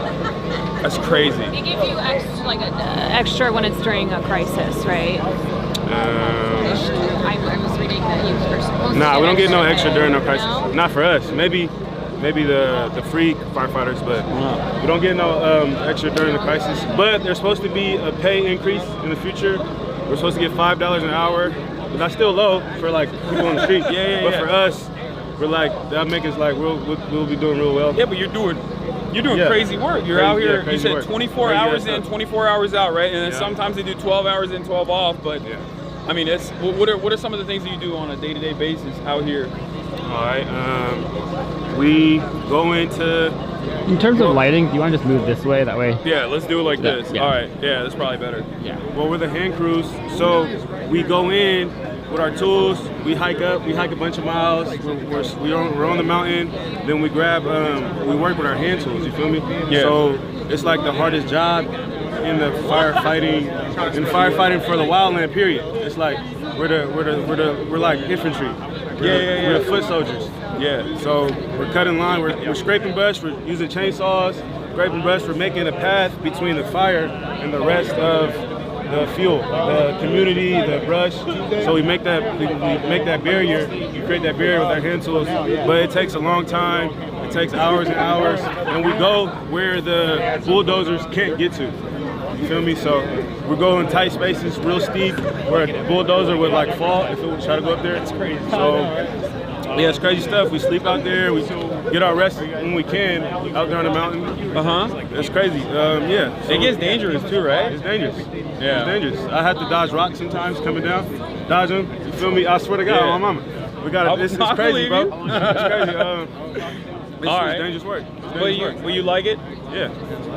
Do you feel like it's almost like a respite from being? Is it better than being in prison or no? It's way better because I was in a prison yard. I'm seeing guys get stabbed, get jumped, get beat up. The cops treat us like shit. But here, we get better treatment, right? They talk to us like humans. They talk to us like humans. We got a job. We're underpaid, but we got a job. Yeah. You feel me? And then the community comes out and shows us all kinds of love. We never received that growing up. We never received that kind of love, that kind of recognition for anything we've done. So now, doing this kind of stuff and all this love coming, that's life-changing for a lot of guys, because that's all they be needing is a little bit of recognition. With this, it's life-changing, and we get opportunities at careers. How long was your sentence? You don't mind me asking? 17 years. 17 years? Yep. God damn. They're going to shave it off. Yep. They're going to shave it off now. They're going to shave it off. They shaving something off. They better shave it off. But you feel me? We ain't breaking, you know what I mean? We ain't folding. You feel me? 17 years, but now I'm at camp. I got about 2 years left. 2 years left. I had to work a bunch of time off with schooling and graduating high school. How old are you now? I'm 25 now. I'm forgetting. I've been down for a minute. I feel you. I started at 18, I'm 25 now. And you got linked up with this program how many years ago? I got to fire camp last year in November. That was the first time any person like mine with my kind of case, violent crime, was allowed to go to fire camp last year in November. So we're the start of it. What about for adult offenders? Do you think that it's a good program overall, right? It's like. Even if it wasn't fighting wildfires, do you feel like these kinds of initiatives? You talked about feeling like a human, right? Feeling like a sense of dignity from other people. Do you feel like these kinds of programs, reintegration programs like that, would be successful overall? Like in terms of giving you proper training and giving you tools to one, lower your sentence, give back to the community somehow. And then when you go out, you have, I'm not entirely sure about the wildfire programs in general, but in general, it's good to have that kind of work experience so you don't feel like your life is lost. Yeah, it can be successful, but the thing is the pay. The work compared to the pay is it's crazy. Yeah. So a lot of guys get broke off on the mountain, get their body get beat up. You know what I mean? Yeah. But if the pay went up, more guys would be more grateful for the opportunity. Yeah. We're grateful for the opportunity. We got all this time. You feel me? We're young. Then we're real excited. We're real motivated. So when we get out, we're firefighters. You feel me? We're not running the streets no more. Yeah. But for the adult crews, it just depends on their motivation. But it's hard work. So if you're lazy, you're not going to last. You're going to hate it. But if you're motivated to better yourself, it's going to work for you as long as you work it. I feel you. Yeah. It's nice to hear from you, man. I don't want to keep you from eating your food. It's all good, man. It's good, man. It's my 24 down. I appreciate you guys for coming out. Yeah, nice to meet you, bro. Nice to meet you too, bro. Anybody else want to come on? Xavier, he's down to talk, and then if you guys want to... Come here. Let's talk. Yo, those are... does the state give you those? We get them brand new. Those are kind of drippy, dude. Just a little bit. So you look fly on the mountain. It's something nice. Yeah. Do you get to keep it? Do you get to keep the hats? Yeah. Oh, you get to bring it back? Well, everything, they give us everything. Everything's kind of state issue when you get there. They kind of prepare you for the fires. So that way when you get out there, do what you gotta do. I'm saying, when you go back, do you get to keep them? I don't think so. It's crazy. It's considered an antique. I don't think he wants to keep that either. I'm not gonna. I'm gonna cop his shoe. You're like, hey, can I get this? No, but I did see some jackets there. They're pretty sweet. All right, bro, chill. We're not gonna take their clothes off their back, bro. They're fucking fighting wildfires out there. Look, we'll give it to you, man. We'll give it to you. It's a donation. All right. So, how are you guys feeing? Great. Tacos good? We're blessed. Yeah? I haven't even tried them yet. I'm not gonna lie to you. Do you want to eat first? No, it's all right. You want to try one? No, I'm good. I just ate. No, I'm good. Thank you, too. While you eat, you talk. How about that? And then swap it out. So again, Xavier and Angel for those who You don't want to eat on camera? Huh? Nah. I gotta go wait. There's hella ladies watching right now. They're gonna be judging. They're gonna be judging the way you're eating. He's not shy. He's not a shy one. No, don't even worry. 'Cause he eats on stream. I And eat he on stream. cannot be I'm worse. fucking with you. He cannot be worse. Yeah. So how you guys doing? We're blessed. We're blessed. You know, we're taking it all in. We just came down from the mountain yesterday. We were assigned to the Eden Fire. Our division, you know, was meeting up with other crews, doing some hand line. The dozer only goes so far. You know, our job is really to kind of get in the cracks and crevices where the dozer can go. And when we get out there, we work as a team. You know, this guy is crazy out in the fires, man. This guy goes crazy. This guy goes crazy. This guy. So, let me ask you, how long you guys been training? Like, when did you get started with the program? It's a relatively new one, right? Yeah, it's relatively new. I mean, fire camps have been around for a while, but as far as for us, you get sent to a training facility before you're even allowed to come to a fire camp. And the training, honestly, will not prepare you for what it really is. You know, it's only a 2-week program. You probably do a couple sets of push-ups, run a mile or so. But it's like, but does not prepare you it's for nothing the real compared world. to hiking with a pack on or having to cut line for hours. But yeah, like I said, I mean, you won't be able to really figure out what it's about until you get to a fire camp. Yeah. It's a lengthy process. I think these facilities try to imitate the feeling you get when you're on the mountain. You know, the hike can be miles and miles, and you know, you got to carry this water, and your circumstances are subject to change, you know, depending on the winds and how the fire increases over time, you know, and these places really just cannot imitate that emotion, that feeling you get when you're up there, you know. And Before these fires this week, had you guys fought any fires before, or is this your first? No, we were just here at the Ventura fire, the mountain fire. Okay. Oh yeah. Just recently. So that was our most recent fire. I mean, fire season just passed, so the last couple of fires we have caught has been down south. I mean, this is kind of crazy to be your first experience. Yeah.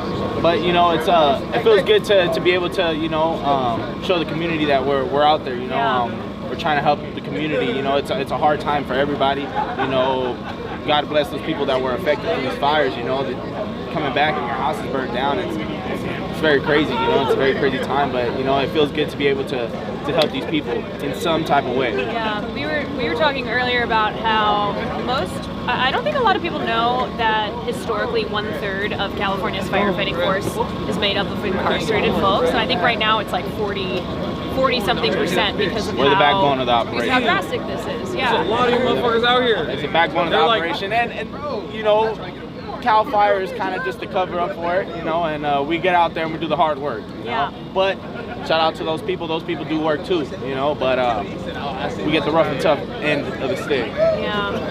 You guys, like, what do you want people to know about either this program or about just being an incarcerated firefighter in general? Like, is there any, you know, PSA that you want to make? Like, what's something that people probably don't know, considering that a lot of people don't even know that you guys are out here fighting these fires?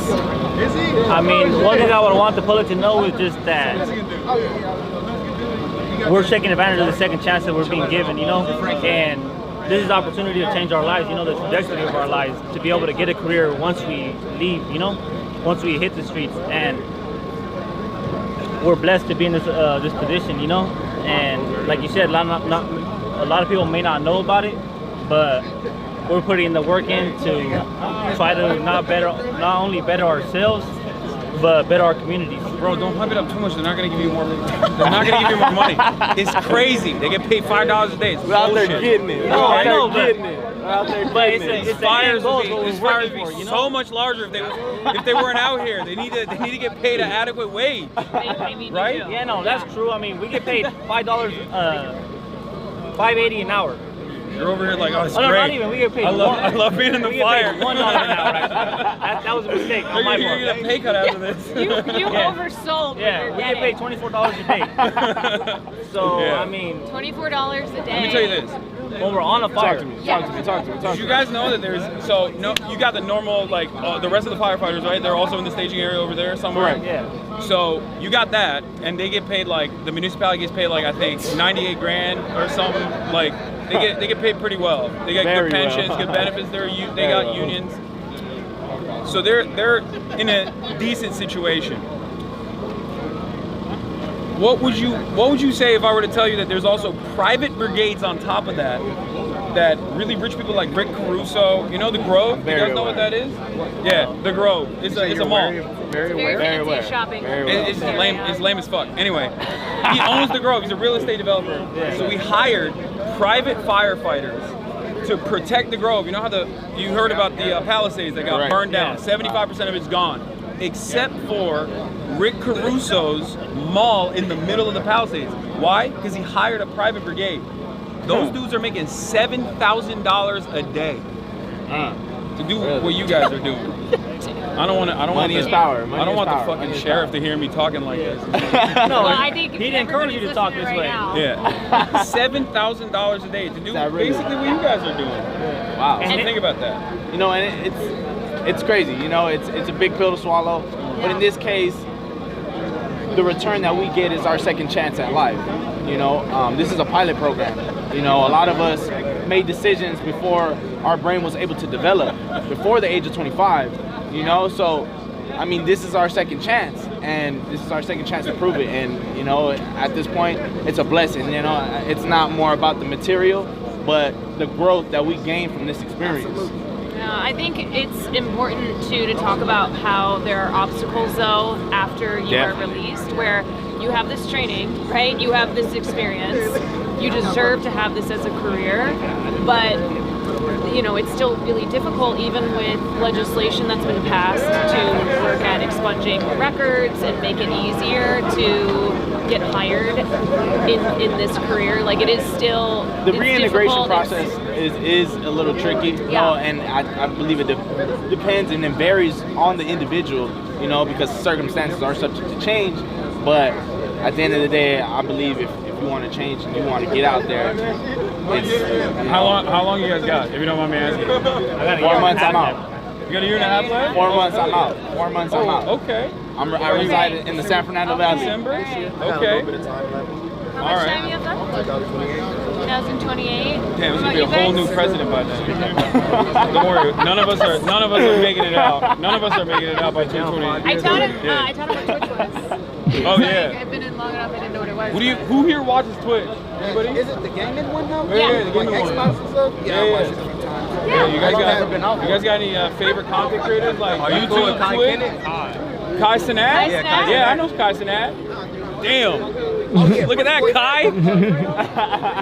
Pretty boy Fredo. Kai is that boy, huh? Kai is the boy, huh? 2K basketball. Oh no, I don't really play any 2K. Oh, they're asking me if he games. Oh, who do you like in basketball? We're talking about well, we're talking about Twitch. Some of these guys are familiar. Some of them have been locked up too long, but they one of them asked about Kai Cenat. Like basketball YouTubers? No, They do basketball content. Then they're talking about basketball. Gaming. Oh, Soul Illuminati. Yeah, I know Soul. Yeah, I mean, I don't know him personally. I've seen his videos. Come out. Yeah. 2000. When was That's Twitch cool. first? 2010. I mean, It was called Justin TV. I'm not homies, like. So it used to be called Justin TV, and then it became Twitch. But it was really COVID where it became popular. It started popping in 2020 during COVID. Yeah. Yeah. But I don't know. Everyone was at home. The entertainment industry shut down. Gotta do something. Looking for. So you guys get? How long have you been doing Twitch? I've been doing Twitch since 2018. Before that, I was at a company called the Young Turks, doing political commentary there. And then I switched over to Twitch, and I went full time in 2020. And I've been doing it. I mean, I love it. It's a blessing. It's given me fantastic opportunities. I get to do insane, cool shit like this. You know what I mean? And I have. I'm a political commentator. Like I talk about the news in general. And you know, I predominantly focus on like labor rights, things like that. Wow. So, you know, and also rehabilitation over incarceration. things like that, prisoners' rights, concepts that are unfortunately very foreign for Americans in general. Sadly. Have y'all ever seen like YouTube videos of like a prison in Norway? Look it up. There's a whole show called "The Worst Prisons in the World," right? Yeah, America has the worst prisons in the world, bar none. Straight up. They say like, oh, Russian prisons are bad, Turkish prisons are bad, or whatever, but American prisons are obviously the fucking worst. Terrible. They're trying to implement that in Definitely. Definitely. Yeah. And they're privately owned industries. Yeah, I mean, it's, one problem is that, I mean, it's good that incarceration rates have gone down, but now they're like, oh shit, we have less people to use as firefighters.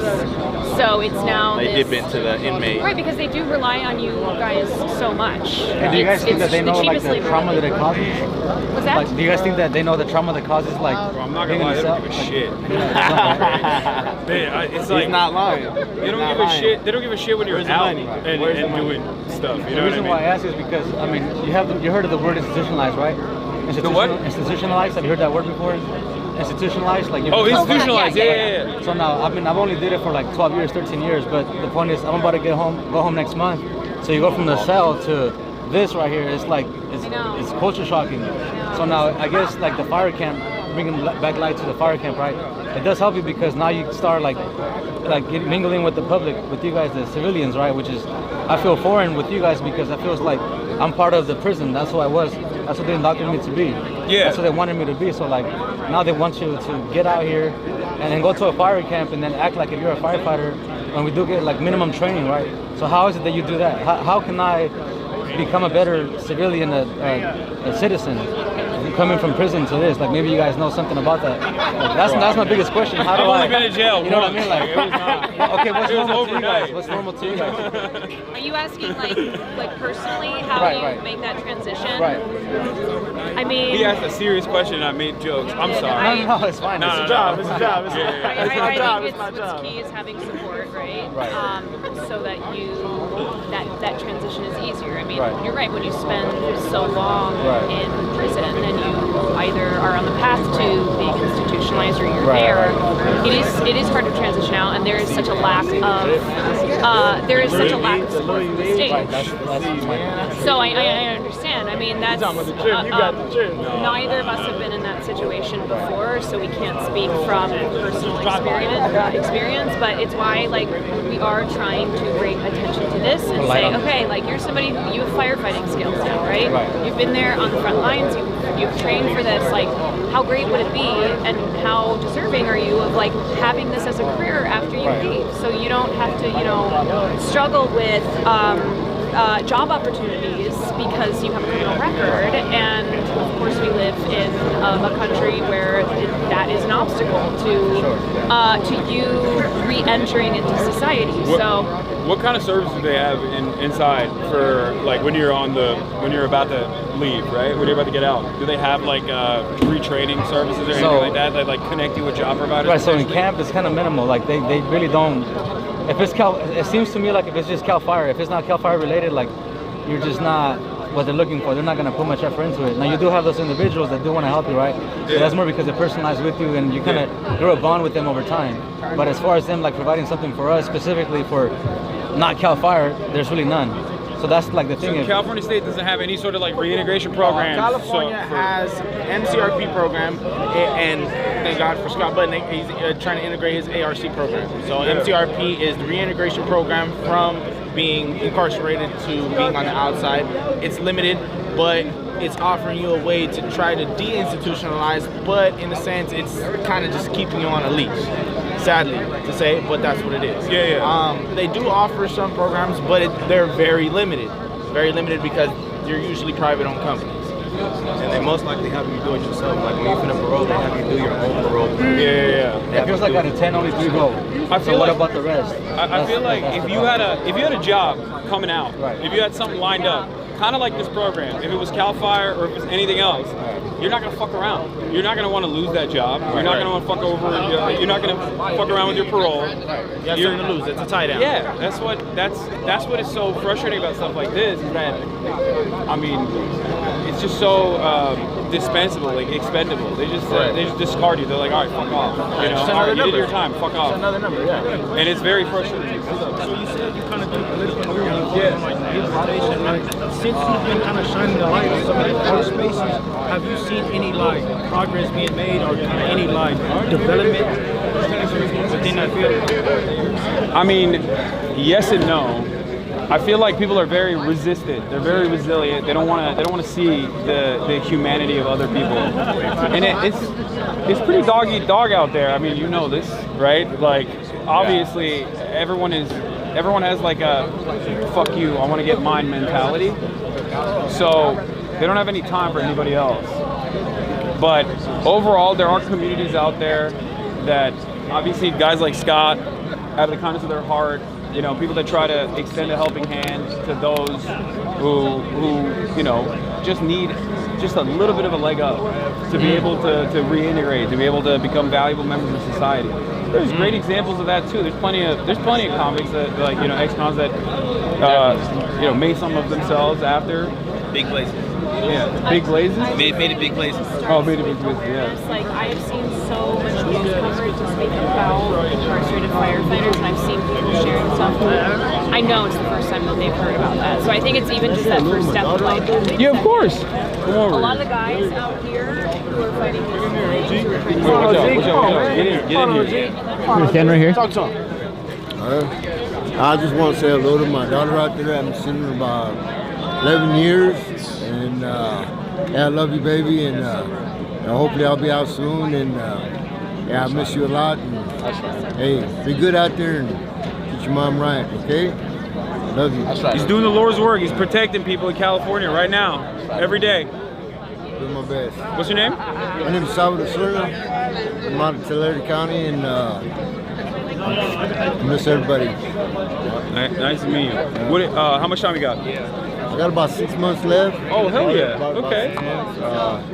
Unfortunately, I came back on another term, but you know, this has helped me to grow a little bit more. You know, expand my horizons a little bit more, and build a little bit more, and well, just focus on myself more.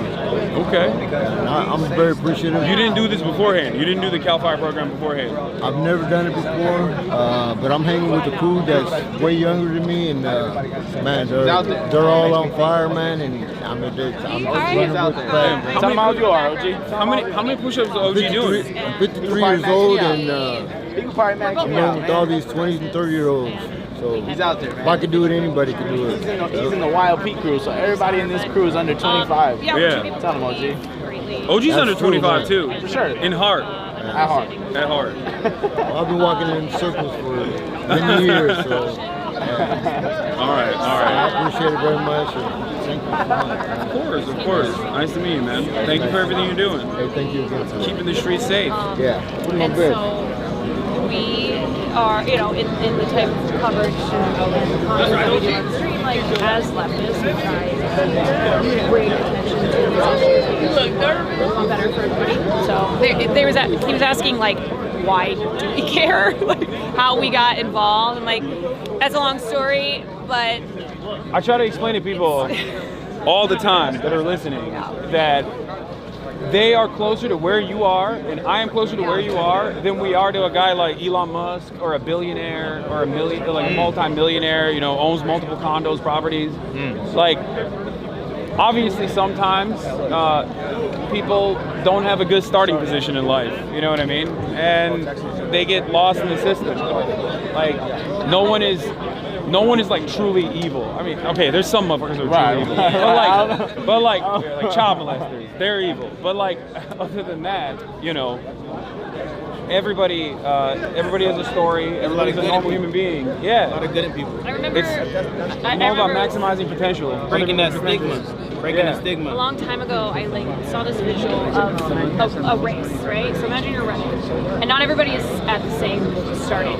Some people are ahead, and some people are behind, but you're all running that same race, and that's the reality. Is that depending on your circumstances in life, you might be ahead or you might be behind when you start out that race. And so, you know, a lot of people, they have no control over the circumstances in life that they're born into, and they shouldn't be demonized for, for something like having been imprisoned in a country that makes a lot of money off of imprisoning people for, frankly, things they shouldn't even, they shouldn't be in jail for the first place.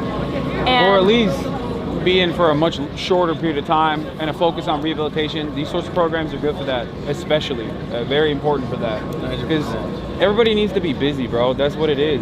You know what I mean? If you're not busy, you're gonna go fucking crazy. Yeah. Sitting around looking at the same gray bars all fucking day. So obviously, I think breaking that pattern a little bit for you guys is, I assume, very helpful. For sure. Yeah, bro, you have the Luffy scar. You know what that is? One Piece. It's an anime. Always great. It's a very famous anime, and the main character has the exact same scar that you have. Yeah, probably. you bring up that anime at any. I mean, yeah. You spoke about like the rogue, like individualism, right? And I think we got to get kind of to like the collective identity or the collective mindset. And you spoke of like the race. And so my question is, how do we like bridge that gap to where we kind of like bring the people more together for that collective identity? I think it's a matter of recognizing. For you guys, it's a little bit different, obviously, because you're in prison. So obviously, there's a very rigid structure to your life, and I think a lot of that is, like, you see collectivization in like the worst aspects of it, maybe like in the same way that the military does it, where they break you down and reduce you to a number. But I think overall, people should recognize that they have the exact same interests in life. Like that's my principle, at least. I believe that everybody wants a hot meal, a roof over their head, you know what I mean, and a decent job, and maybe to get pussy on the weekends and watch some fucking anime, play some video games. Yeah. So shit you can say on Twitch, huh? Yeah, I can say that. Yeah, you can say whatever you want. Now you know what Twitch is like. Okay? Like serious topics, and then also. But that's what everybody wants. Yeah, realism. And I think it's always the limitations of the system that cause people to not be able to achieve that in the most successful way. There is virtually nothing different between any of you guys and someone like myself, except for like I'm willing to bet that my beginning point is more affluent, more privileged. You know what I mean? That's it. Definitely. Like I fucked up. I fucked up when I was a kid. I fucked up when I was a young adult. I mean, I got arrested. You know what I mean? Like, but the difference is. Well, I mean, I was broke when I got arrested, so that's not the best example. But but still, like, I had a network to be able to rely on, to fall back to, and if that's taken from underneath you, if you don't have that support system, then some people end up falling through the cracks, you know. Also, that's Nick Cannon. That's Oh, nice. Yeah. But as far as bridging the gap, I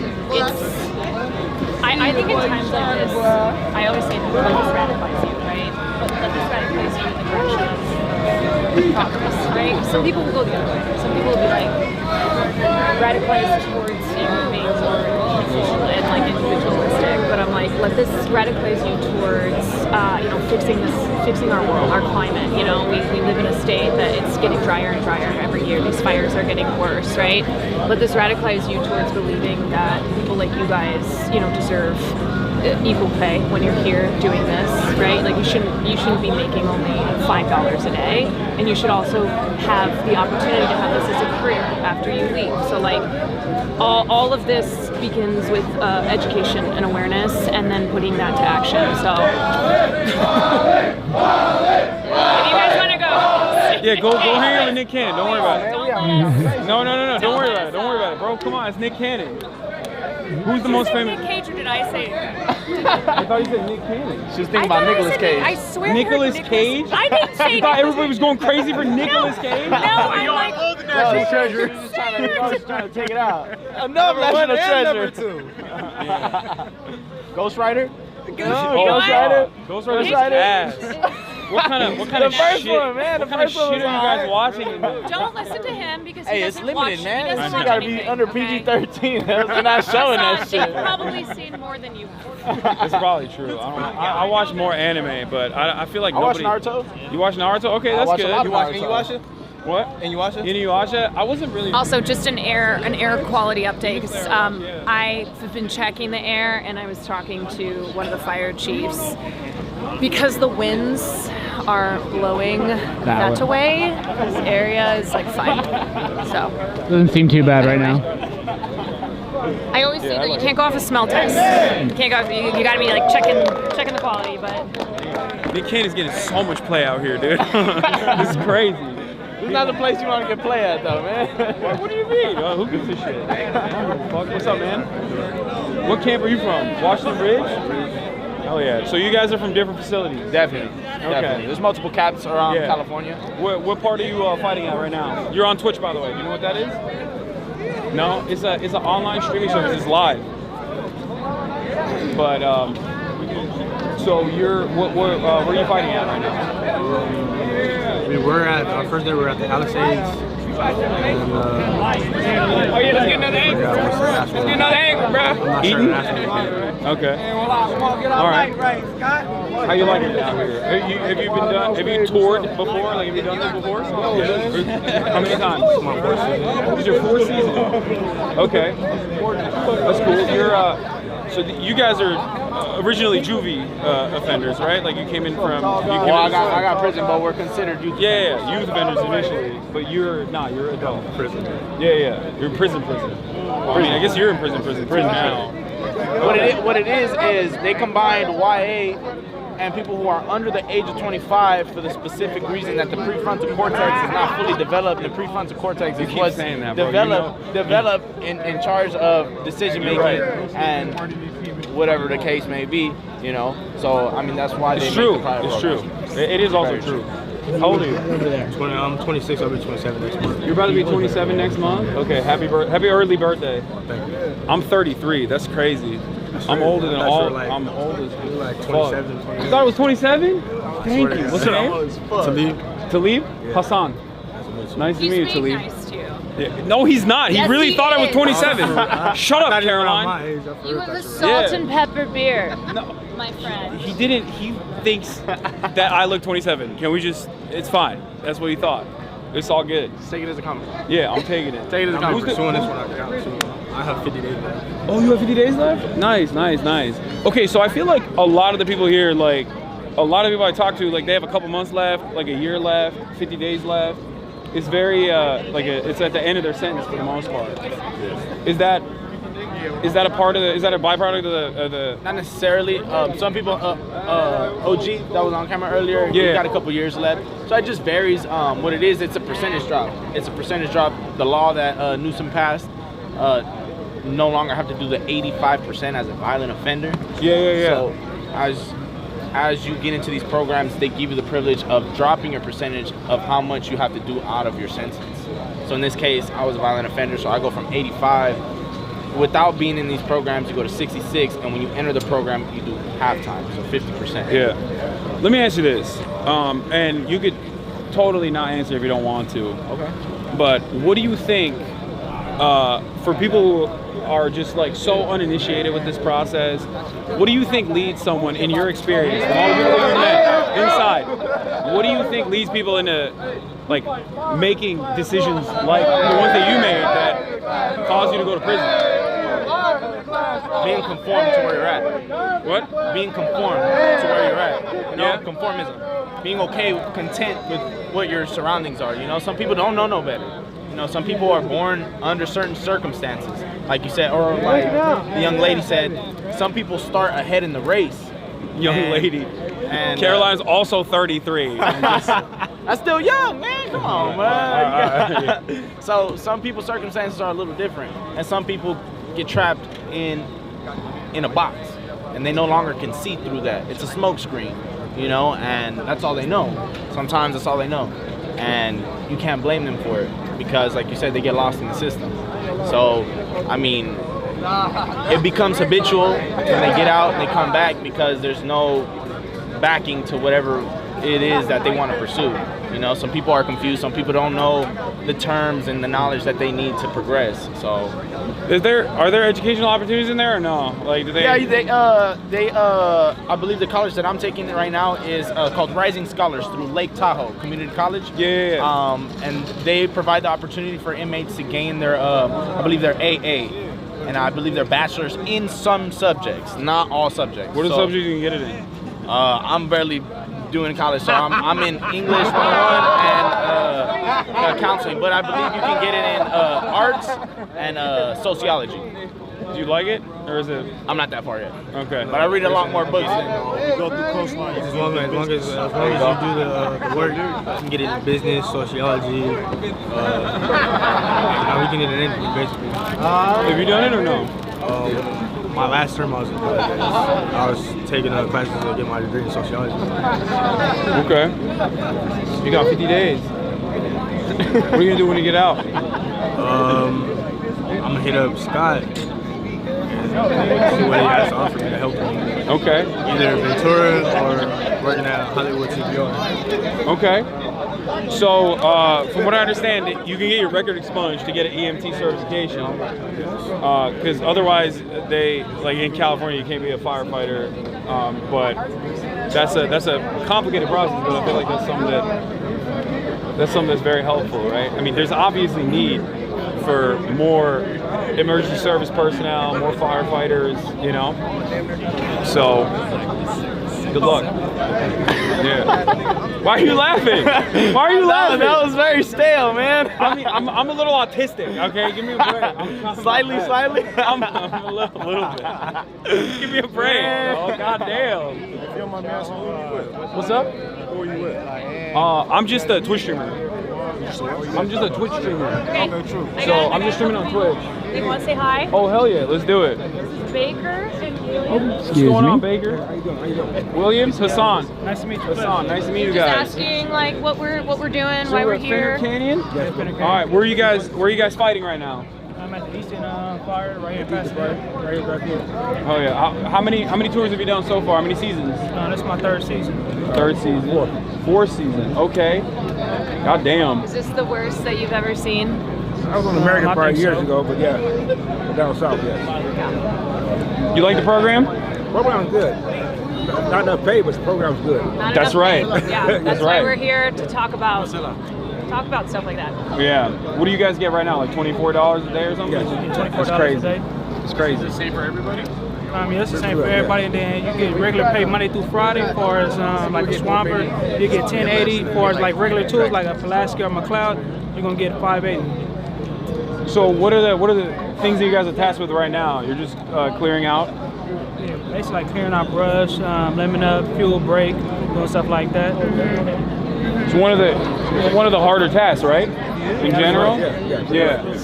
Labor intensive. Yeah, absolutely. A lot of strain on your body. Yeah. You know, like I say, it's all too within the mental as well too. As far as hiking up the mountains, late night cold. It could be like 2 in the morning if a fire flare up. You know, you got to get back out there, jump in. So it's a lot going on. So you guys are right now. They're on break, right? They're doing 24 hours off. But when you're back out there, you sleep out there. Yeah, absolutely. Right. So they give you like what? Like they give you gear and then they give you like sleeping This is gear. pretty much what you got right here. And then you got your Nomex on, your Nomex shirt on.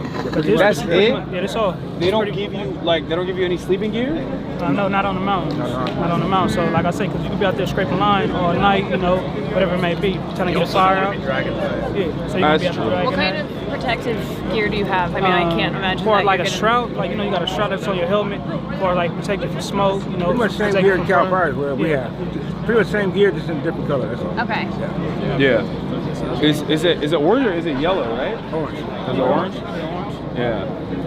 And then as soon as you guys are done, they escort you. Yeah, so as soon as we're done, we're gonna go back to the bus, rehab our tools, sharpen them up, and be fire ready. Be fire ready for like, you know, if we get called to another fire or whatever it may be. Why did you decide to join the program 3 years ago or 4 years ago? I'm gonna be honest, when I first joined it, I just did it for like the time reduction, but once I started doing it, I kind of liked it. But once I get released, I won't do it though, because like I said, it's just too much going on as far as like the breathing and the, you know, as far as the air, different chemicals and stuff like that. And as far as I know, from other captains that I've talked to, basically they said like it's just a long-term, you know, health condition, you know, as far as just breathing in all the different chemicals and stuff. You guys get any medical after? Like any medical attention? No. They asked us, do we need like, you know, as far as like anybody got hurt, anybody get injured, any medical conditions. But, you know, if it ain't really like, you know, for like you got really hurt on the fire line, sprained ankle, none of that different type of stuff, you kind of just like go back to, you know, working the next day. Like you say, the 24-hour down, 24-hour up. But you're not really getting a full 24-hour down. You know, you're going to get the 24-hour on the line for fighting fire, but you're not getting a full 24-hour down. You got to come back, you got to shower, you got to go to eat, you know, you got to go to get lunches. You know, There's also a lot of noise, a lot of activity. A lot of stuff going on. They got to go to briefing, you know, get the assignment, you know, so it's a lot that's going on. Are you guys staying in these tents? We're staying in these tents. Are they nice? Yeah, they're pretty nice. Are they better than prison? Yeah, absolutely better than prison. God damn, prison sucks. Yeah, Baker, I want to ask you the same question. You know they go back to a camp after this. Yeah, we go back to the camp. Yeah, so we don't go back to prison, so we left the we're prison in the camp, yard. So we go back to camp. So our camp be like, you know, maybe staging. I mean, our camp's in like Palmdale. So But I'm from California, actually. So I want to ask you why you joined the program. I did it 14 years ago. When I came back last year, my points was low, and I said, instead of going to the yard, I said, send me to camp. So, yeah. I used to be I was at Carlsberg 12 years ago. I was at Carlsberg fire camp 12 years ago. Okay. So, I came back the first of last year. Unfortunately, I came back to jail. Instead of going to a regular prison yard, I said, send me to camp. Have you? So you got out of jail before, and then are you wanting to pursue firefighting like when you're released I'm 56 again? years old. I'm 56. Yeah. I'm still doing with the youngsters. It's a lot. Yeah, but I still, you know, for my age, I still get up that mountain. So I wouldn't mind doing it. And they say California don't have an age limit. So, you know, it's up in the air right now with me. Yeah. How much time we got? I go on March 15th. Nice. Yeah, I'm done. What about you? I go home in July. Okay. Yeah, so What's the first thing you do when you get out? Drink a beer. What kind of beer? Modelo. Okay, there you go. Modelo. What about you? See my grandmother. She in California? Yeah, she in California. So I'm gonna see her because I just did. Right now I'm putting like 10.5 years. So I've been incarcerated 10.5 years. So and I go home in July. How old are you? 32. 32? Yeah, came in at 21. You look young as hell. I'm 33. You look way younger than me. He's looking for another person to tell him that he looks. Okay, stop. Yeah, one guy. One guy said I'm 27. All of a sudden I'm riding the fucking high. I'm riding the high. So how are the cops? Are they all right? Are they dicks? You got some that's dicks, but for the most part, that's only one. But for the most part, we got good cops at Finney. It's like you got some smooth ones, then you got some that's just assholes that just basically they don't care, you know. Like I say, just, you know, it's just job security. That's how I look at it, like just job security. You feel like they're is it like a personality issue, or do you think it's just like they're just insecure?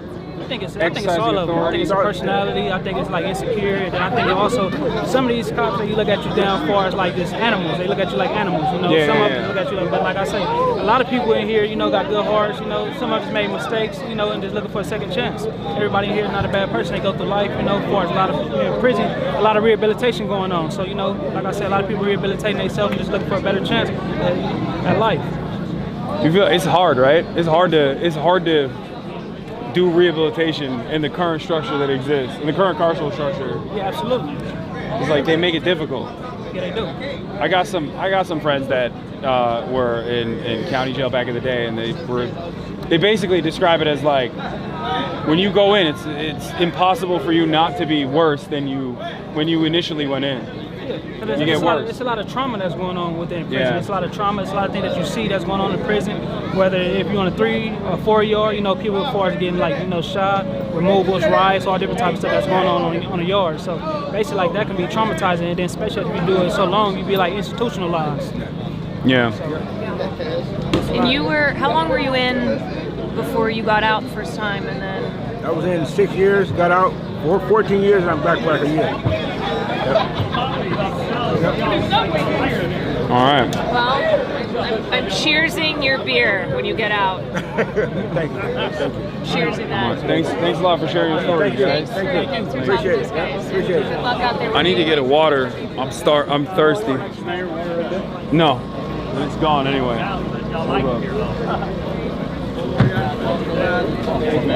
Thank you. That's the live stream, but also YouTube. But yeah, this is Twitch. Okay. You can go to. Y'all know what Twitch is? I ain't never heard of it. No, Unc doesn't know what Twitch is. I ain't never heard of it either. Yeah, I guess it's technically it's a video game platform. Normally, it's a video game streaming platform. People play video games, and then people can watch it. It's like YouTube, but live. Basically. Thank you. So you mean to tell me that I can get paid for playing Fallout? Yeah, you like Fallout? Wait, hold up. What's your name? I'm Sean Armstrong. Sean Armstrong? Hassan, nice to meet you. Nice to meet You you. fuck with Fallout? Yeah. Wait, so when did you get in? This is my 13th year. This is your 13th year? Yeah. Damn, so you played like Fallout 1. I played 3 in New Vegas. You played New Vegas? I know the guy who made New Vegas. Never. Yeah, he might see this. Yeah, it's a good game. It is. Yeah. Nah, they just got PS4s at the camp, so I've been playing 04. Oh, hell yeah. That's cool. So, you guys stay here during the duration of the firefighting, and then you go back to camp, right? So, for the rest of your sentence, you're at camp? Is that how that works? Unless we get in trouble, yes. Okay. And the camp is like much nicer than prison. Yeah, there's little to no tension. The racial disputes is not a thing there. Your family gets to bring food to you from the street. That's you can it. eat at visiting. It's not. You feel like a human. You got real weights there. Yeah. Definitely. Oh, they got fake weights in prison? No, they ain't got No weights. They don't have weights in prison? No, Arnold Schwarzenegger took him out. He took him out? Yeah. Why did you do that? I don't know. He didn't want nobody else to be brolic like him. I heard that's what it was. Yeah, he got jealous. That's what I heard. What it You was. know, I don't know how true who was it is. Was it Kali Muscle that got jacked in prison? I think that's what it is. I heard of something like that though. Yeah, he got jealous. Fucking Arnold. Yeah. When he was the governor. Exactly. That's crazy. Yeah. Hopefully they come back. They've been giving us like resistant bands and agility ladders. We're still good though. You can do calisthenics. Yeah, no, for sure. The CLC, we got like long wind. We might not be the strongest we was, but we got a lot of wind. Yeah. You got good cardio out here. You sure. have to. Yeah, good burpees. Yeah. How long you got? I got a year left. Okay. This is actually my last year. I get out around December. What are you gonna do when you get out? First thing I'm gonna do is I'm gonna go back to work as a stagehand. I was thinking about getting an electrician class, like a 10-month course at SJC. But I'm also thinking about going to Ventura. So I'm trying to buy me a quad bike. What? Quad plate? What's that? 4-unit apartment complex. Oh, I've seen one in Bakersfield for like $300,000. I was about to say, any friend of Butt nigga, friend of mine. Okay. Use my money to make money. Okay. In prison. All right. You too. That's fair. What about you? How much time you got? I got about 2.5 years 2.5 years left? All right. I don't know. I mean, honestly, this place took off like 14 months of my sentence. Like that, from going from 80 to 50, or 66 to 50, it took off 14 months, and that was cool. Yeah, it took 22 off mine. Yeah. So I was stoked whenever I seen that. It went from February 2028 to I'm sure December of 2026. Let me ask something. Do you feel like it's the pay, or is the fact that you get training and you get to do something, or is it the fact that you get shaved time off your sentence? Or out of all of these 4 things that I've had to mention, which one is the most important for you? Which one's the best thing for you? The fact that you stay at camp, where it's like obviously a much more humane situation than like being in prison. Out of all of those factors, which one do you think is the most impactful? I think what I would choose myself, I would rather do 2 to 5 years at camp than 2 to 5 years in Jamestown. I do 1 year at Jamestown. I'd rather do twice that. Whatever I'm doing at camp, I would take that over anything. The pay's cool. It helps pay off the restitution. It makes you feel like you're earning a little dollar. Yeah. But that's not. And we're getting they're upping the pay on stuff. From last time I was in camp, it was like your grade pay was like half of what it is now. Yeah, no, it's crazy. It's still crazy. $25 is unacceptable. It's not. But it's those wages are ridiculous. Insane. But I think that the time it's a hard one between the time, man. But I had to, just being at camp itself. You know, I'm learning self-discipline. You're teaching yourself how to work hard. I mean, to get up there and to go up there and cut for 5, 6, 7 hours, you're like sitting there, you're whooped. You've ran a whole Domar of gas, and you're just like, I gotta go hike up this mountain now. You know, and it's a mind thing. It's something to train yourself. Just keep on moving forward. Yeah, and take that. Especially, you know, when you get out of here. A lot of people have never. I'm gonna tell you, this is the hardest work I've ever done, and I've worked my whole life. What did you used to do? I've just done remodeled log homes and like this. I mean, a lot of construction, handyman. Where are you from originally? I'm from Tulare County. Okay. Porterville, Tulare County. Tulare County. I have no idea what that is. It's a small. It's not too big. It's north of Bakersfield. Right there next to Bakersfield, Visalia. What about you? Where are you from? From Bakersfield. Oh, you're from Bakersfield. Okay. Yeah. All right. This is a good place to learn. If you got a good attitude about this place, man, and regardless, everybody comes from a different walk of life. This is a place where we can all come and agree on, we're gonna go work hard today, and we're all on the line. You're all brothers. I mean, you're all got each other's backs, no matter what race, ethnicity, religion, all that stuff. It just doesn't mean anything. Other people have brought that up a lot as well. So there's a lot of people who are oblivious to the conditions of prison in general, and other people have also brought up the racial tension in general. But it's not like can you briefly elaborate on that, if you don't mind? Racial tensions in prison, everybody's entitled to their beliefs. Some people in their beliefs, they don't like others. Or we all grow up with different biases. Some we know, some we don't. And decisions and politics are based sometimes off race. Yeah. The same person, 'cause I hang with a lot of Hispanics on the street, you know what I mean? And I remember being on the yard with one of the Cortezes, and I couldn't even kick it with him really, because, shit was in the way. But still my boy, you know what I mean? That's the part that really got me messed up, man. I was like, I grew up in like sports and like military kind of people around me. It didn't matter the color of a person, I just they were my friends. But you come to prison, and being like I show up and they're like, I'm a new white guy. They're like, hey, you can't even talk to that dude. You can't even hang out here. I'm like, it's their protection too, right? Like you have to be slotted in. Yeah. Sometimes. So from what I learned doing college classes is humans, we have what's called in-group bias. I identify with somebody of my skin or my ethnic group, my area, and it's them and it's us.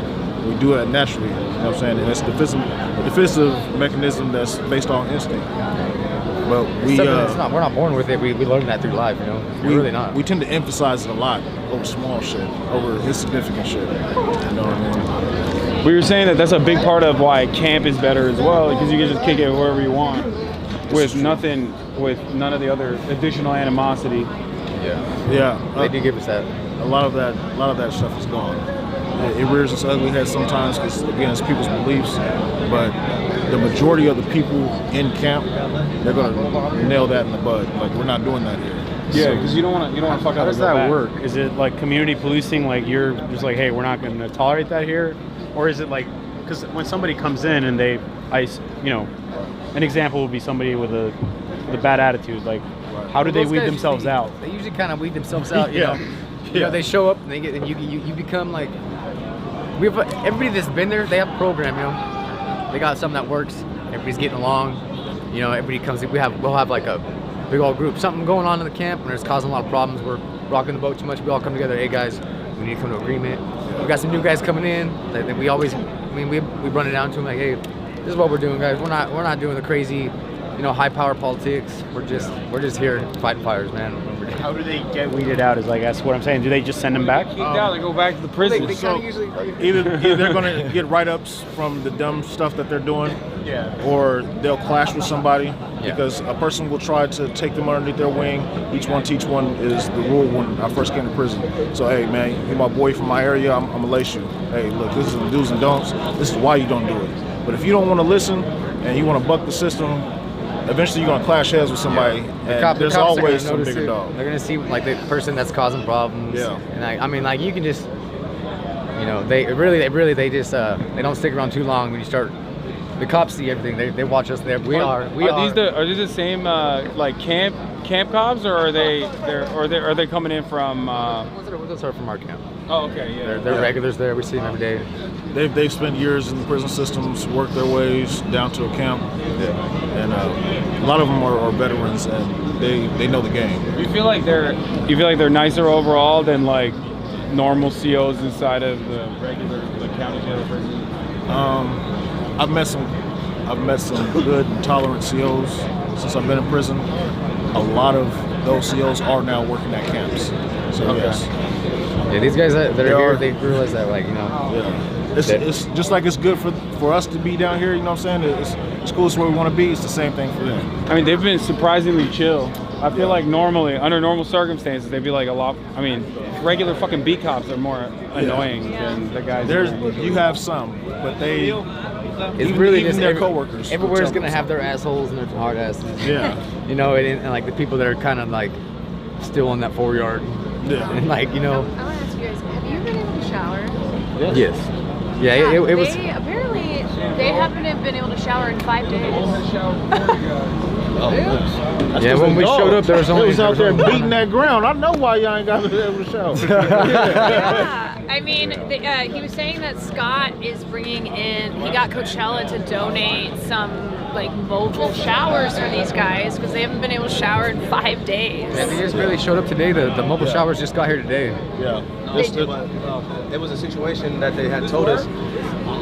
Somebody on the Cal Fire said that they don't want no inmates using their showers. That's why we had to walk all the way around, and then we just got turned around when we was just finna go shower. We still ain't showered yet. Oh, in that one shower unit way over there? Yeah. Wow. They took our unit. Remember, it was right here. Yeah, they took our unit and then told us that they don't want no inmates in their showers, so we still haven't showered yet. So those guys messed up. Got Coachella to donate us our own mobile shower unit. That way we don't have to go through this. I'm off of 24 just from yesterday, still ain't showered or been to sleep today. Yeah. Sure, man. That's crazy. But then when I bring up situations, we know. When I bring up situations like this and then it gets seen by the higher ups, I get kicked out of camp. No, for sure. This is going to be retaliation for speaking up. Sure. And I know I got that coming. Yeah, no good deed goes unpunished, for sure. Hey, we know what you guys were doing last night. You guys were cutting towards us last night. That was a rough cut. How long have you been in and out? Like, how long have you been going into the fight? We do 24 up, 24 down. So just like yesterday, we spent the whole 24 hours on the fire line. We're supposed to have 24 hours the rest today. We'll be back tomorrow, 24 hours, and it just rotates like that. I'm just wondering. Comes up to the mop up stage. We usually, because this is a Fed fire now, so like we're kind of just like what we do, like state and Fed is different. Like whenever it's a state fire, we'll do a completely different cut. We'll do a way more bigger cut. We'll do a 10-foot cut with a 4-foot scrape. But these guys, they have us doing a smaller one right now. They just have us doing the 6-foot cut with a 2-foot scrape. Yeah. So yesterday we went in with an 8-foot cut and a 4-foot scrape. Yeah. It depends on which fire you're at and where you're at. You guys on the eating right now? Gotta ask him. Hey, we were told to follow the Fed's rules because they run a little different right now.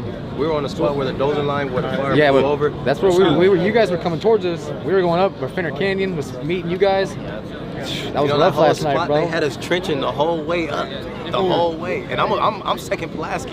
Yeah. I'm swinging my arms all day. Oh man. I'm on the saw, bro, and I've never cut that much in my life, bro. Oh my god. So what they doing about your showers? It's already here or what? Luckily, we got Lieutenant Hill, and he's trying to push the line for us. I respect him. I would love to help if we can, and I don't want you to get in trouble at all. So however we can help. I'm sorry, you deserve a shower. Hey, for sure. I appreciate it. And what's going to happen is going to happen no matter what. That's going to happen. It's kind of how the dice rolls around here, you know. Like, if you want to know what happens, come back and check on them in about 3 months. You don't need it anymore? We know it's no, I mean, you gave it to me. Well, yeah, it's fine. Huh? Okay, 1 second. Yeah, you guys play at camp, right? You got a PS4? Well, our not at our camp, no. Oh, your camp is We're trying to get it going over there so we can have some activities for us. We're trying to activate. What is it? What you got weights though, right? Oh, yeah. We got weights for sure. So you got weights. You don't got a PS4, but you got a TV. Yeah, we got TV. Do you guys get internet access or no? No internet access. They don't want us to have that. Why not? I don't know. Well, we're still, limited, we're still little bit. incarcerated people, so we can't. So? We're limited. You're still a person? Tell me about it. It's a human right, I think. I think you should be able to get internet access. For sure. What are you going to do with internet access? Crimes? Okay, maybe, but... I mean, inside the prisons they have tablets, but at the camp we don't have tablets. Oh, really? So, yeah, sometimes I'll see, like, dudes sneaking a phone, and they'll go live on TikTok. Yeah? Yeah, but only for a limited time. Hey, follow my... Yeah, you got TikTok? You shout it out. By the time you get out, it'll be popping. Yeah. But I don't know. So, one question for you. What's up? So, what made you come here? Like, so what made you come here and... So, interviews? I talk about rehabilitation a lot. Like, I cover primarily labor-related issues, politics in general, and one of the things I talk about quite a bit is how dog shit the American prison system is. For sure. And how, you know, prisoners demand more rights. So one of the things that we have been talking about with the wildfires is you guys, incarcerated wildfighters. There's actually a lot of people, there's a lot of news coverage around what you guys do, as a matter of fact. And I hit up Scott, and we were supposed to link up for something totally different, but one of my friends told me that he does this program, and I thought it would be an amazing opportunity to come talk to you guys and to, you know, show people outside that you're just normal dudes, you know? What do you think now? What do you think now about us since you haven't met us? Like? Y'all suck. No, I mean, nothing really changed from my perspective. Like, I don't know.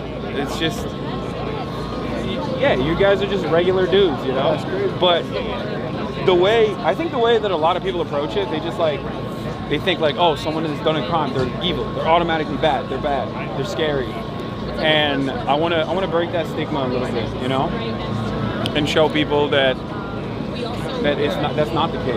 And I feel like if they recognize your humanity a little bit, then they'll be more open-minded to initiatives that, you know, initiatives that are helpful with reintegration, initiatives that are helpful with like hiring, you know, former inmates. You know, for sure. Trying my best. And we appreciate you for that. We gotta get you to our camp, Growlersburg. I'm down. Yeah, MTV Cribs. Coming soon. No, I would love to do that for sure. Coming I'll talk to Scott. If we can make something like that happen, that would be great. Oh yes. Yeah. Let's do it. Come check out my bunk. We'll make you a little spread. You eat real quick. Yeah. You know? We'll go on Twitch. You know. No, there's like Twitch Cribs. There we go. There's actually a thing like there's a thing on TikTok with like prison food, where they show like different things that people make in prison. So we could do something like that, like a little cooking segment. You gotta make it though. You gotta make it. I'll make it. Yeah. We'll tell you how to do it. You do it. The only thing I know how to make is chicken. That's all I know how to make. So I don't know. We're gonna do something with that. Yeah. We're gonna do something. What do you guys make? What do you guys cook? You cook your own food? We make everything. Rice bowls, burritos, nachos. That's it. Sushi, tamales. Okay. We cook everything out of what we got though. Like, yeah. Soups. So how does that work in how's that work in camp? Like, it's not, because in prison it's like you got a chef, or not a chef, but like you got someone working the kitchen, and it's just like, not a chef for sure. Yeah. You got someone. Yeah, You got someone over there. Yeah, I don't know what he do to the food, just sitting there just whipping stuff up. But like in camp, do you make your own food? Like, is that so it's kind of the same thing. We have someone that cooks for us, but we can also buy our own food from commissary. Yeah. So we buy our own food and we make it. What do they have in commissary? Hot Cheetos, sausages.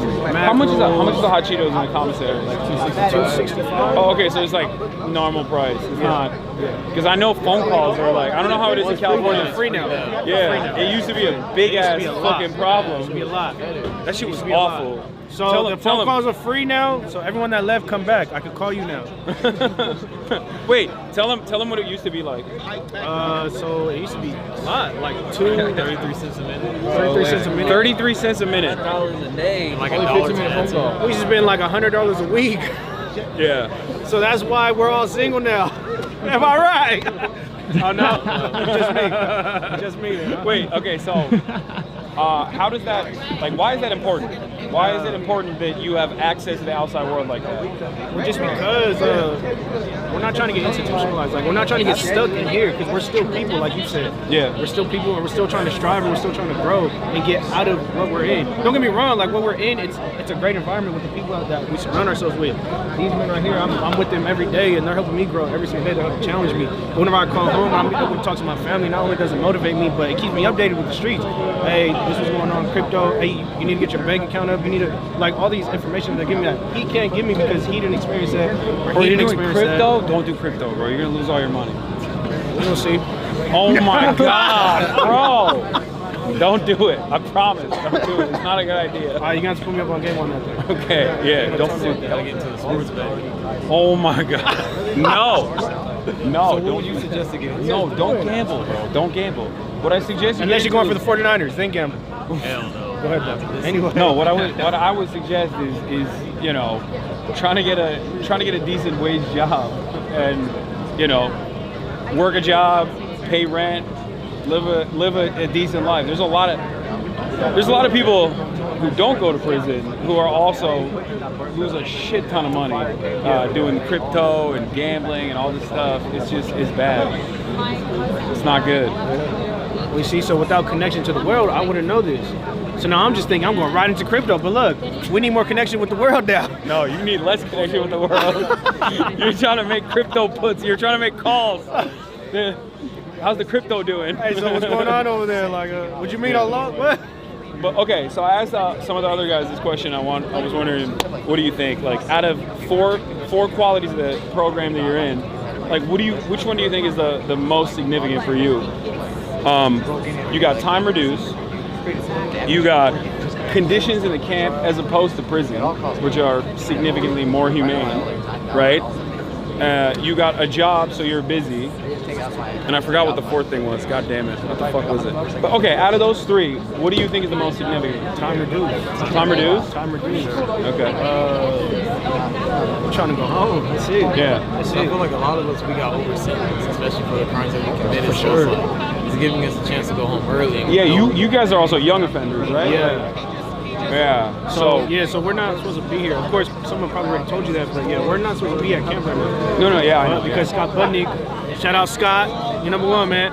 Hey, yeah, shout out Scott Budnick, you know, we're here, and we're very, very, very grateful. All right. If you don't mind me asking, what do you think, in your mind, in your assessment, from all the people that you've met in prison, in camp, what do you think is like a leading reason for how you land up in prison?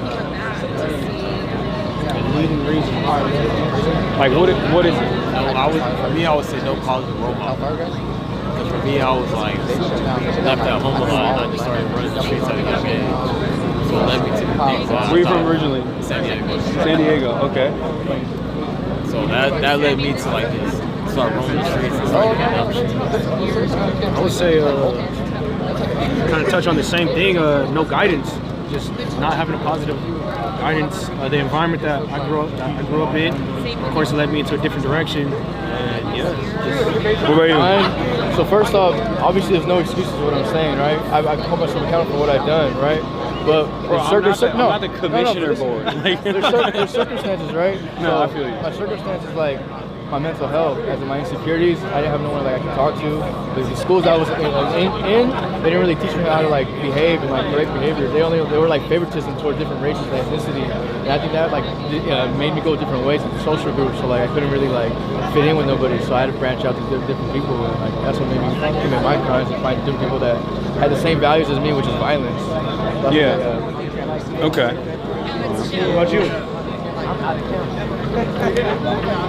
What about you? What got you locked up? I got put in a bad situation, a messed up situation.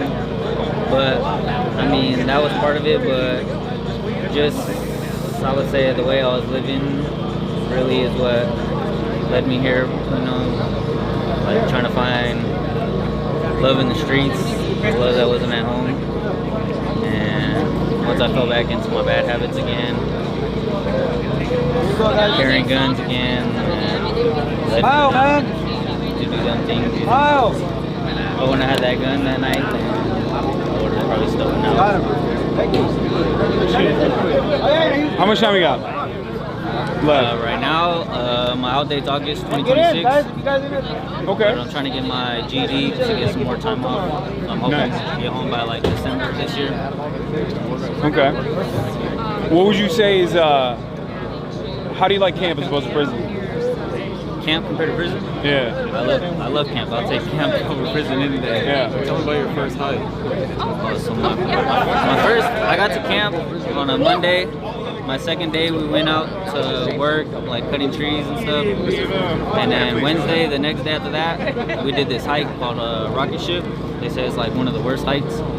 And bro, you just. Why do they call it rocket ship? I don't know. It's straight down. But you start off and you go straight down with all this gear and everything. By the time I got to the bottom, like I couldn't even walk. Like, my legs were buckling in every step. And I was like, there's no way I'm gonna make it back up. It took me like 2 hours, 45 minutes to get back up. It took me hella long to get back up. But that same day, we got back to camp. I took a shower, and then we came out to Ventura to a fire, and we were out for a week. I couldn't even walk. Are you guys exhausted? Yeah. Are you all going back out in the morning? Yeah. That's the rapper Peso? Is that what it is? Yeah. I'm gonna check his music out after this. Oh, you're gonna actually listen to music? I'm not gonna listen. I don't listen to no music. He doesn't listen to music. No. Nah, just podcasts. Just podcasts? I only listen to the news. I'm boring as fuck. So you don't have a favorite Working out, he'll listen to podcasts about politics. Working out. I know. Vince Staples? It's insane. Who's your favorite rapper? Defense myself. Okay. Okay. All right. I've been working 24 hours, I ain't been asleep. I might say some shit that don't make sense. Don't put him on the spot, bro. There's people watching. Who do you guys listen to, music-wise? I listen to like underground rappers, like not really famous people. Yeah, I don't listen to them. Okay. Like, are you east? Bro, he can hear are you east, west coast? I just listen to like Texas. like local rappers by like my little brother raps, so like I listen to him and like listen to me? stuff. Yeah, us on the bus, like freestyles on the bus. Yeah. But I don't listen to motivation. I'm coming harder than Drake. Let's just say that. Okay, all right. You know what I'm saying? I believe you. I don't freestyle. I don't freestyle. Yeah, that's right, Drake. It's coming for you. Coming for you, Drake. But like, not in a But I'm weird Team way. Odio though. Not in a weird way. You know what I'm saying? Yeah. What's up, man? What's going on? Oh, really? I'm not in me. Nice to meet you. Came to No, visit. I don't think I didn't think. Nah, look at me crazy. Like, No, I'm just confused if someone here recognized me. That's why. Oh, yeah. Hell yeah, bro. We got 5 minutes, bro. Yeah. I don't know. Yeah, bro, I can tell. Oh my God. We had your back. Yeah, it got cold. It's very cold. It did. I think he's with the. My fingers are with icing the right rapper. now. Oh, dude. The peso Should we dude, I take think. over for you? I don't know. You sure? No, I'm fine. I should have brought hand warmers. Oh, he's not with him? I not. Wait. The dude in the hat? No. No. I was talking about the other dude. That's fine. Oh yeah, he's with Peso. Yeah. I'm gonna bring Scott over and see if we can talk about I feel bad. That was an awkward interaction. No, it's fine. It's all good. I should have been nicer. He was very excited. But we had your back, man. What? We had your back. Oh hell yeah, that's right, dude. He rolled up and you guys were like, What's up, man? Like, you got your back, man. No, You we don't just put out fires. bro. Hi, Mom. Is that live? Bro, you have been taking Hi, it Mom. to the fucking camp. Hi, family. Jacked as shit, dude. Out here at the Yeah, you are. Easton Yeah, you are. Yo, Eaton Fire. show the camera. No, not anything. I saw you with the shirt earlier. You were. I used to be bigger, man. I actually lost it because of the hiking and stuff. Checking them out, bro. Yeah, I'm sorry. Listen, I work. He's married. I work out. I just got married, man. When I see another dude that works out, I'm gonna be like, hey, listen, you're working out. You're talking about working out? Yes. Yeah, they're making fun of me. They're saying I'm checking them out. I don't know what was more awkward, this or that. No, this stuff is not awkward at all for me. Bye, Mom. I love you. That's pretty cool. Hi, Mom, I love you. Oh man. Picture in the picture. I don't want to photobomb.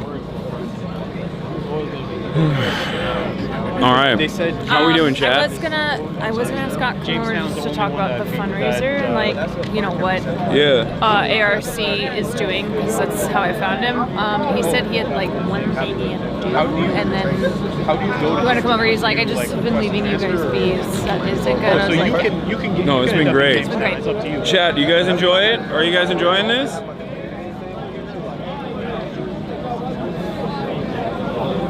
It's fucking dope, right? I told you it was gonna get cold. Yeah, no, I'm glad I wore the jacket. Yeah. It's cold as hell. It is. It is.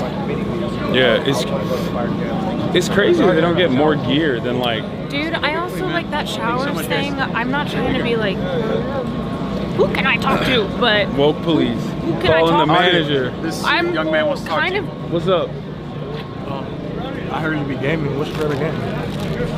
I game right now. I'm playing Marvel Rivals a lot, but it's new. It's a new game. As far as like of all time, Metal Gear Solid. You know what that is?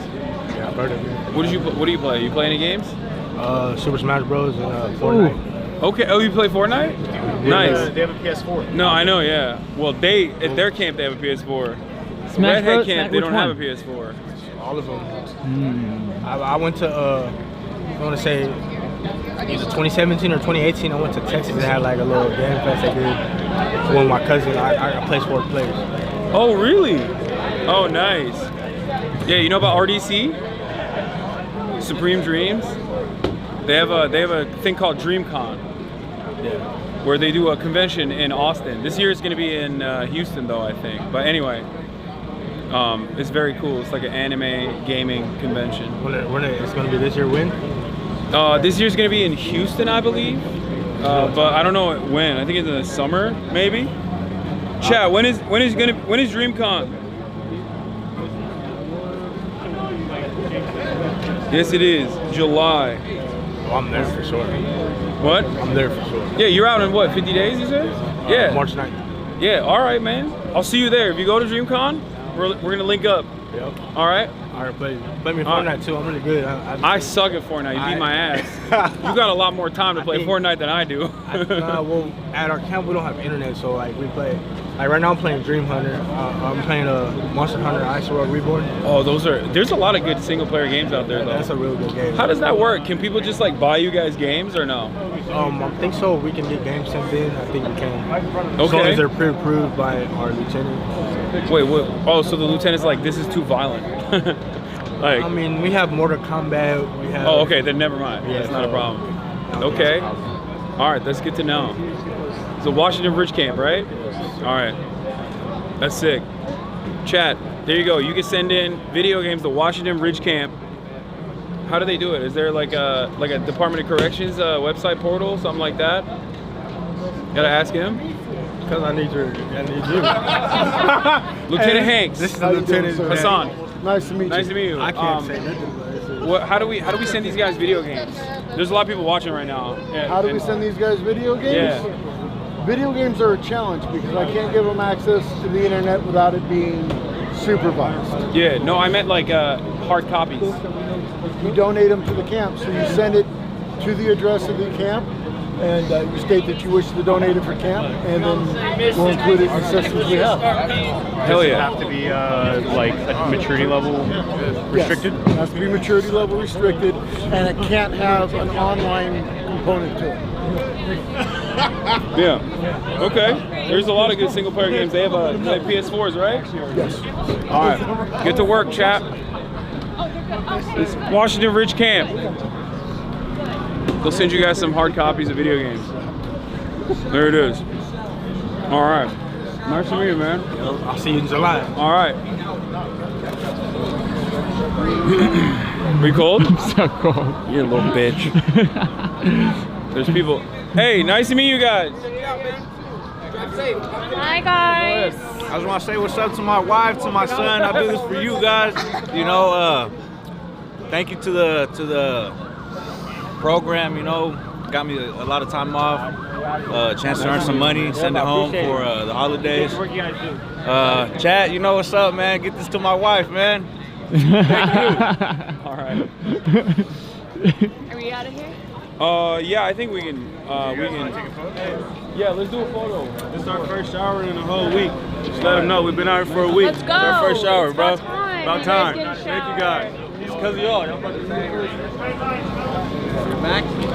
Scott, we're gonna. How do you feel? How do you feel? That was fantastic. I want That was amazing. I want you to talk about the fundraiser. ARC is doing a fundraiser for these guys after they get out. We're thinking of funds. Yeah, I think there's a lot of things that we need. You can talk to this guy right here too. Like everyone wants to give right now that they're on the fire line. Yeah. There's not so much to give right now, right? They're fairly good right now. It's when they get back to camp, right? There's not a TV that's working in some places, right? There's the boots are all fucked up and they need better boots. Like there's just things that are not so sexy, but that they need. You never think this, but we're getting a shower truck dropped off. No, I know Like, we were talking about. Yeah. By the way, you God had to bless. reach out to Coachella. God bless the dudes at Coachella. Dude. They got a shower truck coming in. These guys haven't showered in like 4 days. I know. So just stuff like that. And then I think also when they get out, if they want to work for CAL FIRE, as soon as they get out, how are they going to pay rent to wherever they're getting hired? How are they going to pay utilities? What about a car to get to and from work?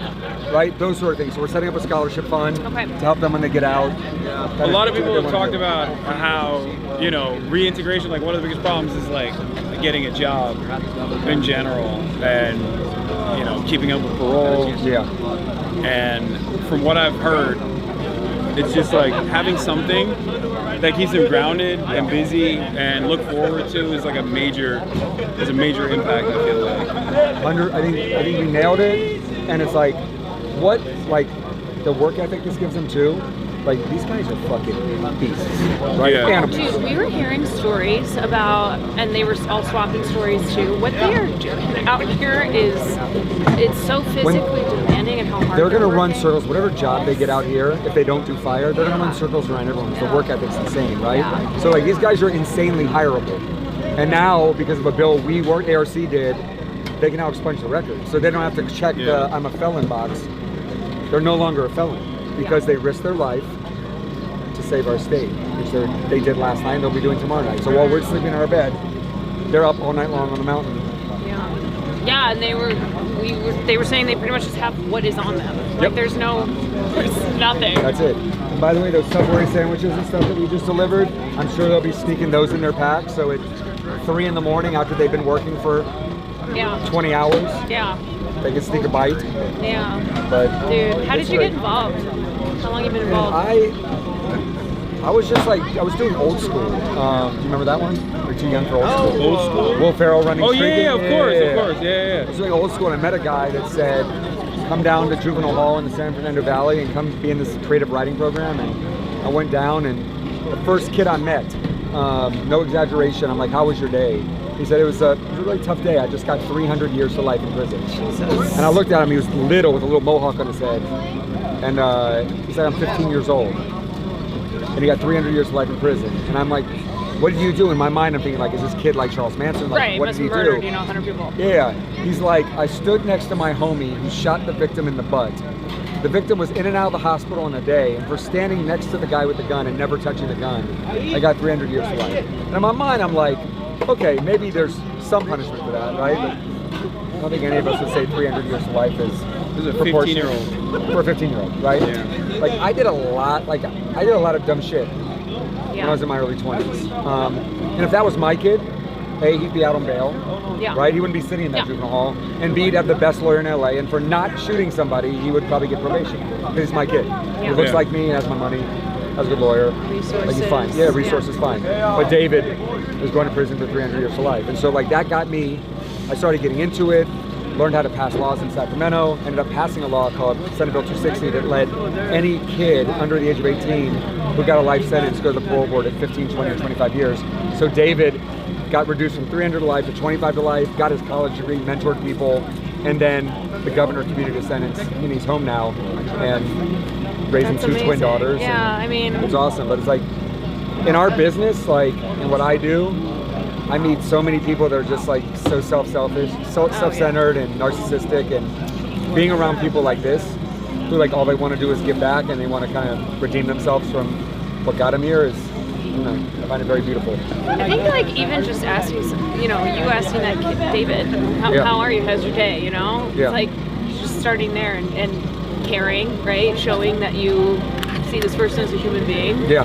And the conversations that I was having with all these guys is they kept being like, I don't mean this the wrong way, but like, why do you guys care? Why are you here? Yeah, They like, kept why saying, are you like, why- here? why do you Like, care what are you about guys us? doing here? Why do you care about us? Isn't that sad?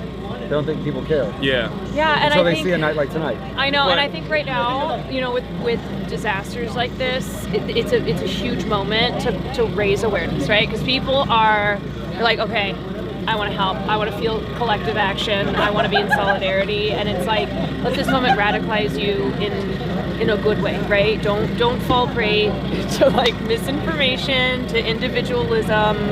Let this, you know. It's like, to me, it's like the misinformation piece of it. Yeah. It's like people like using this for like political hits and shit like that. When like you guys are showing up and like showing love Yeah. and being here for these guys, and other people just want to use it. But that is radical. Like that for a lot of people, that is, you know, radical empathy. It's like radical sounds so intense, right? It's like an intense word, but it is truly seeing these people as human beings, right? There's fundamentally no difference between any of the dudes I just met today and myself, with the most important exception. I come from a more affluent background. Yep. And therefore, when I fucked up, I had a support network to rely on. Yep. I had my Me family too. that could set me straight. And I always recognize that the privilege that I have, and I try to explain to other people that, like, you know, other people that are watching, that like these guys are, yeah, maybe some of them did some stuff that you would consider to be ridiculous or crazy or whatever, but it doesn't matter. Like, everyone has the capacity to rehabilitate. Yeah. Everyone has the capacity to become a better, more productive member of And that's society. what these guys are doing, right? Yeah. Like the thing I love the most Yeah. about this is you go from like the pariah of the community. Yeah. Like, we want to separate you because you're too dangerous and get out of our community. And now all of a sudden you're a first responder, you're a hero. People are baking you brownies and cookies. Yeah.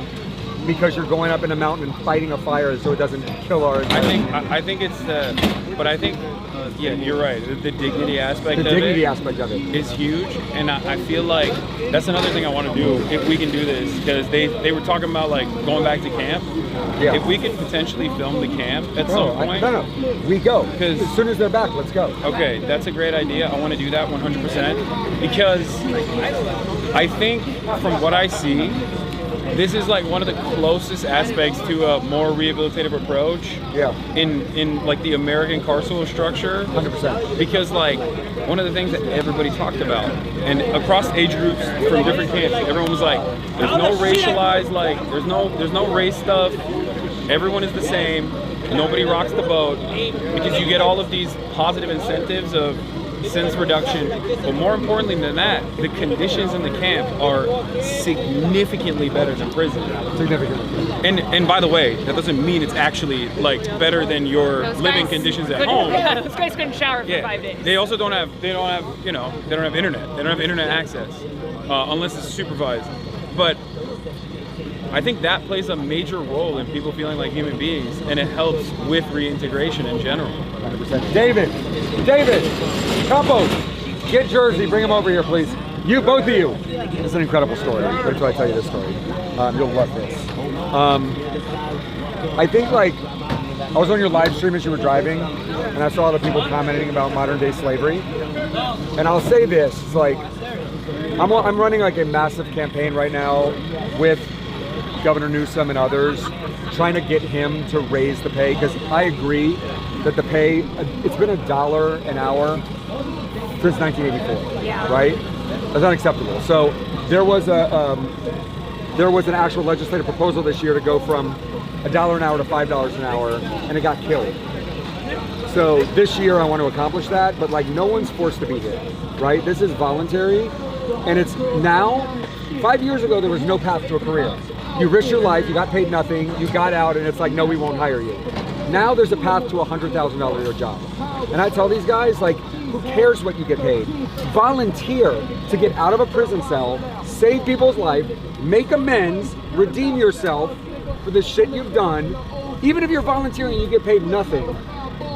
And I'm gonna do everything I can to make sure you have a career where you can make $100,000, $150,000, $200,000 so your kids never have to go through what you went through and then go to a great private school and a great college, right?